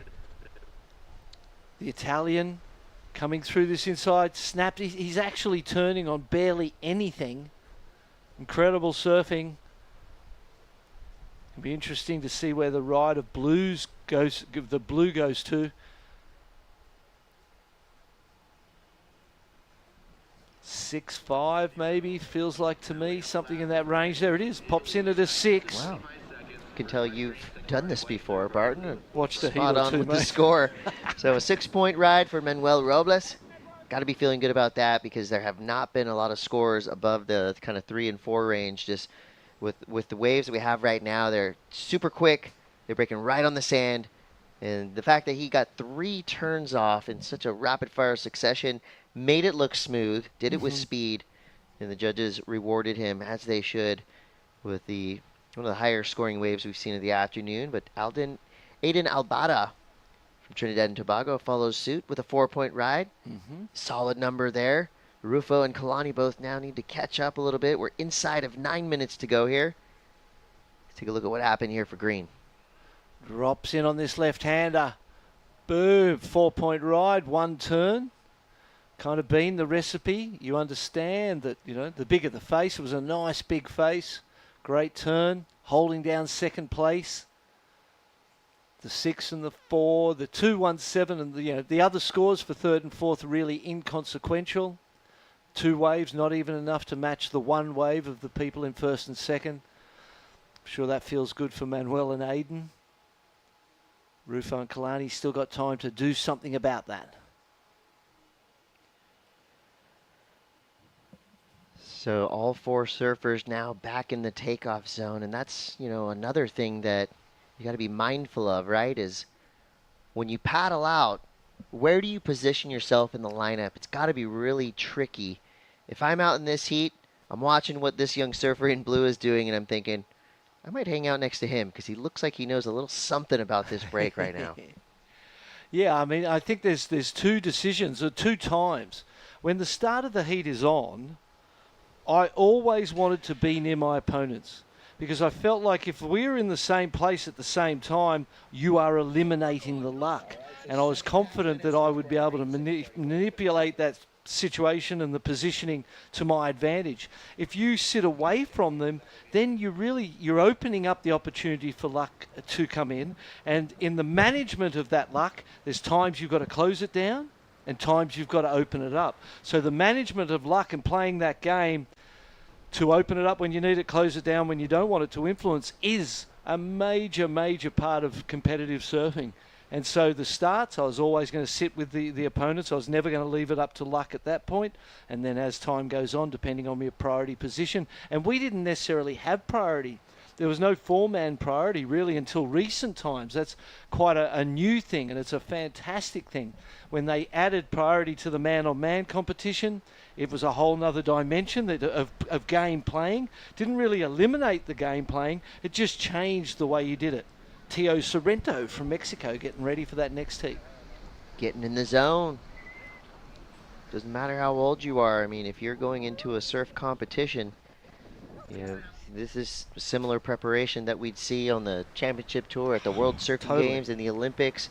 You know, these kids know from an early age that breathing, you know, getting your mind centered at the task at hand. If you have any other things going on, you know, you're wondering where the samba party is tonight, when's that next acai bowl coming, that could mess with your mind, because you're going to have full focus when you're heading out into conditions like this. And, you know, I will say the advantage today in these type of conditions is going to go to surfers with some veteran competition experience, especially if they were born and raised surfing at places like Huntington Beach, you know, a lot of the beach breaks down here in Brazil, you know, Kewalo Basin in Hawaii, you know, waves that are a little backwashy, can be kind of like soft and fast and everything in between.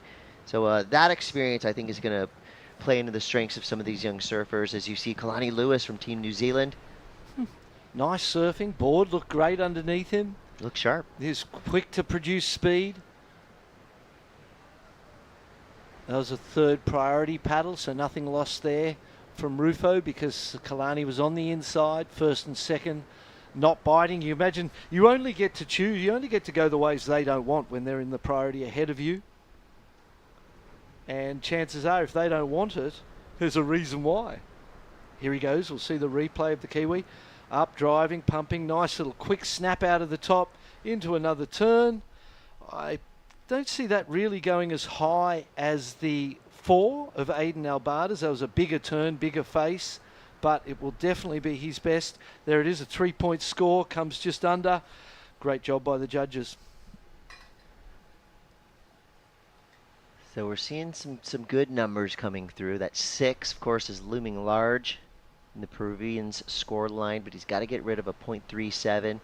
And with this tightened up contest area, you got to be very on top of what's happening with priority. So an interference call in that last heat of the women's repechage. You don't want anything to do with an interference in a 15-minute heat when you know the level and the hunger in these repechage rounds is so high. You just got to be a little bit extra careful. Oh, you've always got to look left, look right. It's like crossing a road, mate. You know what I mean? It's equivalent of that, isn't it? You got to look to your left, look to your right, look to your left again. Just especially here in Brazil, they don't love to stop for and even on the bike track. You know, I remember coming to Rio. Here we go. Let the Kiwis up and riding. Nice little snap to start. Second turn, looking to improve on the 1.5. He will do that. And that was kind of looking a little dangerous on the get shore break. Sandblasted. Like the little, you know, you can see the little fin release there. Mm-hmm. Judges appreciate that. They know how hard that is to do. All of our judges are ripping surfers. Yep. That we know. An international judging panel. There it is. 267 did improve. Climbing the ranks there, and there you go. That's how you got to react if you see a jersey anywhere in your peripheral vision and you're not exactly sure what's going on with priority. You go the other way. Paddle race. Yes. It's getting chippy in the lineup. We'd Look love at to see this. Ah, that's where the old ways fast drill comes in, mate, in these situations. Yep.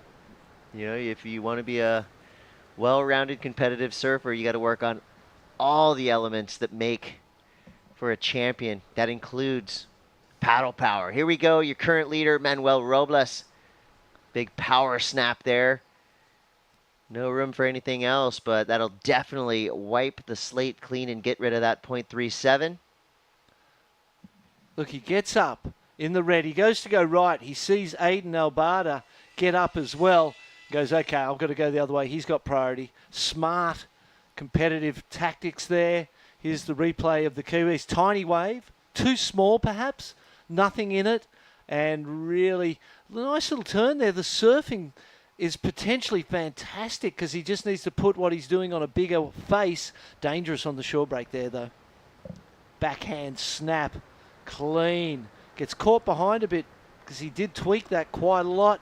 Doesn't get a second turn in, gets a cutout, but just wanted a second score of consequence, anything, because he's got the 6 and only had the .37.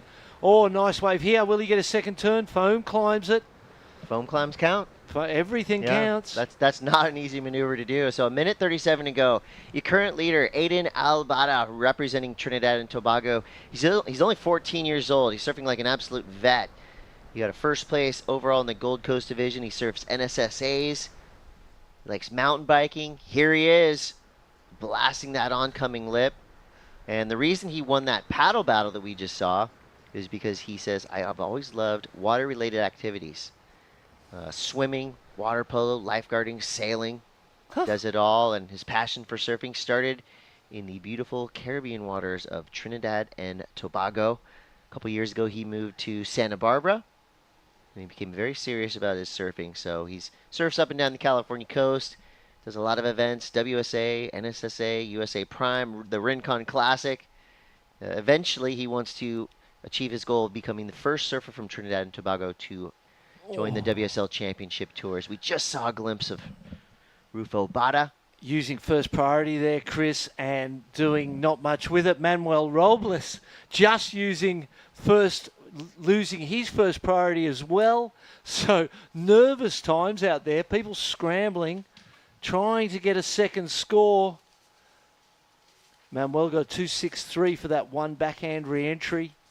Gave him a second score. Aiden sitting in second with the first priority, so that'll feel good. Kalani Lewis is paddling around. This time's going to beat him and Rufo. They won't get another wave, and this one's done, Chris. Just like that. You look away for a second, and the world has changed. Manuel Robles from Team Peru will get the win. Aiden Albada in second, and unfortunately, we lose an incredible surfer in Kalani Lewis, as well as Rufo Baita. So New Zealand and Italy have lost 2 team riders, but now they're going to go to the support staff on the sand. Congrats to Team Peru and Team Trinidad and Tobago. We're going to take a quick break, but don't go anywhere. We'll be right back. You're watching the ISA World Junior Surfing Championships. Stick around.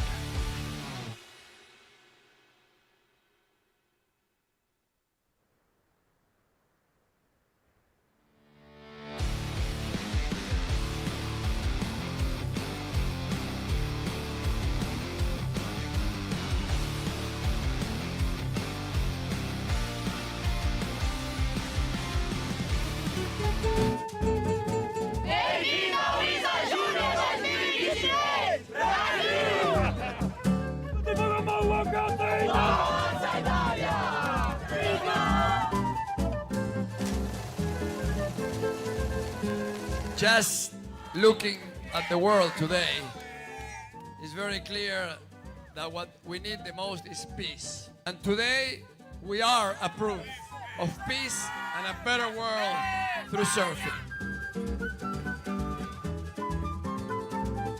It is my hope that in these 10 days of surfing competition, friendship, camaraderie, to hate, we answer with love. To violence, we answer with peace. And of course, we answer with surf, which is what we love. The amount of happiness of bringing this all together. I personally surfed this event twice before, and it changed my life like it's gonna change your life. Now that the world can hear, it is my greatest pleasure, my greatest honor. This is what I love to do the most. To officially declare open the ISA World Junior Surfing Championship in Rio de Janeiro, Brazil!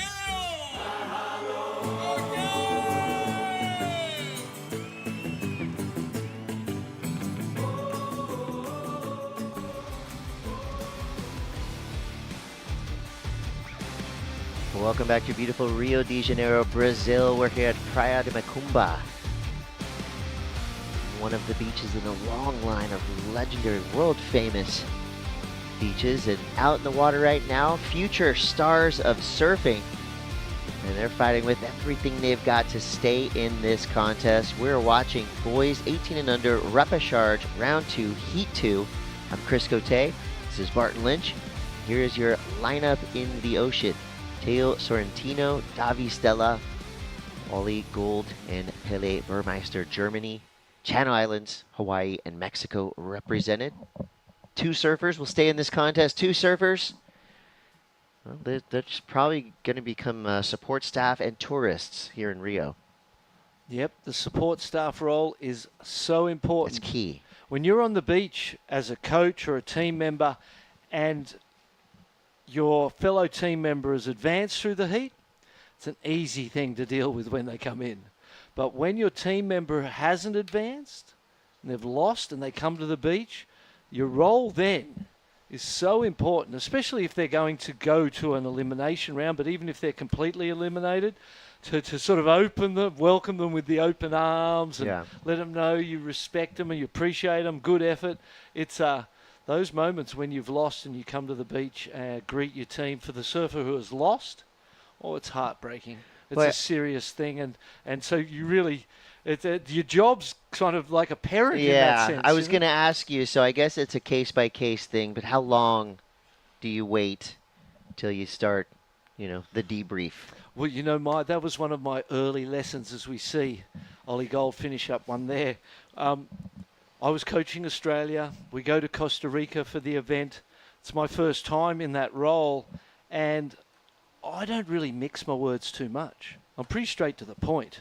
And I mentioned to one of our team members that they look like they're paddling like a slug and they might need to get the stroke rate up and move and have a presence in the water that was a little more, aggressive and a little more powerful.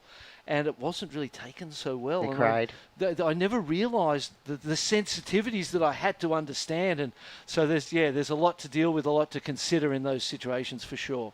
Wow. Okay. Davi Stella has entered the chat. Great style right there. I love the backside whip. He was able to fit 2 big turns in there in a short space. This was really nice surfing. Foam climb. This one's a beauty. Watch the whip and that flare of the tail. Hawaiian. Yeah, that was a great turn for Davi. Going to be interesting. That'll be a real, a bit of a pace setter, so to speak, for our judges. They'll be able to refer back to that one as the heat goes on, as the best wave of the heat so far at 3.5. The first one for Teo Sorrentino. Davi, though, beats that by a point, 4.5. Good surfing for a 4.5. Perhaps it was that flatter face and the fact that it wasn't lips and just foam that he hit. Goes Pele. He completes his snap there. 9 minutes to go. Waiting for scores to come through. That gives us a chance to go down to Shannon Hughes on the boardwalk. Thanks so much. Down here with Manuel Robles. Congratulations on a great win. Talk to me about this 6-point ride and how good it felt. I like my 6. It was a left. My first turn was a carve, and I finished good, and I like it. How important is it in heats like this to get that first big score, to get something as a 5, a 6, a 7 early? It's very important because when you put in the table at 6, 7, 8, make different emotions than if you stay in the point and catch any waves. And yes, I like my 6, and hopefully I was in the next heat and I will go to the next heat. And yeah, so funny to surf in Brazil, in Bacumba, and I like it. And talk to me about Team Peru. How's it been going behind the scenes with everyone? Team Peru is a good team. I love my team, my fathers. Peru is a big country. He have good surfers, and maybe one day I can take the gold and for Peru, and it's my dream. Well, there we go. Goal set, a gold medal. Would you like to say anything in Spanish back to your friends and family tuning in? Saludos a mi familia, a mis papás que seguro me están viendo, a todas las personas que me apoyan, a mis sponsors, Y nada, voy a darle con todo y con todo al main event que va a estar difícil. Thanks so much. Getting some great work done out there. We'll see you in the next round. Back to you guys. Well, I was a fan before the postseason interview. Now I'm even a Yes. bigger fan. Great sportsman right there. So with 7 minutes to go, currently in the lead is Davi Stella. He's got an incredible story. 17 years old, born and raised in Eva Beach, and his bio tells us that he is one of 5 kids. He's got 3 older brothers. They're all watching for sure. Danilo, Diego, and Daniel. He's got a beautiful younger sister, Luana Lealoha. His mom and dad, originally from Brazil, moved to Hawaii in the 90s. They got married, sadly, in 2013. His father passed away, so he's surfing with some extra heart and passion, doing it for his dad. And he's been surfing since 3 years old, and he's so excited to represent Hawaii here in Brazil, of course, because of his family history. And shout out to his mom, raising 5 kids in Hawaii. Davi's making the whole family proud right now, that's for sure. He must have been a young man at the time too, 10 years ago. We're in the under-18s. You know, he must have been a young man. And yeah, Dad would be looking down, be proud of him. No doubt. He says this is a big step for him to pursue his dreams to become a professional surfer. And here he is, Davi Stella. I mean, you can already tell, right? He's got solid fundamentals and a great, smooth style. Most probably didn't need that wave. Could have just kept the paddle out the back. Really got to make sure that what you catch is worth catching. During the interview, we saw red with priority, paddle, not get one, lose priority. Green got the first priority as a future Olympian there on the beach. How's it going, mate? Life is good as a bubba. And that is Tama Hanneman's mum right there. Sending the love to the family back on Oahu. So Big cool. family. You know the 7 brothers, the hamburger joints in Hawaii? Of that family. There's 7 brothers in that family. Davi's got 5. They had 7 boys. And Tama's got his little brother Ira's a great surfer too. Into the shore break there for Tio. So yeah, we watched some loose use of priority during the interview, and Green had it as well, Ollie Gold, and took off on a closeout, threw it away. Got to be really look, and there Pele, that was a priority wave as well. So when you've got that priority, that's your opportunity to slow it down, breathe, and make sure that you catch something that's worth catching. When you don't have priority, then you can chance them on all these others. Oh, I'm glad you said chance 'em. Chance 'em, brah. It's a North Shore slang right there. Yeah. It means just go for it. Here we go. Roll the dice. Exactly. So Davi Stella, I mean, this kid's got it, right? The waves are very hard to surf right now. He's making it look easy. Just so controlled, hey, and a nice calm demeanor even on the wave. Look at this beautiful attempt there. Gets stuck at the lip for a little moment. Eaten up. He wouldn't be the first one that we've seen getting eaten up by those closeouts. Here's the replay. Beautiful control. Gets the completion. Understood he didn't need to push it too far. His second score before that was a 2. He'd had a 0.5 and a 1.3, so he knew he had to just add that element of control to bank a second score. He did exactly that, looking for a 2.57. He's going to go into the lead once this score drops. Got to be a 4 or something there, you know. One of the better waves of the heat, and he's got the 4.5 already on those first 2 foam climbs on his second wave of the heat. Davi Stella reminds me of a young Ian Gentile. Exactly. You know, when you said reminds me, I sat here and I went Ian Gentile. Going through the files, right? I went in my mind with Ian Gentile. I see that, mate. That's a big clearly. compliment. Ian Gentile wrapped up the 2023 season at 14th in the world on the championship tour. So if you were being compared to him, you're doing something really good. And Davi Stella, he's making it a heat. 4.83 and a 4.5. There's Team South Africa. They've got representation coming up soon. Davi Stella in the lead. Teo drops to second. There's so much going on. Yeah, he's the best scorer of the heat so far for the Hawaiian. Representing his family here, his brothers, sister at home. Here we go. Having a look at this one. In third priority, so that's when you have a chance. You know, when you're in that lower priority, you can go a closeout and try something radical. When you got the first priority, you want to, whatever you do with it, you want to make sure it counts. I want to know what kind of board he's riding because that thing looks magic. It does, doesn't it? Oh, that's great, mate. I saw exactly the same thing. The Ian Gentile comparison was what my mind went to. Oh, he's on a Jason Kashiwai Top G model. The Top G. Mexico there. A little nervous right now because Pele's still in the mix. He's got that top priority spot. He needs a 4.07. Ali Gold still within striking distance as well, needing a 5.6. A minute 25 to go. So now it's up to the surfer representing Team Germany, Pele Burmeister. Will a wave come into his zone in time? I think so. He has the top priority spot, so he can pick any wave he wants. Nobody else can even look at it. You don't want to run the risk of an interference this late in the heat. Second priority being used. Yeah, Teo Sorrentino from Team Mexico trying to put a little padding between himself and Pele, and I think he will. So 3.57 and 3.5 in his scoreline for now. Might have improved on that a little bit. That's exactly what he needed when he needed. 4.5-ish. He's still going to. Yeah, I think it's going to better his score. I think it most probably be his best score. Blue having a look at this one in third priority, so may as well try it with time ticking down. Yeah, I'm fine with Davi riding a bunch of waves. I feel like the more I see him serve, the bigger the fan I become. Hadn't really seen his name until today, so this is great. I'm learning something too. 3.7 comes in for Teo, so a little bit better, a small increase. 0.20 of an increase. It all counts. It all adds up. And all adds pressure to Pele Burmeister and Ollie Gold.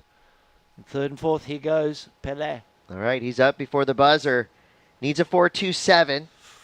Starts off with a turn, adds a second. He's going to have to do something big here on the inside. He gets the snap. Not sure if that's going to be deemed a completed ride. I don't think he is as well. I think if he knew that he had achieved that score, maybe his arms would have gone up in the air and he would have let some stoke fly out. But at the moment, it's Team Hawaii celebrating the achievement of Davi. Shaka's all around. The whole squad's out there. We haven't seen that T-shirt before. Looks like a new team wardrobe. Yeah, they definitely come correct here. So high fives, handshakes, respect from the crew. That's what it's all about. Congratulations to Team Hawaii. Another surfer making it through back into the main round. We're going to take a quick break, but we will be right back with more action. We're live from Praia de Macumba. Stay tuned.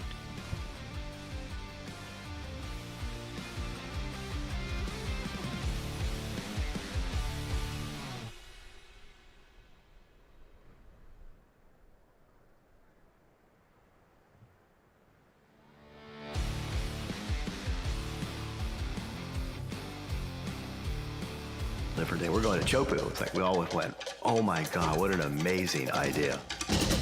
Chopu is one of the most incredible waves, probably a wonder of the world. And it's just sort of like a whole nother world out there. It's godlike, it's quiet, serene, beautiful. Then you have this glorious wave that comes off a reef, and it's so powerful and so beautiful. I think Chopu has the opportunity to capture the imagination visually for what people think surfing is. The wave at Teahupo is super scary and beautiful at the same time. I have to give them a lot of props for the courage of making a commitment to Tahiti. I think it'll be a really exciting way to showcase all the athletes and their talent. I think it's gonna be very good.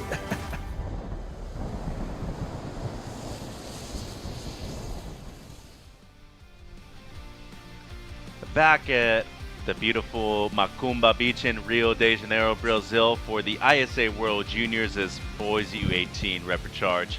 round 2. You see the Hawaii Surf team right there, well represented here at the World Junior Championships. My name is Mitchell Salazar. To my right is the great Jessica Grimwood.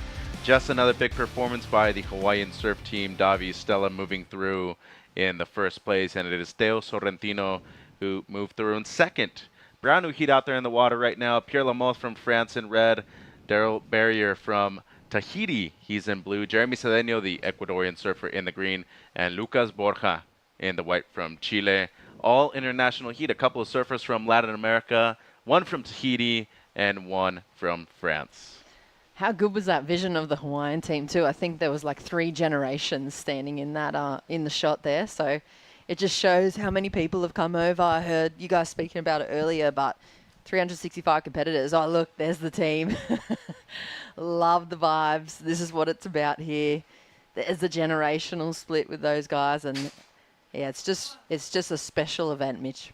Yeah, it definitely is. I mean, the team vibes, first of all. And I think one of the coolest parts about the event overall is that you get to see a lot of people just unite when it seems to be that they compete against each other all the time, where they're originally from Hawaii, for the most part, usually divided between 3 or 4 different epicenters. Oahu, obviously, being the one major one. You see a lot of kids from Maui kind of separate and distance themselves too, but when it comes to representing the one nation, it's all here for the Hawaii surf team for them. Yeah, and even like you were saying before too, the Latin American countries coming together, they're all separately represented, but when you see them in the warm-ups and stuff, they're all a really big unit. And speaking of one of those members of the unit, this is Jeremy Cedeno right now, the kid from Ecuador. Quick one right there on the forehand, and the Chilean Borja now gaining some speed down the line. Big snap right there into the lip for the surfer in the white jersey. Seems to be his first ride so far, just under 12 minutes to go. A lot more complicated to be able to surf out there right now, Jess, as we are seeing the tide peaking a bit more at this time of the day. More importantly, less quality sections out there right now. Yeah, less quality sections, but I feel like as soon as we've shifted into this under 18 boys, the energy level is just clutched up a gear. Here's the replay from the surfer from Ecuador. Jeremy, love that smooth carve. You just kind of get stuck behind maybe a little glitch in the maneuver choice, but it's good to get his momentum going. And then Borja on the wave after him. One big snap into the lip too. I like that. I thought that was good. I think it's a really good start. It's going to build his confidence. He's going to be looking for something more, but yeah, that overall performance has clutched up for sure since the under 18 boys have paddled out, and even there's not even a second wasted. You just see every paddle is purposeful, and it's borderlining desperation. Not quite desperate until those last 2 minutes, but a lot of power and a lot of energy. Yeah, and a lot of roll-ins right now too, as it seems like Daryl up and riding the Tahitian. Whoa. The one turn right there on the backhand.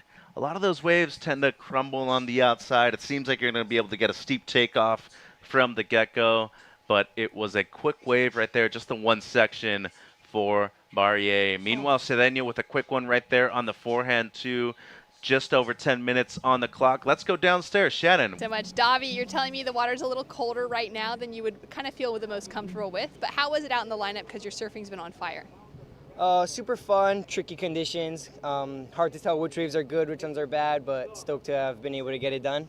How do you keep yourself calm in those moments where wave selection can be challenging and you only have 15 minutes on the clock? I kind of just think to myself that my surfing can do it. I know I can do it, so I just stay confident, and yeah. And just before we went live, we had one of the other competitors walk down the beach, give you a wave. How fun has it been to be able to meet surfers from other cultures, other countries that you could be traveling with on tour over the next 10 years? Super cool, super different experience. Met a lot of new people down here, a lot of new faces, made a lot of friends, bunch of memories, so super happy, excited. Something I'll never forget for sure. And you got a very proud family supporting you back at home. Would you like to say hi to them? Yeah, shout out to everyone at home watching me. I want to thank God for the second opportunity to be able to stay in the contest. Yeah, love you guys, miss you guys, all the boys back home. You. Thanks so much. Back to you guys. Thank you, Shannon, and West Side Pride right there for Davi Stella. Kid from Eva Beach on Oahu, still moving through into main round 3 right now, as we're in boys U18 action Reprecharge round 2. That was Pierre Lamotte, the Frenchman in the red jersey, with a strong maneuver that unfortunately for him is incomplete. Just under 9 minutes to go. Cedeno, the Ecuadorian, out there in the lead in the green jersey. But that was an impactful turn had he landed it, Jess. Yeah, you could see what he was capable of. I mean, completion on those things, and it's going to be a real exclamation mark in these heats and put a real point on some of the like flatter, less exciting sections. Look at the replay. The setup's great. Great looking bowl ahead of him. Hops into that rail. I think just kind of loses touch a little bit with his board and perhaps not staying present through the end of that turn and a little bit ahead of himself and goes over the toes. But early, 8 minutes left, lays down 2 of them, and he's going to be well and truly back into the game in the main rounds. It's a fine line between finding too much weight distributed over the top part of the board or the bottom part of the board, isn't it? And especially with the use of the rails, too. You don't want to be too much on the toe side or on the heel side. Right there in the middle, especially at a beach break, as we see Jeremy now going left. Quick one for him. That wave just seemed to be flat since he took off on it. 7.5 to go. He moves down to second place as Borja now, the heat leader in the white jersey. His low score only 1.97. This heat wide open right now, Jess. Yeah, what are you thinking about equipment-wise too, Mitch? I'm interested to hear your perspective on it because you're a bit of a equipment master, being a former competitor too. Are you taking more volume out in these conditions? I feel like, yeah, for sure. You want to be able to get into a lot of these waves, especially myself, a larger surfer, no doubt. Maybe Borja, not as much as he throws the tail and pulls it off. The Chilean with good poise and control right there. But just speaking of equipment, that board looks nasty under his feet too. Impactful one, only looking to improve on close to a 2. Should be doing that with just under 7 minutes on the clock. Yeah, how good is this replay? Nasty in a good way, I think, Mitch. I reckon he's got a little bit more volume under that chest as well because he just scratches into a nothing and he turns it into a something. Look at the lead up, tweaks, bends backwards, almost falls off a couple of times and just kind of elastomans himself back into completion there. Yeah, it's pretty cool, the recovery right there as well as you were talking about. Only looking to improve on a 1.97. It's funny nowadays, though, everybody focuses so much on volume. You go into a surf shop and everybody's like, hey, what kind of volume do I need to ride? It's like, you know, in the end, all you really need to really focus on is probably the width, the thickness, and most importantly, the length of the surfboard, too. 6 minutes on the clock. Lamotte right there, up and riding. His best wave so far. Only had a 1 as his high point in this heat with just under 6 minutes to go. Borja extends his lead. His last wave comes through as a 3.3. Cedeno still in second, but waiting for the last of Lamotte. A 2.7 would put him up into second place. That goes to show you how close they are to shore right now, too. Yeah, it really gives me like summer surfing vibes. We have a lot of these conditions in Australia. I know you guys experience them in the United States as well. It's this like you get this instant feedback from the crowd. They're right there on the beach, and particularly in this situation, it's the teams, it's the management, it's the coaches, it's the other competitors that you're gathering all this feedback because the break is so close to the sand. It's like a perfect situation if you're feeling a little bit tired and maybe heat exhausted from this. It's a perfect place to refuel. There is clearer communication because of that. I'm Mitchell Salazar. That is Jessica Guermod, a former medalist here at the ISA World Surfing Games. Pleased to have you with us for day number 4 of what is a long event here at the ISA World Junior Championships, but no better place to do it right there than Rio de Janeiro, Brazil. First time for you here in the beautiful South American country. Yeah, it's a pretty unique place too. It's definitely not what I've been led to believe in the movies. There's so much more color around it than just those postcards of the mountains here. I think if you do get a chance to travel to Brazil, it's an incredible place to come. And like you said, from 12 till 12, there's something to soak in, and you have no idea what you're going to see when you walk down the street here. I know. I even got a haircut last night with our broadcaster in Spanish, Mateo Rojas. Real nice and way cheaper than you'll find in the U.S. As we look at Borja right here up and riding, the heat leader. A couple of great turns right there on the forehand for the Chilean.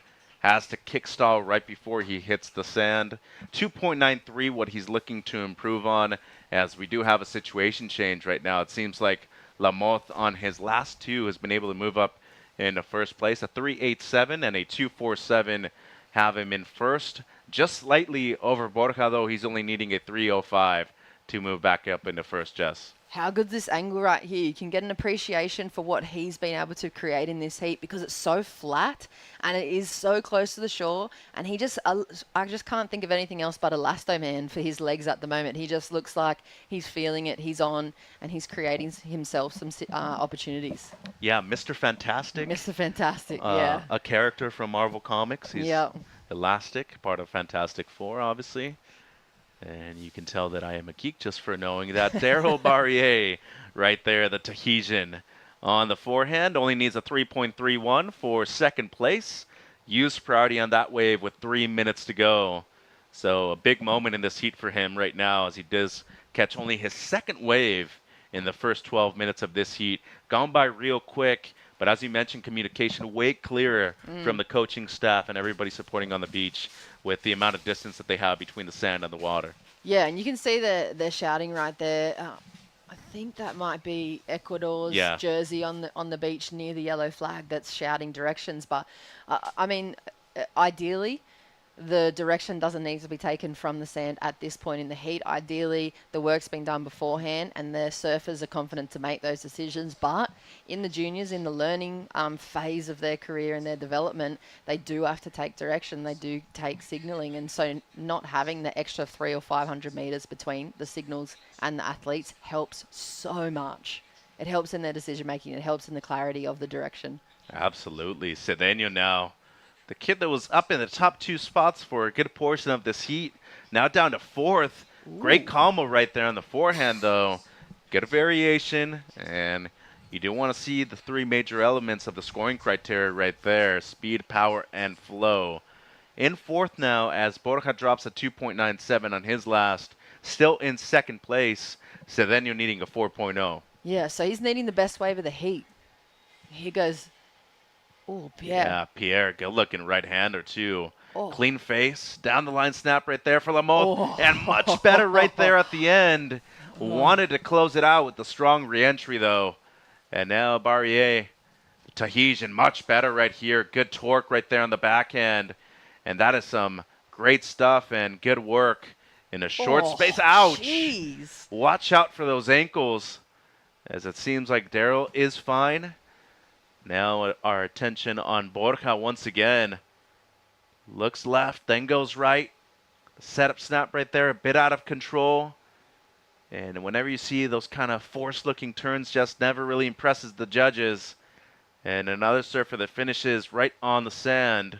So with 50 seconds to go, waiting on a few scores, the incomplete turn right there at the end for Lamoth, but the significant one right here, well, two of them actually, for Cedeno and for Daryl. Yeah, I mean, Cedeno's has to be the best wave of the heat if he wants to move into the progression without the other scores dropping. I think Pierre's is going to be obviously top performance. If he had consolidated that last turn, I mean, it looked like a little section from a French beachy to me. And he just kind of got wobbled off. He was so close to the sand. So it's up in the air at the moment.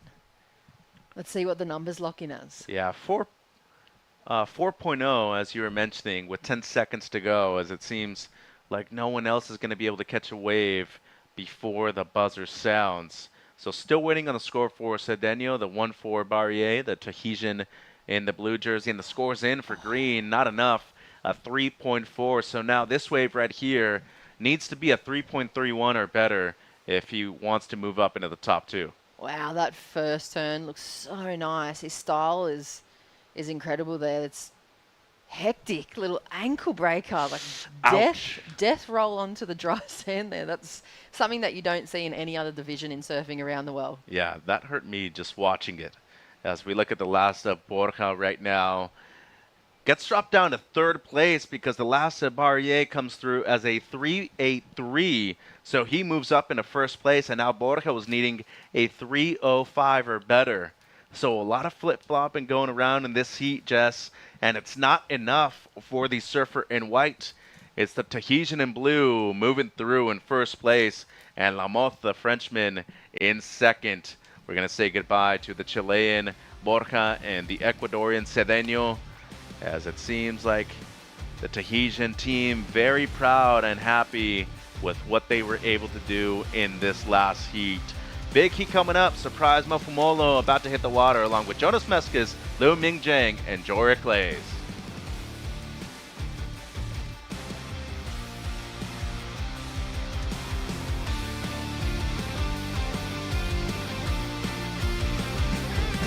Welcome to day one of competition for the 2023 ISA World Junior Surfing Championships. We're here in the beautiful Macumba Beach in Rio de Janeiro, Brazil. This section right here fully brings it all the way around. A lot of power, a lot of intensity. The second one has to cut it short, but look at the section that he has right here.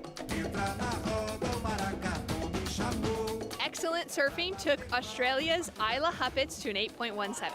Yeah, I wasn't sure how it would score because I've never been to these events, but it felt nice to get a good turn done. Great wave selection all the way Yeah, through the heat. snaps out of the top. Watch this next turn. Got caught for a little second there into the closeout section and just whipped it around. Here's the backhand of Catalina, drops down, pushes on the back foot, snaps vertically. A dominant performance from Peru's Catalina Zarike earns her an 8.00. Stay tuned tomorrow for more action.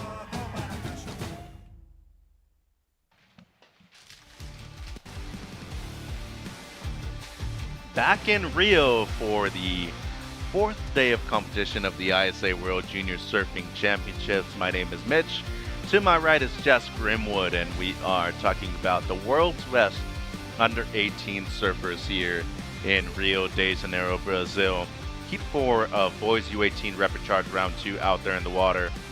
Jonas Meskis from Canada in the red, but Jorik Clays, the surfer representing Belgium, out there in the white jersey. He's joined by Liu Mingjang from Chinese Taipei in the blue, and Surprise Mafumolo in the green jersey.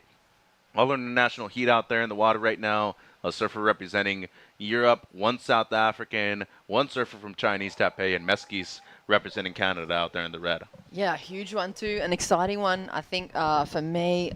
Notably, surprises, post-heat interview. Oh, here we go, though. Live action with Jonas. Yeah, Jonas. Twin brother Jackson also in the event. Great combo right there. Down the line surfing for the young Canadian. And he is going to finish right before he hits the sand. Just under 12 minutes to go. And Surprise Mafumolo, a great surfer as well in the water right now in the green jersey as we look at the replay, the opening ride of Jorik Clays. Yeah, nice lofty little section. He was able to kind of get that real airy feeling under his board, but maybe just thinking about the next section and preparing. This is the best one, though. Just clean, crisp, forehand surfing, beautiful looking angle of the wave. Not a huge critical score or anything, but a nice display of flow and clean textbook surfing for young Jonas. Yeah, and both him and his brother from Ventura, California, but represent Canada. And Surprise, real name is Tokozo. His nickname is Surprise. Just won a WSL Pro Junior event at Seal Point near Jeffreys Bay. He's the oldest of 3 children, and his father actually runs Channel Islands and Mayhem Surfboard Factory in South Africa. Great surfer, second time seeing here at the ISA World Juniors. He's currently in 11th grade at Durban High School, and his world-famous beach break, New Pier, is his local home break. 10.5 on the clock. Let's go downstairs with Shannon Hughes. I'm down here with Daryl Barrier. Congratulations. You just took the win in a buzzer beater. What was going through your mind in the water, and how good did it feel to get that final score? Yeah, it was amazing to get that score, and really it was the last minute, and this wave came, and I was so lucky. I felt so lucky to get that one, and I just made 3 turns right through the beach, and I just a little bit fall on the beach, but that was completely worth it. So yeah, it feels pretty good. Great thing your ankles are still completely intact. We were all a bit concerned about it. Yeah. Talk to me about Team Tahiti. What was the preparation like with you guys as a group in heading here for the World Championships? It was kind of special for me because I was in France to study in Bordeaux, and the rest of the team was in Tahiti training hard, and they just give me a little training partner. How can I say that? They told a coach in France to make me some really good training, so I really thank them. And yeah, finally we came here. I just came in Brazil, and yeah, it was amazing to see the rest of the group, and yeah, really good ambience. That's incredible now to see that you're all here together finally on the beach. Now, this is your second time competing. You haven't been in the contest for the ISA since 2019. How does this event so far compare to that first year back in Huntington Beach? Yeah, the first time I was here in the ISA World Junior Surfing Championship, it was in 2019, and it feels quite far. Actually, it's 4 years. Yeah, 4 years ago, I was only 13, I guess, and yeah, now I'm a little bit better, I would say, and I'm so stoked to compete here again in Brazil. Very exciting to have you back on the team. Talk anything that you'd like to say back to your friends and family tuning in, whether they're at home in Tahiti or your support crew, your friends that you made now in France. Yeah, Tahiti, mua! Yeah, thank you. Well done. We'll see you in the next round. Yeah, back to you. Felicitación to Daryl Barrier moving through. Says he goes to school in Bordeaux, beautiful place of southwest France. As Liu right there with a great combo, his opening wave. And we hadn't seen him catch a wave until the 6.5 minute mark in this one, given that he's been a strong competitor, consistent one so far throughout the event already. You've had the chance to talk to him before, Jess, during the interview. Said that he feels confident. You can definitely see the confidence right now here. Yeah, he just looks really connected with his equipment too to me on this. There's a lot of lump and bump, but he holds on, he looks in control. He's really created a lot of excitement in quite a standard section on the inside of what could have been, you know, like a 1 or a 2 point turn. I'm excited about the competitors from Taiwan and representing Chinese Taipei. Their team is taking things really seriously. They got a really cool coaching crew. They got some experience. One of the part of the management team, Kiki, was part of one of the ISA judging courses. Yeah. And so I think that they're building another one of those examples of the up and coming talents and momentum for surfing nations. And here's Jonas again, has a 3.5 on his opener. Around the section right there on rail, and it's just going to be the one and done for Jonas. 7 minutes on the clock right now. Jore with 4.17, the heat leader with a small backup of a 0.8. Mafumolo right now just looking for anything better than a 1. And not much time left on the clock. Halfway through the heat right now as the opener for Liu comes through, a 4.77. The best of the heat at the moment, a 1.83, the backup for Jonas. It's been a battle of backup so far during the last few heats, Jess, especially with the higher tide right now. Yeah, and you can see that they're looking back, they're looking for that guidance in positioning because it's shifty. Here goes Jore. Yeah, and looked right, ended up going left, a much flatter one right here. Just a setup carve. Much better right there. Truly engages the rails. And once he gets to the shore right there, needs to watch out because the nose of that board was going directly into the sand. And there is total disregard for any personal safety going on there. Well, let's see if they score that as complete or not, as Mafumolo, unfortunately, going down. That'll be an incomplete wave for him. And that's Jore looking at the replay right here. Just a couple of decent turns on the outside, but it was all coming down to this last one. I mean, what else could he have done here? There's nowhere to go for him, and he had to make a choice, equipment or judging completion. I think it's incomplete. But, I mean, what else could he have done? Look at it from this angle. Jeez. I'd even be scared to be walking into the water without a piece of equipment in front of me in that little shorey. Hey, you got to appreciate the commitment, though, right? That kid went for it, and in the end, especially as a coach, you love to see that kind of attitude, especially at an event of this significance. Surprise right there on the backhand. Just a 1 turn up and over the section right there. Going to be his best score with 5:20 on the clock.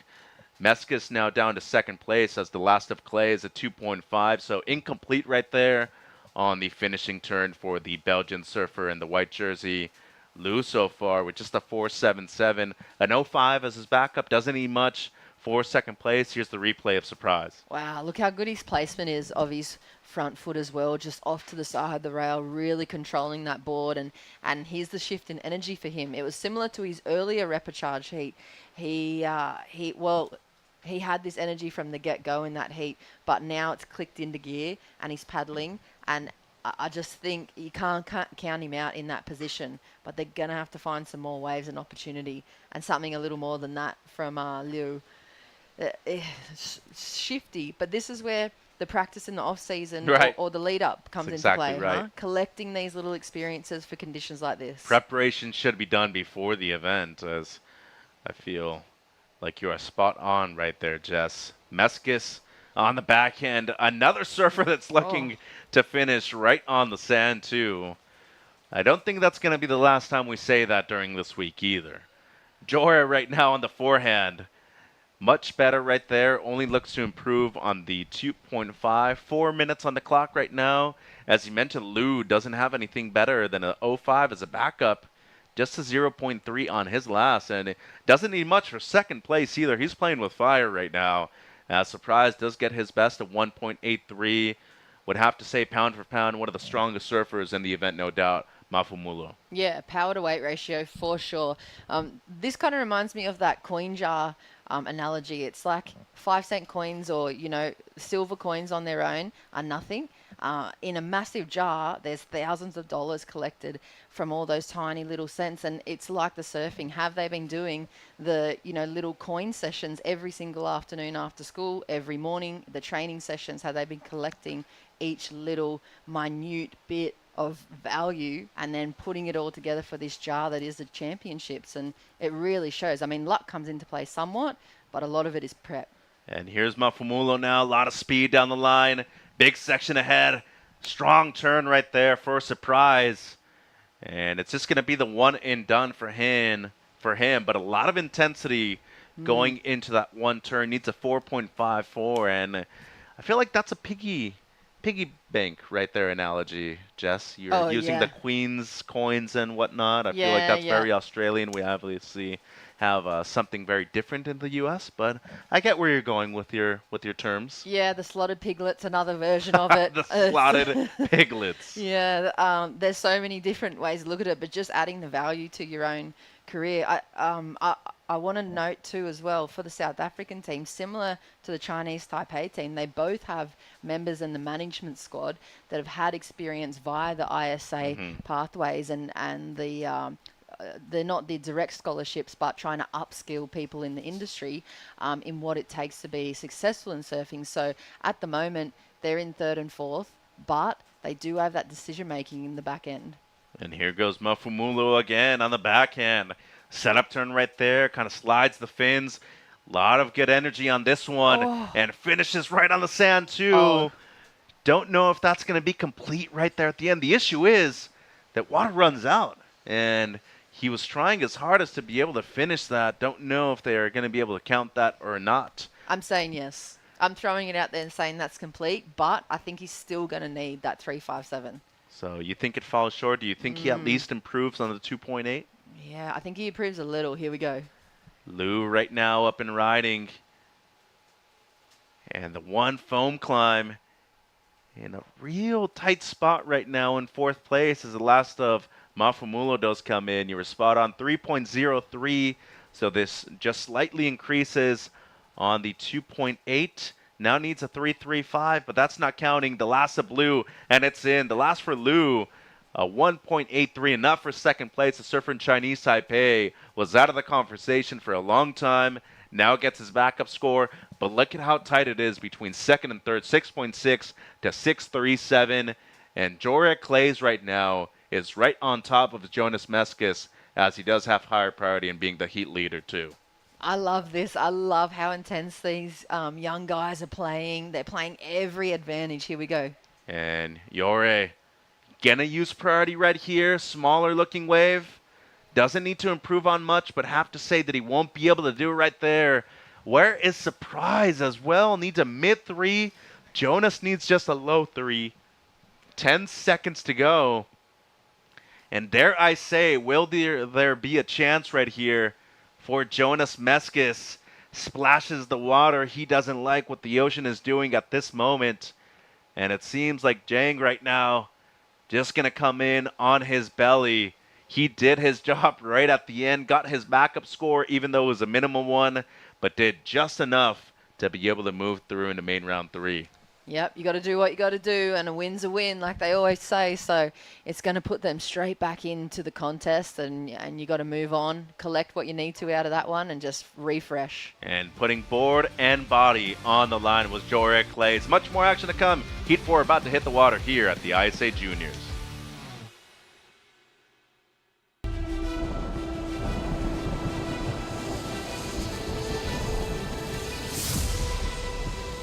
When we started the campaign, like 20-some years ago, over a quarter century, even when we started, it was impossible.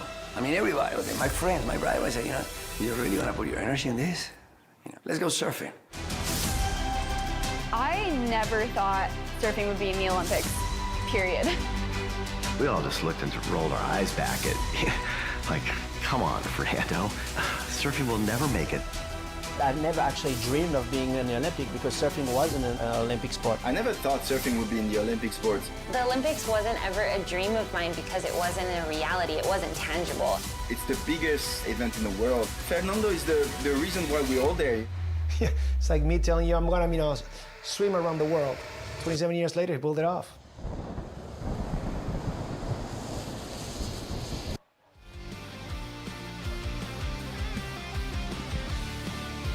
Big day of surfing ahead, and it's the boys U18 rep round 2 in the water. Heat number 5, a stacked one. 2 surfers from North America. Titus Santucci representing the US of A out there in the red.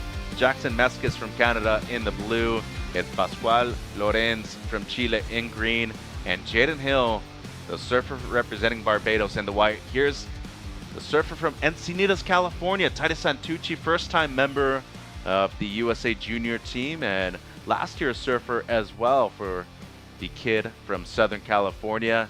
We saw Hill right there, the Bayesian surfer in the white jersey, one of the taller competitors in the event.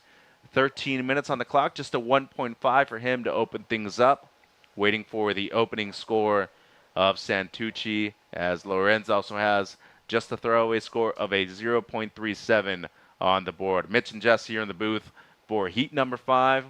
Big one out there in the water right now, Jess. Titus Santucci competing for the first time for the U.S., and he has definitely earned his spot on the team, being one of the few surfers that is aging out of the men's U18.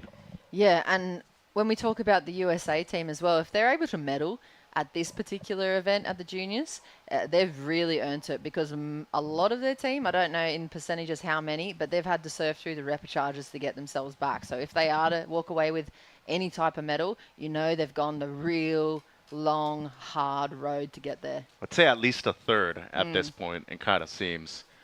Few of them still in the main rounds, but I do remember Rex Henning is going into the repechage. Yeah. Titus being one of them, and Cole McCaffrey was also moving into the repechage as well. Talia Swindle. Yeah, she moved through today, though. She moved through, yeah, and we saw Zoe as well. So a big percentage of them, they're doing the hard work, and they're collecting this valuable experience that they can early on in their career. It's just going to shape them up for later on. And he dropped a 2.83 on his opener, going to his strength.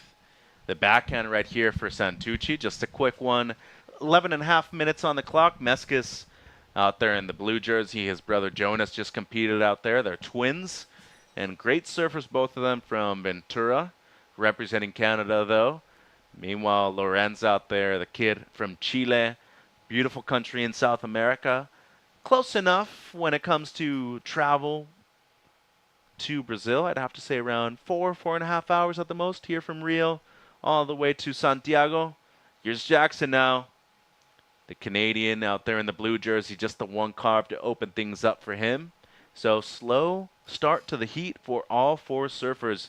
Nothing of real consequence so far as we look at Santucci. Late drop right there. Steep section. Whoa. And meets it with a lot of force and speed. So looking to be like the best wave of the heat so far, Jess, with 10:40 on the clock. Yeah, even at the paddle in there, everything about that wave was forcing him to be late, and he just reacted so quickly. Luke Leprant right there on screen, using that foo wax to his advantage. Tropical or warm this afternoon for you, Jess? Well, tropical, for sure. Super tropical. Feel like it suits the vibe too. I don't, performance-wise, I'm not even thinking about it. I'm thinking about the vibe. And just the smell of it too, huh? Mm-hmm. You know, there's times where you might be in a warm water place for so long that you miss the smell of neoprene. Then you go back to cold waters and you're like, nope, I missed the smell. I didn't like the feel. Mm-hmm. What about the Chilean surfers? It might have been Pascual that had his knees taped up as well, and it wasn't maybe, but they weren't used to having that knee contact with the top of their grip pads because of all the wetsuits they have to wear at home. So I found that really interesting too. I think that's why the Mescas brothers are also wearing wetsuits, just because of comfort. You know, you start to get more rashes, especially with your traction pad on the knees. As we look at the kid from Costa Rica coming up right now, surfer in red. They also got a big team at this event right here. And it seems like fielding another great one, the small Central American country of Costa Rica. They've hosted the ISA World Surfing Games before too.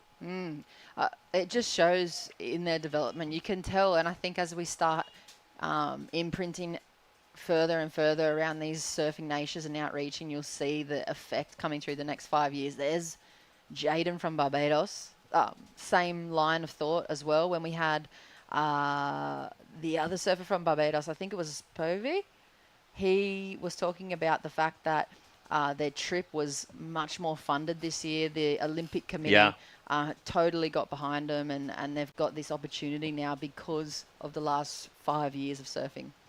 There's Jackson, a quick one for him, and it is official, ladies and gentlemen. Things are getting tough out there right now. A lot of waves breaking very close to shore. The high tide definitely having an impact on a lot of these sections out there, especially the quality ones. Santucci trying to make the most out of it. It's really going to come down to who can find that open face, and with a lot of waves coming through, the wind swell picking up a lot more too, Jess. Wouldn't be surprised to see a Nair in the mix. Jaden Hill right now on the backhand, much better right there. And speaking of open face, he was able to find it a couple of times. Has to hit the eject button right before the shore, and did well right there. So Hill going to improve on his 1.5 as one of the biggest sets we've seen in the last hour or so coming through right now. It seems like Jackson might be having a look, but it's going to be Santucci on the corner though, using his second priority right here. Frothier section to open up. Down the line hit, much better right there. Only looking to improve on a 2.83 with 7:30 on the clock now. And Pascual on the backhand. The goofy footer out of Chile gets a little hung up coming out of the second one. A lot of waves being ridden right now, Jess, and it can be very difficult for the judges to be able to catch up with all these scores, as Mescas, once again, just the one on the backhand.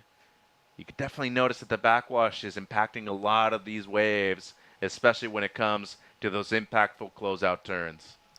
Yeah, one point about the equipment as well. I like seeing that these guys in the under 18s have the boards. You were talking about volume versus length in equipment, and they're riding stuff that suits their size now. I think this is an interesting division because a lot of these young athletes are going through those growth spurts. You see that they were young, kind of little puppy-like groms at your break, and then suddenly within 6 months they've grown 2.5 foot and they've put on 10 kilos of muscle. And I think a lot of them struggle if they don't have that support network to adjust their equipment and to feel comfortable going up 2 or 3 inches. But for these guys, it looks good.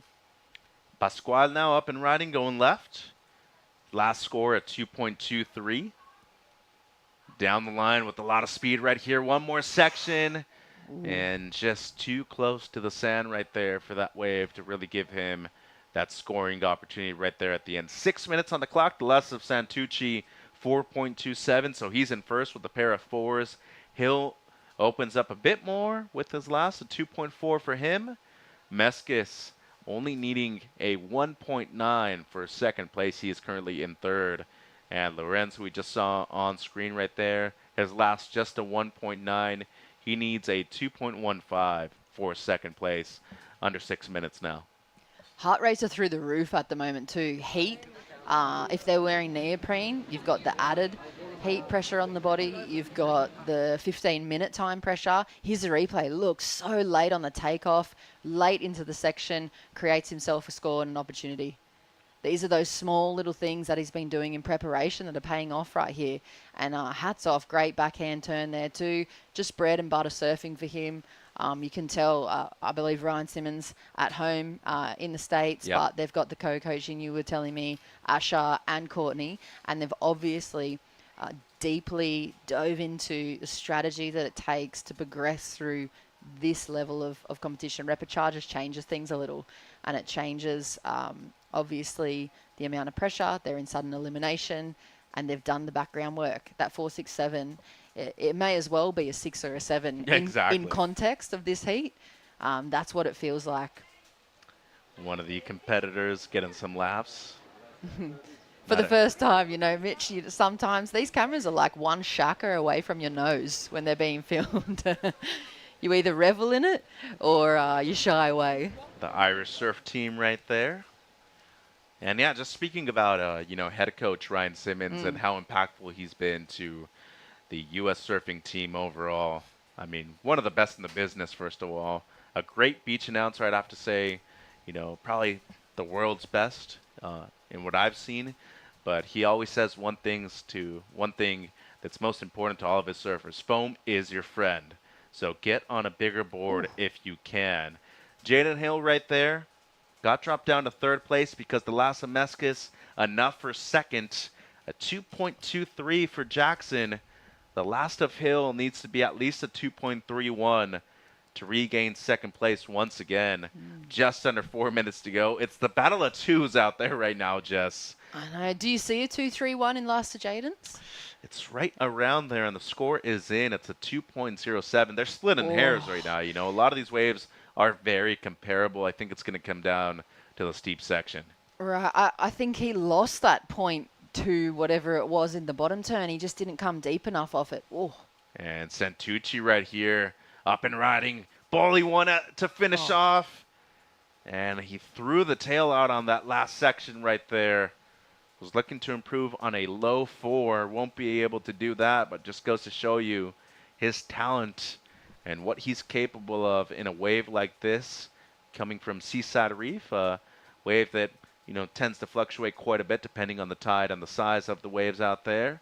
As Hill, the Bayesian, great swell in Barbados at the moment. Caribbean lighting up with a lot of those hurricanes that we've seen on the East Coast as of late. And the Bayesian invasion is for real. Ooh. I think that seems to be a surfer from the other podium. I think that's Aiden Albada, who's competing at podium number 2.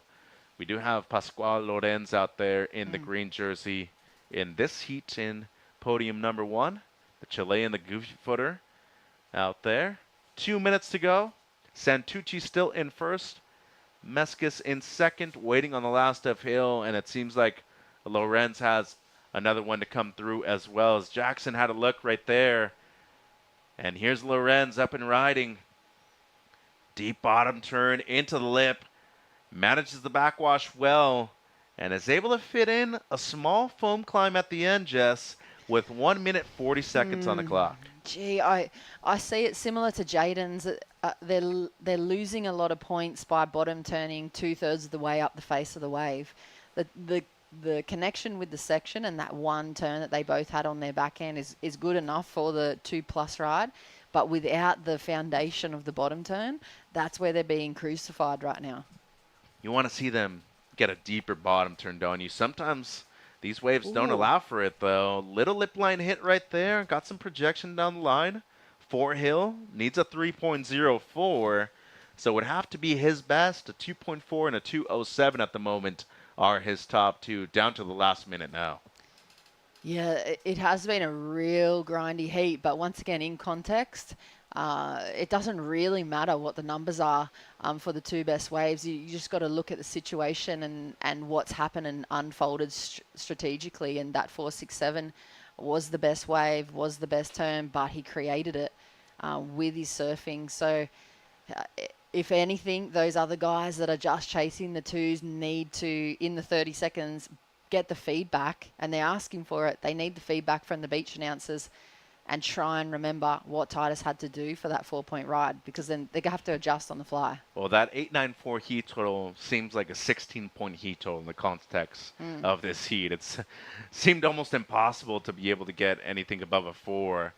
Ooh, some cat and mouse right there between Meskis and Lorenz.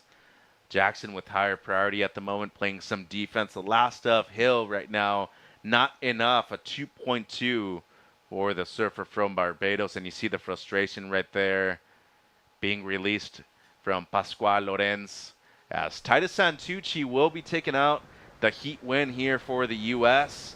First time competing at the ISA World Juniors for him, and that Sharp Eye surfboard looks great underneath his feet. Traveling here with his mom too, Irene, and a big present right here for Titus as he's going to be moving through with Jackson Meskis. Much more action to come from the ISA World Junior Surfing Championships live from Rio de Janeiro, Brazil.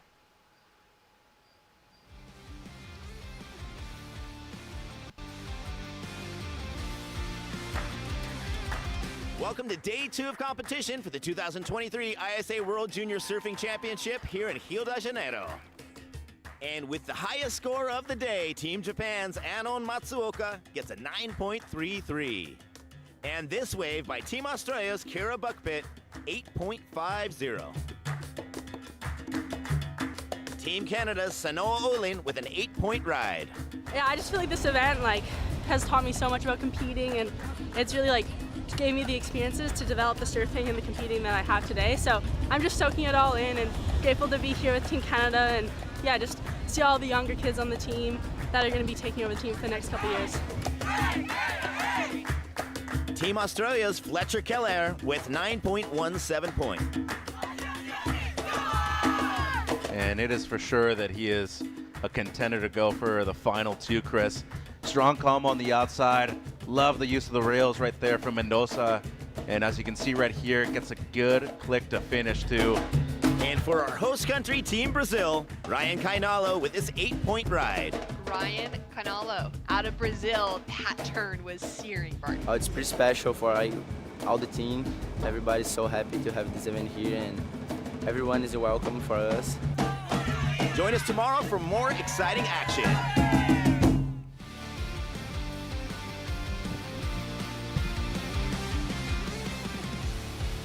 Couldn't really ask for a better place to have an ISA World Junior Championship. It's Rio de Janeiro playing host to the world's best under-18 surfers. That is a strong combo right there from the Costa Rican Romeo Stone.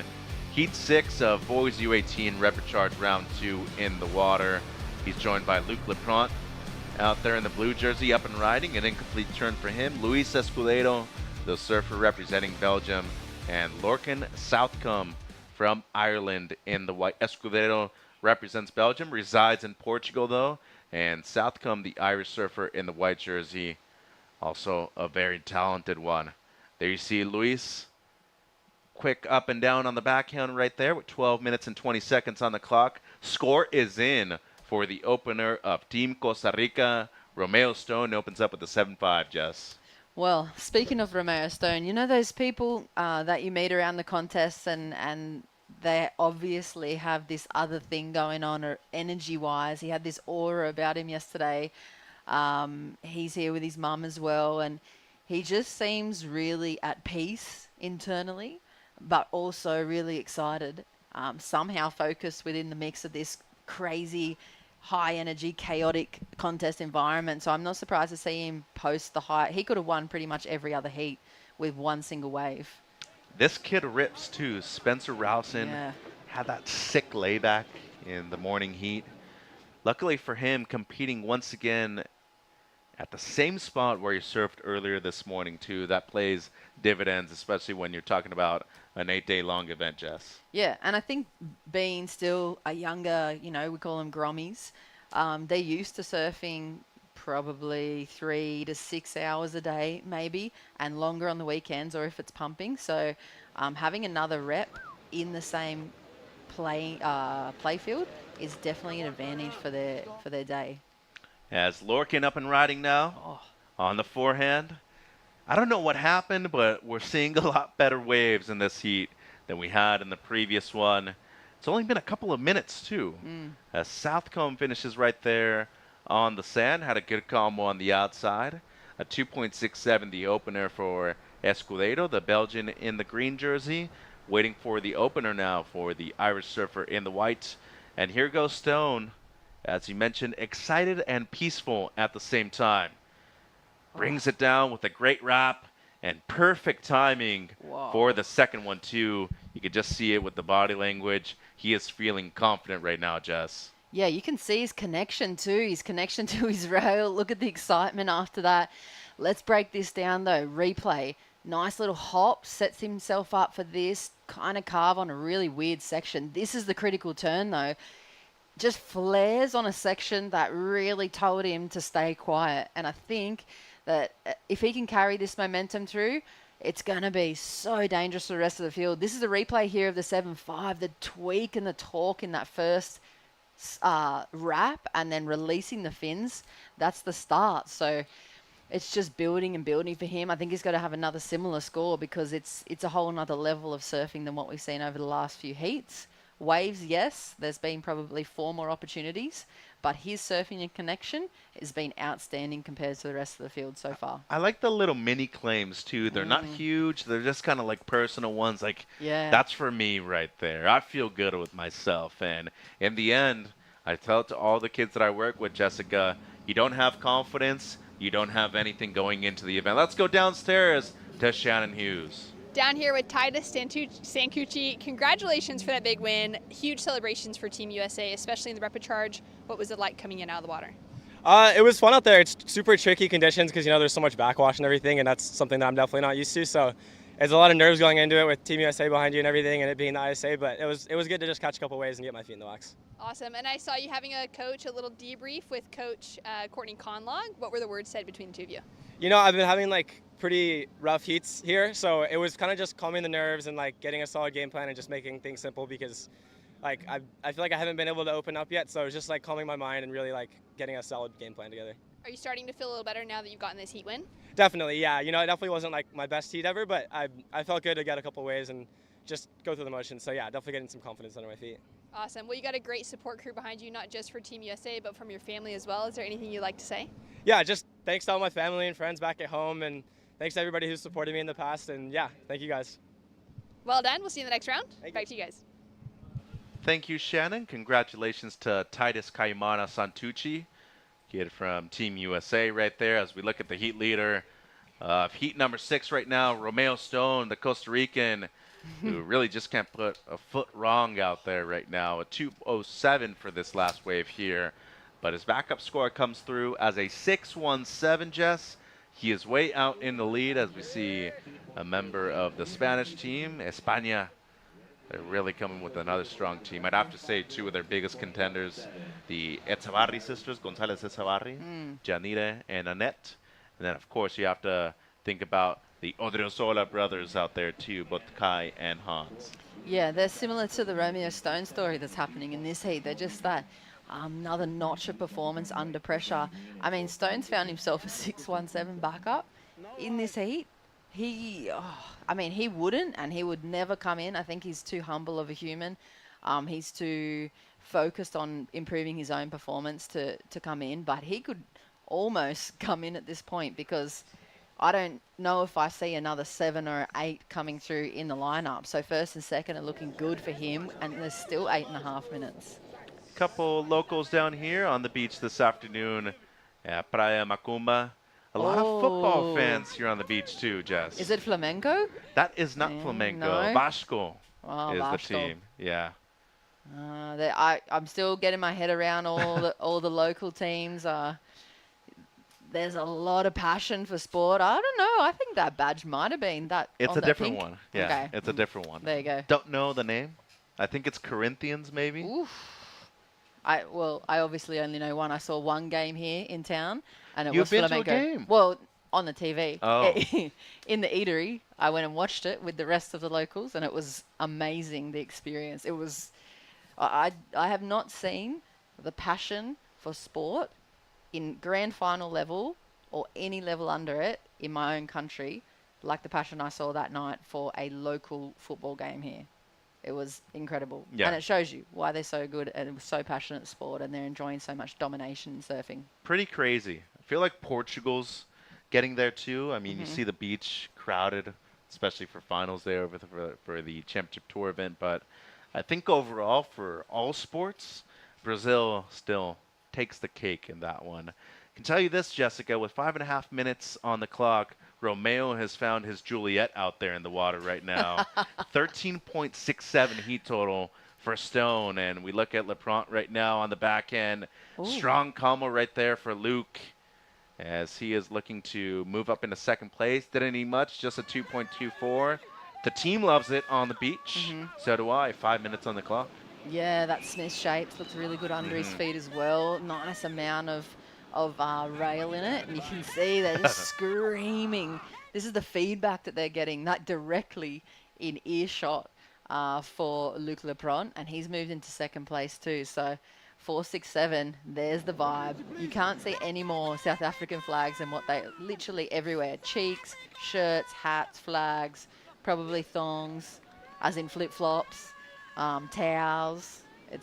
They're very, very proud surfing nation, and they should be. They've got Olympians. They've got a huge future in professional surfing. And as you mentioned, one of their coaches, Natasha Benkaronen, Challenger Series surfer, and also a surfer here at the ISA World Surfing Games. Looking at the replay of Lepront. Yeah, that board looks so sick under his feet. The rail looks good. It helps him just to connect and float over those weird, soft, kind of mushy little inside sections, and he makes something out of nothing there. Here's the replay of Luis Escudero. Oh, there's an opportunity there for him. I think it was a tricky one to capitalise on. He still only needs a 2.88. One turn, he's back in the mix, similar to Lorcan. He's holding priority too. Oh, nervous. There's Dara. There's the rest of the Irish team. Nervous times for them. Yeah. First time they've made it to Brazil too. Big travel for them, but I was actually talking to a member of the Scottish team, and he actually told me it wasn't that bad for them. Amsterdam, then one more flight, then they were here to Rio. So overall, just a couple flights. I mean, still around a day's travel. It ain't bad though when you think of what the South Africans have to do. They probably have to do around 48 hours just to be able to get to a place like this. Yeah, they got huge legs ahead of them to get across to here, the other side of the world. And one interesting point strategically for the team is I noticed Natasha this morning in the warm-up was walking around with a full radio, like a walkie-talkie. And I said, what have you got that for? Your phone's not working. She said, the coach on the other podium has their other one. So instead of calling each other back and forth, they just radio update reports, what heats they're up to, how everything's going and what they need. So I thought that was quite interesting. I haven't seen that before. It's smart. And obviously very efficient too. Stone, the heat leader right here. Romeo up and riding. Solid combo right there. A little stuck coming out of the second one. Recovered well though. 2.5 minutes on the clock, and he's looking to improve on a 6.17. He's making it look like a different break that he's surfing. I don't know how he's doing it, but it looks fun. And Lepront right now up and riding. Opening snap right there under the lip. One more just to be able to ride that wave out. Smart stuff, as his backup score, Jess, up until that point was only a throwaway 0.87. Southcombe still needing a 2.45 at least, but that was before the last of Lepront. Luke, his sister, also in the event, Louise, as we look at Escudero now, the Belgian surfer, resides in Portugal, loves to surf a lot of beach breaks. And that was dangerous. Don't recommend it, but in the end, it is a competition, and you're going to be able to do everything you can within your power to make it through this heat. Gotta love the commitment right there. Jess needs a 2.88 to move up into second. Yeah, he does, but there's that score going to drop for Lepront. So he gets the 2.88 for sure, but the requirement's going to be bigger. Here goes Romeo. And he's got a good air game too. We'll take to it. Seemed like he slightly grabbed the Slav right there for just a second. Incomplete though for Stone. A little over a minute to go. He was looking to improve on a 6.17. Won't be able to do that as we see a couple of the Groms here on the beach. Former and future ISA competitors alike on the beach. Yeah, I wonder which team she's going to be representing, but she'll be out there. This is inspirational for all the generations, and you can tell the depth that it injects into each community that we get to stop at. But 50 seconds. Score still to come for LeBron.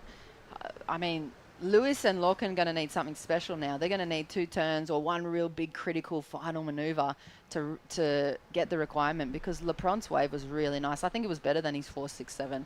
It's a 4.27, so just close, under. Close. 30 seconds to go, but that means you were right. Escudero now needs a 6.27, and Southcombe needing near to a 6, a 5.84.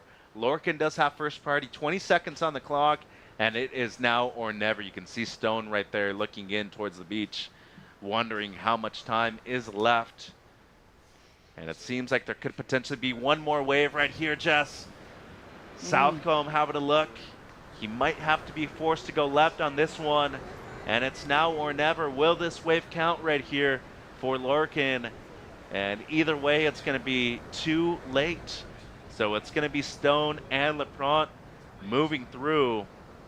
Escudero, this wave, unfortunately for him, will not count. So the surfer from Belgium and Lorcan Southcombe, the Irish surfer, will be eliminated from competition. The Costa Rican moves through, as well as the South African. They'll be back in main round 3 for boys U18 action, which we'll be seeing later on this week. We'll come back with heat number 7 of boys U18 Rapid Charge round 2. Chris Cote and Barton Lynch about to join you.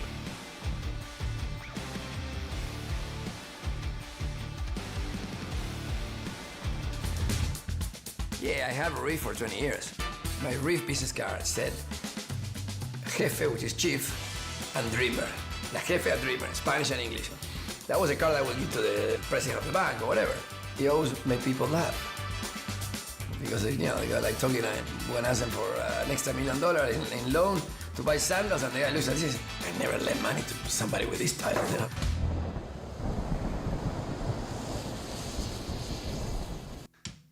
I was a good student. I was kind of the intellectual brother. My brother was much better than me. You know, by 10 he was playing soccer, rugby, tennis, everything. I wanted to be good at other things, so I focused on other things. I was collecting stamps. Which 10-year-old collects stamps? I don't know. Many times I drifted away from the ocean. My brother will be the one that will reel me back into the ocean. Many ways, surfing saved my life and allowed me to stay active. I think that as terrible as it was to feel insecure and to be shy, at one point I realized that it was just too painful to be like that, so I wanted to change. So instead of being shy, kind of maybe the pendulum swung too far the other way. But I needed to do something about it.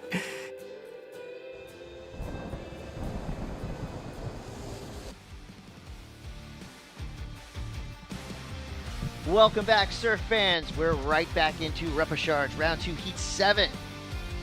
We're going to start off quick. Surfer in white, Sage Katz, representing Puerto Rico. Right behind him, Joaquin Munoz from Argentina. Flying down the line into a big section. That's what we wanted to see. Vertical snap, blows the tail.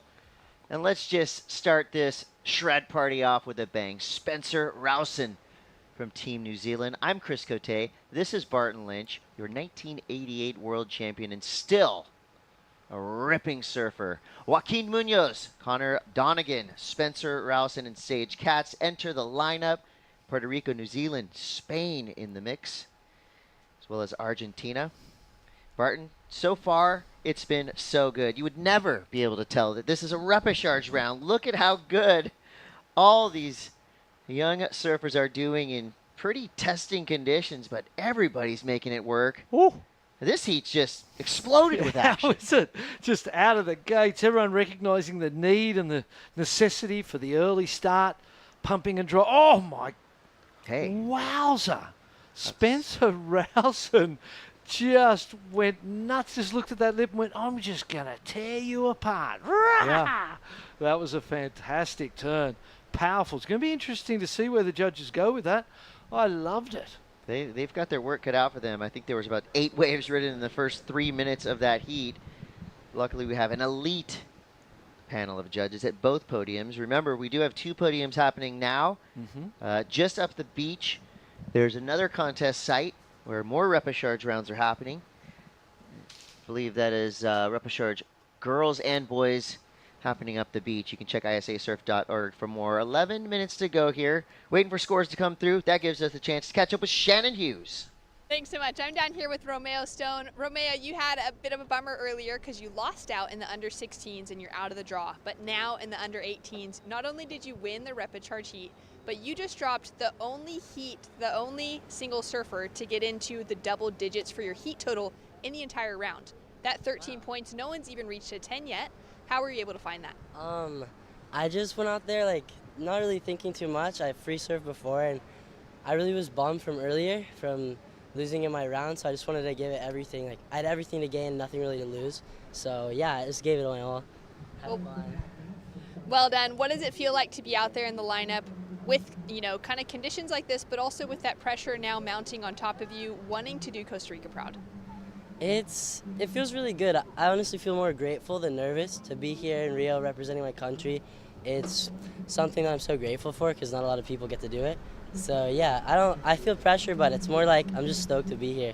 Is that the sort of attitude that you've been raised from your family, from your friends back home, to have that gratitude with you no matter what you're doing? Yeah, for sure. My mom's always taught me, like, she doesn't care if I even pass the heat, just if I'm having fun, that's all that matters. Well, that sort of surfing certainly took you to the win. Would you like to say anything in Spanish to the crew that's tuning into you? Of course. Bueno, quiero decir gracias a todo el equipo, JP, el fisio, los coaches, mis amigos que están ahí en la playa y mamá también. Y sí, unos saludos a Nosara por allá. Super impressive. Surfing up a division, Romeo's at one to keep an eye on in the under 18s. Great surfer and great human being. That's how we try to raise him here in the ISA system. And Romeo's been putting together some awesome heat performances and really enlightening us to his character in his post-heat interviews. So I just sincerely hope he keeps winning heats because I keep wanting to learn more about that young surfer. Yeah, great energy, great vibe. We were in our break. I just went and put the board shorts on. As I went down the beach, he was finishing that surf that he talked about before his heat, and he hit this one right, close out just beautifully, so powerfully, and I gave him the thumbs up and said, that was a good one, mate. And obviously he went off to that heat, got through, so unfortunate in the 16s, but ripping in the 18s. 4.57 for Spencer Rowson's crazy layback out of the top. I need to see that again. I love that turn. I want to see if I just got carried away in the moment or not, because no, it was good. It felt better than that to me in that moment. And then a 5.67, the other best score of the heat for Munoz from Argentina. So a great visual right there of our condensed playing field. Everything's moved much closer to the beach.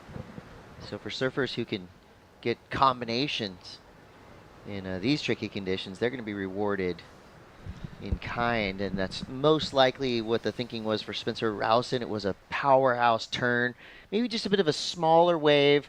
The section was meaty for sure, but you could compare that to what Joaquin did with a series of turns, and I'm just thankful that I'm not a judge. That job is tough, it's thankless, but they've been on fire throughout this entire event. In the spirit of fair play and sportsmanship, the ISA organization always brings the elite down here, whether it's in the water or on the beach behind the scenes. Yep. Actually been complimented throughout the neighborhood, and just talking to some locals, they're saying, wow, we went down and checked out the contest area. Looks real good, nice and tidy. It's, a well-oiled machine down there. There's a couple activations. You can go get a bar wax. Yep. There's acai up and down the strip. So good things happening here in Praia Macumba, right on the outskirts of Rio de Janeiro. And the team spirit's still an all-time high, and locals out now enjoying the show as well. It's a great show, it is. My good mate, Rico de Souza, a pioneering Brazilian professional surfer, godfather of the Brazilian storm, essentially. When he opened his Rico Point acai bar down the beach here, there was nothing else here. It was the first thing built on the beachfront. And everyone was looking at him going, and he told me, they were going, why you do that? Why are you doing it? He said, just wait and see what this becomes. And he could foresee, the value of this area because of how great the waves are. Looks like Jackson Dorian there, communicating, talking, planning. So Team Hawaii will have representation coming up in the next heat. You see panic and signaling on the beach. You know, these heats are going to fly by. Just 15 minutes, and the wind is starting to kick up just a little bit. 6 minutes to go here. Your current leader, Joaquin Munoz, has to sit back and watch Connor Donegan go inverted upside down with power, but just a little out of control. And now we see Sage Katz. Similar outcome there for the Puerto Rican. They're getting loose and crazy out there, though. Yeah, I mean, we're here for it.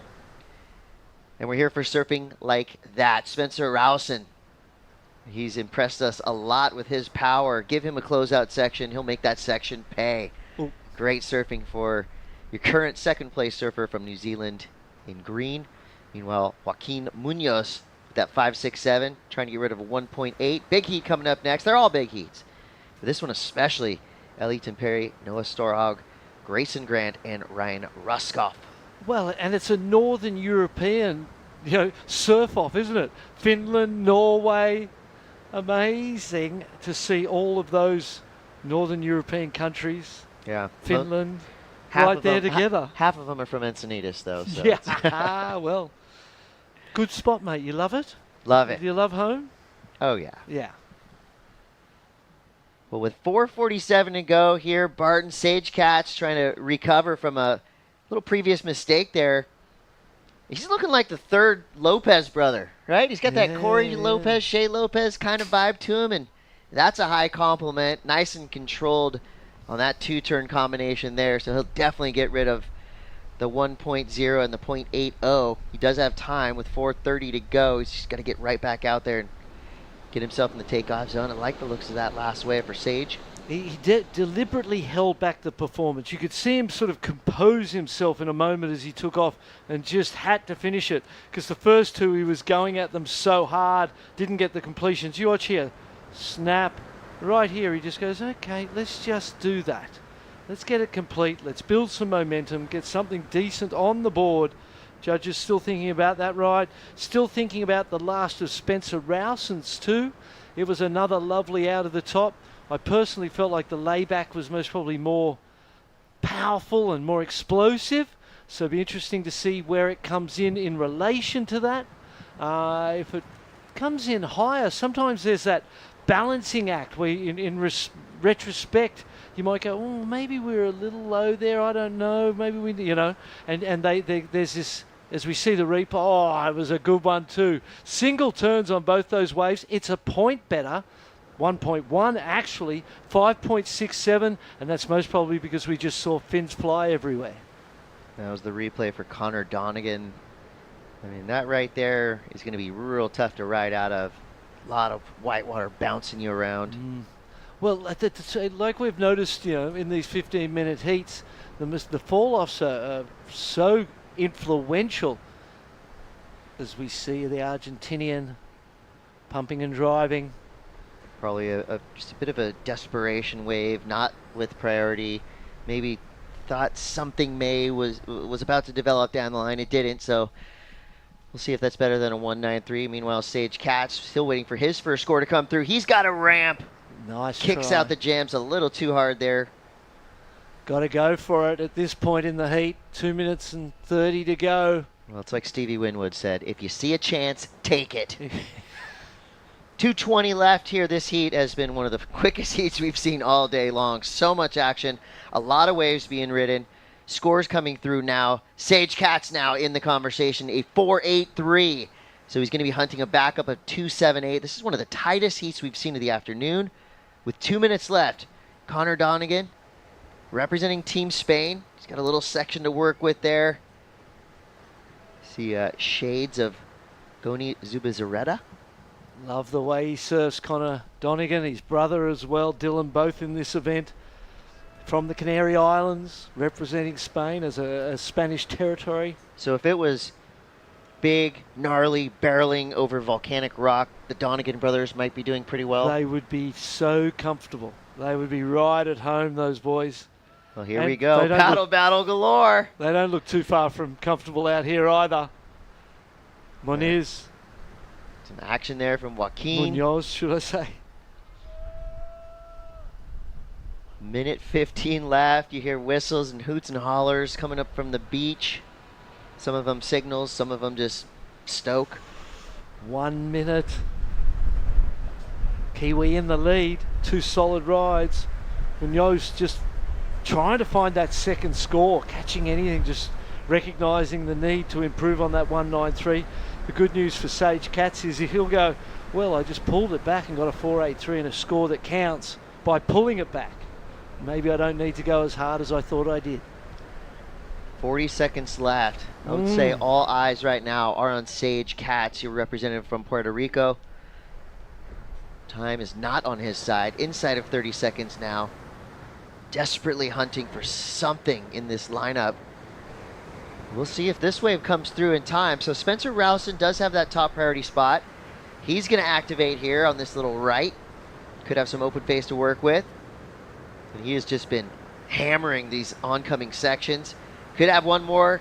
Right on the inside, blows the tail again. Light work, too easy for Spencer Rowson. Another well-surfed wave. 3 seconds left. So Sage Katz catches a wave in time. He likes it. We're going to have to check the replay to see what he did on the outside, but that right there could have been a clutch wave. Didn't need much. Here we go. Was this enough, Barton?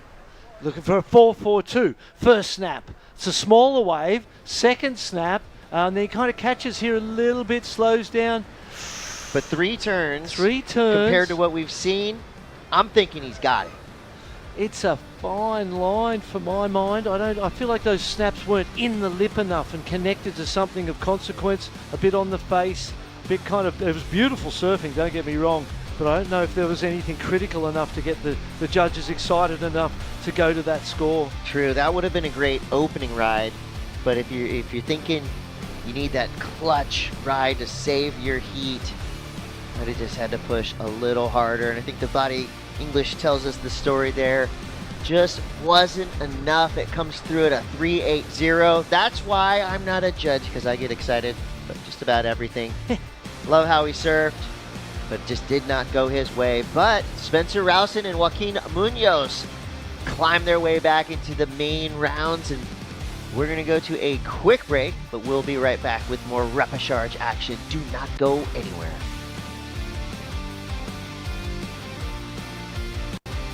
We're going to Chopu. It's like we all went, oh my God, what an amazing idea. Chopu is one of the most incredible waves, probably a wonder of the world. And it's just sort of like a whole nother world out there. It's godlike, it's quiet, serene, beautiful. Then you have this glorious wave that comes off a reef, and it's so powerful and so beautiful. I think Chopu has the opportunity to capture the imagination visually for what people think surfing is. The wave at Teahupo is super scary and beautiful at the same time.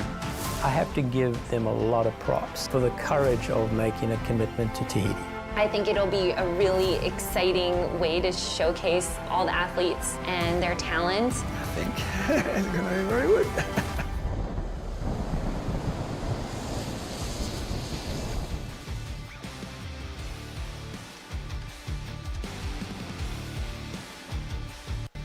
And here we are in beautiful Praia da Macumba, in the Barrio de Tijuca neighborhood, Rio de Janeiro.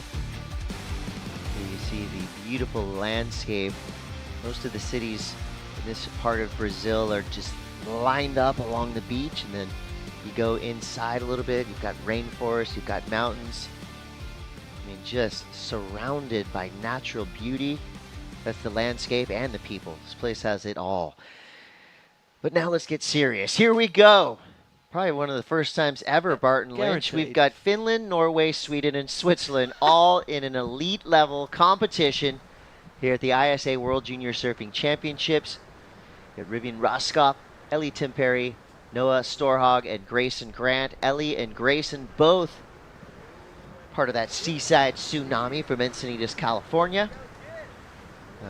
Ellie was born in Finland, moved to California at a young age. Great parents. Both these surfers, I believe Ellie's traveling with his dad, Grayson, his mom, so supportive parents. I mean, how cool must that be as a parent to chaperone your kids around the world. But Grayson Grant there showing why he's here for Team Sweden, hand-selected for that team because he is a great surfer.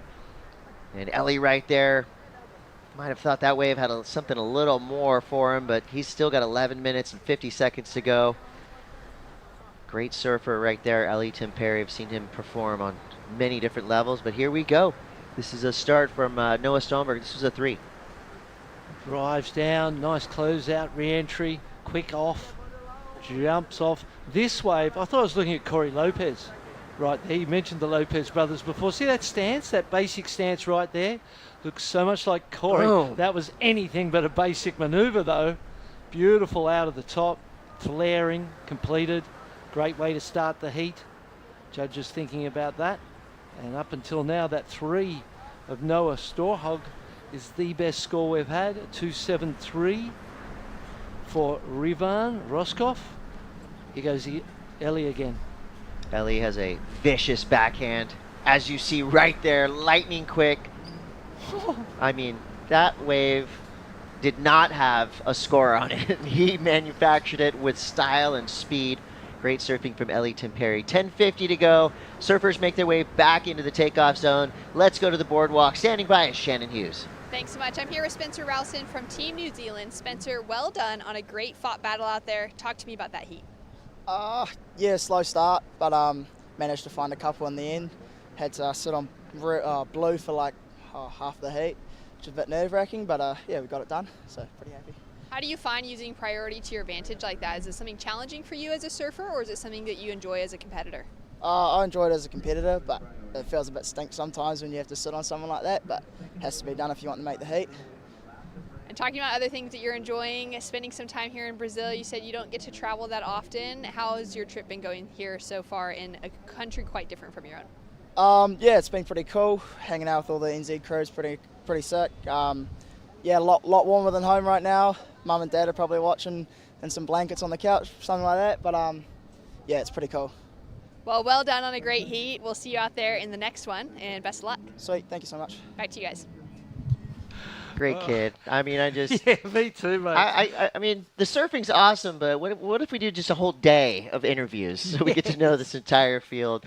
They're all such unique, cool individual characters. With 9:30 to go at the moment, it's a Riven Roskop representing Switzerland in the lead with that 2.73. Still waiting for scores to come through. We're thinking Ellie Temperi might have done enough to get himself a sizable number. Here goes Noah Storhog, representing Team Norway.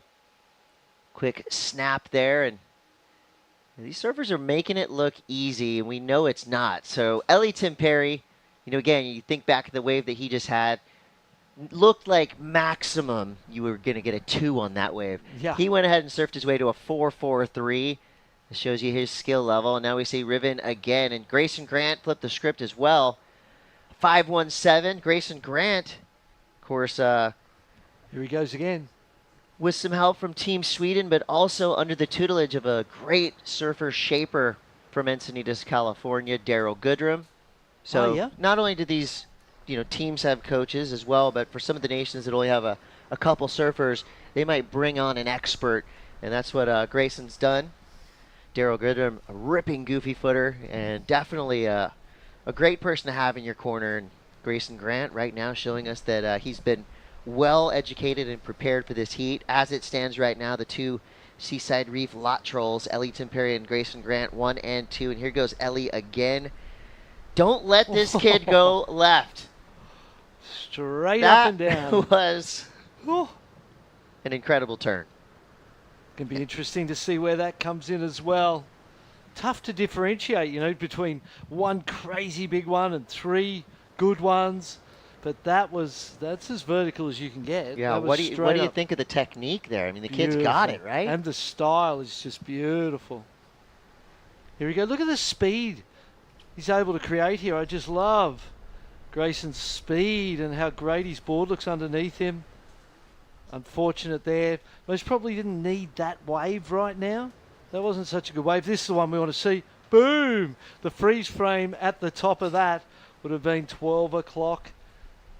Dare I say, Ethan Ewing-esque, a young Ethan Ewing. I can see that, mate. Clearly see that as well. I mean, the blonde hair and the natural footer and certain elements help, but definitely in the way he surfs as well. Can you imagine being that young and already being compared to Ethan Ewing? Oh, One you'd of the best hope. ever right now. And Grayson Grant, though, he is powering away right now. I feel like Grayson's kind of just out there with a plan to catch as many waves as possible and do as many maneuvers as he can while still making it look nice and smooth and stylish. And I'm with you there.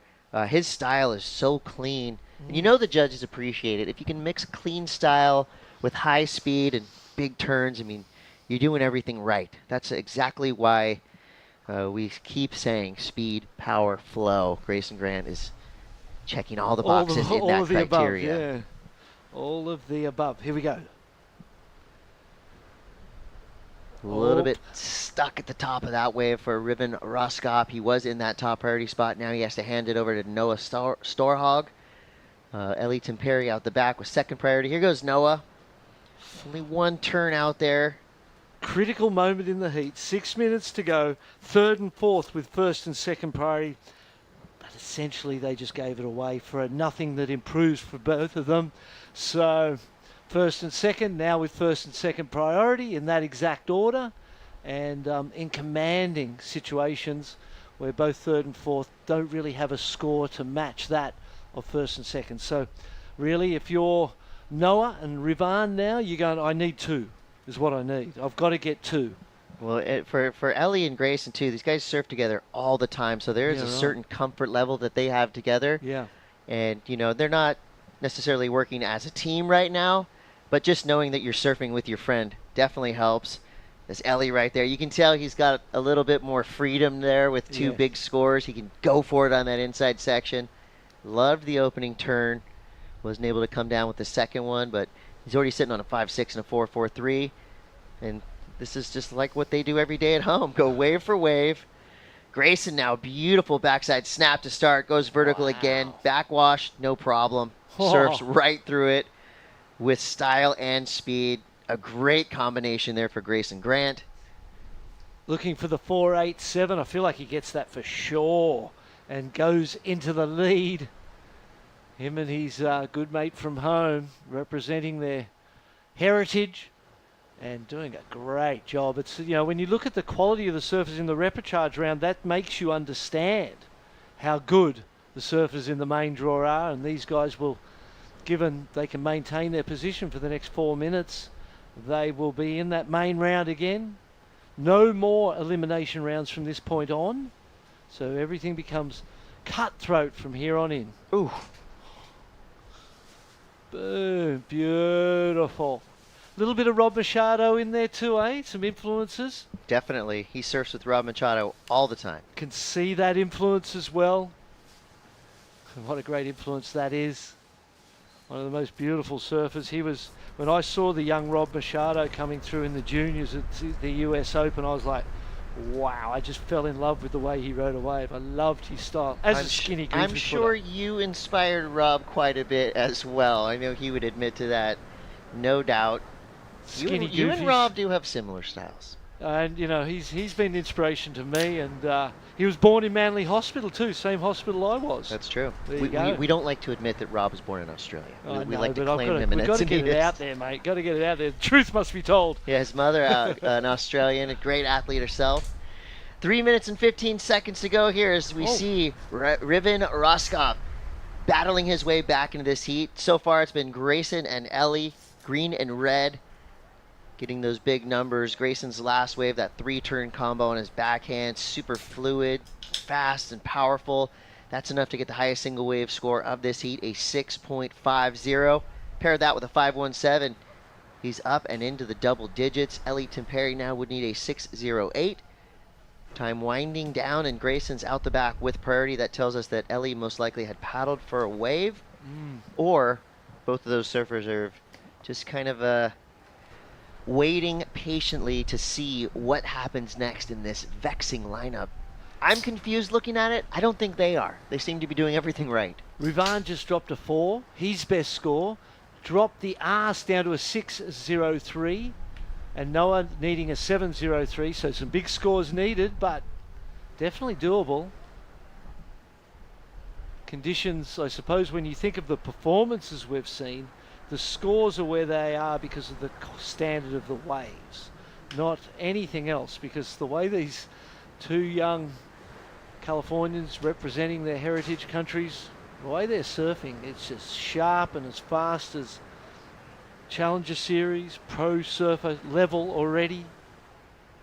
Yeah, big futures ahead.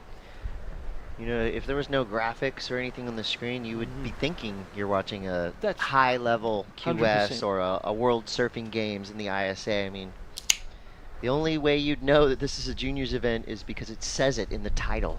Yeah, pretty much, 100%. 1:25 to go. Grayson Grant in control, representing Team Sweden. Here we go, Ellie Timperi. Been warning you about his backhand, and here he goes. Two-stager floater right there, so tough section to work with there. Makes it look easy. Probably not going to be better than his 4.43, but just another show of control, and he was able to hold off White Riven Roskop. So tactical maneuver right there, and also just a cool-looking floater. A 2-for-1, Bart. It was a cool-looking floater. It wasn't going to help the cause, but again, there was a defensive element to it, as you suggested, and you know, the 6.03 though isn't a very big score. He could have most probably let Ravan go that wave, and he wouldn't have got a score and still be sitting with the priority. So if something miraculous happened and Ravan got a score and overtook him, you could look back at that. But here he goes, looking to build, snapping around, just making it look so fun. Such beautiful style, technique, coming to the beach. 15 seconds on the clock. Declares for this heat, feeling like he's done enough to go through to the main round 3. Let's see if that last wave for Ellie will do him any favors. Meanwhile, Noah needs a 7.03. We'd have to hope for a miracle section here on the inside. He's done some work. Here's where the wave gets kind of weird right there. It's not going to give him any opportunity through to that inside.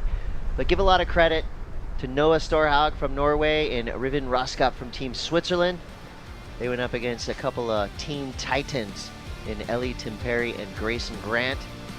So Finland and Sweden win the battle of the Yes, that's right. Nordic countries. Yep, Nordic.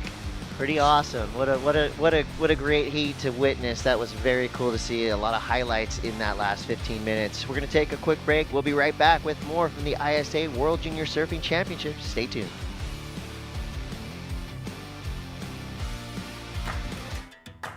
Welcome to day 2 of competition for the 2023 ISA World Junior Surfing Championship here in Rio de Janeiro.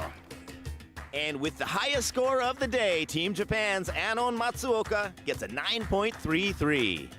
And this wave by Team Australia's Kira Buckpit, 8.50.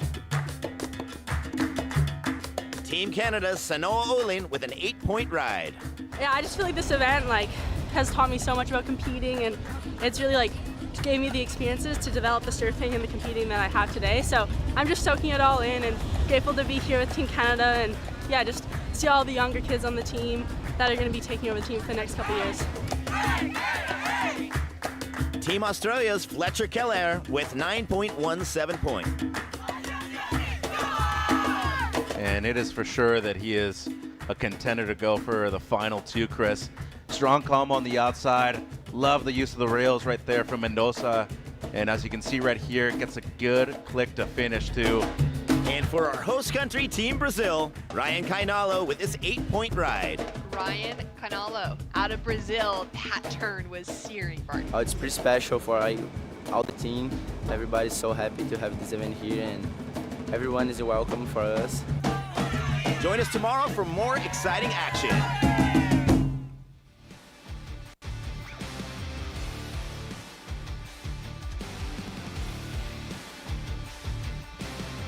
And we are back.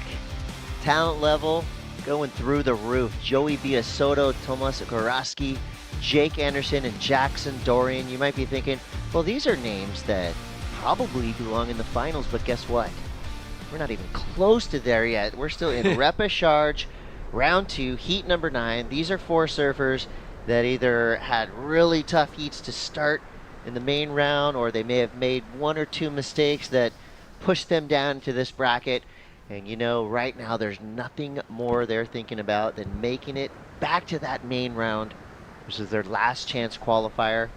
So 1 and 2, first and second place, will stay in contention. Third and fourth place, they are out of this contest. You know, while we, of course, just wish everybody could win, it's not how it is in competitive surfing. Nope. The participation prize you get is a week in beautiful Rio de Janeiro, and that's not a bad participation prize. Could be worse. Jackson Dorian having a look. Puerto Rico, Argentina. Switzerland. What flag is that one there? It's the Argentinian team. There they are. Smiles all around. Yep. They've been putting in work too. I mean, the support squads have been on the beach since dawn as look at well. this. Here we go, getting chippy, paddle battle. It's going to be Jackson Dorian getting the best of it. Quick snap there. This kid is lightning fast. I mean, amazing on a skateboard. What are those little boards that have just 2 wheels in the middle, a swivel stick thing? Yes, Something like that. Surf stick. I've seen him skating a half pipe on one of those, which to me looks impossible. To Jackson Dorian, he just makes every action sport look easy. Kelly Slater, his godfather. So it's definitely in the genes. We know his father's the coach of the team. That's got to be an interesting role. But, you know, these guys have grown up together, following in Dad's footsteps. His father would be so proud of him. And great that they're both here together. Yeah, it's interesting because, you know, I think nowadays you think of Shane Dorian, you just think of giant waves, but Yes. he was on the championship tour for a long time, highly ranked elite level competitive surfer. So you're right, it is in the genes. 10:50 to go. We're going to wait for that score to come through for Jackson Dorian. While we do, let's go down to Shannon Hughes. Well done, Grayson, on another heat. Now you made it through that rapid charge earlier this morning. How did it feel paddling out for the second time? Felt good, a little nervous, kind of like tripping that the whole rapid charge rounds got dropped, so it feels good to make that heat, you know, get back into the main round. How much does that kind of change to the schedule, change to the way that you're going to be advancing through with the elimination? How does that affect your thought process and your preparation now heading into tomorrow? Because it's something you just got to accept. Yeah, I'm just going to accept it, surf as if I was in the rapid charge because I did get knocked out in the round 1, so pretty much just surfing reps, single elimination. I suppose for anyone coming out of the rapid charge, it was going to be elimination anyways, which is what you're saying. Yeah. Great insight. How did it feel in the water? You were out there alongside your friend Ellington Perry. Of course, the two of you representing different nations, but at home you're surfing together a lot. Did it feel a little bit like a fun session? Yeah, it felt good. Ellie got me in my first heat, so it was fun to have a rematch and get him back. Yeah, it felt good. Nice. And you got a great support crew, a great team behind you here for Team Sweden. How's it been going behind the scenes? It's been going good. We, like I said, we're a small team, but we're having fun, doing the best. I want to say shout out to Peter Klang for making this happen. Yeah. Thanks so much, Peter. Yeah. Well done to you out in the water, and we'll go back to you guys in the booth. Thanks, Shannon. Congrats, Grayson Grant. I have the privilege of seeing Grayson surf day in and day out at Seaside Reef. And he's not just a great surfer, he's also a great kid. Very respectful, very cool. The Seaside Tsunami is breeding some champions there, Barton. Yeah, that could stick, that one too. Like, just keep saying it over and over. It'll work. It's not like the place is going to get any more crowded. We're pretty much at max capacity. So Don't say that. Don't jinx yourself. 8:50 to go. First scores of note come through. Well, only score of note, and it's Jackson Dorian. So that 4.33 feel like is going to be a critical score because we're well into this heat with only 8:40 to go. Thomas Goraski from Argentina, though, has a different idea. He's got a 4.73, so goes just a little bit above and beyond what Jackson Dorian did on his first wave. Still waiting for Joey and Jake to get involved. Puerto Rico and Switzerland have fielded strong teams yet again in 2023. European nations stronger than ever. A lot of nations stronger than ever, especially Argentina. Oh, there we go. One turn, but just flaring. Little whitewater climbs, that's it for that one. But it was a low. It's a backup for the 4.73, and the positive out of that was how good the board looked, how good he looked on a section that was didn't have the power that he gave it. Somehow through his technique and his talent, he just flared out of the top and made the very most he could of that wave. 1 point ride in for red. Puerto Rico, that's not going to do anything. He's hoping to get that out of the bank account as soon as possible. Here goes Jackson Dorian up again. Quick snap to start for Jackson. Setting things up, hoping for this wave to develop further on the inside. That was a nice looking, well-placed turn there, building up a ton of speed on that Slater design surfboard, and now he's up and into the sand. That was like as comfortable a carpet ride onto the sand as we've seen. Yeah. The way the water came together underneath him, just went here and delivered him onto the sand. Well, We've seen some crazy ones. That's a favorite activity for kids growing up in the Hawaiian Islands, right? Sand sliding and just getting into the shore break. smashed around in the sand. Well, my son does it all the time. It's just that it's like a part of the development course. Right. That's a big reason why a lot of young Hawaiians are so comfortable in the waters, because they start off as toddlers getting smashed in the sand. Yep, absolutely. Replay. Couple of outside turns. Inside little re-entry. He wants one more off this, pumping his board. You watch this. Hits it there, and then all this water comes through and just lands him onto the sand ever so softly. So does he get credit for that turn? I think so. Yeah, I think so that was too. completed. And the way he stayed on top of his board and just washed onto the sand, I call that complete for sure. Controlled. I mean, And you know, again, to that completed or not completed, and it being almost ignored if it's not completed.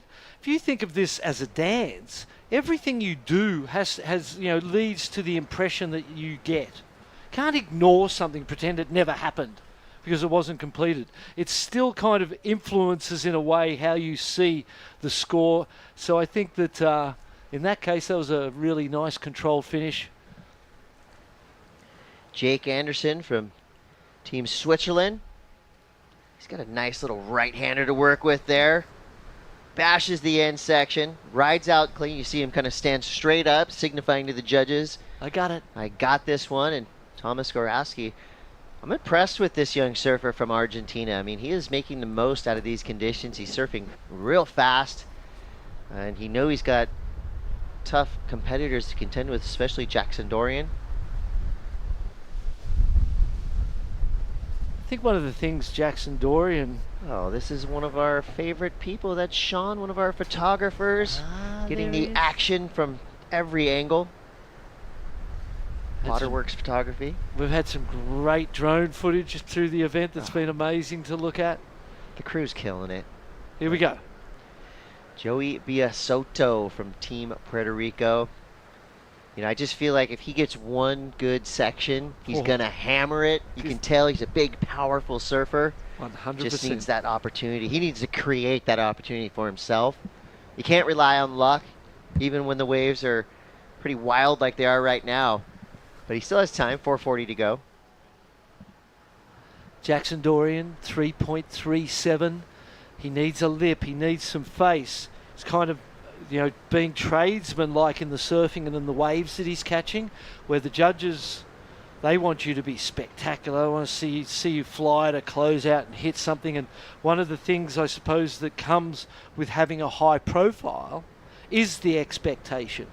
And if you don't meet the expectation, sometimes that can impact the scoring, because there is this idea that you're going to do something, and if you don't do what they expect, it can be something. Well, it's definitely something you have to manage in terms of your performance, in terms of your image.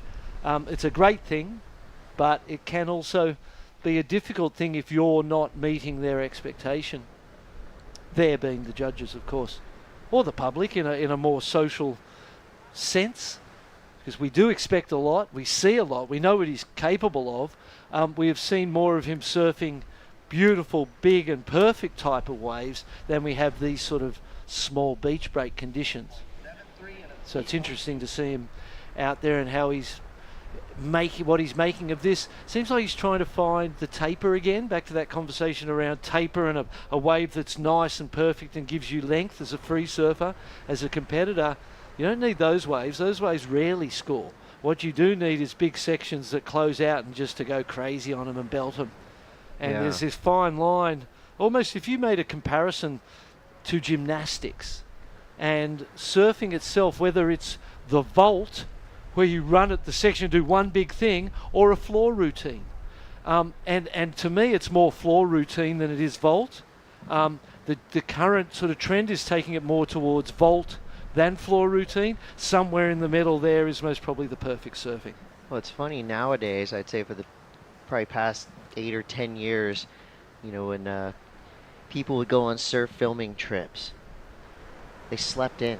They wanted it to be onshore. Yeah, if it was glassy and perfect, yeah, maybe we'll go out and catch a couple, but let's wait till it goes onshore so we can do some big airs. That started with kind of the modern collective Transworld Surf era for sure, and using that air wind to help propel them into the sky as Thomas Gorowski is feeling it. 473 and a 327. Most likely going to get rid of that 327. There you see Team Argentina literally jumping for joy, sending the positive vibes out to Tomas. Look at that paddle. Look at the determination. Love seeing that. You've got to be able to maintain that energy, as we'll see the replay, and I'll come back to that comment. First turn. Pulled it back a little bit, held it back, didn't get everything out of it. That one he did for sure. Into the third. 327, bye-bye. He liked it. He claimed it. So did the coaching staff. It's 10 people claiming one wave. It's got to be a new record. But that just shows, again, the passion. Yes, mate. And I'm a fan of claiming. I mean, I'll throw it out there. I'm a fan of it. I like to see it. I like touchdown celebrations in NFL football.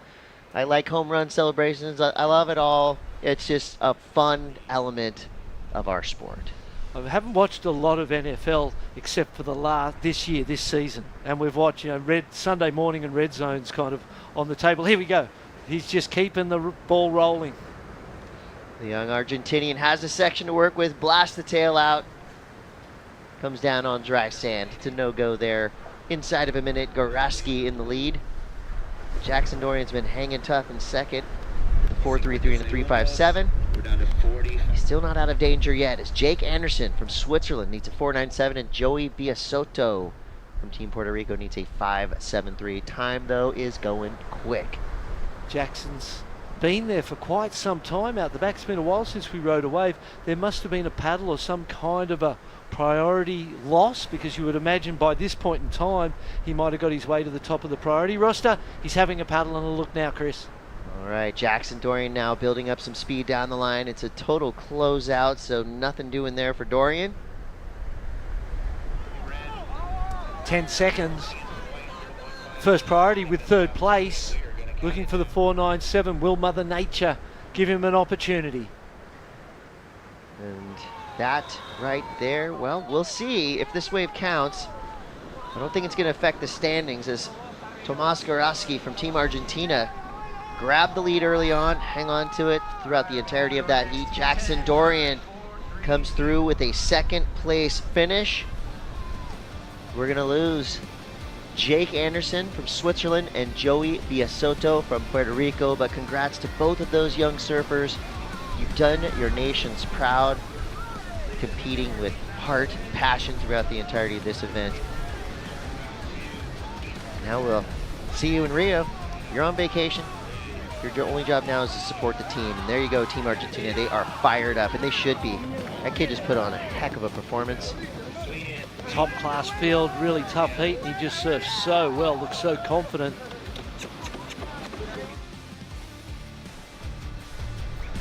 This is that big number. Close out that heat. We're going to take another quick break. We'll be back with more action live from Praia de Macumba. Stick around.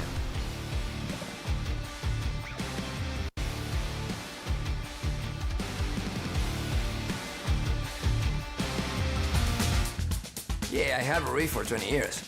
My reef business card said Jefe, which is chief, and dreamer. La Jefe and dreamer, Spanish and English. That was a card I would give to the president of the bank or whatever. He always made people laugh. Because, you know, you're like talking, when I asked them for an extra $1 million in loan to buy sandals, and the guy looks at this, I never lend money to somebody with this title, you know.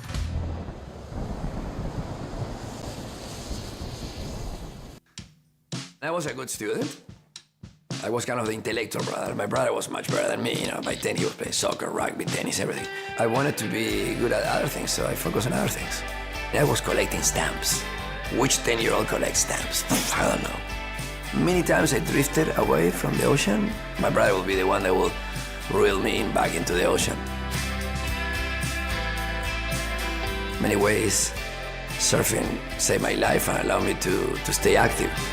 I think that as terrible as it was to feel insecure and to be shy, at one point I realized that it was just too painful to be like that, so I wanted to change. So instead of being shy, kind of maybe the pendulum swung too far the other way. But I needed to do something about it.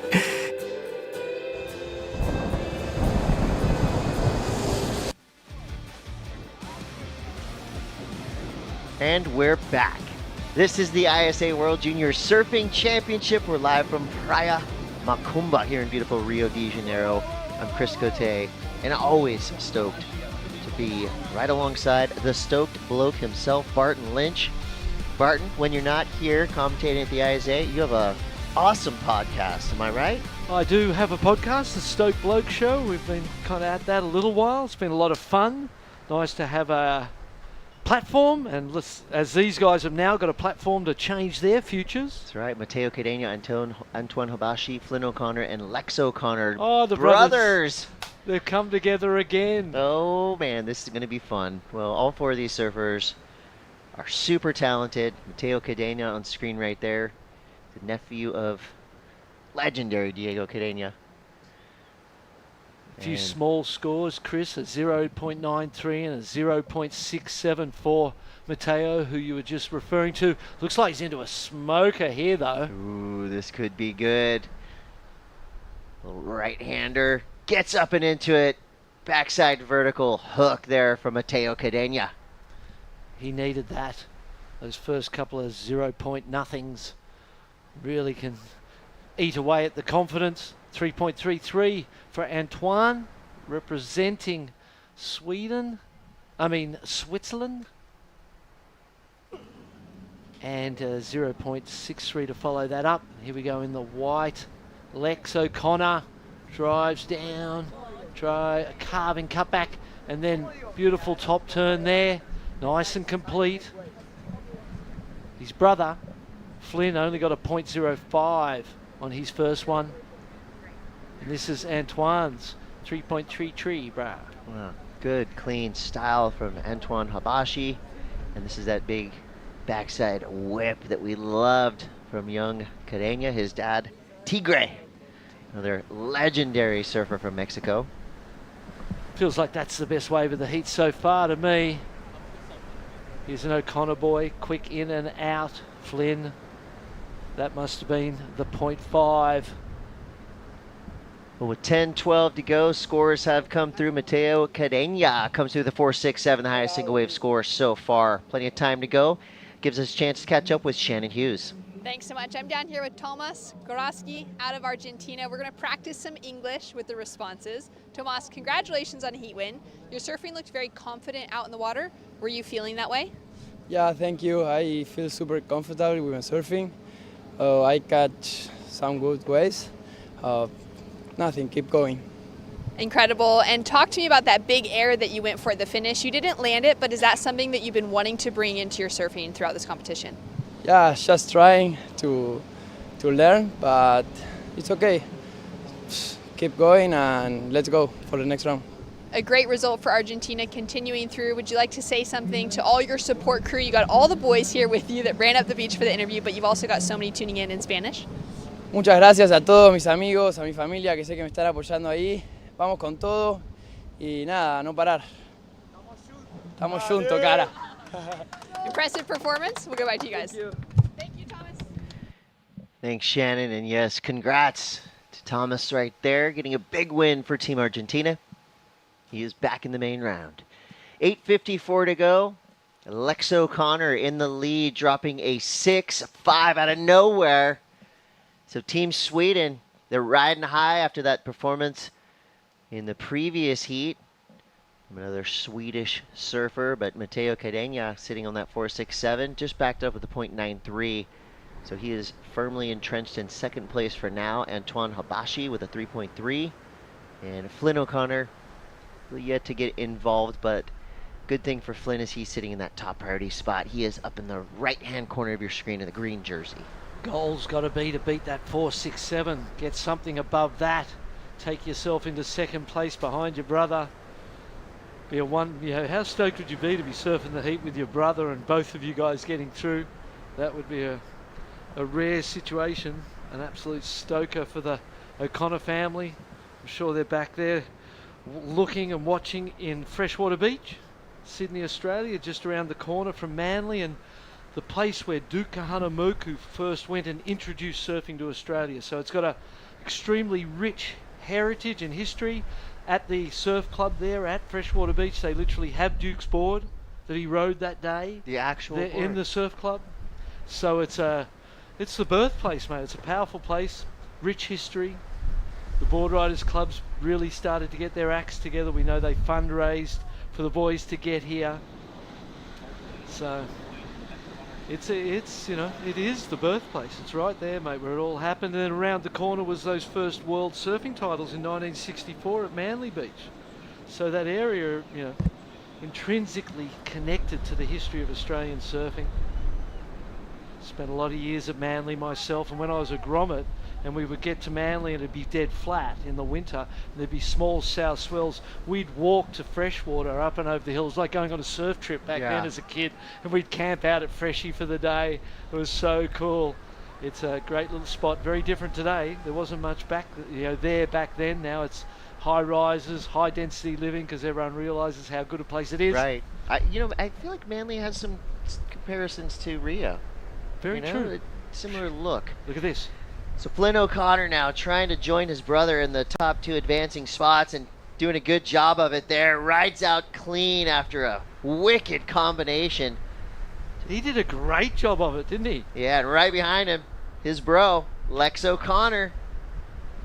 Well, he's probably going to better the 187 and add a second score in there. Not by much, though, you wouldn't think.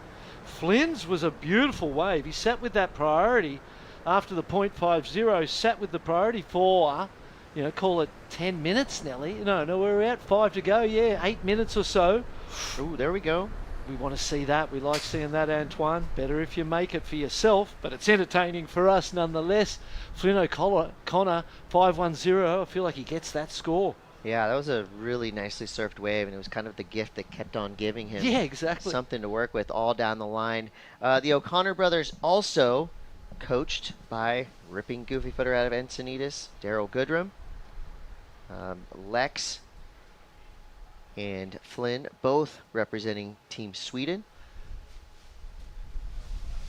And these guys right now, they're channeling something, because Lex already has that 6.5, and we're expecting big things to come from Flynn O'Connor's last wave.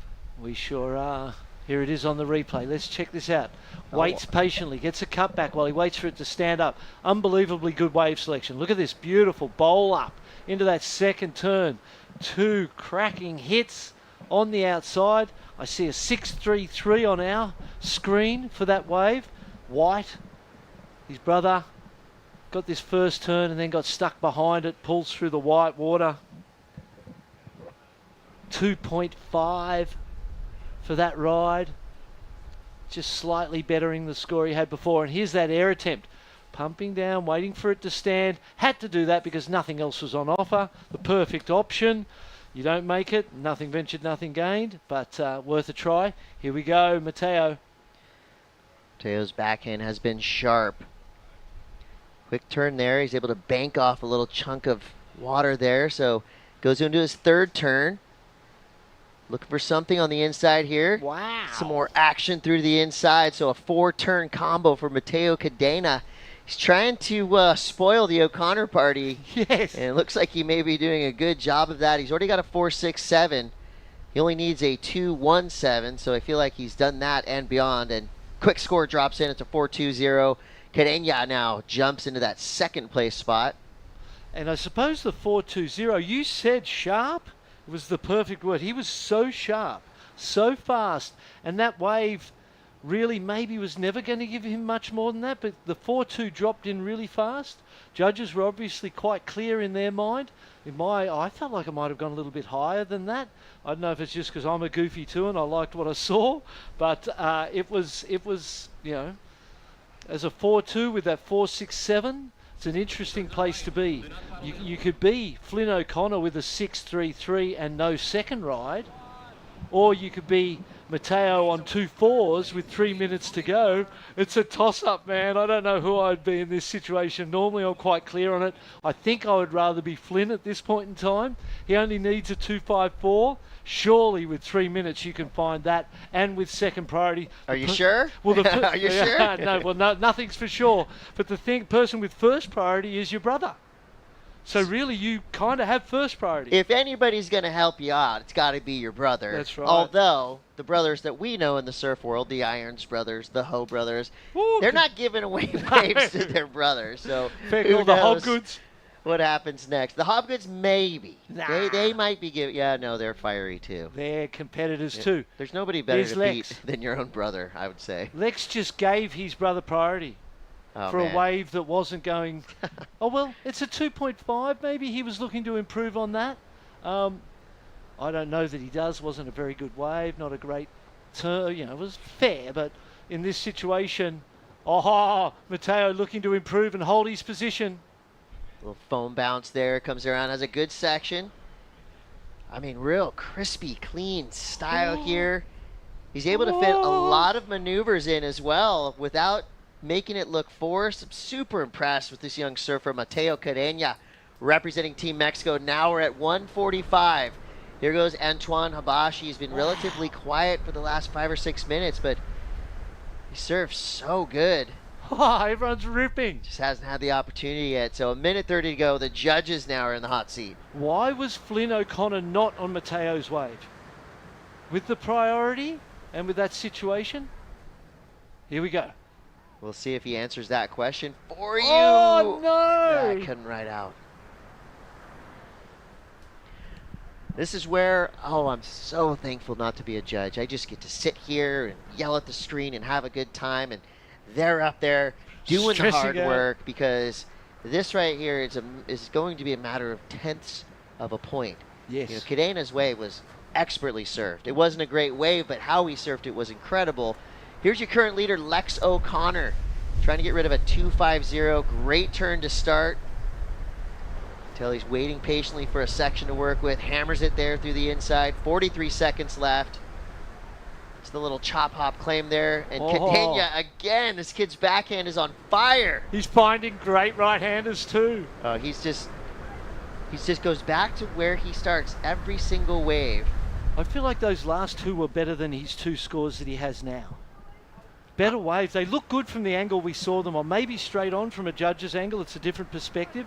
But the way they were bowling up in the wind and he was able to hook up in the pocket, Flynn O'Connor had the priority, kind of went missing in that back end. Still time, but he's got to ride, and he's got to ride soon. 5 seconds on the clock.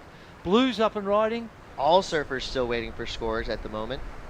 What a great heat this has been. Antoine goes for the layback. He goes down. So either way, O'Connor brother's going to make it through. And I got to say, Mateo's dad, Tigre, Uncle Diego, they got to be so proud of this young ripper representing Team Mexico. And I've had the privilege of spending a little bit of time with Mateo down in Sayulita for our mutual friend Kale Carranza's wedding. And he is as good a kid as he is a surfer, an absolute sweetheart.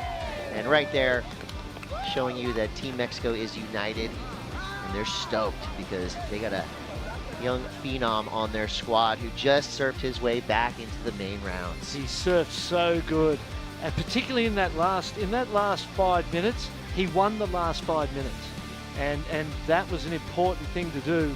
Scores coming through. There was that. For Flynn O'Connor, there's the brothers on the beach. Lex, little debrief there. Still in the lead, but with scores to come in. He most probably improves on the 2.5, right? Ups it. Yeah, but unfortunately for Flynn O'Connor and Antoine Habashi, it's going to be Lex and Mateo in the top 2 spots, but either way, Antoine Flynn, both of you ripped. Both of you should be very proud of what you accomplished here in Rio in 2023. We're going to take a quick break. We're going to recalibrate. We're going to come back with more action watching the ISA World Junior Surfing Championships.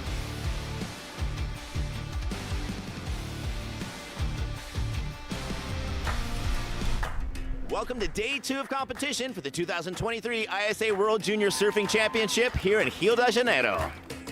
And with the highest score of the day, Team Japan's Anon Matsuoka gets a 9.33. And this wave by Team Australia's Kira Buckpit, 8.50. Team Canada's Sanoa Olin with an 8-point ride. Yeah, I just feel like this event has taught me so much about competing, and it's really gave me the experiences to develop the surfing and the competing that I have today. So I'm just soaking it all in and grateful to be here with Team Canada, and yeah, just see all the younger kids on the team that are going to be taking over the team for the next couple years. Team Australia's Fletcher Keller with 9.17 point. And it is for sure that he is a contender to go for the final 2, Chris. Strong calm on the outside. Love the use of the rails right there from Mendoza. And as you can see right here, it gets a good click to finish too. And for our host country, Team Brazil, Ryan Kainalo with his 8-point ride. Ryan Canalo out of Brazil. That turn was searing, Bart. Oh, it's pretty special for all the team. Everybody's so happy to have this event here, and everyone is welcome for us. Join us tomorrow for more exciting action.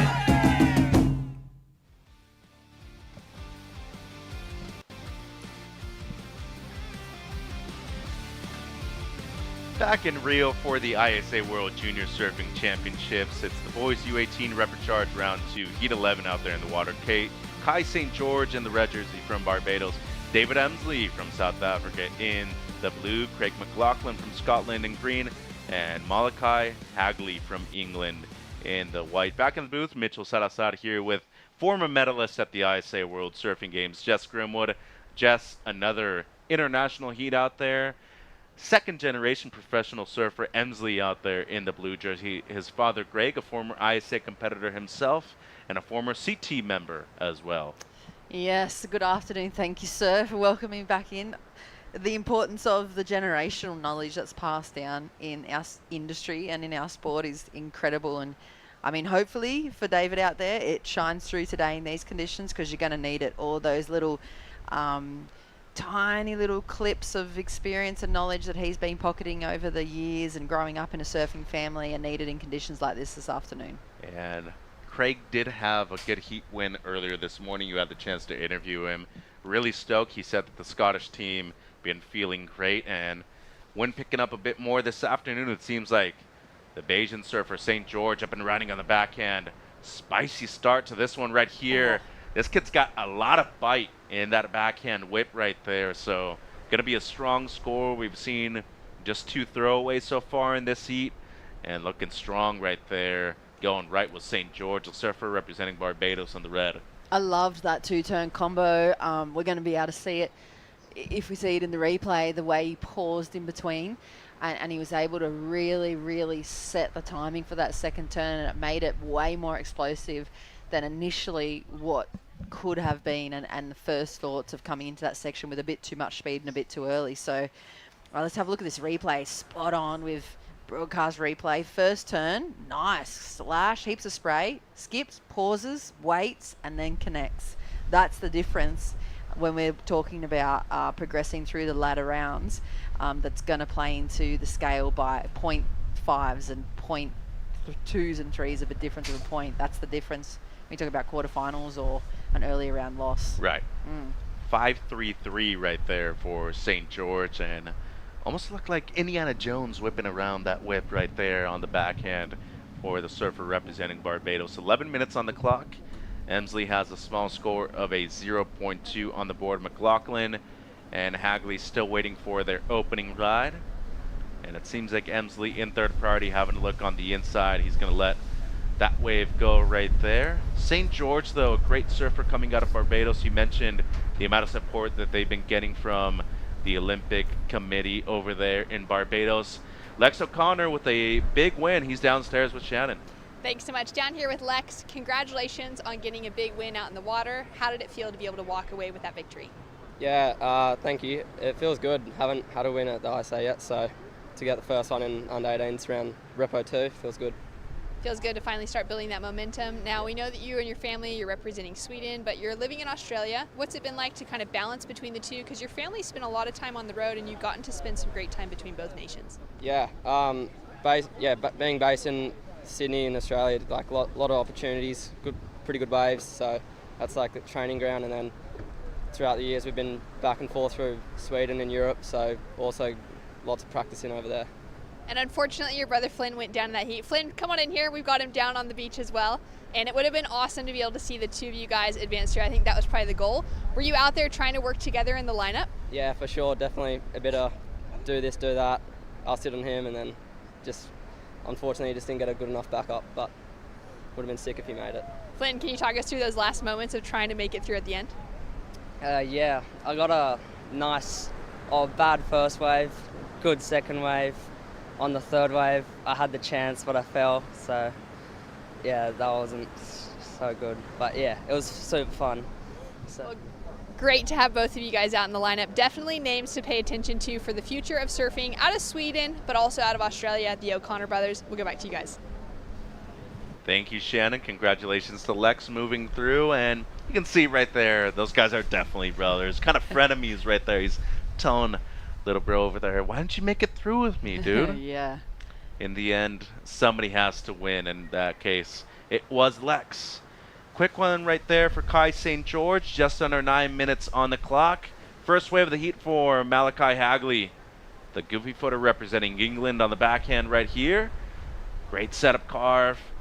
Wave steepens up here on the inside. Let's see if he gets one more section and is able to close out his first ride with a solid bang right there at the end. 8 minutes and 25 seconds on the clock.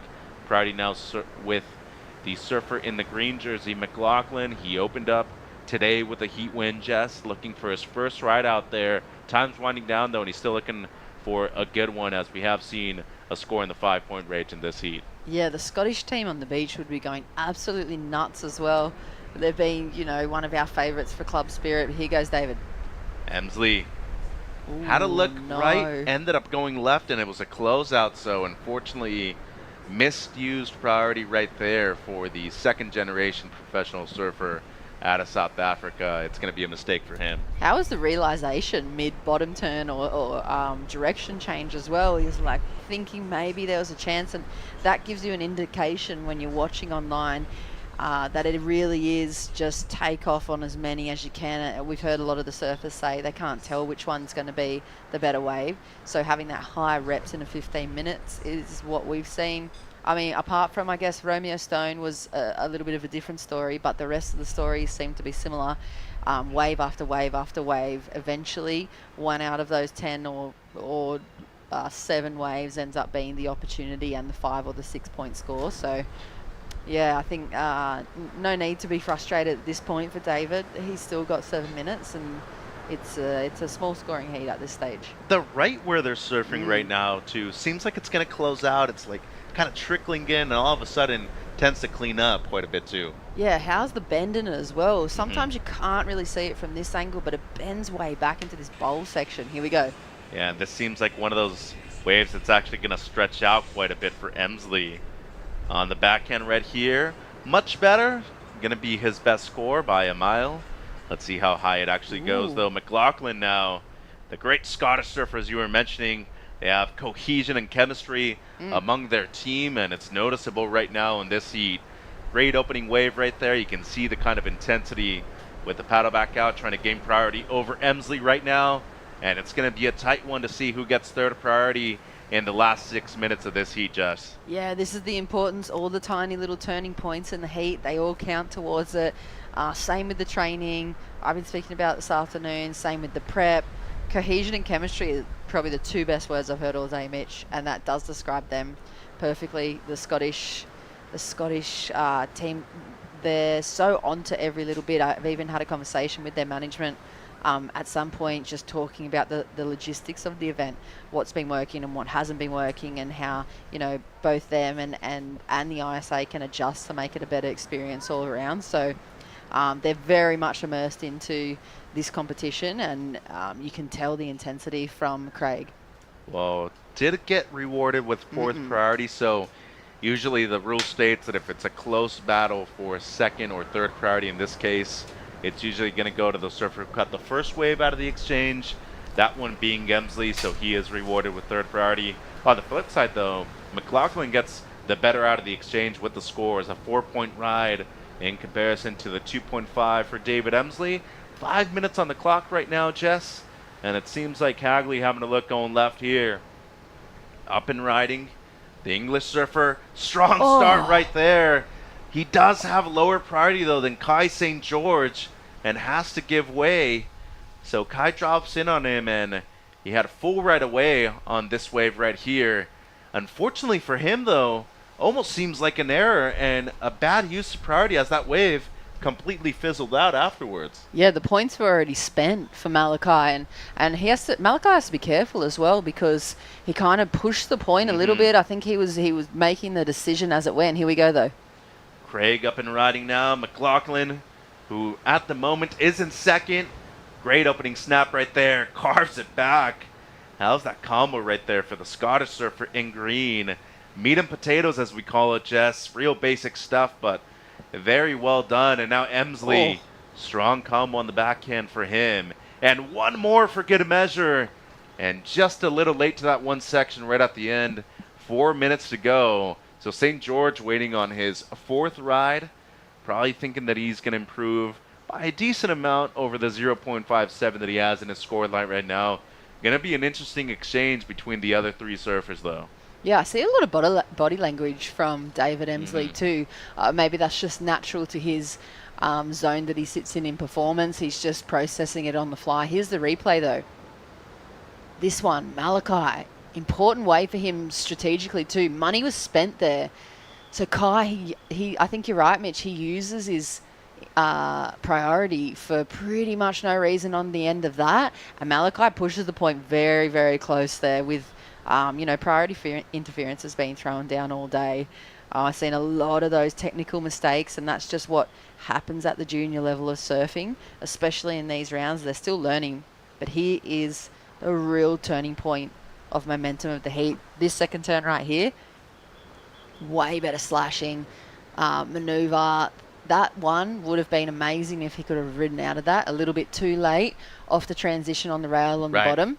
But I mean, good signs. I don't mind that he's processing in real time in body language, but he does have to be aware. I always hear Barton say it, the body language around your own performance and your own judgment, it all goes into that soup that ends up being served up in the judges' tower, and it's a part of it in some way, in an ingredient.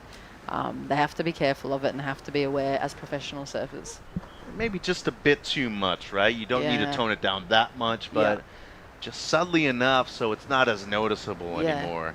297 for him, his best, still in third place, waiting on the last of Craig McLaughlin. Needs a 2.06 or better for second.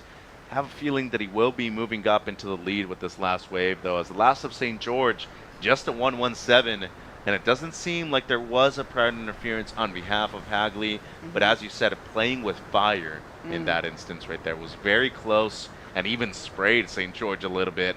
As the last of Craig, his best comes in, a 4.1, moves up into first place, a minute 40 on the clock. You can see the reaction right there. He's stoked with getting the news.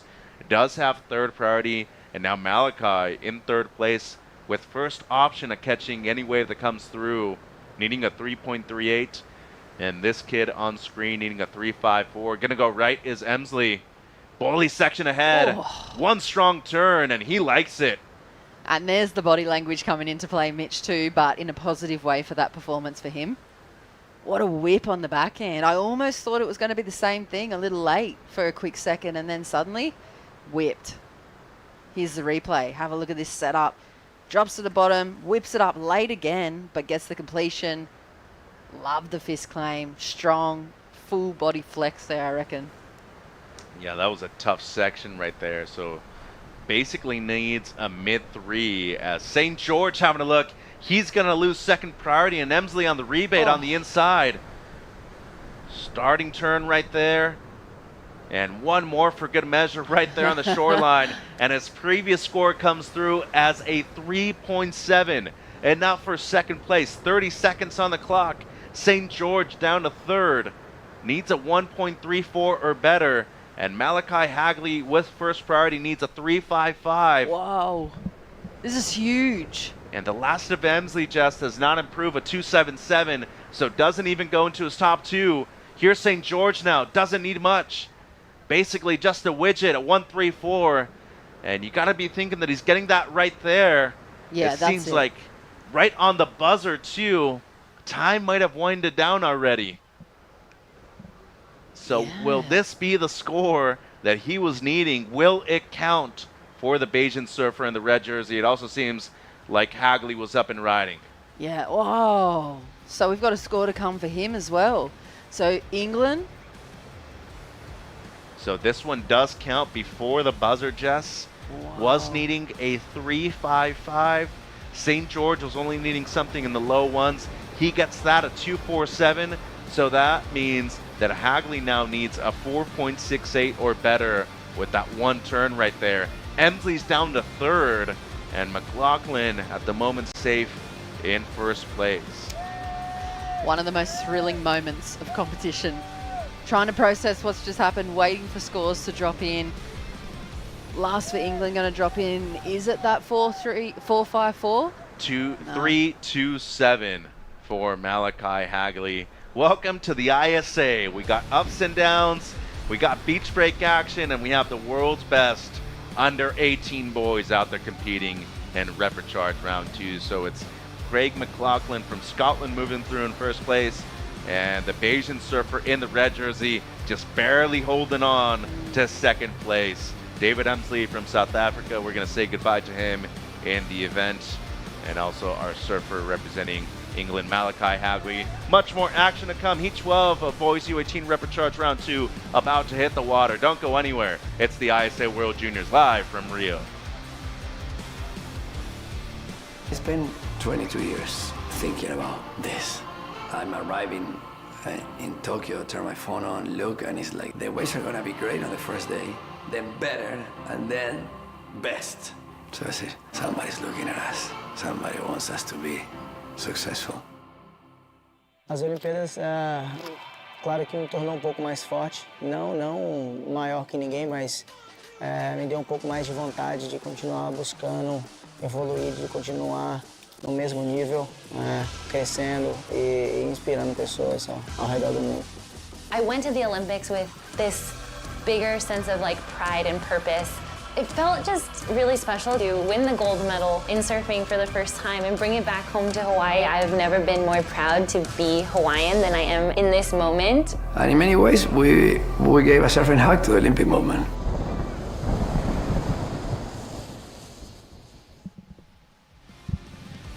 Day 4 of action here at the ISA World Junior Surfing Championships. Heat 12, Boys U18, Reprecharge round 2. João Mendonça from Portugal in red, Diego Sanchez from Panama in the blue, Warren Povey from Barbados in the green, and Teo Galegrani, the Panamanian, is out there in the white. 2 Panamanians in the water, one of them being represented well by Galegrani, but this is a surfer in red, João Mendonça, a great surfer out of Portugal, Jess. Yeah, I love this guy. I loved watching him surf yesterday. Look at the use of the rail. He uses the full... whoa. Copped it to the face, but I think he saved it with his arms at the last second. Here's a replay of Povey's as well. Straight off the back of that nail-biting heat progression from his teammate. Hopefully that builds into his back pocket for confidence. Little replay there for Sanchez as well. Let's have a look what he does with this section. Gets really light, kind of fluffy turn though. Doesn't score super high. Puts him in a weird position for that second section, but nice to see a lot of energy and action to kick off the first 5 minutes of this heat. So for our newer viewers, just fluffy. Fluffy. What kind of attribute do you put to that when it comes to a section out there? Just kind of cuddly, a little like light and not super assertive.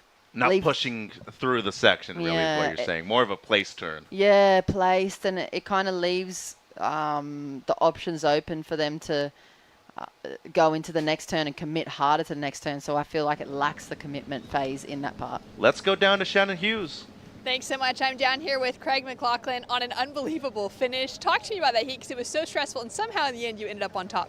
Yeah, it was pretty stressful. I didn't get my first wave for, I think, the first 5 or 6 minutes, and my game plan, I wanted to wait for a good one, but it didn't really come for a while, and I was like, oh God, I have to get busy. But then I got the first wave, and I got back into first priority, and I kind of knew I just had to get another wave, and then I'd be in first.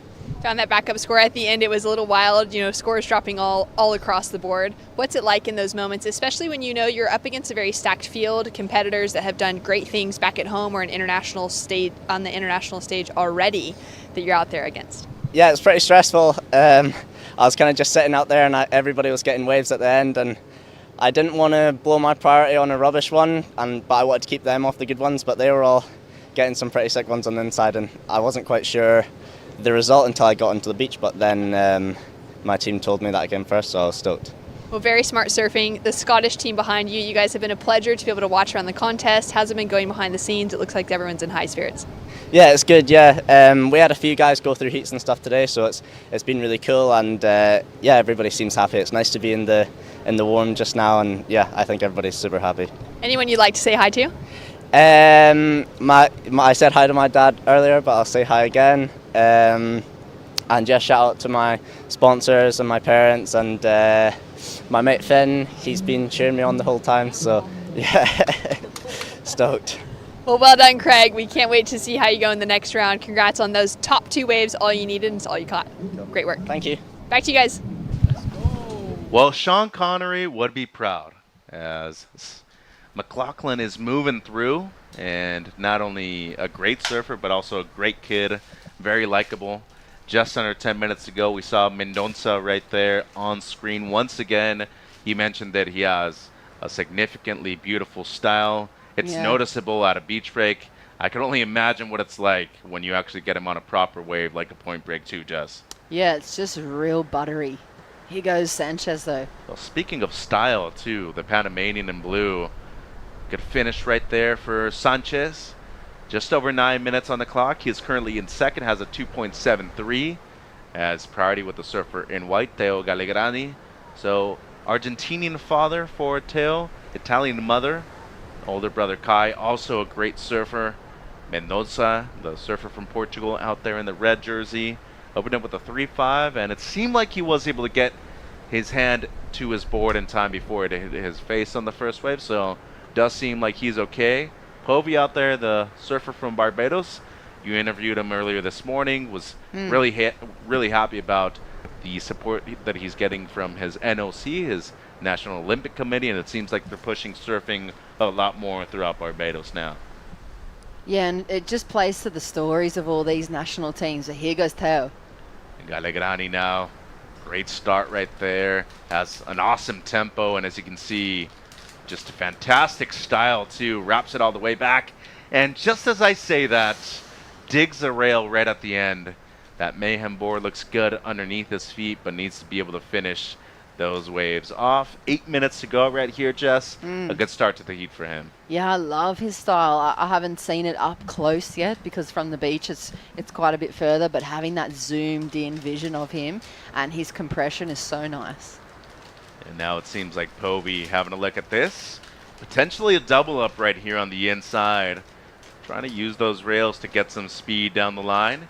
Into the lip right there. Once again, a little combo for Povey. And that'll be it. 7.5 on the clock. A lot of waves ridden in the first 7.5 of this one, Jess. Seems like we have a heat on our hands. Last of Mendonça, 5 points for him. Yeah, you can see the difference. I almost thought that might have been a mistake picking that wave for Povey, but I mean, he needs a second score, so he's able to generate something out of that. You can see he's such a tall athlete. He's having to really kind of unconventionally hunch over a bit to try and maintain his speed, something probably that'll go far for him to work on going into the future of his surfing. It is trying to find and generate that speed without losing his grace and style. But at the moment, he's got a couple of twos, but so does Diego. So it's just like trying to find that point of difference out there. Mendoca's been able to do it really easily with that opening wave. But it's one of those heats. It's a bit slower.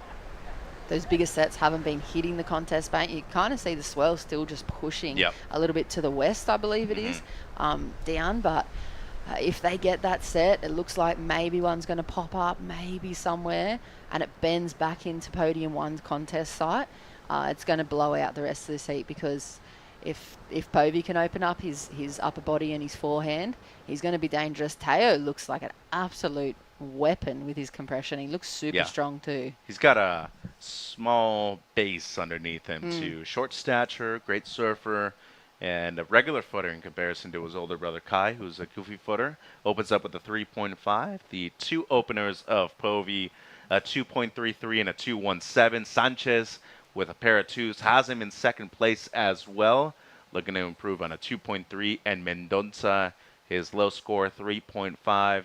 Just under 6 minutes to go. Okay, I got some interesting facts for you. Last time we were here at the ISAs in Brazil, Marcia Sao Paulo was the venue. The two champions on the men's side, boys U18, Julian Wilson, one of the tallest surfers on tour. Boys U16, Owen Wright, another one of the tallest surfers on tour. They both ended up having very successful careers. As we see Gallegrani right there, Teo with a great combo on the inside. Should score well, just over 5 minutes on the clock. And now Sanchez up and riding. Starts off with the roundhouse cutback. Into the lip right there, much better. Has found some open face and combos it up with the one lip line hit at the end. We got a heat on our hands right now in the last 5 minutes. Yeah, Teo just blasted that combo. I wonder if he's going to go to the lead with it. Let's have a look at the replay. Oh, small wave, Mitch, but look at this work he gets done. Kind of whips that tail all the way back around, hits that section, loses connection for a second, but able to complete. Not as big or as critical as I guess first impressions, but in comparison to this heat, let's have a look at this one from Sanchez. Kind of flat, slashy second turn, but gets that lofty, wafty looking end section as well. So I think similar looking scores, similar waves, nothing incredibly stand out. So I think it's still going to be down to this 4-minute play out that we've seen throughout the afternoon of surfing, with the priorities, the offensive, defensive plays that come from all four surfers. Like in that last one, Scotland, 4th to 3rd, 2nd to 1st in 20 seconds. So let's see those two scores come in. Do you remember Goni Suizarreta? I don't. No? A Spanish surfer born in Argentina, but won a QS event, I believe, late 2000s, maybe 2010. Him and Teo have an extremely similar style, just low base, real wide kind of stance, never fall. I mean, you can definitely see those kind of influences in his style. I feel a lot of De Souza in his style, too. Oh, yeah.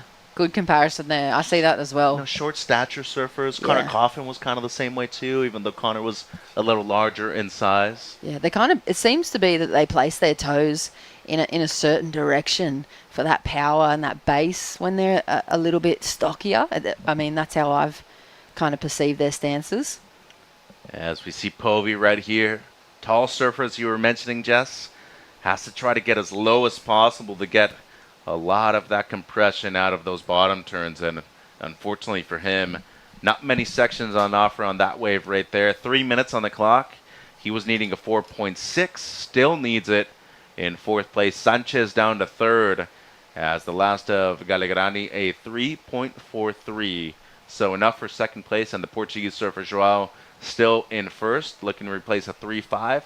Close one, though. I mean, when you look at 2nd place, everybody's in the mix right now. Even for 1st, somebody could easily get something in the sixes and move up into the lead. Yeah, they could chip him. I mean, great point you made before about the champions and their body types, Owen and Julian.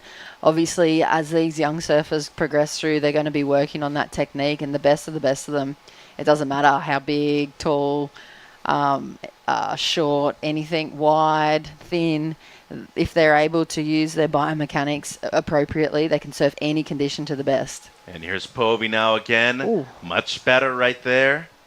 So that is complete for him. Needs a 4.6 for second place, a minute 45 on the clock. And Julian Wilson did beat Jordy Smith in that final here. And Jordy, as you know him, was not pleased with that result.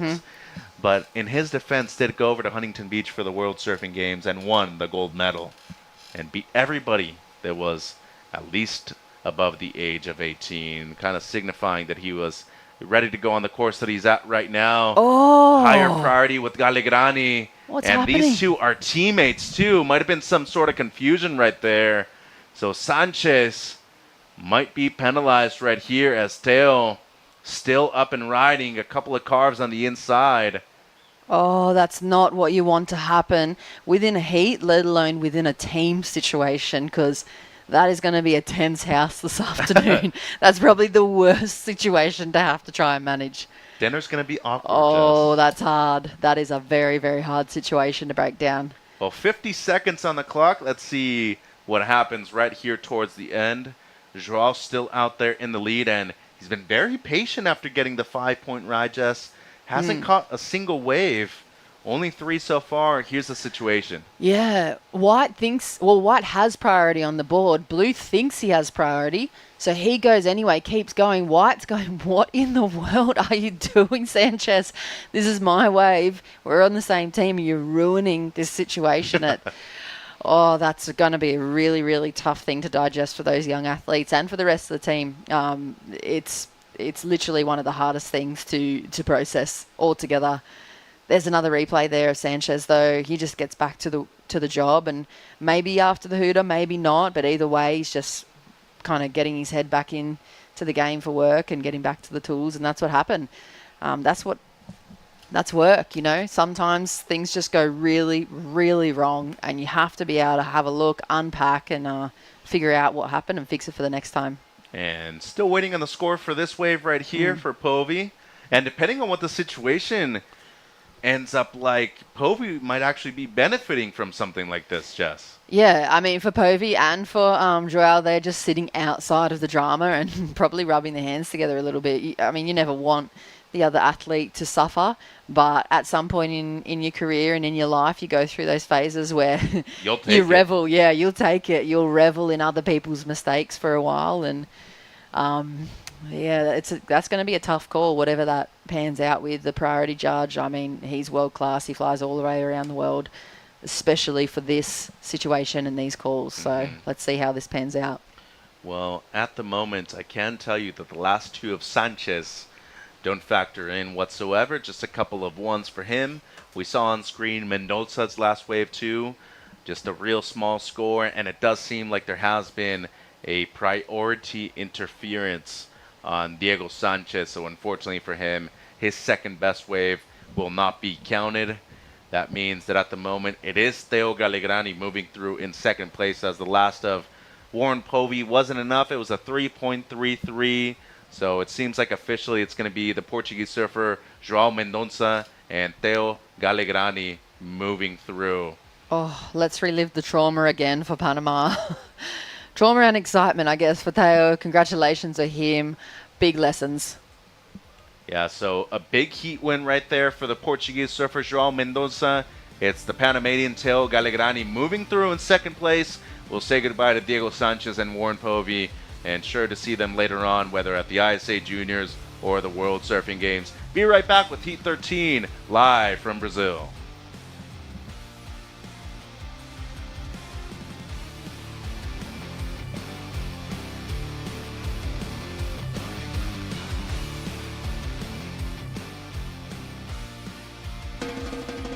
Welcome to day 3 of competition here at the ISA World Junior Surfing Championships, Rio de Janeiro. For the best wave of the day, a 9-point ride goes to Team Australia's Harley Walters. Axel Dominguez for Team France scored an 8.83. A little off time maybe as he comes up into that lip line, but he is able to keep that speed and momentum. It's really good to finish with a good wave for the confidence, so we're really good. England's Lucas Skinner, an excellent ride. He scored an 8.83. Told ya, he's amazing.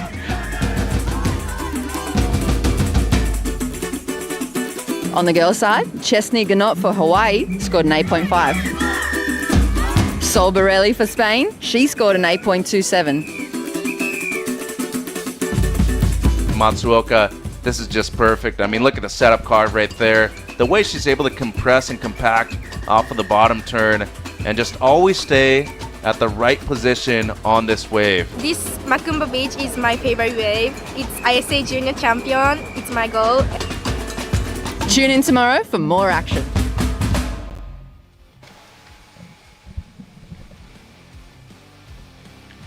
Could think of worse places to spend your afternoon than Rio de Janeiro, Brazil.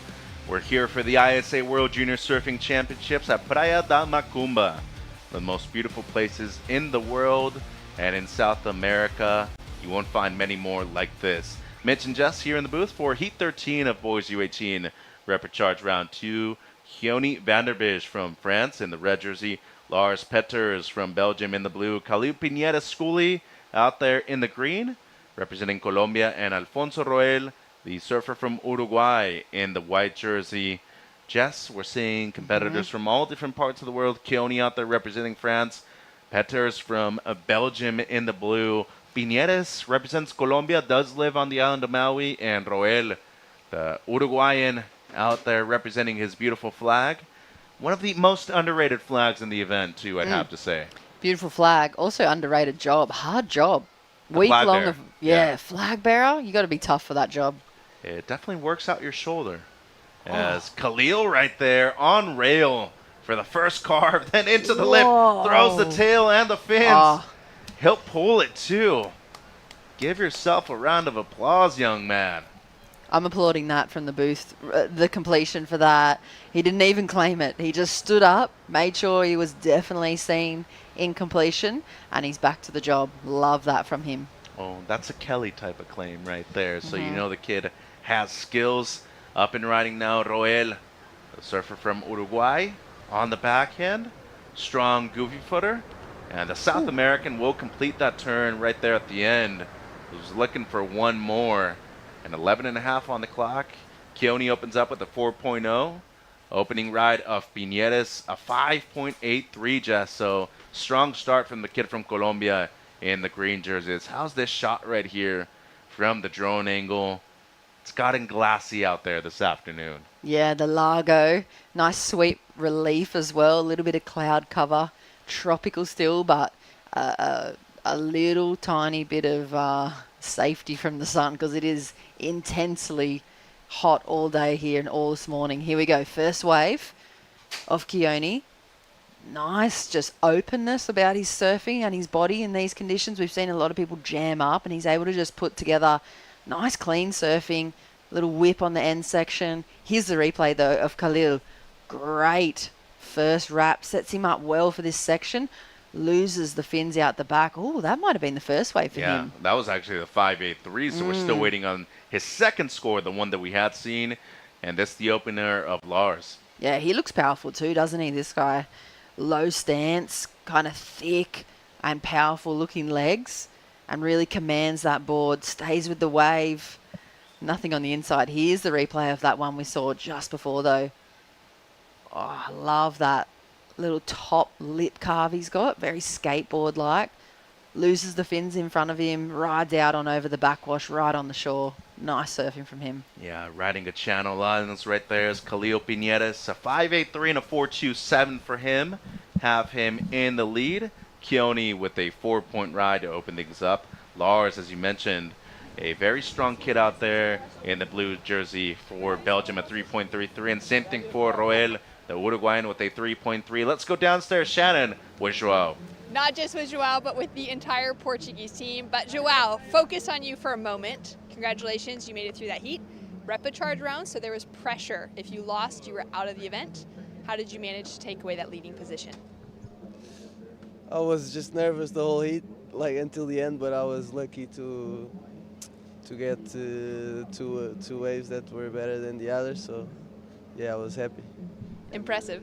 It was really good to have the whole team supporting. Yeah. What does it look like for Team Portugal before you guys arrived here for your preparation? Did you guys have some training sessions together to get to know each other better, all of that? Yeah, we have some camps. We spent 2 days together, and we know each other pretty well. We're all good friends. Yeah. And does that help you guys traveling far away from home to be able to rely on each other in, times where you're in great success and when you're kind of struggling? Yes, for sure. We all understand each other's humors and stuff, and we help each other. It's good, yeah. All right, well, Joao's going to lead us in the team cheer. Give it away, guys. James Cobra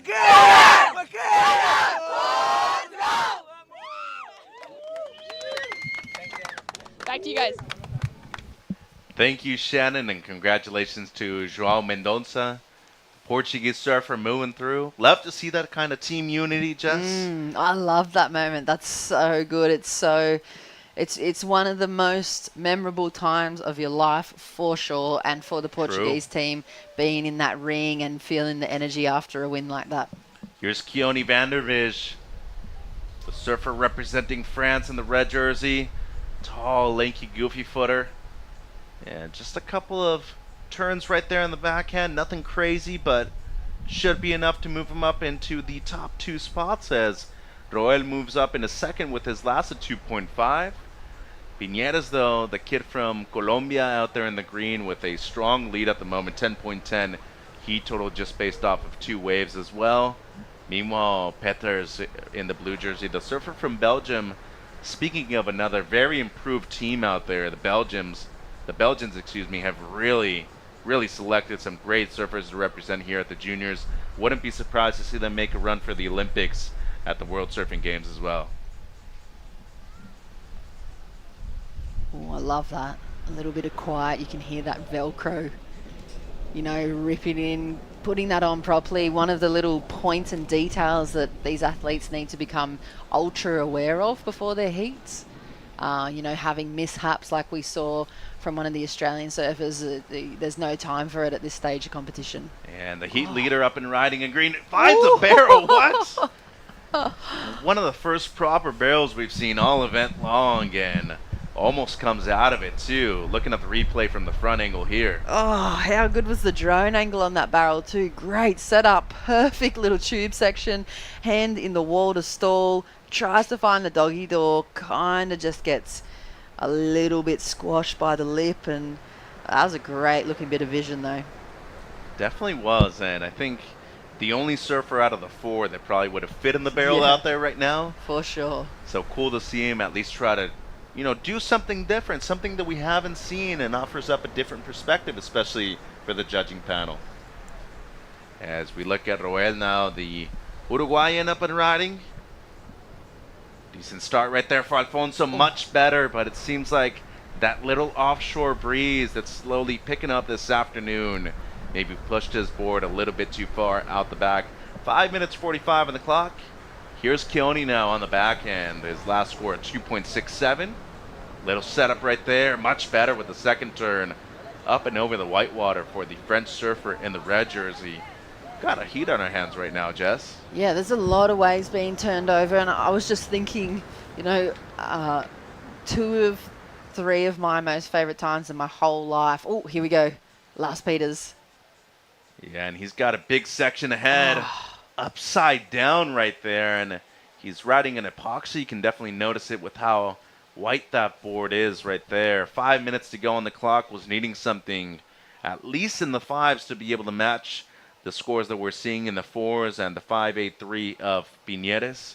But you were mentioning that one of your favorite moments so far? Well, two out of the 3 all-time worldly life experiences, best moments, were almost about to happen in this heat. One, getting barreled for the first time, or in a contest, and 2, getting to be a part of that team chant in a ring.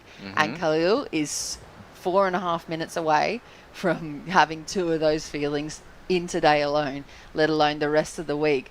And so that just shows, I mean, these moments, even though he didn't make that barrel, that's going to end up probably in a highlights clip somewhere, or people are going to be rewatching that because it's something, like you said, super different to what we've seen today. It's going to be one of those standout moments along with the team celebration. Here he goes. Well, now we got to see him on the back end. Good opener right there for the Colombian. Setup snap right there in the pocket. One more section ahead. Steep bank off the bottom. And a spectacular finish right there for Piñeres, the youngest surfer in this heat right now, too. Surfing up a division in the boys U18. Nice to see him do well right here. Looking to replace a 4.27 as we see Keone up and riding now to his feet. Little directional change right there just as this wave steepens up. And much better right there towards the finish. And as I say that, goes down 3.5 on the clock. Seems like the surfer in green might be extending his lead right here, Jess. Yeah, and I was about to say, as Khalil took off on that left in this part of the contest bank is so hard to surf and so hard to turn into a score. But he proved me entirely wrong. And look at this angle of it too. You can appreciate his composure and his relaxed nature. That's a weird section right there. It's super flat. You're forced to do cutback after cutback. But he sets up the inside. He waits for it. And the connection and timing is spot on, so precise. He turns that into a score. Look at it from this angle, Mitch. That weird kind of flat section. It runs away for a second. And most people have been getting put off time in the inside. But not Khalil. Look at this. Nice timing. Turns it into something.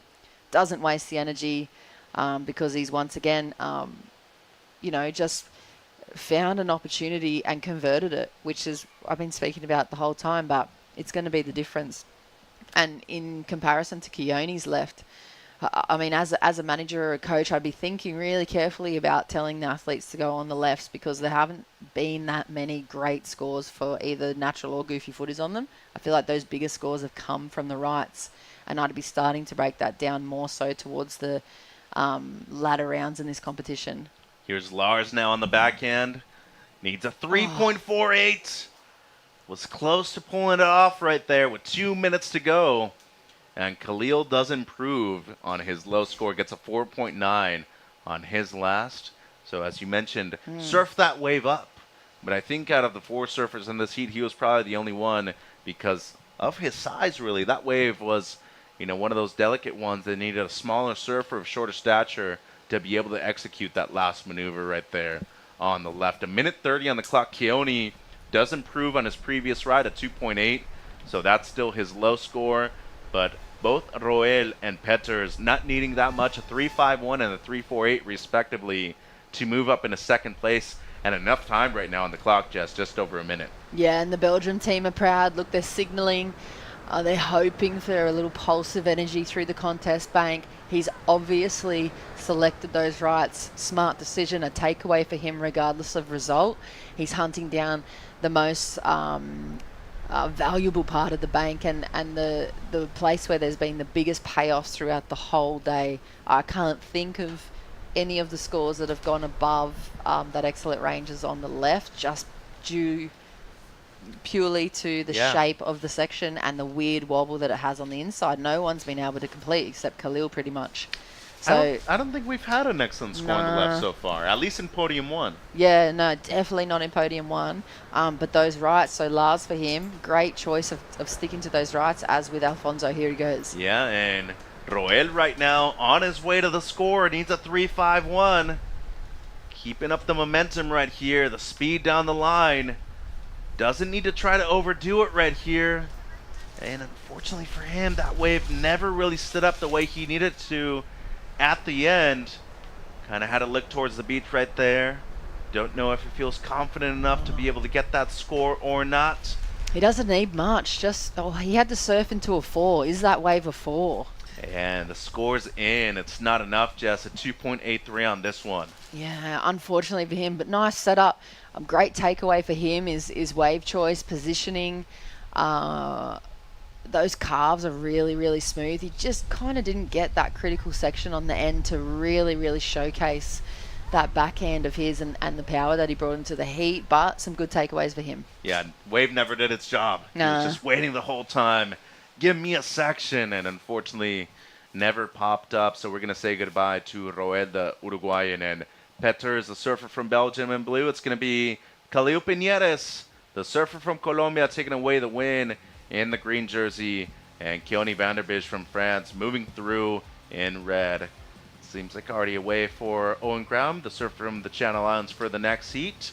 But with that, why not take a quick break after seeing the Uruguayan chant right there at the ISA World Juniors. A lot more action to come. We still have 3 more heats to go here on day 4 of competition in Rio.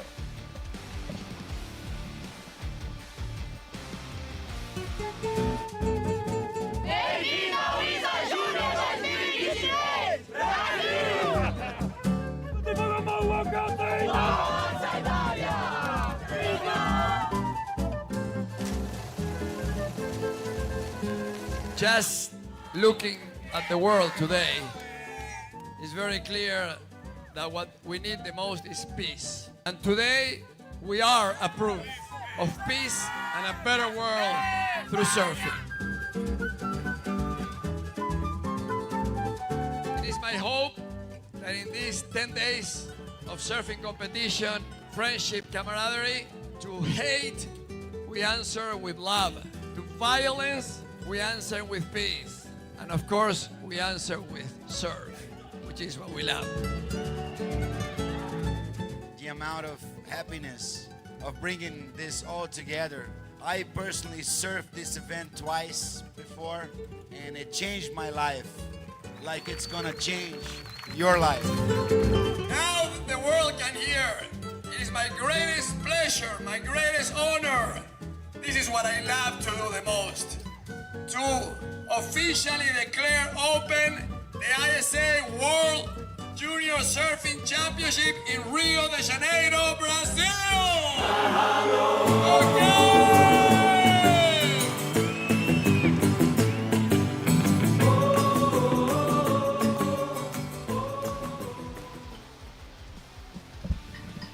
We got the world's best surfers at one of the most iconic locations in the world, Rio de Janeiro, playing host to the ISA World Junior Surfing Championships.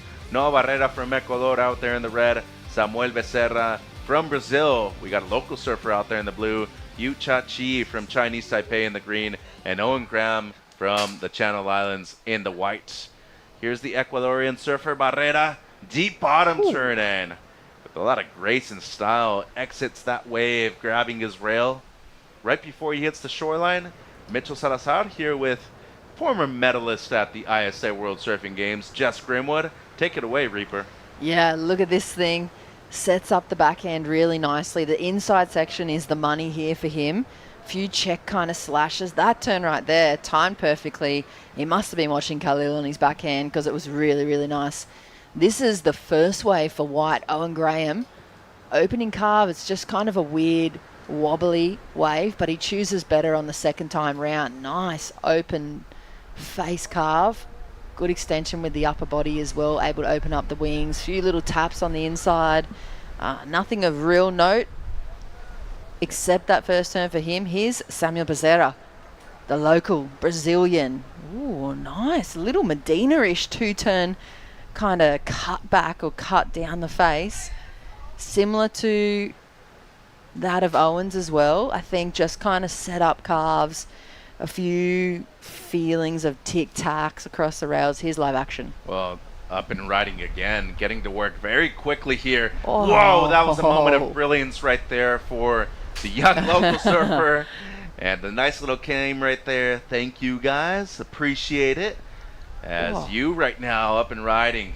Whoa, we got a heat on our hands. And just as I say that, back foot comes off for Yu Cha Chi. So 10.5 on the clock, turning into a great one out there right now, Jess. Yeah, that last wave for Yuchiachi would have been amazing if he hadn't hit that little wobble. But here's the replay. Highlight moment so far. Great little snap high and tight in the pocket. goes right here, full extension on the rail, nice little jam of the tail and power, and a thank you very much. It's a great little double slinger claim. Here's the replay. Yuchiachi would have been sick if he landed this. Weird wobble, kind of throws his tail and disconnects that back foot, unfortunately for him, but good signs early on. I can't even imagine the Brazilian crowd on the beach at the moment. That team is intense and seriously focused, obviously on home soil. And speaking of seriously focused, downstairs with Shannon, we got Khalil Piñeras. That's right, Khalil, super focused. But let's talk about that barrel that you went for. Can you describe that moment, how fun it was for us to watch it? Well, I did my first little carve, and then I saw that it was kind of going down the line pretty fast. And since I'm pretty small and short, I just tucked under, and it kind of ran. And I was going, and then tried to doggy door it, but it just lit me in the head at the end. Oh, well, I love that you're looking for that sort of thing. Now, talk to me about the heat. How are you feeling out in the lineup? As the youngest surfer out there, just 14, still doing well in the under 16s. How do you feel when you're surfing up a division? Just feel like you almost got nothing to lose, so you could kind of go for it if you need to, and not too much pressure on you, which is pretty nice. I feel like that's also what would allow you to look for something different. We haven't seen anyone else go for a good barrel like that. Yeah. What's going on behind the scenes with Team Columbia? It's a small team, but it's a mighty team. Yeah, well, just we're surfing every day, practicing, and yeah, it's really fun. Even though it's a small team, it's cool because we all fit in the same car and can pretty much do everything together. Amazing. And I know you're a 2-time South American champion. What are your sights set on for an end result here? Just see how far I could go in the contest. Like, I still have 2 or 3 more years in under 16 and just having fun.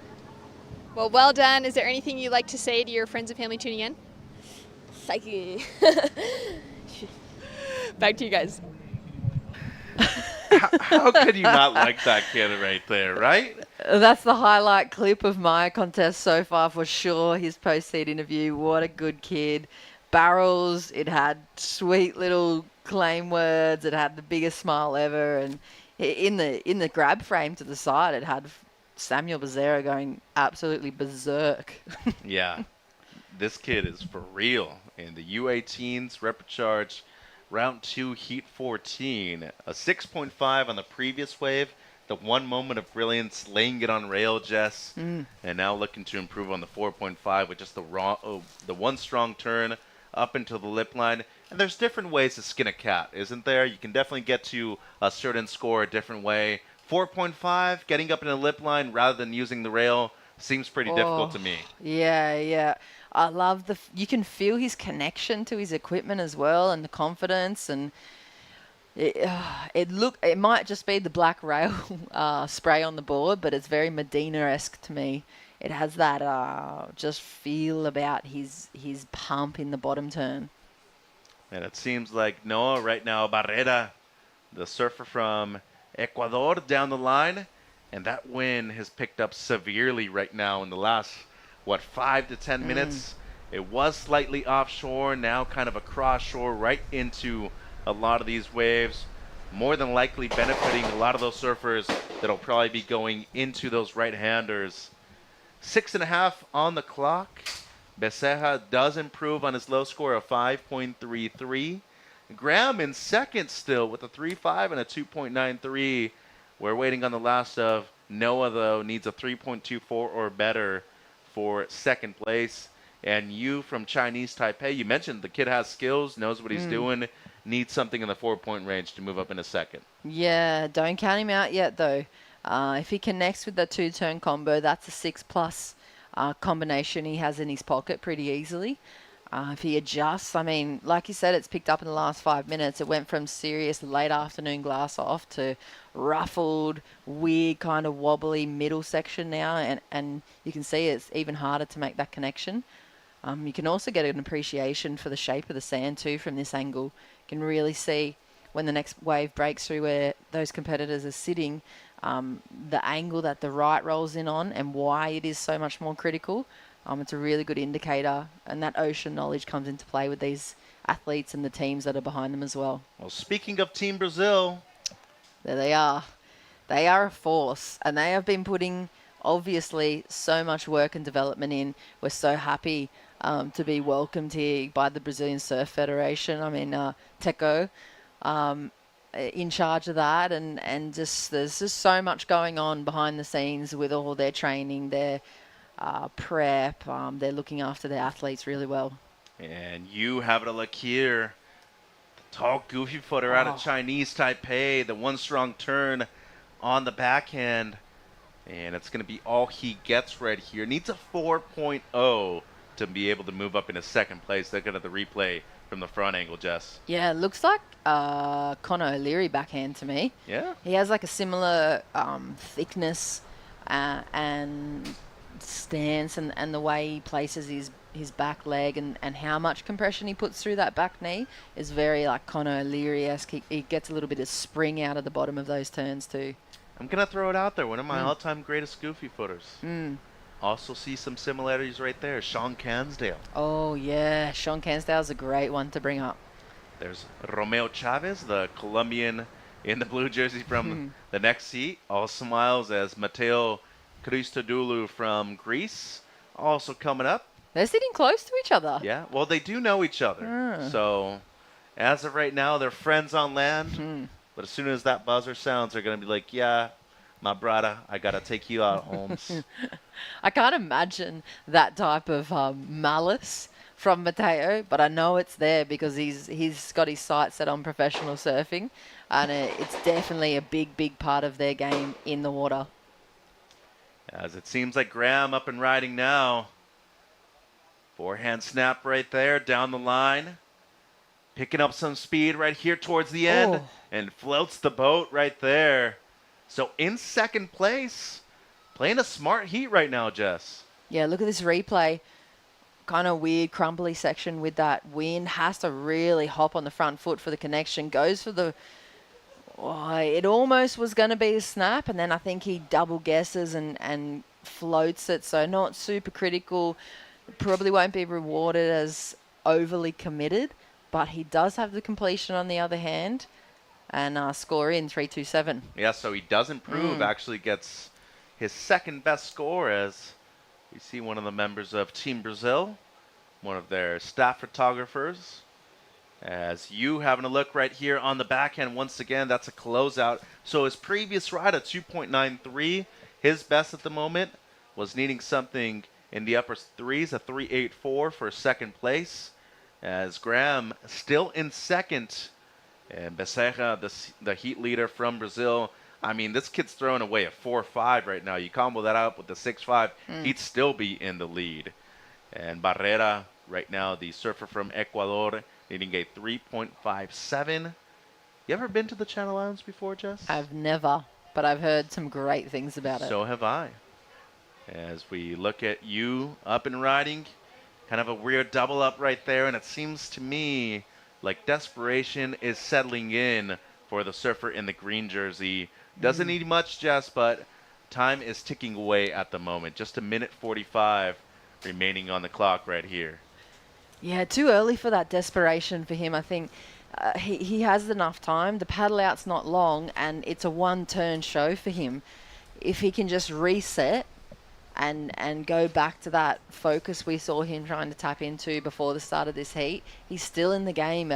But the maturity of being able to handle the beach announcements, continually saying at this point that you're in third and that you need a 3.84, he'd be hearing that repetitively for the next 20 seconds while he's trying to reset. And if he can't overpower that, it does play really badly into the psyche, makes you desperate. And surfer with first priority, also the heat leader up and riding in blue, Sam. And this kid is fast and he is precise. Down the line once again. Layback snap in the pocket. And just maybe a bit too hard right there for how the section was. Looking at the front angle here, Jess. Yeah, have a look at this. The beautifulness of that open upper body carved down sets up this for that layback jam in this end section. Kind of releases a little, loses a bit of traction with those back fins and skids over the front. But, I mean, that first angle, the drone action, that drone would have been flat stick, both joysticks to keep up with him because the amount of speed he was carrying through that section was seriously sixth gear. Yeah, he's Fast earning his money today. He is. Fast and the Furious Brazil style.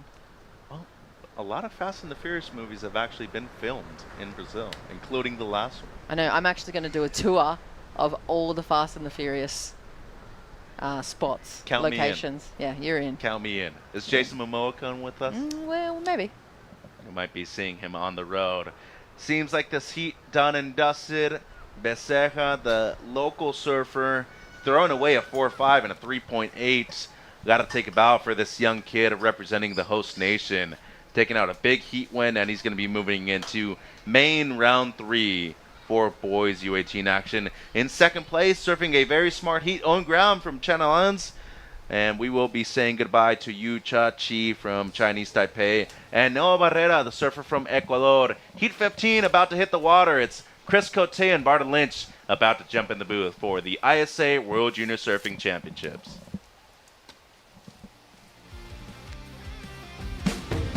Welcome to day 1 of competition for the 2023 ISA World Junior Surfing Championships. We're here in the beautiful Macumba Beach in Rio de Janeiro, Brazil.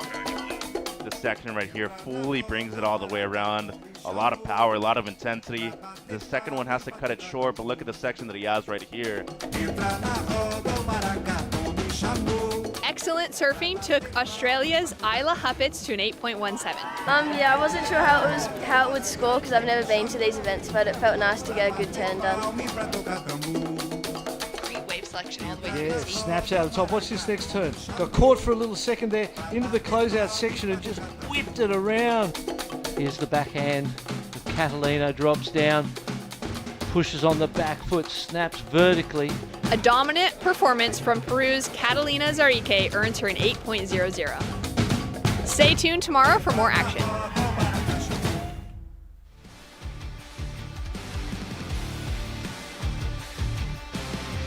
Well, we've just got a couple more heats on the day, but they're going to be stacked with talent. They've all been incredible all day long. These 15-minute heats have provided fireworks for everybody watching. Navrin Malone, Romeo Chavez, Mateo Christodoulou, and Santiago Aguilar here in a repechage round 2 heat 15. These are names we've seen a few times throughout the past few days, and they're all stars in their own right. Starting with Navrin Malone from Team New Zealand. Chris Cote here with Barton Lynch. Just like that, we've only got 13 minutes left. Wow, how did that happen? Here we go. Replay of the Kiwi, Navrin Malone, just waiting, hoping it stands up. It does so, gets a nice controlled maneuver in. You could tell there he was tempted to go crazy, but he was like, okay, let's just manage this and bank what it is. Mateo on the replay. Christodoulou whipping and riding all over the place. You could tell he kind of didn't really feel that good about it at the end. Shoulders slumped. Here we go. White as well. Everybody getting waves early. And another one for the Kiwi. Snaps out of the top. Looking for the inside. Really a little more critical, I suppose, than the first one. A little more speed, perhaps. And there you go. Look at the judges' scores. 3.33 to 3.67. So, yeah, it was that little bit better. Just a little more speed, a little more critical of a section on the closeout. Well, Navrin Malone's got to be excited about what's happening right now. He's already sitting on a 7-point total with 11 minutes and 43 seconds to go. That's how you want to start, right? At least bank a couple of mid-range scores. Puts you in a good position of building momentum as you go on. Mateo Christodoulou, as we've seen in previous heats, he's a heck of a surfer. Made a couple little mistakes early on. That's why he found himself here in the repechage round. But if you get through this heat, you're right back in the main, Spartan. Yeah, exactly. And I suppose for Navrin now, you got to go, okay, I need a 6. Got the 3s. The lead is created. Done it quick. My opponents really haven't had anything. I just need to get a little distance from them, perhaps, because they've all got priority, which he has done. I feel like he's on a good side of them too, because he's on the side that a wide right might come, and they are the best waves. So I think that positioning, you know, where you sit is a conscious decision, needs to be every time. You just don't sit somewhere. There's a reason why you sit where you sit.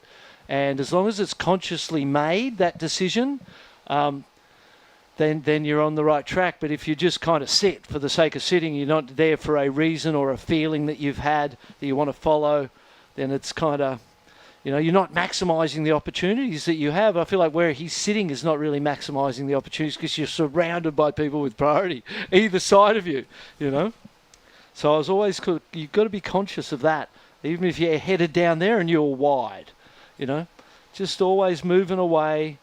But there's these feelings you get about the ocean sometimes that kind of come from deep down inside your instinctive, intuitive self. Those feelings where I just feel like I should paddle 3 feet that way. You don't really know why you have that feeling, but I always trust him. Here he goes, got the one behind. Great drone angle. Matteo Christodoulou representing Team Greece. Nice combo there, doing just enough.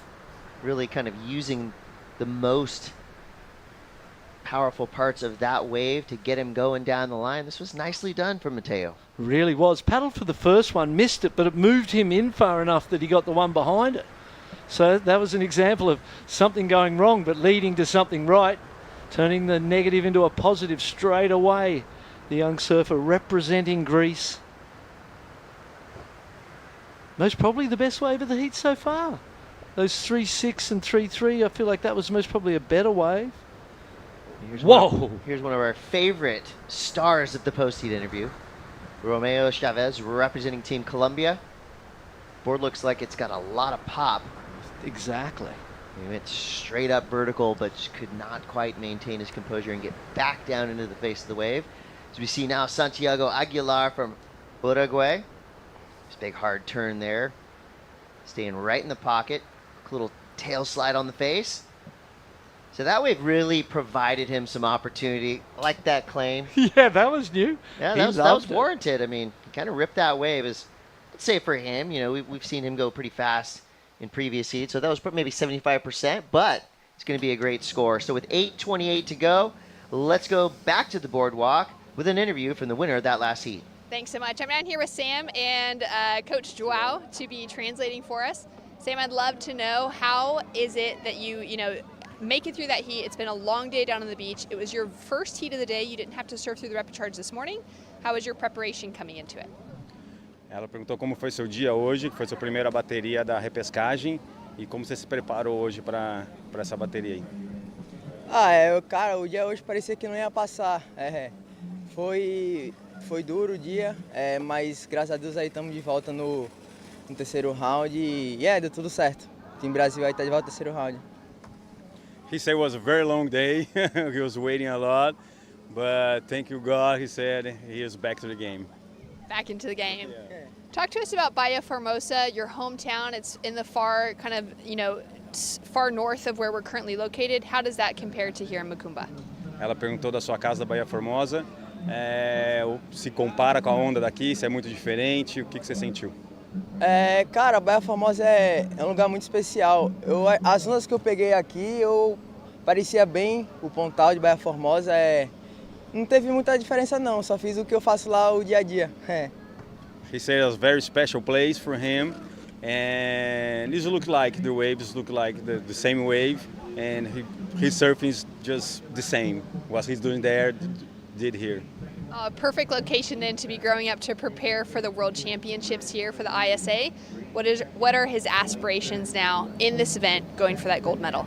O que você está esperando desse evento? Qual são seus objetivos? Viver um dia de cada vez, bateria, dia após dia, e se Deus quiser o resultado vai vir e é isso aí, estamos preparados para o que der e vier. He's very prepared. Each day is each day, so he's preparing for each heat. And if God wants, he's going to win the gold medal.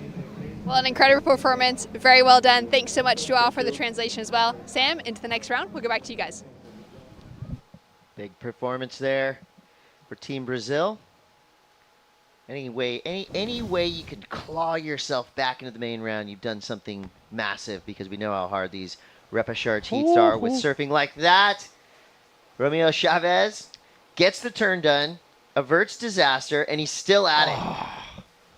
Just textbook backhand power surfing for the young Colombian as he makes his way all the way to the sand. Board looking fantastic under his feet. That was he just struck a blow to this heat. You see the 367, 333 during the break. We saw the Kiwi Navrin Malone waited out after those first two rides, get the priority. We'll go through this first before we go to that. Oh, he nearly hit his opponent there out of the top. Saw him have a little sly grin to himself. This turn here, woof, beautiful spray. Board just looks so squirty under his feet, giving him speed all the time. Here, clears it, maybe goes too high, but still, I don't think that impacts anything. The impression was already made, the score and the points were already achieved. 437 came in from Santiago Aguilera's wave before that. It was quite a good wave. That one we saw, he rode it all the way through. Bigger set wave, looks strong and powerful on it. So got the highest score of the heat so far, although I do feel like it's going to be eclipsed by Romeo's last one. But Matteo got a 387, so he did improve on those threes of Navrin on his wave as well. Navrin, I was about to say, he waited, went to first priority during the interview, took off on a bomb wave with his priority. So he waited, did everything right, got the good one, and fell. Went for the snap, dug the nose, and fell, and went back to fourth priority. Everybody got waves. He's now kind of worked his way back up towards the top of that priority roster. But when you're on the good ones, falling can be so painful. It does happen. Santiago Aguilar now. Romeo Chavez score comes through a 510. So Aguilar, after that first effort, a 437. So he's right in the mix. This heat is super tight from top to bottom. Aguilar's really picking off some nice looking waves. Just a good cadence down the line. So Uruguay has to be excited from what they're seeing now. And here we go, Matteo Christodoulou, Team Greece. Nice carving cut back there, building up speed. Quick snap. So he found himself some open face to work with as well. Nicely done. I mean, this is a really kind of a tight matchup here, right? It's almost like body blows all day long. Someone's going to open up with a haymaker.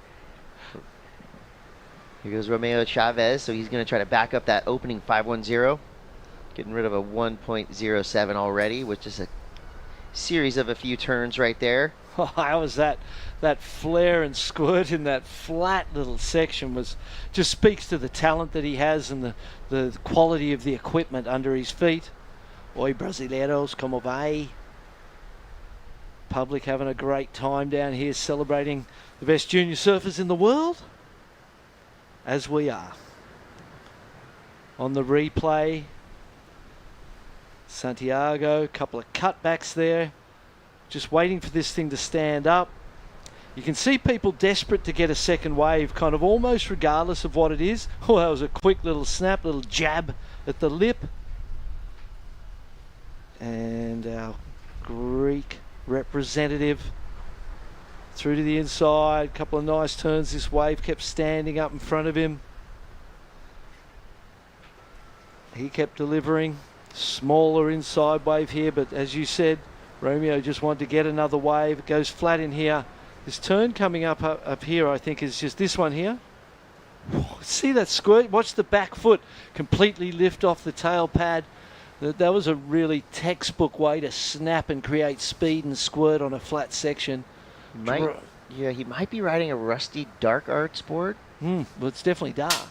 It's dark. It's a rusty. We'll see if he blows his fins out, and we can see the little triangle logo on the bottom.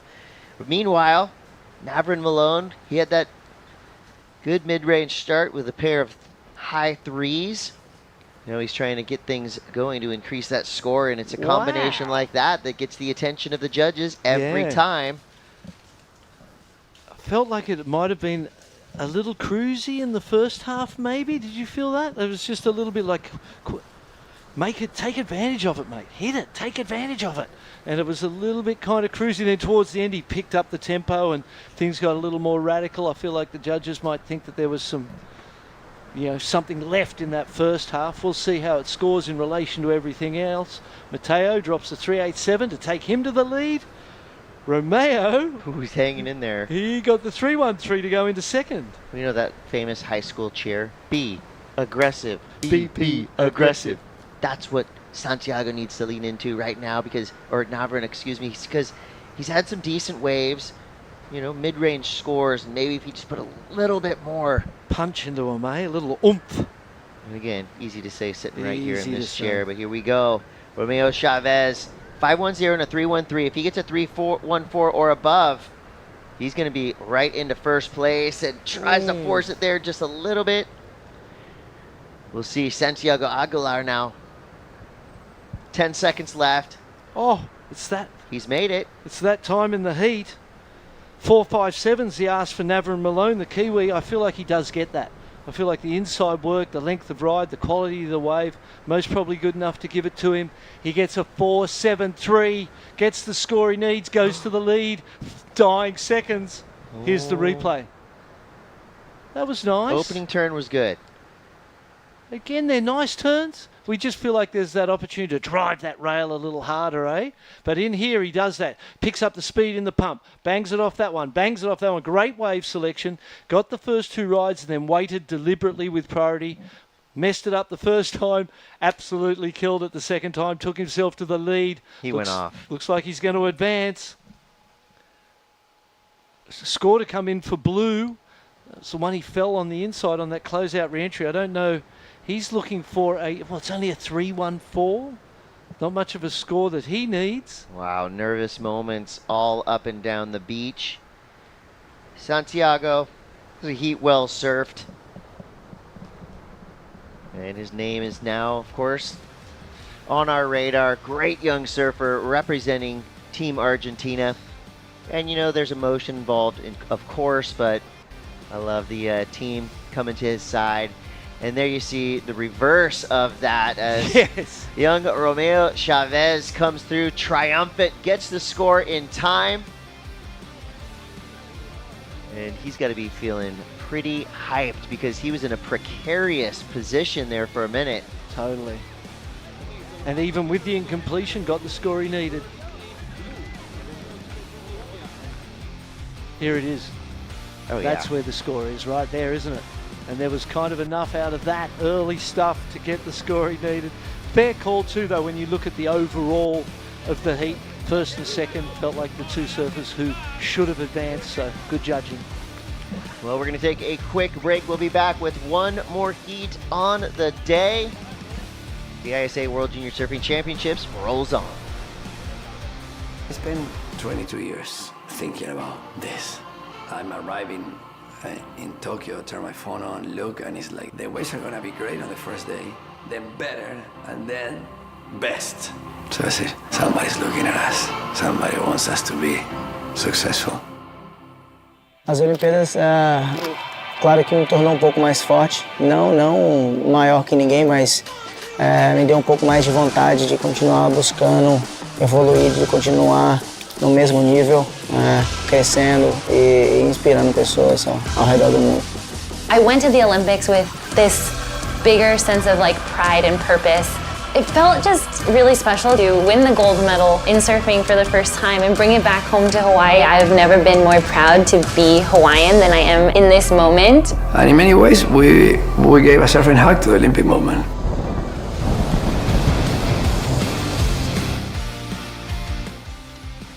Let's go ahead and fire it up again. Here we go, another 4-surfer performance festival for us in the lineup right now. John Chan, surfer in green, starting off strong right there. He's going up against Gabriel Kubicek and Lorenzo Cipollone and Johan Yagal. Another international heat right here. Let's go to Johan, representing Team Ecuador with a big backside hook. Wind doesn't seem to be affecting any of these surfers in the lineup. It's actually back down a little bit.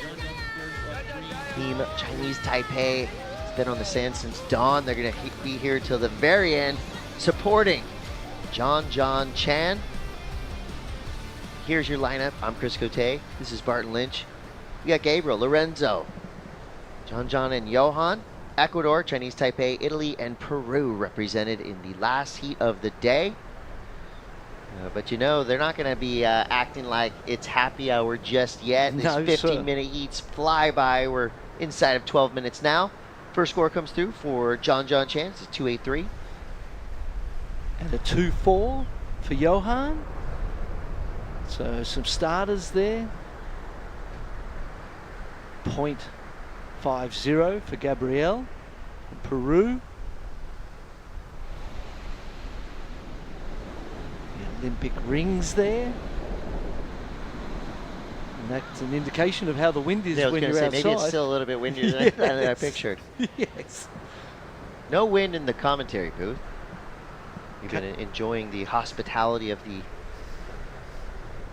the local crew here, delivering us lunch, making sure all of our needs are met. So it's been a nice, clean event. We saw earlier a local crew doing a really nice job of collecting rubbish from the sand, so thank them. And as we get down to close to the 10-minute mark, I think once you wash that first 5 minutes off these heats, then it just feels like you're in a time warp and you're just flying in through space. There's no stopping time in these heats. You said it. Time keeps on ticking. That's right. Well, Steve Miller said it. Yeah, well, that's right. I echoed it. Yes. Here's your event schedule. We had a beautiful opening ceremony, complete with a parade in the sands of the world ceremony. We started way back on November 25th. We're going to go all the way through to December 3rd. This could be subject to change, of course. We're dealing with Mother Nature. This is not a wave pool, so we're going to keep you updated every single morning when we get down here.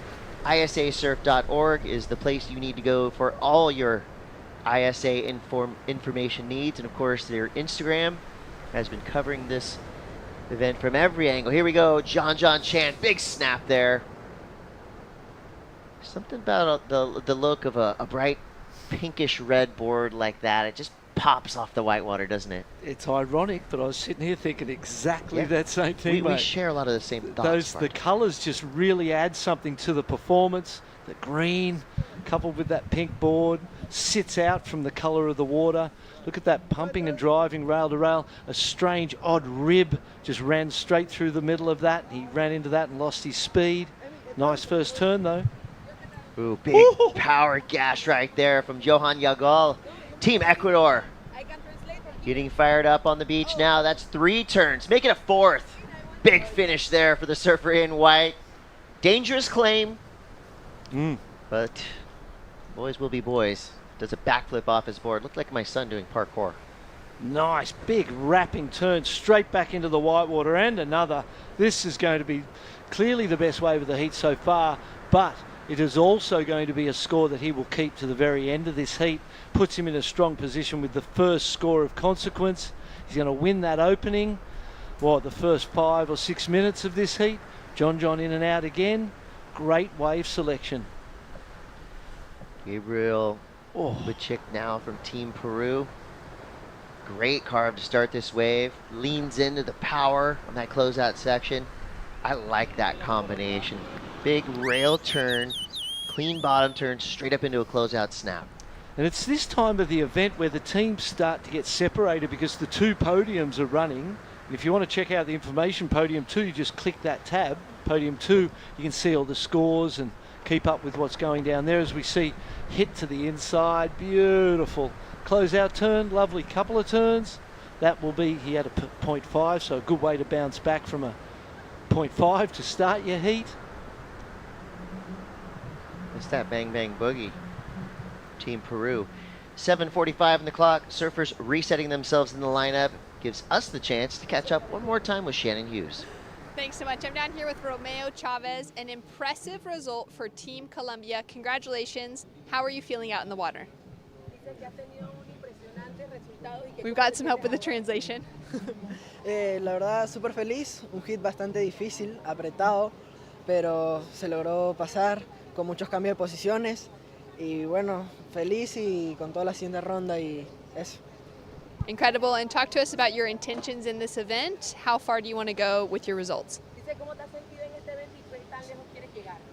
Me he sentido, un poco difícil, no me he conectado mucho, pero, poco a poco. Y espero, llegar bastante lejos, que es mi objetivo. Excited to see how far Team Colombia can go. All 3 of the Groms in the divisions, both sides of the under-16s and the under-18s. Talk to us about, or you can give a shout out to your friends and family that are tuning in back at home in Colombia in Spanish. Sí, Un saludo para la familia en Ecuador, amigos en Colombia, que son como familia. Y bueno, súper emocionado también de competir las dos categorías. Y eso, gracias a ustedes. Back to you guys to finish off the last heat of the day. Thank you, Shannon. Congrats to young Romeo Chavez. Oh, he's a great surfer. Yeah, real good style, powerful. Technically able to create stuff and see things in waves and flare in moments that not everyone is able to do. Yeah, that's for sure. These are all 16 and under surfers, and really impressed with this entire field as we see Gabriel go to the sky. Can he ride out clean? There he goes. He made it very obvious that that was a make. I'd love to see that. Didn't have too much speed going into it, but just one little pump gave him just what he needed to pop off that section. Cut back to start. Here's the speed. Driving into it. Sees the section. Throws the fins. Lands with the fins facing the beach. Spins it around. Desperate here. Knows the importance.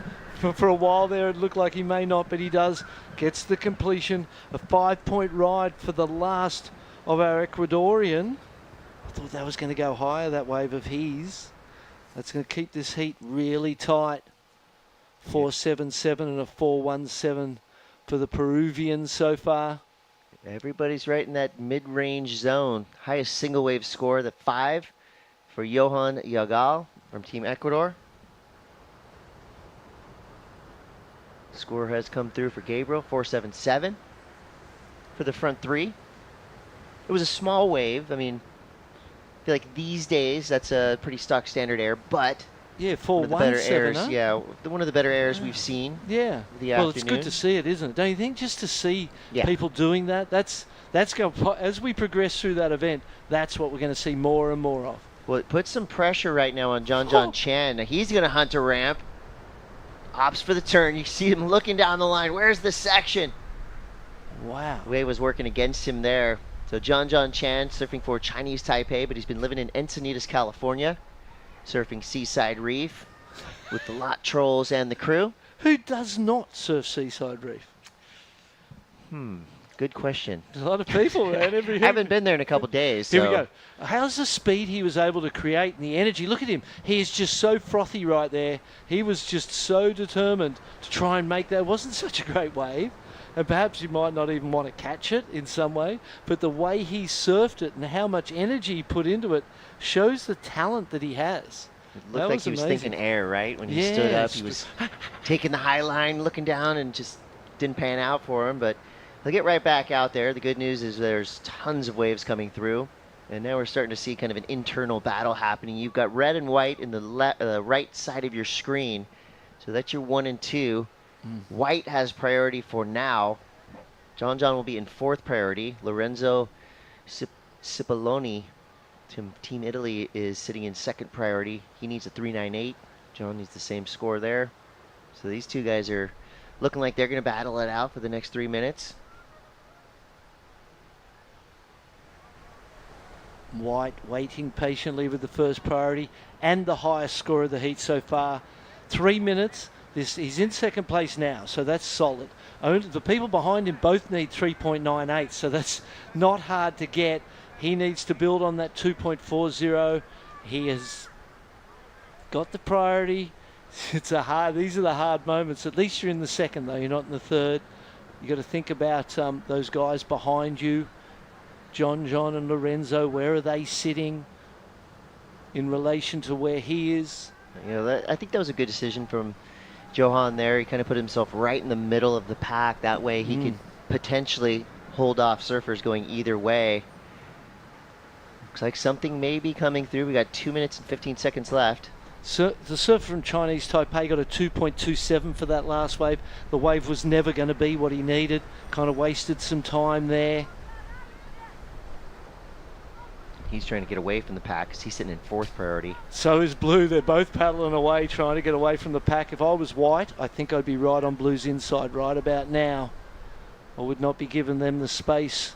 With 1 minute and 50, he's still focused on his own performance. He knows that if he could turn that 2.4 into a 4.4, they're going to need a 6-point ride.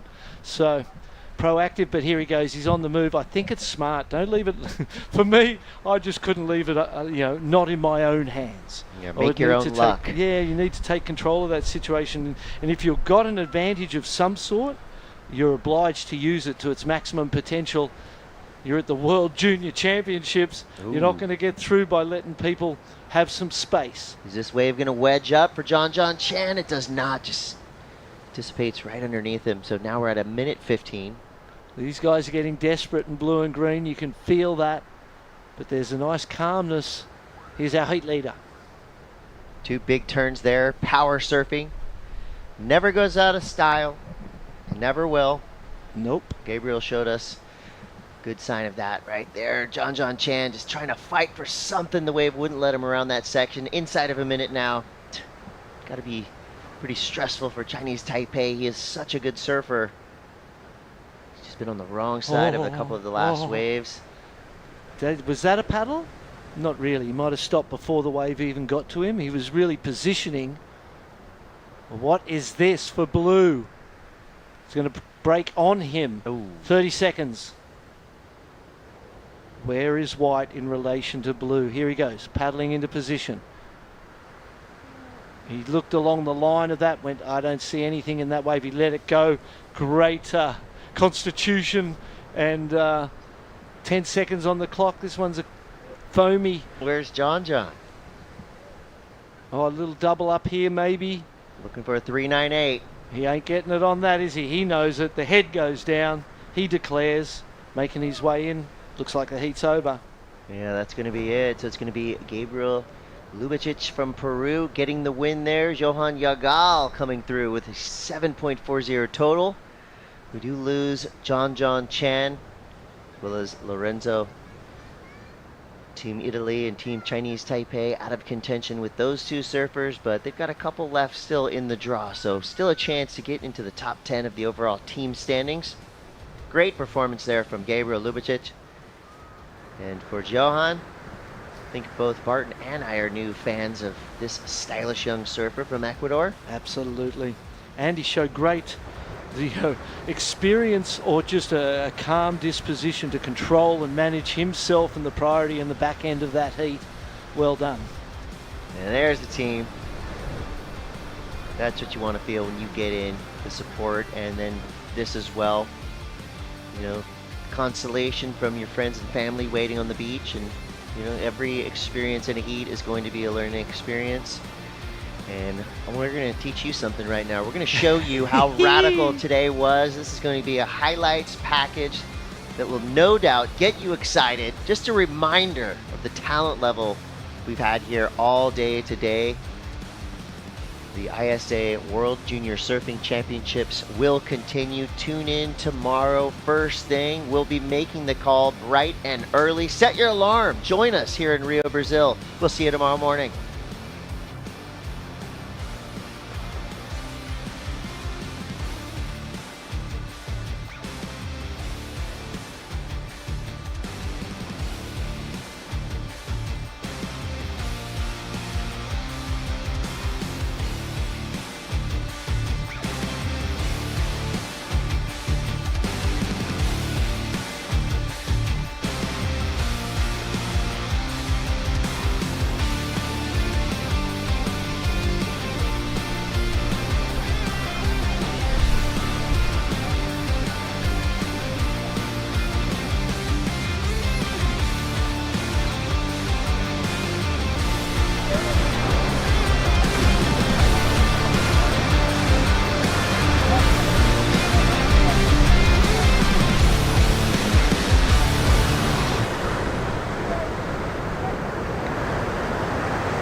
There's something profoundly spiritual about riding waves.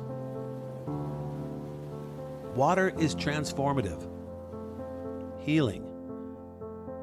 You're at the mercy of Mother Nature, the ever-changing movement of water. The ocean is the great equalizer. You don't need to belong to a certain race, religion, or gender to surf. The pursuit of these fleeting walls transcends sport. It's a way of life. Surfing has the power to change the world. It will now take the next step on the world's greatest sporting stage, the Olympic Games. The International Surfing Association is the world's governing body of surfing, recognized by the International Olympic Committee with member nations around the globe. This is the ISA. This is a better world through surfing.